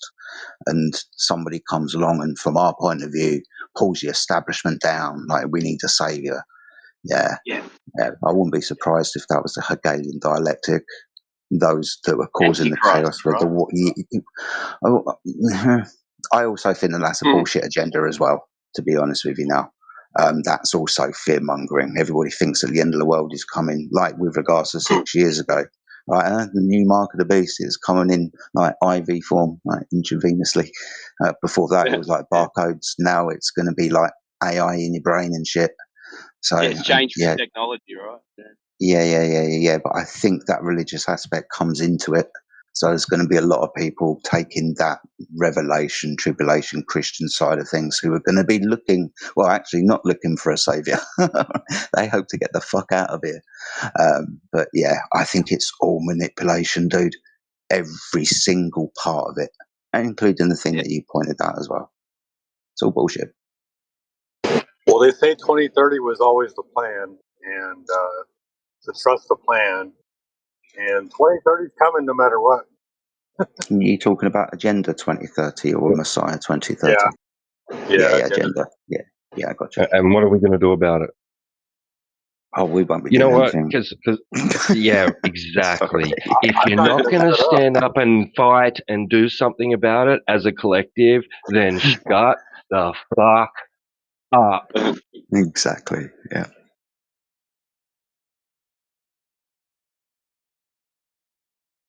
I seen a video the other day where this guy had a piece of cardboard and he was blocking a flock camera.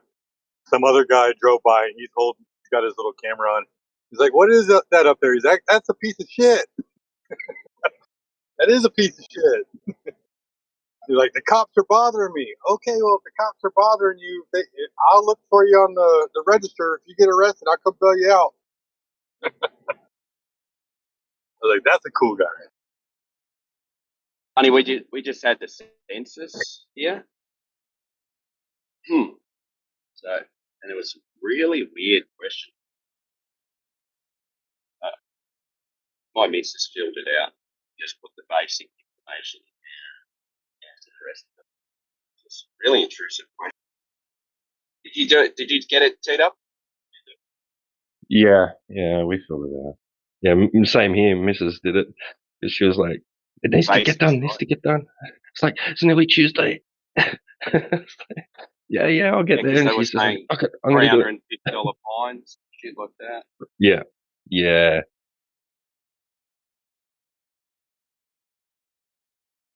If you look at there was someone posted something about like the Bureau of Statistics can't issue fines.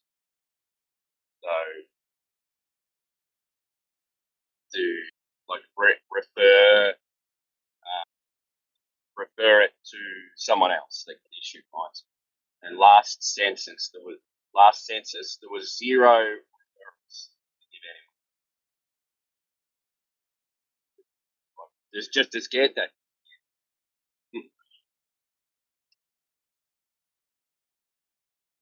Yeah, because that's what you want to do to your citizens during a time of economic crisis, right? Is pressure them with, with financial, threat. Just like give them, threaten them financially. Don't fill in this piece of paper. We're going to fine you $350. All your information. Do I really? You have to write, send it back. And that's $300 per day that it's not filled in, Timbo. Oh, was it? Yeah. Like I said, there was 0 referrals. So.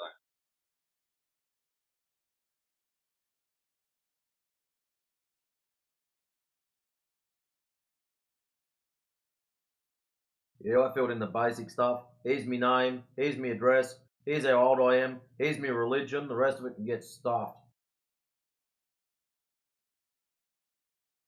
Was your religion Jedi? Wasn't an option. It was in there 1 year. I am your God. Just just a mind trick.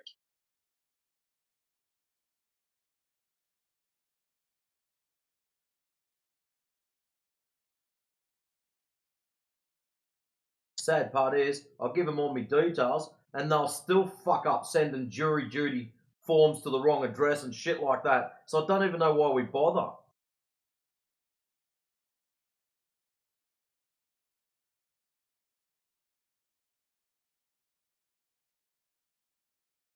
Like, to give you an idea of how excellent some of these companies are, we've all heard of Telstra.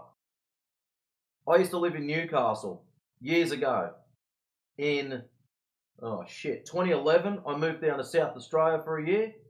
Then I moved across to Western Australia, and I was over there until 2016. I moved over to where I live, or not where I live now, but the house previous to this. I was there for 6 years, and I've been in this house for 3 years. I finally went, you know what, I'm changing from Telstra to another company. They still had my original address from Newcastle. After, each time I've moved, I've contacted them to tell them to change it, and they still have my original address.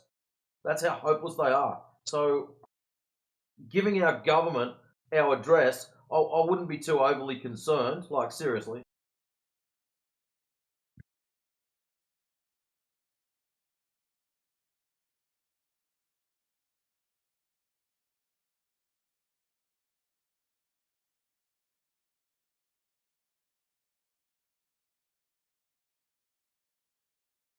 Knowing the corrupt slimes, they'd be more using your IP address to tie it to your physical address, so you're easier to find.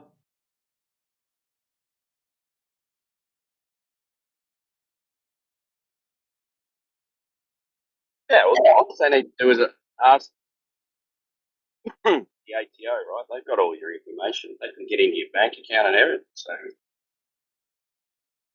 get all the information from them.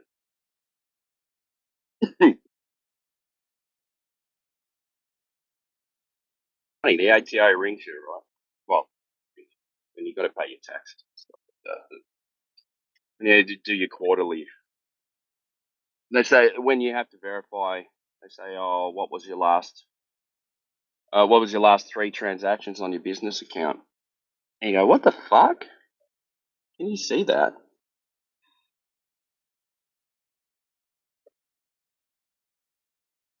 Yeah, you don't realise how much data they've got on you until you have to deal with that side of it. Like a classic example, and everyone does the same thing. You don't realise how corrupt the system is until you're on the wrong side of it. So my old chook had trouble with Facebook, so she got yeeted from her account because someone dobbed her in for some random shit. I don't even know what it was. It was something to do with the farm. And that's what she was always into me. You're just a conspiracy theorist. You just don't like people. You just hate politicians. And it's like, look, seriously, they're corrupt as shit. Yes. That's correct. Yes. So I've been yeeted from Facebook like 3 times now. Each one was a 90-day stand down. So, and the funny part was between the first and the second one, I was back on for something like 7 hours or 6 hours. It's fuck all. And I got yeeted a second time. And my old chook was just having a laugh. She thought it was all funny until it happened to her. And but I'm not into conspiracy stuff. I didn't do anything wrong. Now you understand how broken this. Congratulations, you're on the same page as the rest of us. Yeah. As soon as you say something, I got an echo in your back. Yep, step outside the group think and get yeeted. Yeah, that's good. Yeah. You conform, then you can come back. And then you got people saying, but there's laws, and you need to vote. Got none of that.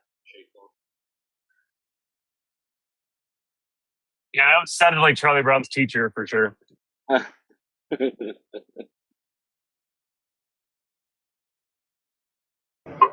said, but there's laws, and we need to vote. Yeah. We're supposed to trust the system. The judges should arrest them all. If they did something wrong, the judges would have them arrested. Yeah.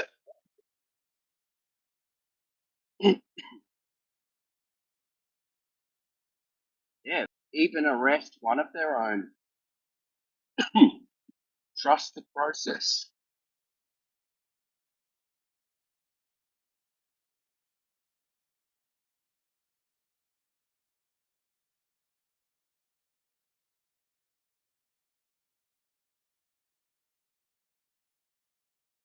If the judges started arresting everyone that was corrupt and immoral and all the rest of it, there'd be no one left to offer them bribes.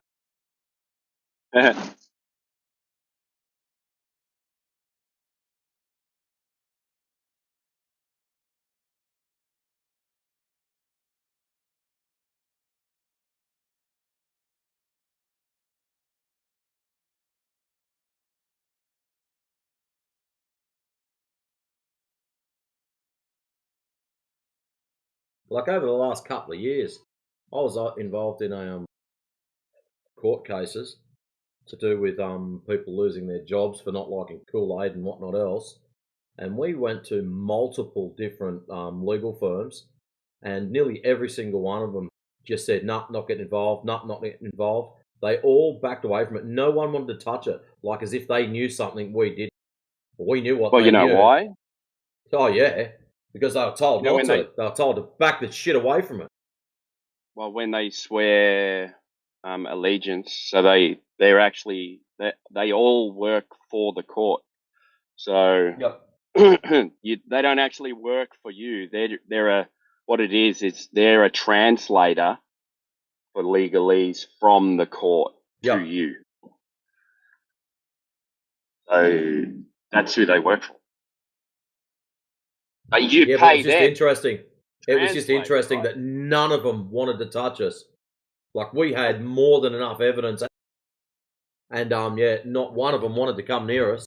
And that's what we're like. Hang on a minute, this is unfair dismissal. Number one, nobody's got any grounds to force anyone to do this. This is illegal. Your job is to point this out. No, not touching it. The whole lot of them just backed away. One of them basically said, "This is how it works. Go and do what work tells you to do. Then if there's any issues afterwards, come back to us." Yeah. That's what we were told to do. And they got told where to go. We weren't really nice with that lot, which is absolutely unreal. So what I'm expecting, so what are we up to, 2026? So I'm expecting once we hit 2027, end of 2027, which will be 7 years, then all the a lot more information will come out because it doesn't really exist, because you only have to keep data for 7 years. But there's been a lot of shit come out now, but too little too late. Yep. There's a lot going on at the moment, especially in the US. I think it's amazing, and this just blows my mind that there's all this stuff going on in the US, but you listen to our news, not one drop of information about it. Absolutely nothing. It's like as if the US does not even exist. Unless Trump does something, Trump gets out there, if his hair's brushed the wrong way, 14 different fuckwits will comment on it, but not one thing about court cases or any of the other leaks going down that could involve us. It's crazy, isn't it? Yeah. I was just watching it, and I was watching Ouchie just sit there saying, on advice from my lawyers, I plead the fifth. On advice from my lawyers, I plead the fifth. It's like 270 times or something. You know, I'd like to see someone do to him something bad, and then when they're in the courtroom, from advice from my lawyer, I plead the fifth. Well, he got a 10-year what is it when the outgoing president gives pardons, right? So he got a 10-year pardon from that retard that was in the string a sentence together. What was his name? Biden. Biden. Joe Biden. I mean, the Fifth Amendment. That's just, it's amazing because it's like, yeah, we're giving citizens the right to plead guilty without pleading guilty. So that's basically what you're saying. You're saying, look, I don't want to answer. I'm not going to perjure myself. I may incriminate. Right. Yeah. So, well, if you had no fear that what you say is going to incriminate you, you'd say it, right? Like, so obviously what you're going to say would incriminate you. It's not may, it would. It'd be a different story if he only pulled that line on one or two questions, but the fact that he did it for every single one of them. Is it 250 something? Yeah, something like that. Times.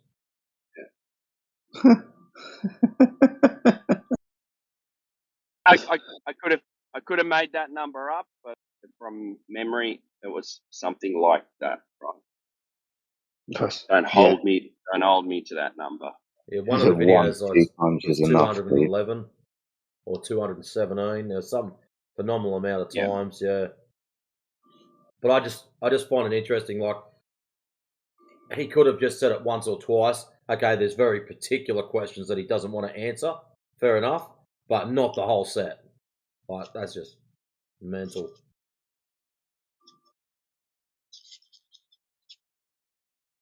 There's something crazy. I need to look up the legalese again. But apparently, because he had already been pardoned, he technically can't plead the Fifth legally.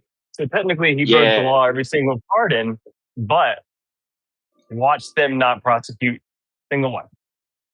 Yep. Won't happen. We're all involved.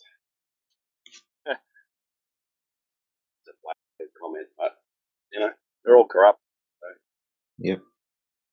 Once they out one of their mates, then they're all out. Has anyone looked into the Fabian Society? Anybody heard of the Fabian Society?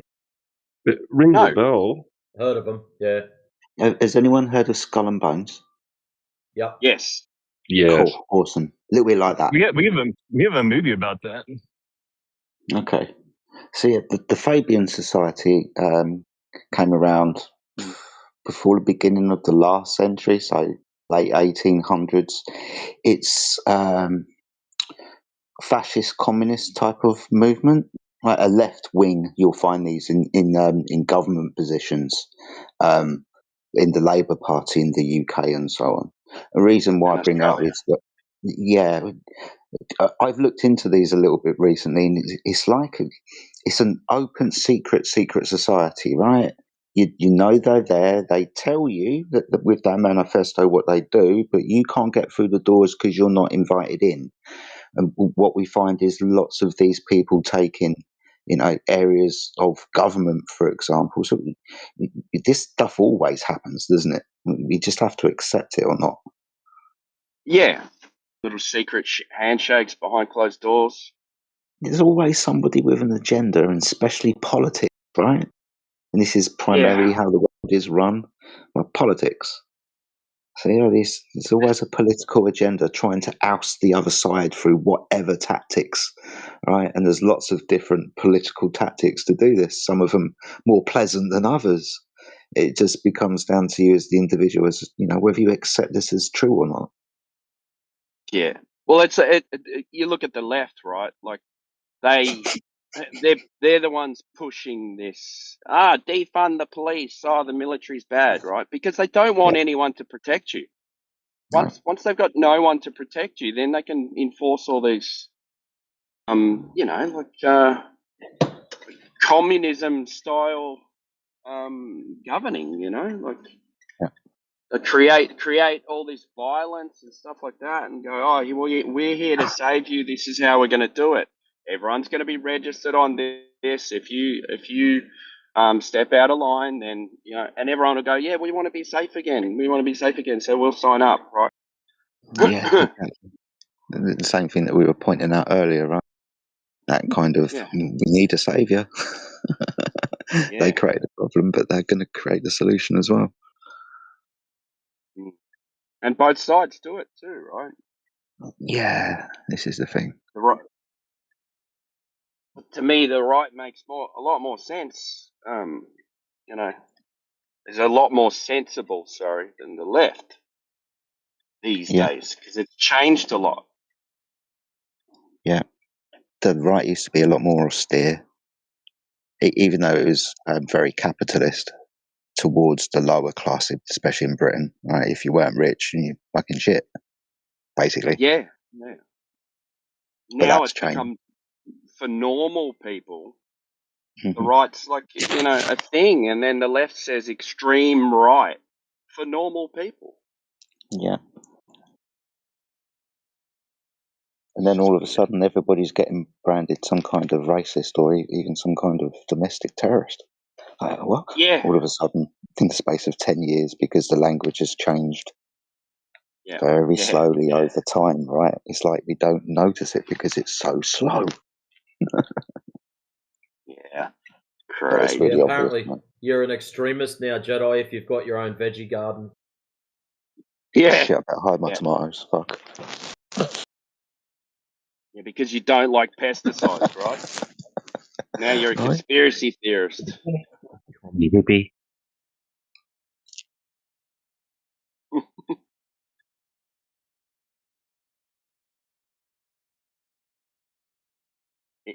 Extreme examples, right? Trump said something about one of the, like a over-the-counter drug, right? Starts with a T, T-Y, yeah? And then all these idiots went out, I'm going to prove you wrong. This pregnant lady went out and started taking them and had a miscarriage. It's like, are you guys fucking stupid? Like it says on the packet, don't take it while you're pregnant. Right? What the fuck, man? It's just retardedness. People seem to play hard and fast these days without realising the consequences. I think that's the problem with like the internet and the deeper realms of conspiratorial thinking, because it makes people do stupid things like take obvious poison in a position of pregnancy. Why would you do that? They're dumb. Yeah. Dude, do you remember Tide Pods? Yeah. Yeah.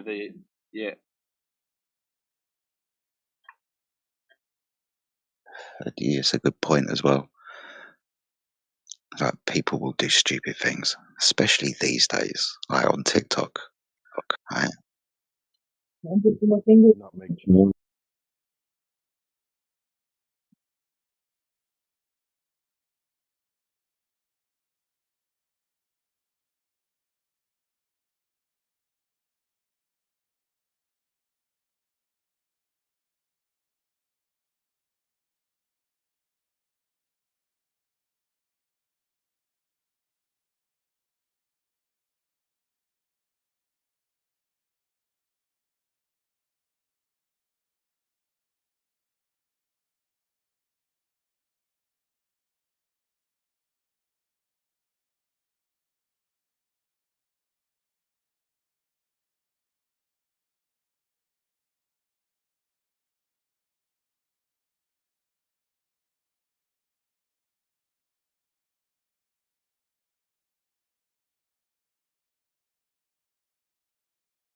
So I found out about flat Earth and stuff. Of course, I knew all the stuff we've been talking about. I knew everything else, most everything else, but that.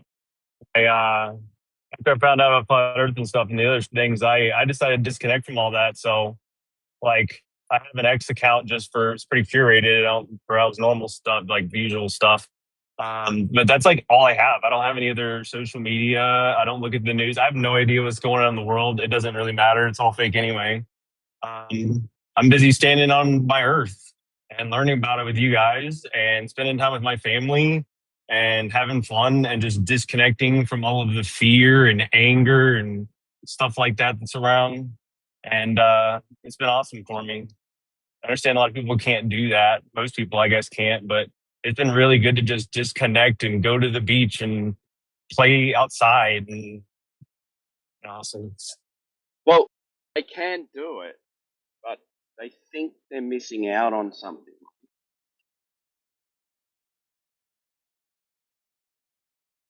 I mean, I've never felt so alive in my life, brother. So Yeah. People detach because it's like you see people on Instagram, right? They just scroll and scroll and scroll and scroll and scroll. You go, no wonder they think they can't live without their phones. Because what are they going to do when they're sitting there still? They can't contemplate things, right? They just jump on their phone and start scrolling. Wasting time. It's exactly what I do, man. You're right. I see it like all of the time, like on buses and public transport, trains and shit. No one's looking out the window, for example, apart from me, because I'm the only person without a phone in my friggin' hand. Yeah, I make a point of it not to be on my phone when I'm on public transport. You look around, Yeah, you see things, right? Yeah, exactly. I'm a right nosy bastard. I like having a look about. Yeah. Don't have a look about when you're on your phone. I ban my kids from like looking at their phone on like transport as well now. So look around you, please. You're only on the train for 15 minutes. Yeah, even if you got your headphones on, like headphones, listen to something and look out the window, look around and look at people, right? Look at what people are doing. Because everyone's forgotten how to communicate. Yeah. And the only way to communicate is body language, right? If you don't learn body language, you're fucked. There's cues where okay, I'm going too far. He's starting to look uncomfortable, there's body cues for anger and violence, right, as well. So, also for love. That's why, or attraction. That's where the young people are missing out too. They spend all their time on the internet and they they don't communicate with the opposite sex. They don't know the cues of I'm interested. So no one's in a relationship. They don't get it. And it's all for a reason as well. It's not happenstance. Yeah. It's planned. Make people lonely. Make them lonely so they need the government, right? Create single mothers so they rely on the government. It's another way to help depopulate. Make them so they don't even know what the opposite sex is. That'll help the numbers come down. Well, population's coming down. Fertility rates are going down. People conceiving is going down. Apart from in England, where like all the Muslims are told to breed as fast as you can, but primarily the numbers are all going down. Yep. Well, even the Muslim population too. Like, all the young people are leaving in droves. So. They've got this is weird, and I saw this on YouTube the other day. Compared to say the Muslims in the cities in England or towns and now villages in England where like they're laying down in streets and praying and whatnot. They're doing that in Japan as well. Yeah, it's all over the world. It crazy. is, man. And letting it happen. Yeah. Like T-Dub said, if you're not willing to get out there and do something about it, then shut the fuck up. Yeah. Yeah.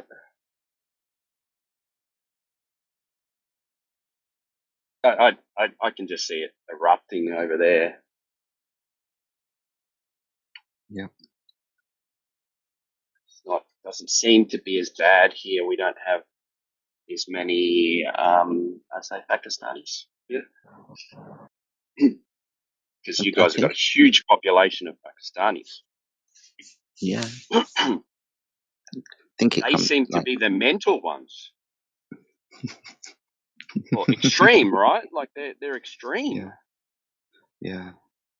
Like the Pakistan government went, these guys are too extreme for our country. Let's get rid of them and send them to the UK. And the UK government goes, they're just getting rid of people that are persecuted because they're not as extreme as the Pakistani government.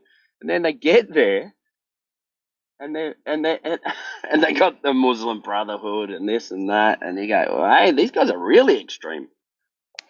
Yep. I'm not saying all Pakistanis are like that. Relax, guys. Just talking about the problem. That 1,200 or 1,500 migrants were rehoused in a small village with a population of less than 500 people last week. What? I don't know how the fuck that works. I don't know how that works, dude. That's replacement. Yeah. Yeah, pretty much.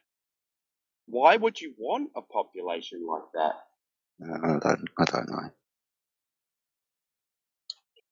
Don't you want a population that's like, I'm just thinking like government wise, right? Don't they want a population that are kind of more obedient?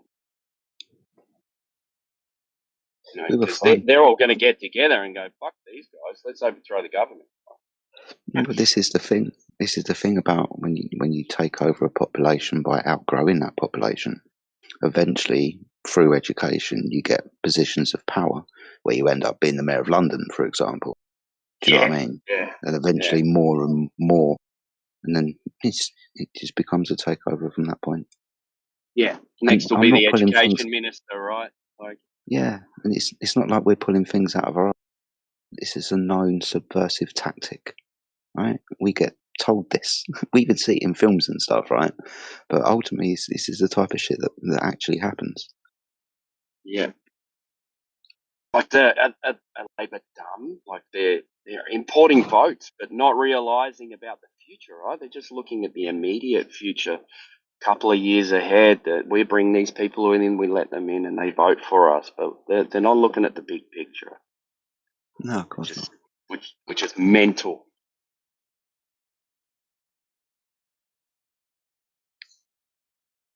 Who do you reckon's what's the talk around the UK? Is it Rupert?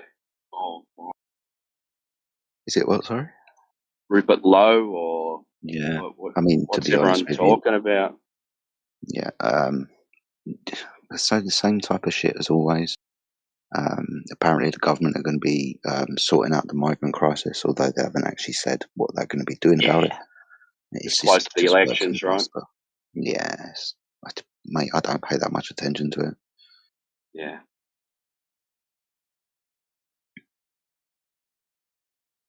You guys don't have to vote, do you? Sorry? You guys don't have to vote, do you? No, we don't have to vote. We don't get put in prison or fined if we don't. Only the prison nation of Australia. We have all prisoners. All prisoners are allowed to vote, right?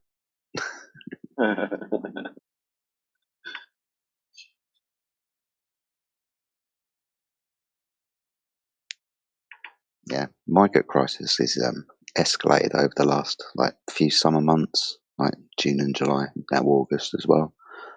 More and more boats. It usually happens in the summer months when the weather's better. But yeah, 40,000 arrived in Spain the other day. 40,000. Oh yeah, I saw that. That was fuck. They left a mess too. I mean, there's problems on so many levels. Just even if you and they talk were all about, men. Where were all the women and children, right? Like, yeah, exactly. I mean, this is the biggest talking point, right? For anybody who's got any critical thinking, these men, they're running from persecution. What is it? The women and children that are persecuting them. Yeah, exactly. Yeah. Daddy, you need to go to work. I'm not working. I'm going to Europe. Yeah. Okay. I mean, well, if anyone's desperate, maybe you should go and get a wife in Morocco. There's heaps of them left. Yeah, right. You might have to take a few kids with it, but at least you'll be obedient. You know, they're the ones persecuting. You know, British high streets have been decimated over the last 20 years. Where we've been replaced by Kurdish and Iranian barbers and all of this type of stuff. Drug smugglers, Yeah, all drug smugglers, all laundering money and stuff. So, Trading Standards Agency have actually started taking note of it. they closed an entire street down the other day, according to maybe in the beginning of June. And I say an entire street, up to 12 shops, all of them selling contrabands. Vape shops, barbers, nail salons, and something else as well. Takeaway shops. Takeaway But shops, kebab shops. Yeah. Yeah. But primarily the vape shops. Yeah. And they're always there's a big selling. push on that here as well, because it's illegal tobacco too. Yeah, exactly. But they're all selling drugs as well. Yeah. Well, there was a big thing. I was looking at an article the other day about kebab shops in the UK providing people with immigration visas, like sponsorships. Yeah. And it's like, what is that? Do you need more people working in kebab shops? Like, is that their version of importing skilled labor? Skilled labour. Yeah, that's what it is. Yeah, we can't cut our own hair and do our own fucking nails and put a fucking lamb on a spit, apparently. Yeah. But it's again, with age and experience, you notice these things, right? It's like the buddy system, as you pointed out, right? Sponsoring someone, you got to get established first, and then you can start sponsoring people, and then you can start bringing. Well, before you start sponsoring strangers, we're already allowing people to bring over like their families and extended families to like parents and so on, just because people have been in the country for a certain amount of time. So if you get in 3 years later, look, you all get in. So one can become 20 in 3 years. Yeah, you vote each other in. Mm-hmm. Look at Dearborn, Michigan. Right? Look at that. All move to the same area, voting the mayor. Yeah. They call us conspiracy theorists. It's just clear. Can't see it. Sorry, Clive, go ahead.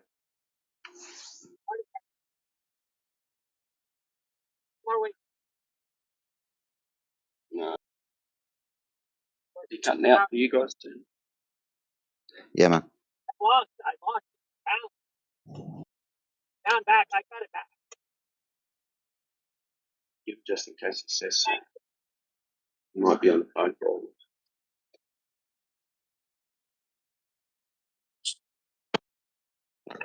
Our government, which never always likes to fight, was worried about the kids vaping and getting addicted to these vapes.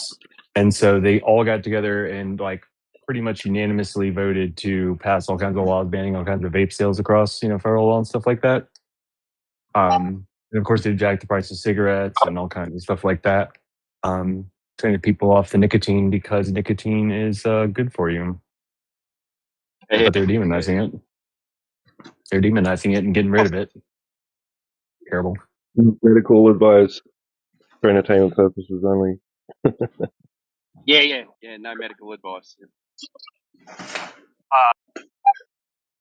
thank you for letting me know. Thank you. Nicotine is a dangerous and addictive drug. It will kill you. Yeah.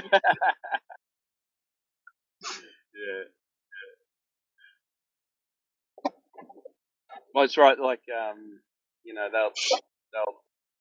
they'll tell you not to do all these things, but they'll force you to take a thing that hasn't been tested, right?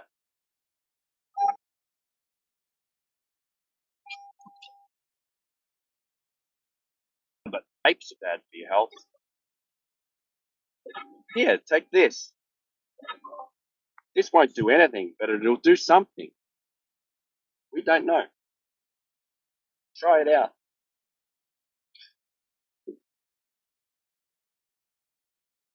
Bizarre. And then people go, yeah, but it's they're just looking after us, trying to look after our health. If they were trying to do that, they'd get rid of all that crap food on the shelves. That'd be a start. It's like people don't think sales and marketing exist, right? Yeah. You understand that you're being sold something. Nobody trusts salesmen, right? And it's the same with pharmaceuticals and stuff. Here, buy my product. My one's better than that one.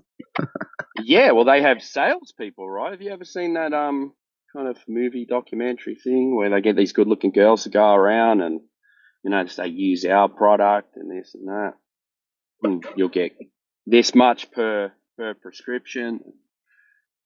So, yeah, a doctor who's just a GP can make an extra, $300,000 a year just by pushing a product. Yeah, exactly. Mm-hmm. Why are they and not? People ask why would they would lie. Yeah, and they think it's, and they, I'm not saying they know they're doing something bad or it does something bad. The pharmaceutical company will hand them a paper and say, this is the study, right? Might be a placebo test or something like that. And then they'll go, okay, well, I'm getting paid to push this thing that's going to do good for my patients. It's a win-win situation. Yeah. So in the end, they don't know that they're doing anything wrong. Maybe some of them do, but maybe some of them don't.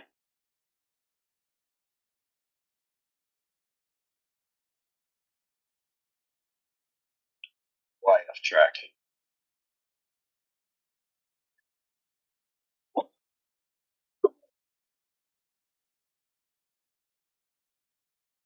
It's Clive trying to get through.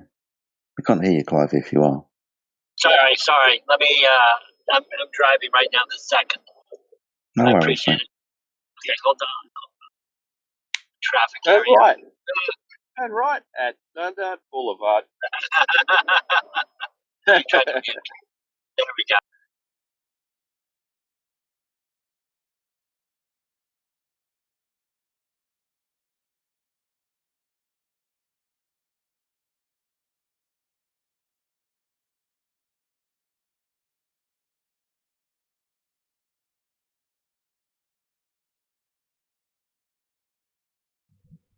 That's flat, there's no curve.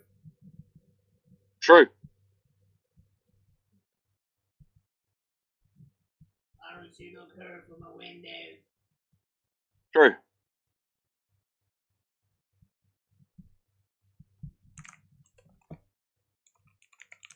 What else you got? You looking up more?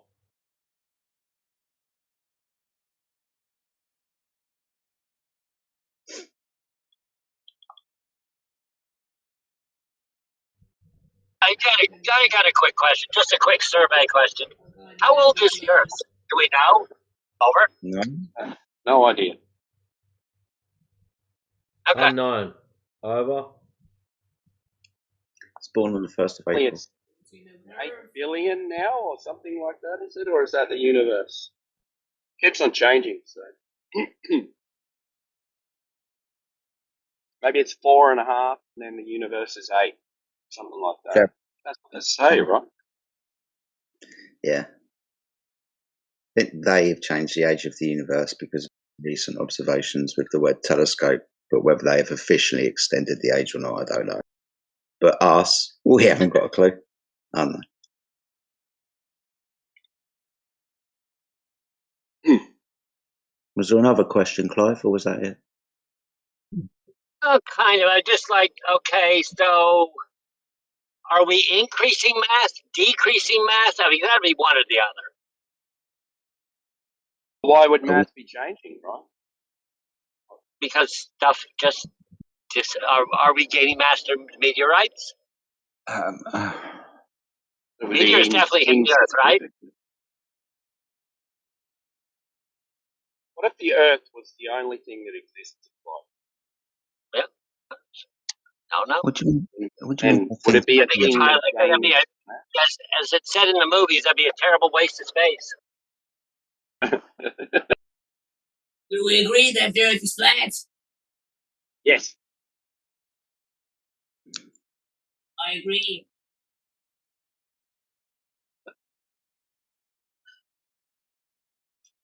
Right.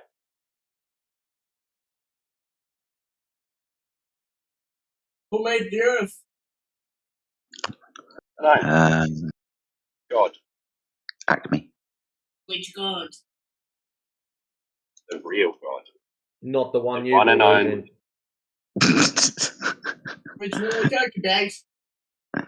This is getting weirder.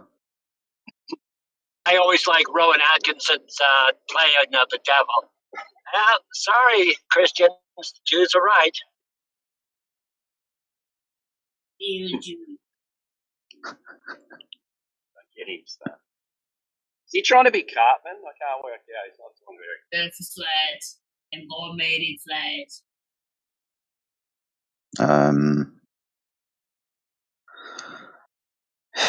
Okay. Jedi. Don't speak to me, please. Why? Because your voice is hell annoying. Oh, it's a curve. It's no curve. It's flat. Hey. What about now? What about now? Music now. Agger. What'd you say?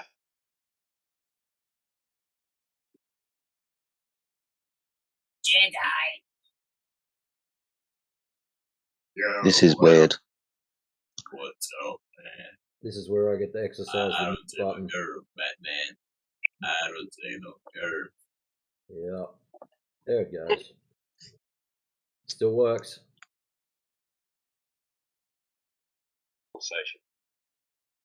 Wow. Don't know why you would use something like that.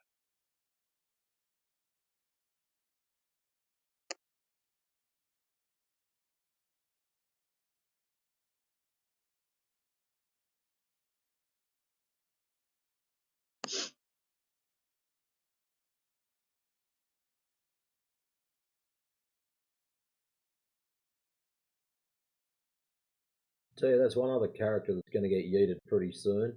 Is that Clive idiot? I've noticed he tends to, whenever there's a good conversation going on with someone new, he seems to like poisoning the side chat with fucking stupid questions.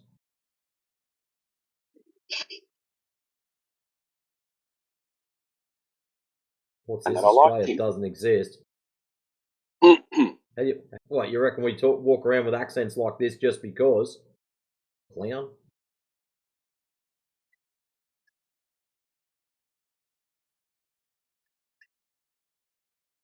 Well, you like Clive. I don't. He's a pain in the ass. He has this habit of always seeming to talk over the top of people at the most inconvenient times. Just randomly. Yeah. He does have a shit mic. My experience of Clive is he always seems to disappear when pressed on the subject. So you ask him a question and all of a sudden he's got to fuck off. Gotta go. Yeah. Delivering pizza. He's like an old Matthew Learns. Exit. Stage left.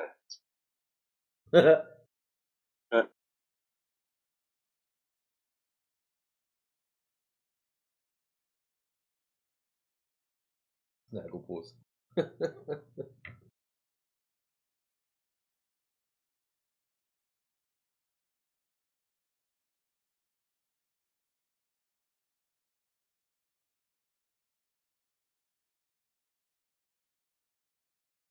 Yeah, I noticed it earlier. He'd been sitting in channel listening for ages. That's not a problem. I'm not going to stop anyone from having a listen. And then all of a sudden, when the conversation starts up, then he starts throwing in stupid shit in the side chat.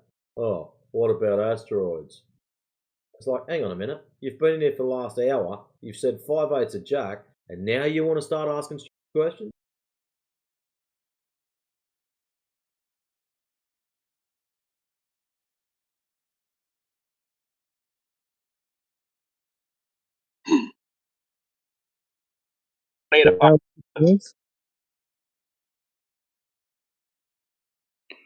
What? What's up, Jedi? What's up, my friend? How are you? Pretty good, bro. It's met this girl today, and yeah, it's pretty good.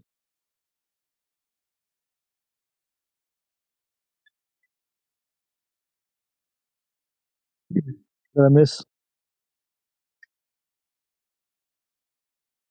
About 2 hours of awful conversation with some guy Let's who say didn't the understand the word we were saying. baseline of their arguments. Hmm?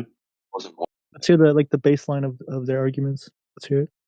Nuh-uh. I don't Is that bad? understand you. You don't understand me. Therefore, I'm right. That's pretty much. Oh, I see. One of those. The I just nonsensical. think it was a reset the app language inside barrier. chat. The language barrier was insane with that guy. Do you see the sun rise in the east? Oh, the sun goes up and down. Okay. This guy, Do you bro. see? Holy shit! What the I fuck? asked him 3 times, and that was it. Accurate. I'm out of this shit. That's just no.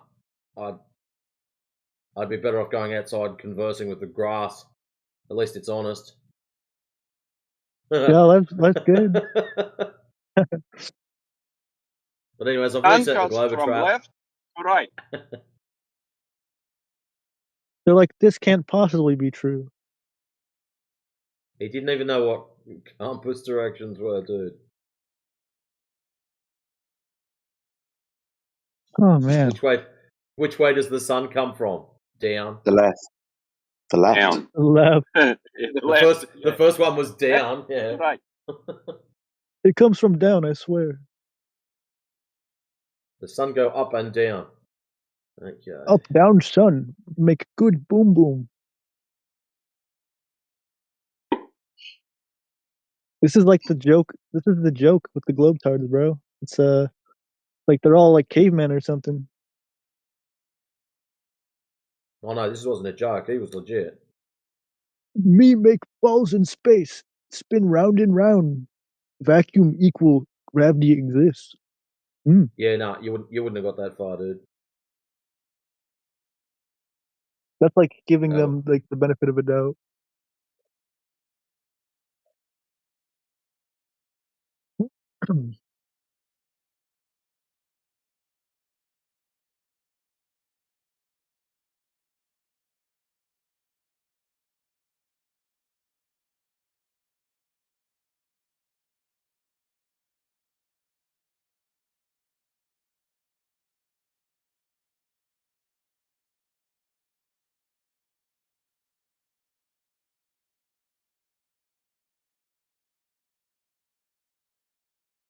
Earth is flat. But you know Neil Armstrong go in moon and he see Earth is round. Earth is flirty. What? No, I say like Neil Armstrong when he go in moon, then he tell Earth is round is the proof. When he went Okay, in so the sorry, moon. what? He said Neil Armstrong moon landing confirm Earth is round.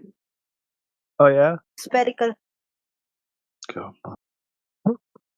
So like, why is this Buzz Aldrin guy, his partner? Why has he said on multiple occasions? Why has he said that we never went to the moon? Because he got money to say the lie. He said it like 20 times that we've never gone to the moon. That's yeah, his it's partner. a lie The because he guy. got money How after do you that. know? How do you know? You just said that he got paid money to lie. I'm asking you how you know. He got paid. She just left. She gave up and left. Oh my god. Oh, he's lying, guys. I can prove that he's lying because I think he is. Dude, don't make me bring up like I was just about to bring up MK Ultra, bro.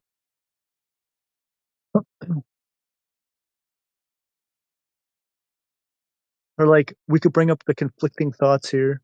Like whenever you ask the astronauts or whatever, and like they ask them, is there stars in the sky or in space or whatever? And then like from the moon or whatever, and they always say like one side will say, oh, it's completely like the blackest black ever, and the other one's like, oh yeah, you can see stars and planets and shit. Like, shut the fuck up. The Magellanic.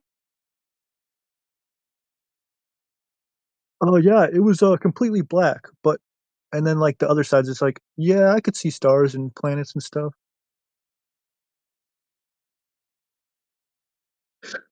So which is it? Is like so black that you can't see anything, or you can see stars? Like, which one is it? That's not true. What's not true? That an astronaut made that statement. Yeah, it is. It's true. I could even pull up like a clip of it. Well, They there's literally a said it. Like one side was it Neil Armstrong literally said it's the blackest black he's ever seen. Like it's unimaginably black, and then like you could point out like a bunch of astronauts that have also said it's black, and then a bunch that have made the reversal of that claim and said that they can see stars and stuff. Like Don Petit said he could see. That's true. Yeah, Don Petit literally said, "Oh, Magellanic you can see all Cloud. these planets and stuff." And then but Neil Armstrong said, "No, it's the blackest black." Right. So which is it? What's even funnier is the guy next to him, Michael Collins, said, "I don't Oh yeah, that remember guy. seeing any stars on the That's surface of the right. Yeah, moon." I remember He that wasn't even shit. on That the shit's hella surface of funny, the bro. moon. Oh, guys, I don't remember seeing anything, guys. No, he specifically said, "I don't remember seeing any stars on the surface." Hey guys. Who is the flat Earth ambassador here or admin? I Me, Yeah, should say. literally. Oh, I'm that's the exactly, bro. Adam, I'm the bro. leader. Oh my Sorry. god, bro, this is so Two funny, of bro. us. Why? What do you want to Guys, know? from the moon, everything looks black. And Al Goff, Was can it? you stop doing that too? I mean, I have some question for flat Earth ambassador. So Okay. What who would should you I? like to know? I mean, you don't have a badge, so how could I trust you? I don't know. How can I trust you? You haven't got a badge. You haven't got a globe badge. I came here for with some questions, so I wanted to ask you one of you guys, but you don't have a How badge. about you just ask you a question, and hopefully one of these lovely people on the panel can answer it anyways, because they forgot their badges, and I'm not happy about that. I'm sorry, I don't mean to offend you guys. Can I have a moment? Well, then I will ask my question. Yes. Yeah. Thank you. Go for it. Just a moment, like 1 or 2 minutes. Yeah, sure. Yeah, that's fine. Research. I mean, you guys can continue your conversation. No, we're waiting for you. No, it's fine. I'm gonna go find my badge.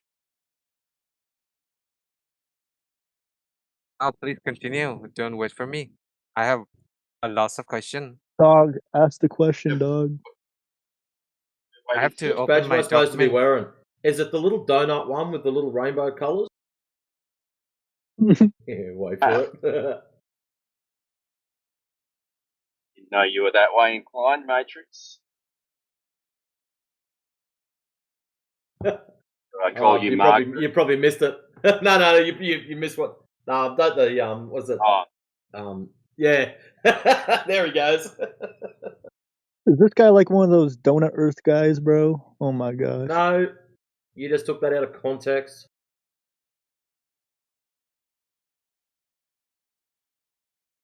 I just want to hear what this guy's questions are. Look at the side chat. Oh my god.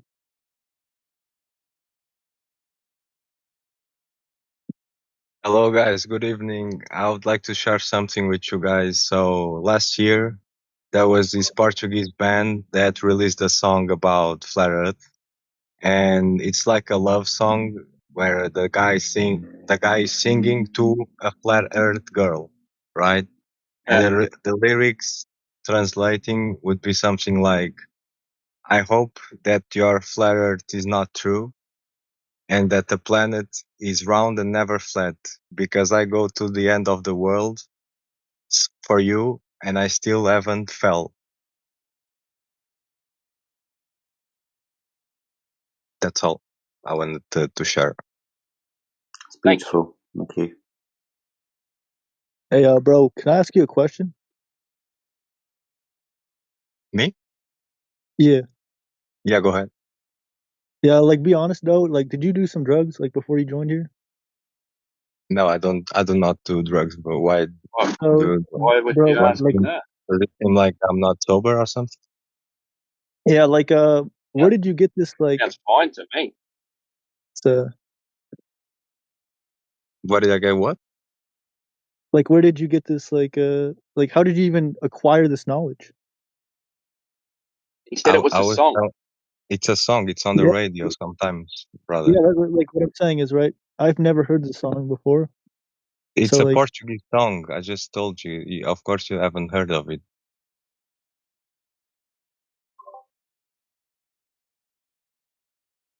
all right. I was translating the lyrics to you. Did you ever listen to any Portuguese song ever in your life? No. So I Probably would. like How is this related to drugs though? Like that's just weird. I don't know. Weird It just seems comment. like so out of pocket that you just said that out of nowhere. I mean, nobody was talking. I was just sharing something about flat Earth. What? It's isn't that the topic of the room? Yeah. Yeah, it is. Am I in the wrong room? Is this the flat Earth room or It's not? fine. Don't worry about it. Wizard, he's fine. He's a flat earther. I was like, I don't know. Yeah. Yeah.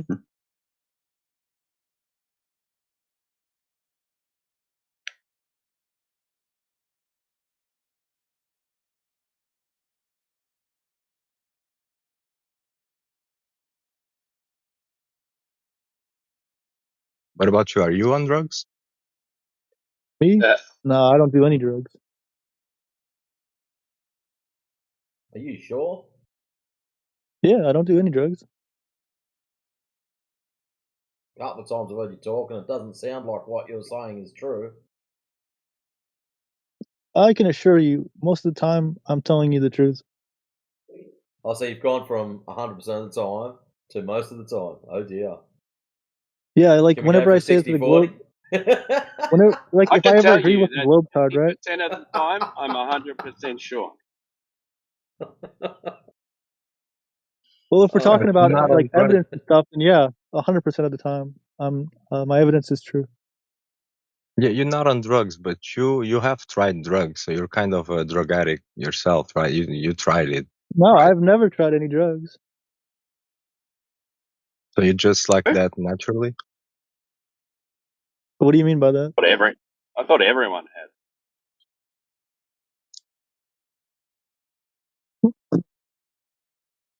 Yeah, pussy.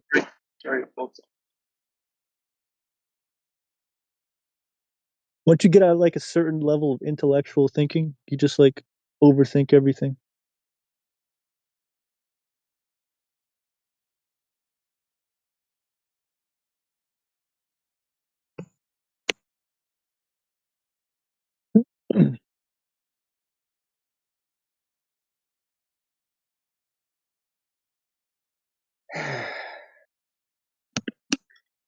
This is nice.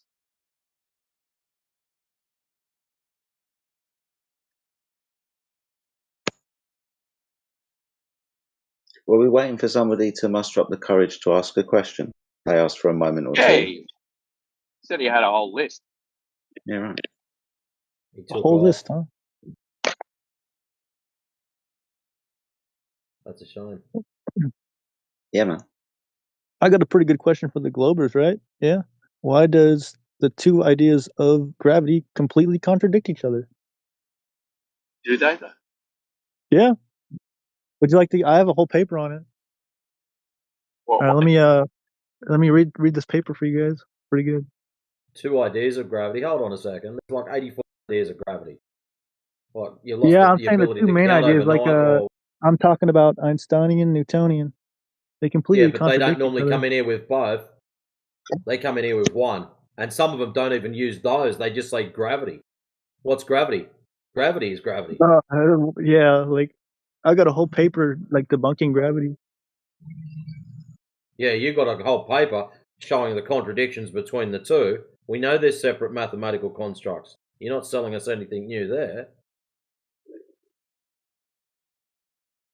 Yeah, But the I got issue this. is, you're trying to strawman the Globers. Don't strawman them. Let them fuck their own shit up. They do a good enough job. Yeah, I got this. Like, it's like a a whole entire like research orientated, I guess, documentation you could say, and it talks about all the the problems and stuff. Those aren't problems, though. You're not doing research on anything that makes sense, because Einsteinian and Newtonian, those are separate theories. They don't. It's not that they contradict each other. They're completely separate theories. They're not supposed to be congruent. They're not. It's not of the same Well, that's like mass. the irony, right? So whenever you like would talk to like a scientist or whatever, they would tell you that these they correlate with each other. No, they won't. I'm telling you, yeah, they're gonna tell you that it correlates. Well, you just don't understand physics. Then have you taken physics? Is that why Michio I've Kaku taken says physics, there's no yeah. such thing as gravitational pull? We lied to you. It's a pushing. Yeah, one says it's a force, and then the other one says it's the absence of a force, right? Yeah, well, so they'll say, okay, for the freshmen, we're going to teach them Newtonian physics, and then when they get more advanced, then we're going to tell them, well, that's not the true story. Like, they'll start telling you about how you never actually touch anything; it's only your outer electrons pushing other outer electrons, Yeah. and Oh, say I'm all getting kinds. called, but yeah, I was gonna say, yeah, I don't believe in this the trampoline gravity, whatever you want to call it, Einsteinian. Well, it's just the fabric of space-time. It's not supposed to be incongruent or correlate with Newtonian physics. The differences are known, and that's just why it's studied. It's like you're doing a paper on physics 101 or something.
Like we had that guy in here the other day that was saying that basically that Einstein understood it better than Newton, and he describes how mass attracts mass better than Newton does, right? And we had a tough time trying to get him to like come to grips with the fact that it's not a force, there's no attraction there.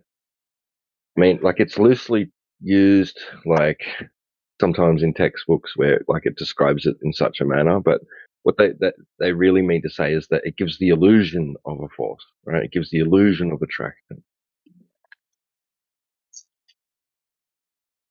I mean, it depends on what you mean by attraction too. I mean, if you're just talking about two things, coming together, right? For whatever reason you're saying that they've come together, like you could say that there was an attraction there, right? But like in a more stricter sense, like it's the attraction denotes or invokes like an interaction, a prior to to meeting, prior to physical interaction, that there's some sort of other interaction taking place. But like between the two masses alone, right? That there's no third party involved. It's like that one mass is emanating, out this like field, right? That's directly affecting the other mass, right? Vice versa. but that's not how Einstein describes it at all.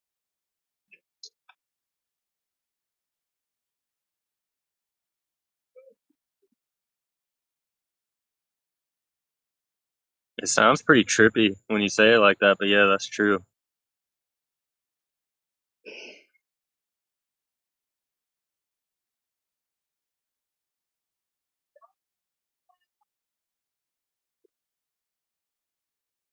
I guess that guy was just like figuring that out and like came to some big epiphany about it and thought like other people didn't understand that or something, or that it had something to do with flat Earth. I don't know.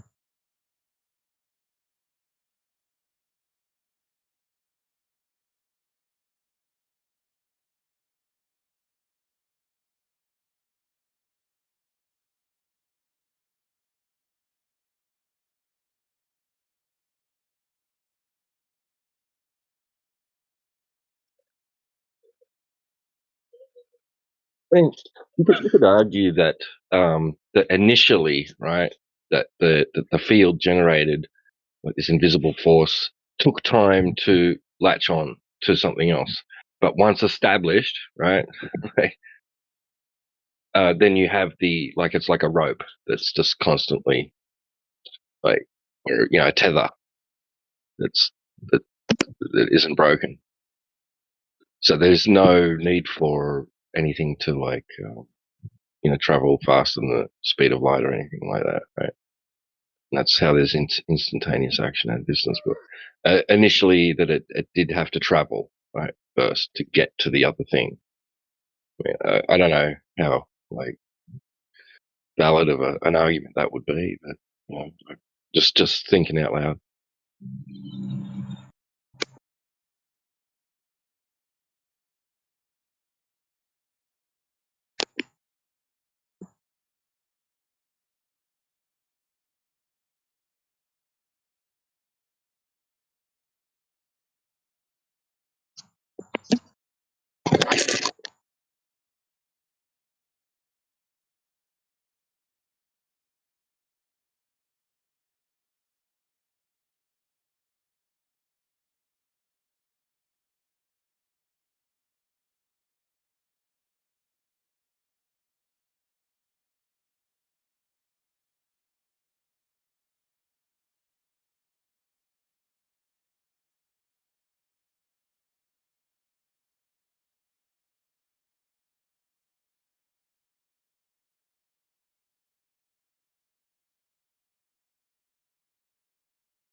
That's kind of my answer to the whole "why would they lie" thing, though. Is questions like that and obfuscations and kind of different paths that don't work, stuff like that. It's like always the question for everybody, and it's like, well, my feelings on it, or you see what kind of crazy power religious zealotry can have, especially with a mass of people. So when you know that you're created and then you have knowledge of that, and you turn that faith and belief into a knowledge, and the more you learn about this earth, it's just gives you really crazy large amounts of power and agency. You guys, for instance, have just a shit ton of knowledge in your heads. Some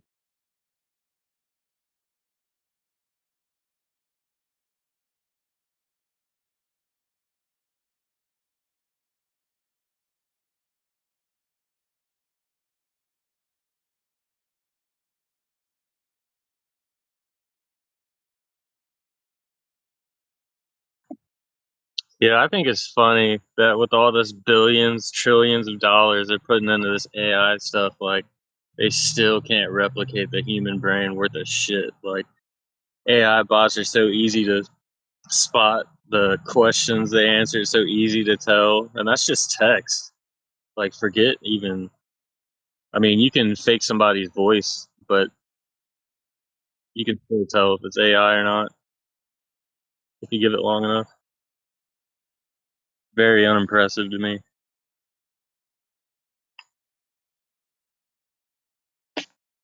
Let's have feelings about how they can't show, they can mimic emotions, but they can't show like actual love. I think they're trying to change what love means, especially here in the US. See all these fucking stupid dating shows and shit like that, trying to change what love is. It's like a lack of loneliness almost, you know, like an anchor instead of the crazy power that it is. So they're changing what love means, and then people think, I think they know, and they don't.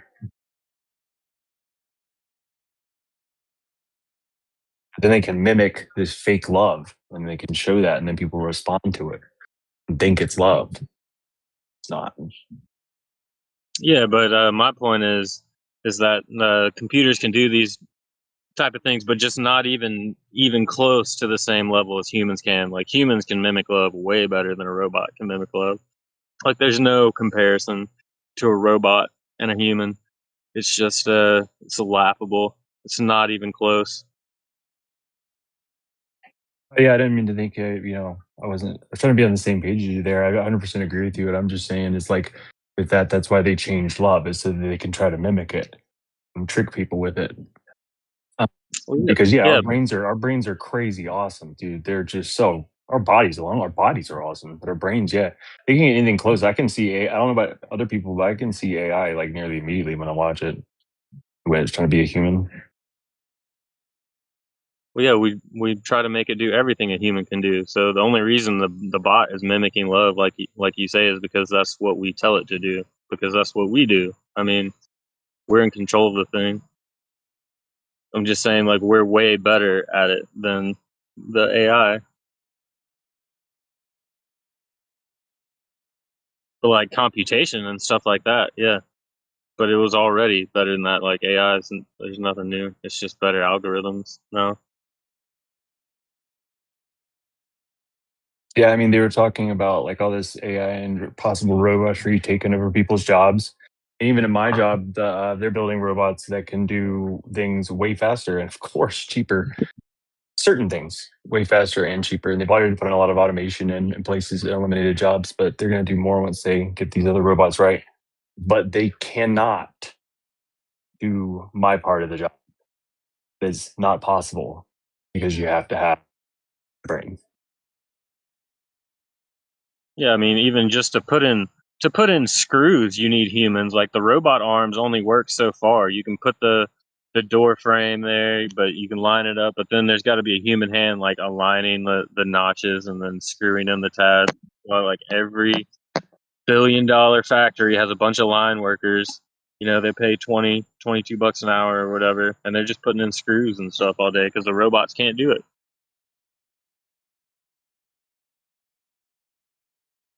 You don't say like that whole like proof that there's not a simulation, the non-algorithmic parts of nature, like prove that we're not in a simulation, for instance. That could almost be like the Earth's protection over us having a place, because we have to do things.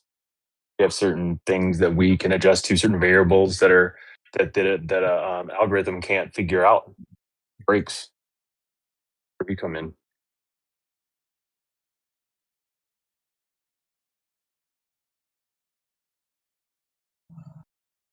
Yeah, we're just trying to basically engineer a better version of our brains, and it's just not even close.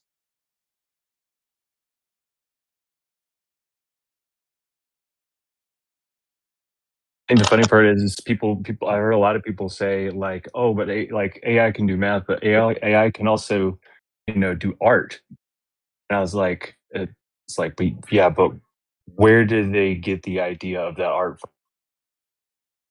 Where do they find pieces, structure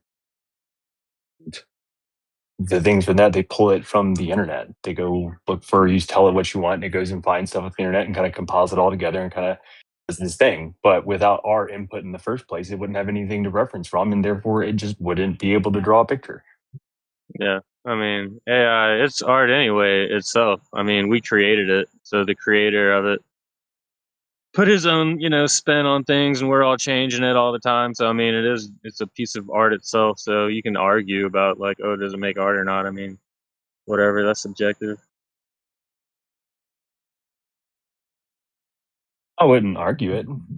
You see it from that part, I guess. There's a different way to look at it. And see, I don't argue in here, by the way, hate speech. I never do. It's not my thing. But it's nice to hear that from you. I like information, so if that's the way I feel and how I'm just feeling things, and you put that perspective out there, I appreciate the perspective there. I wasn't seeing it from that. Dang.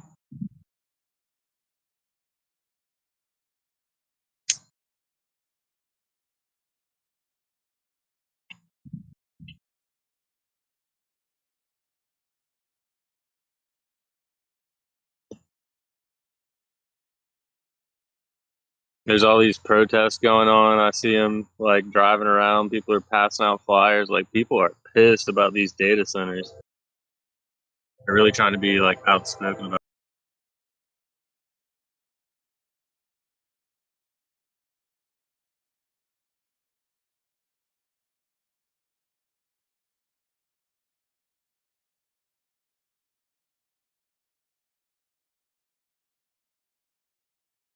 That's our 24-hour news cycle for you. This second sphere is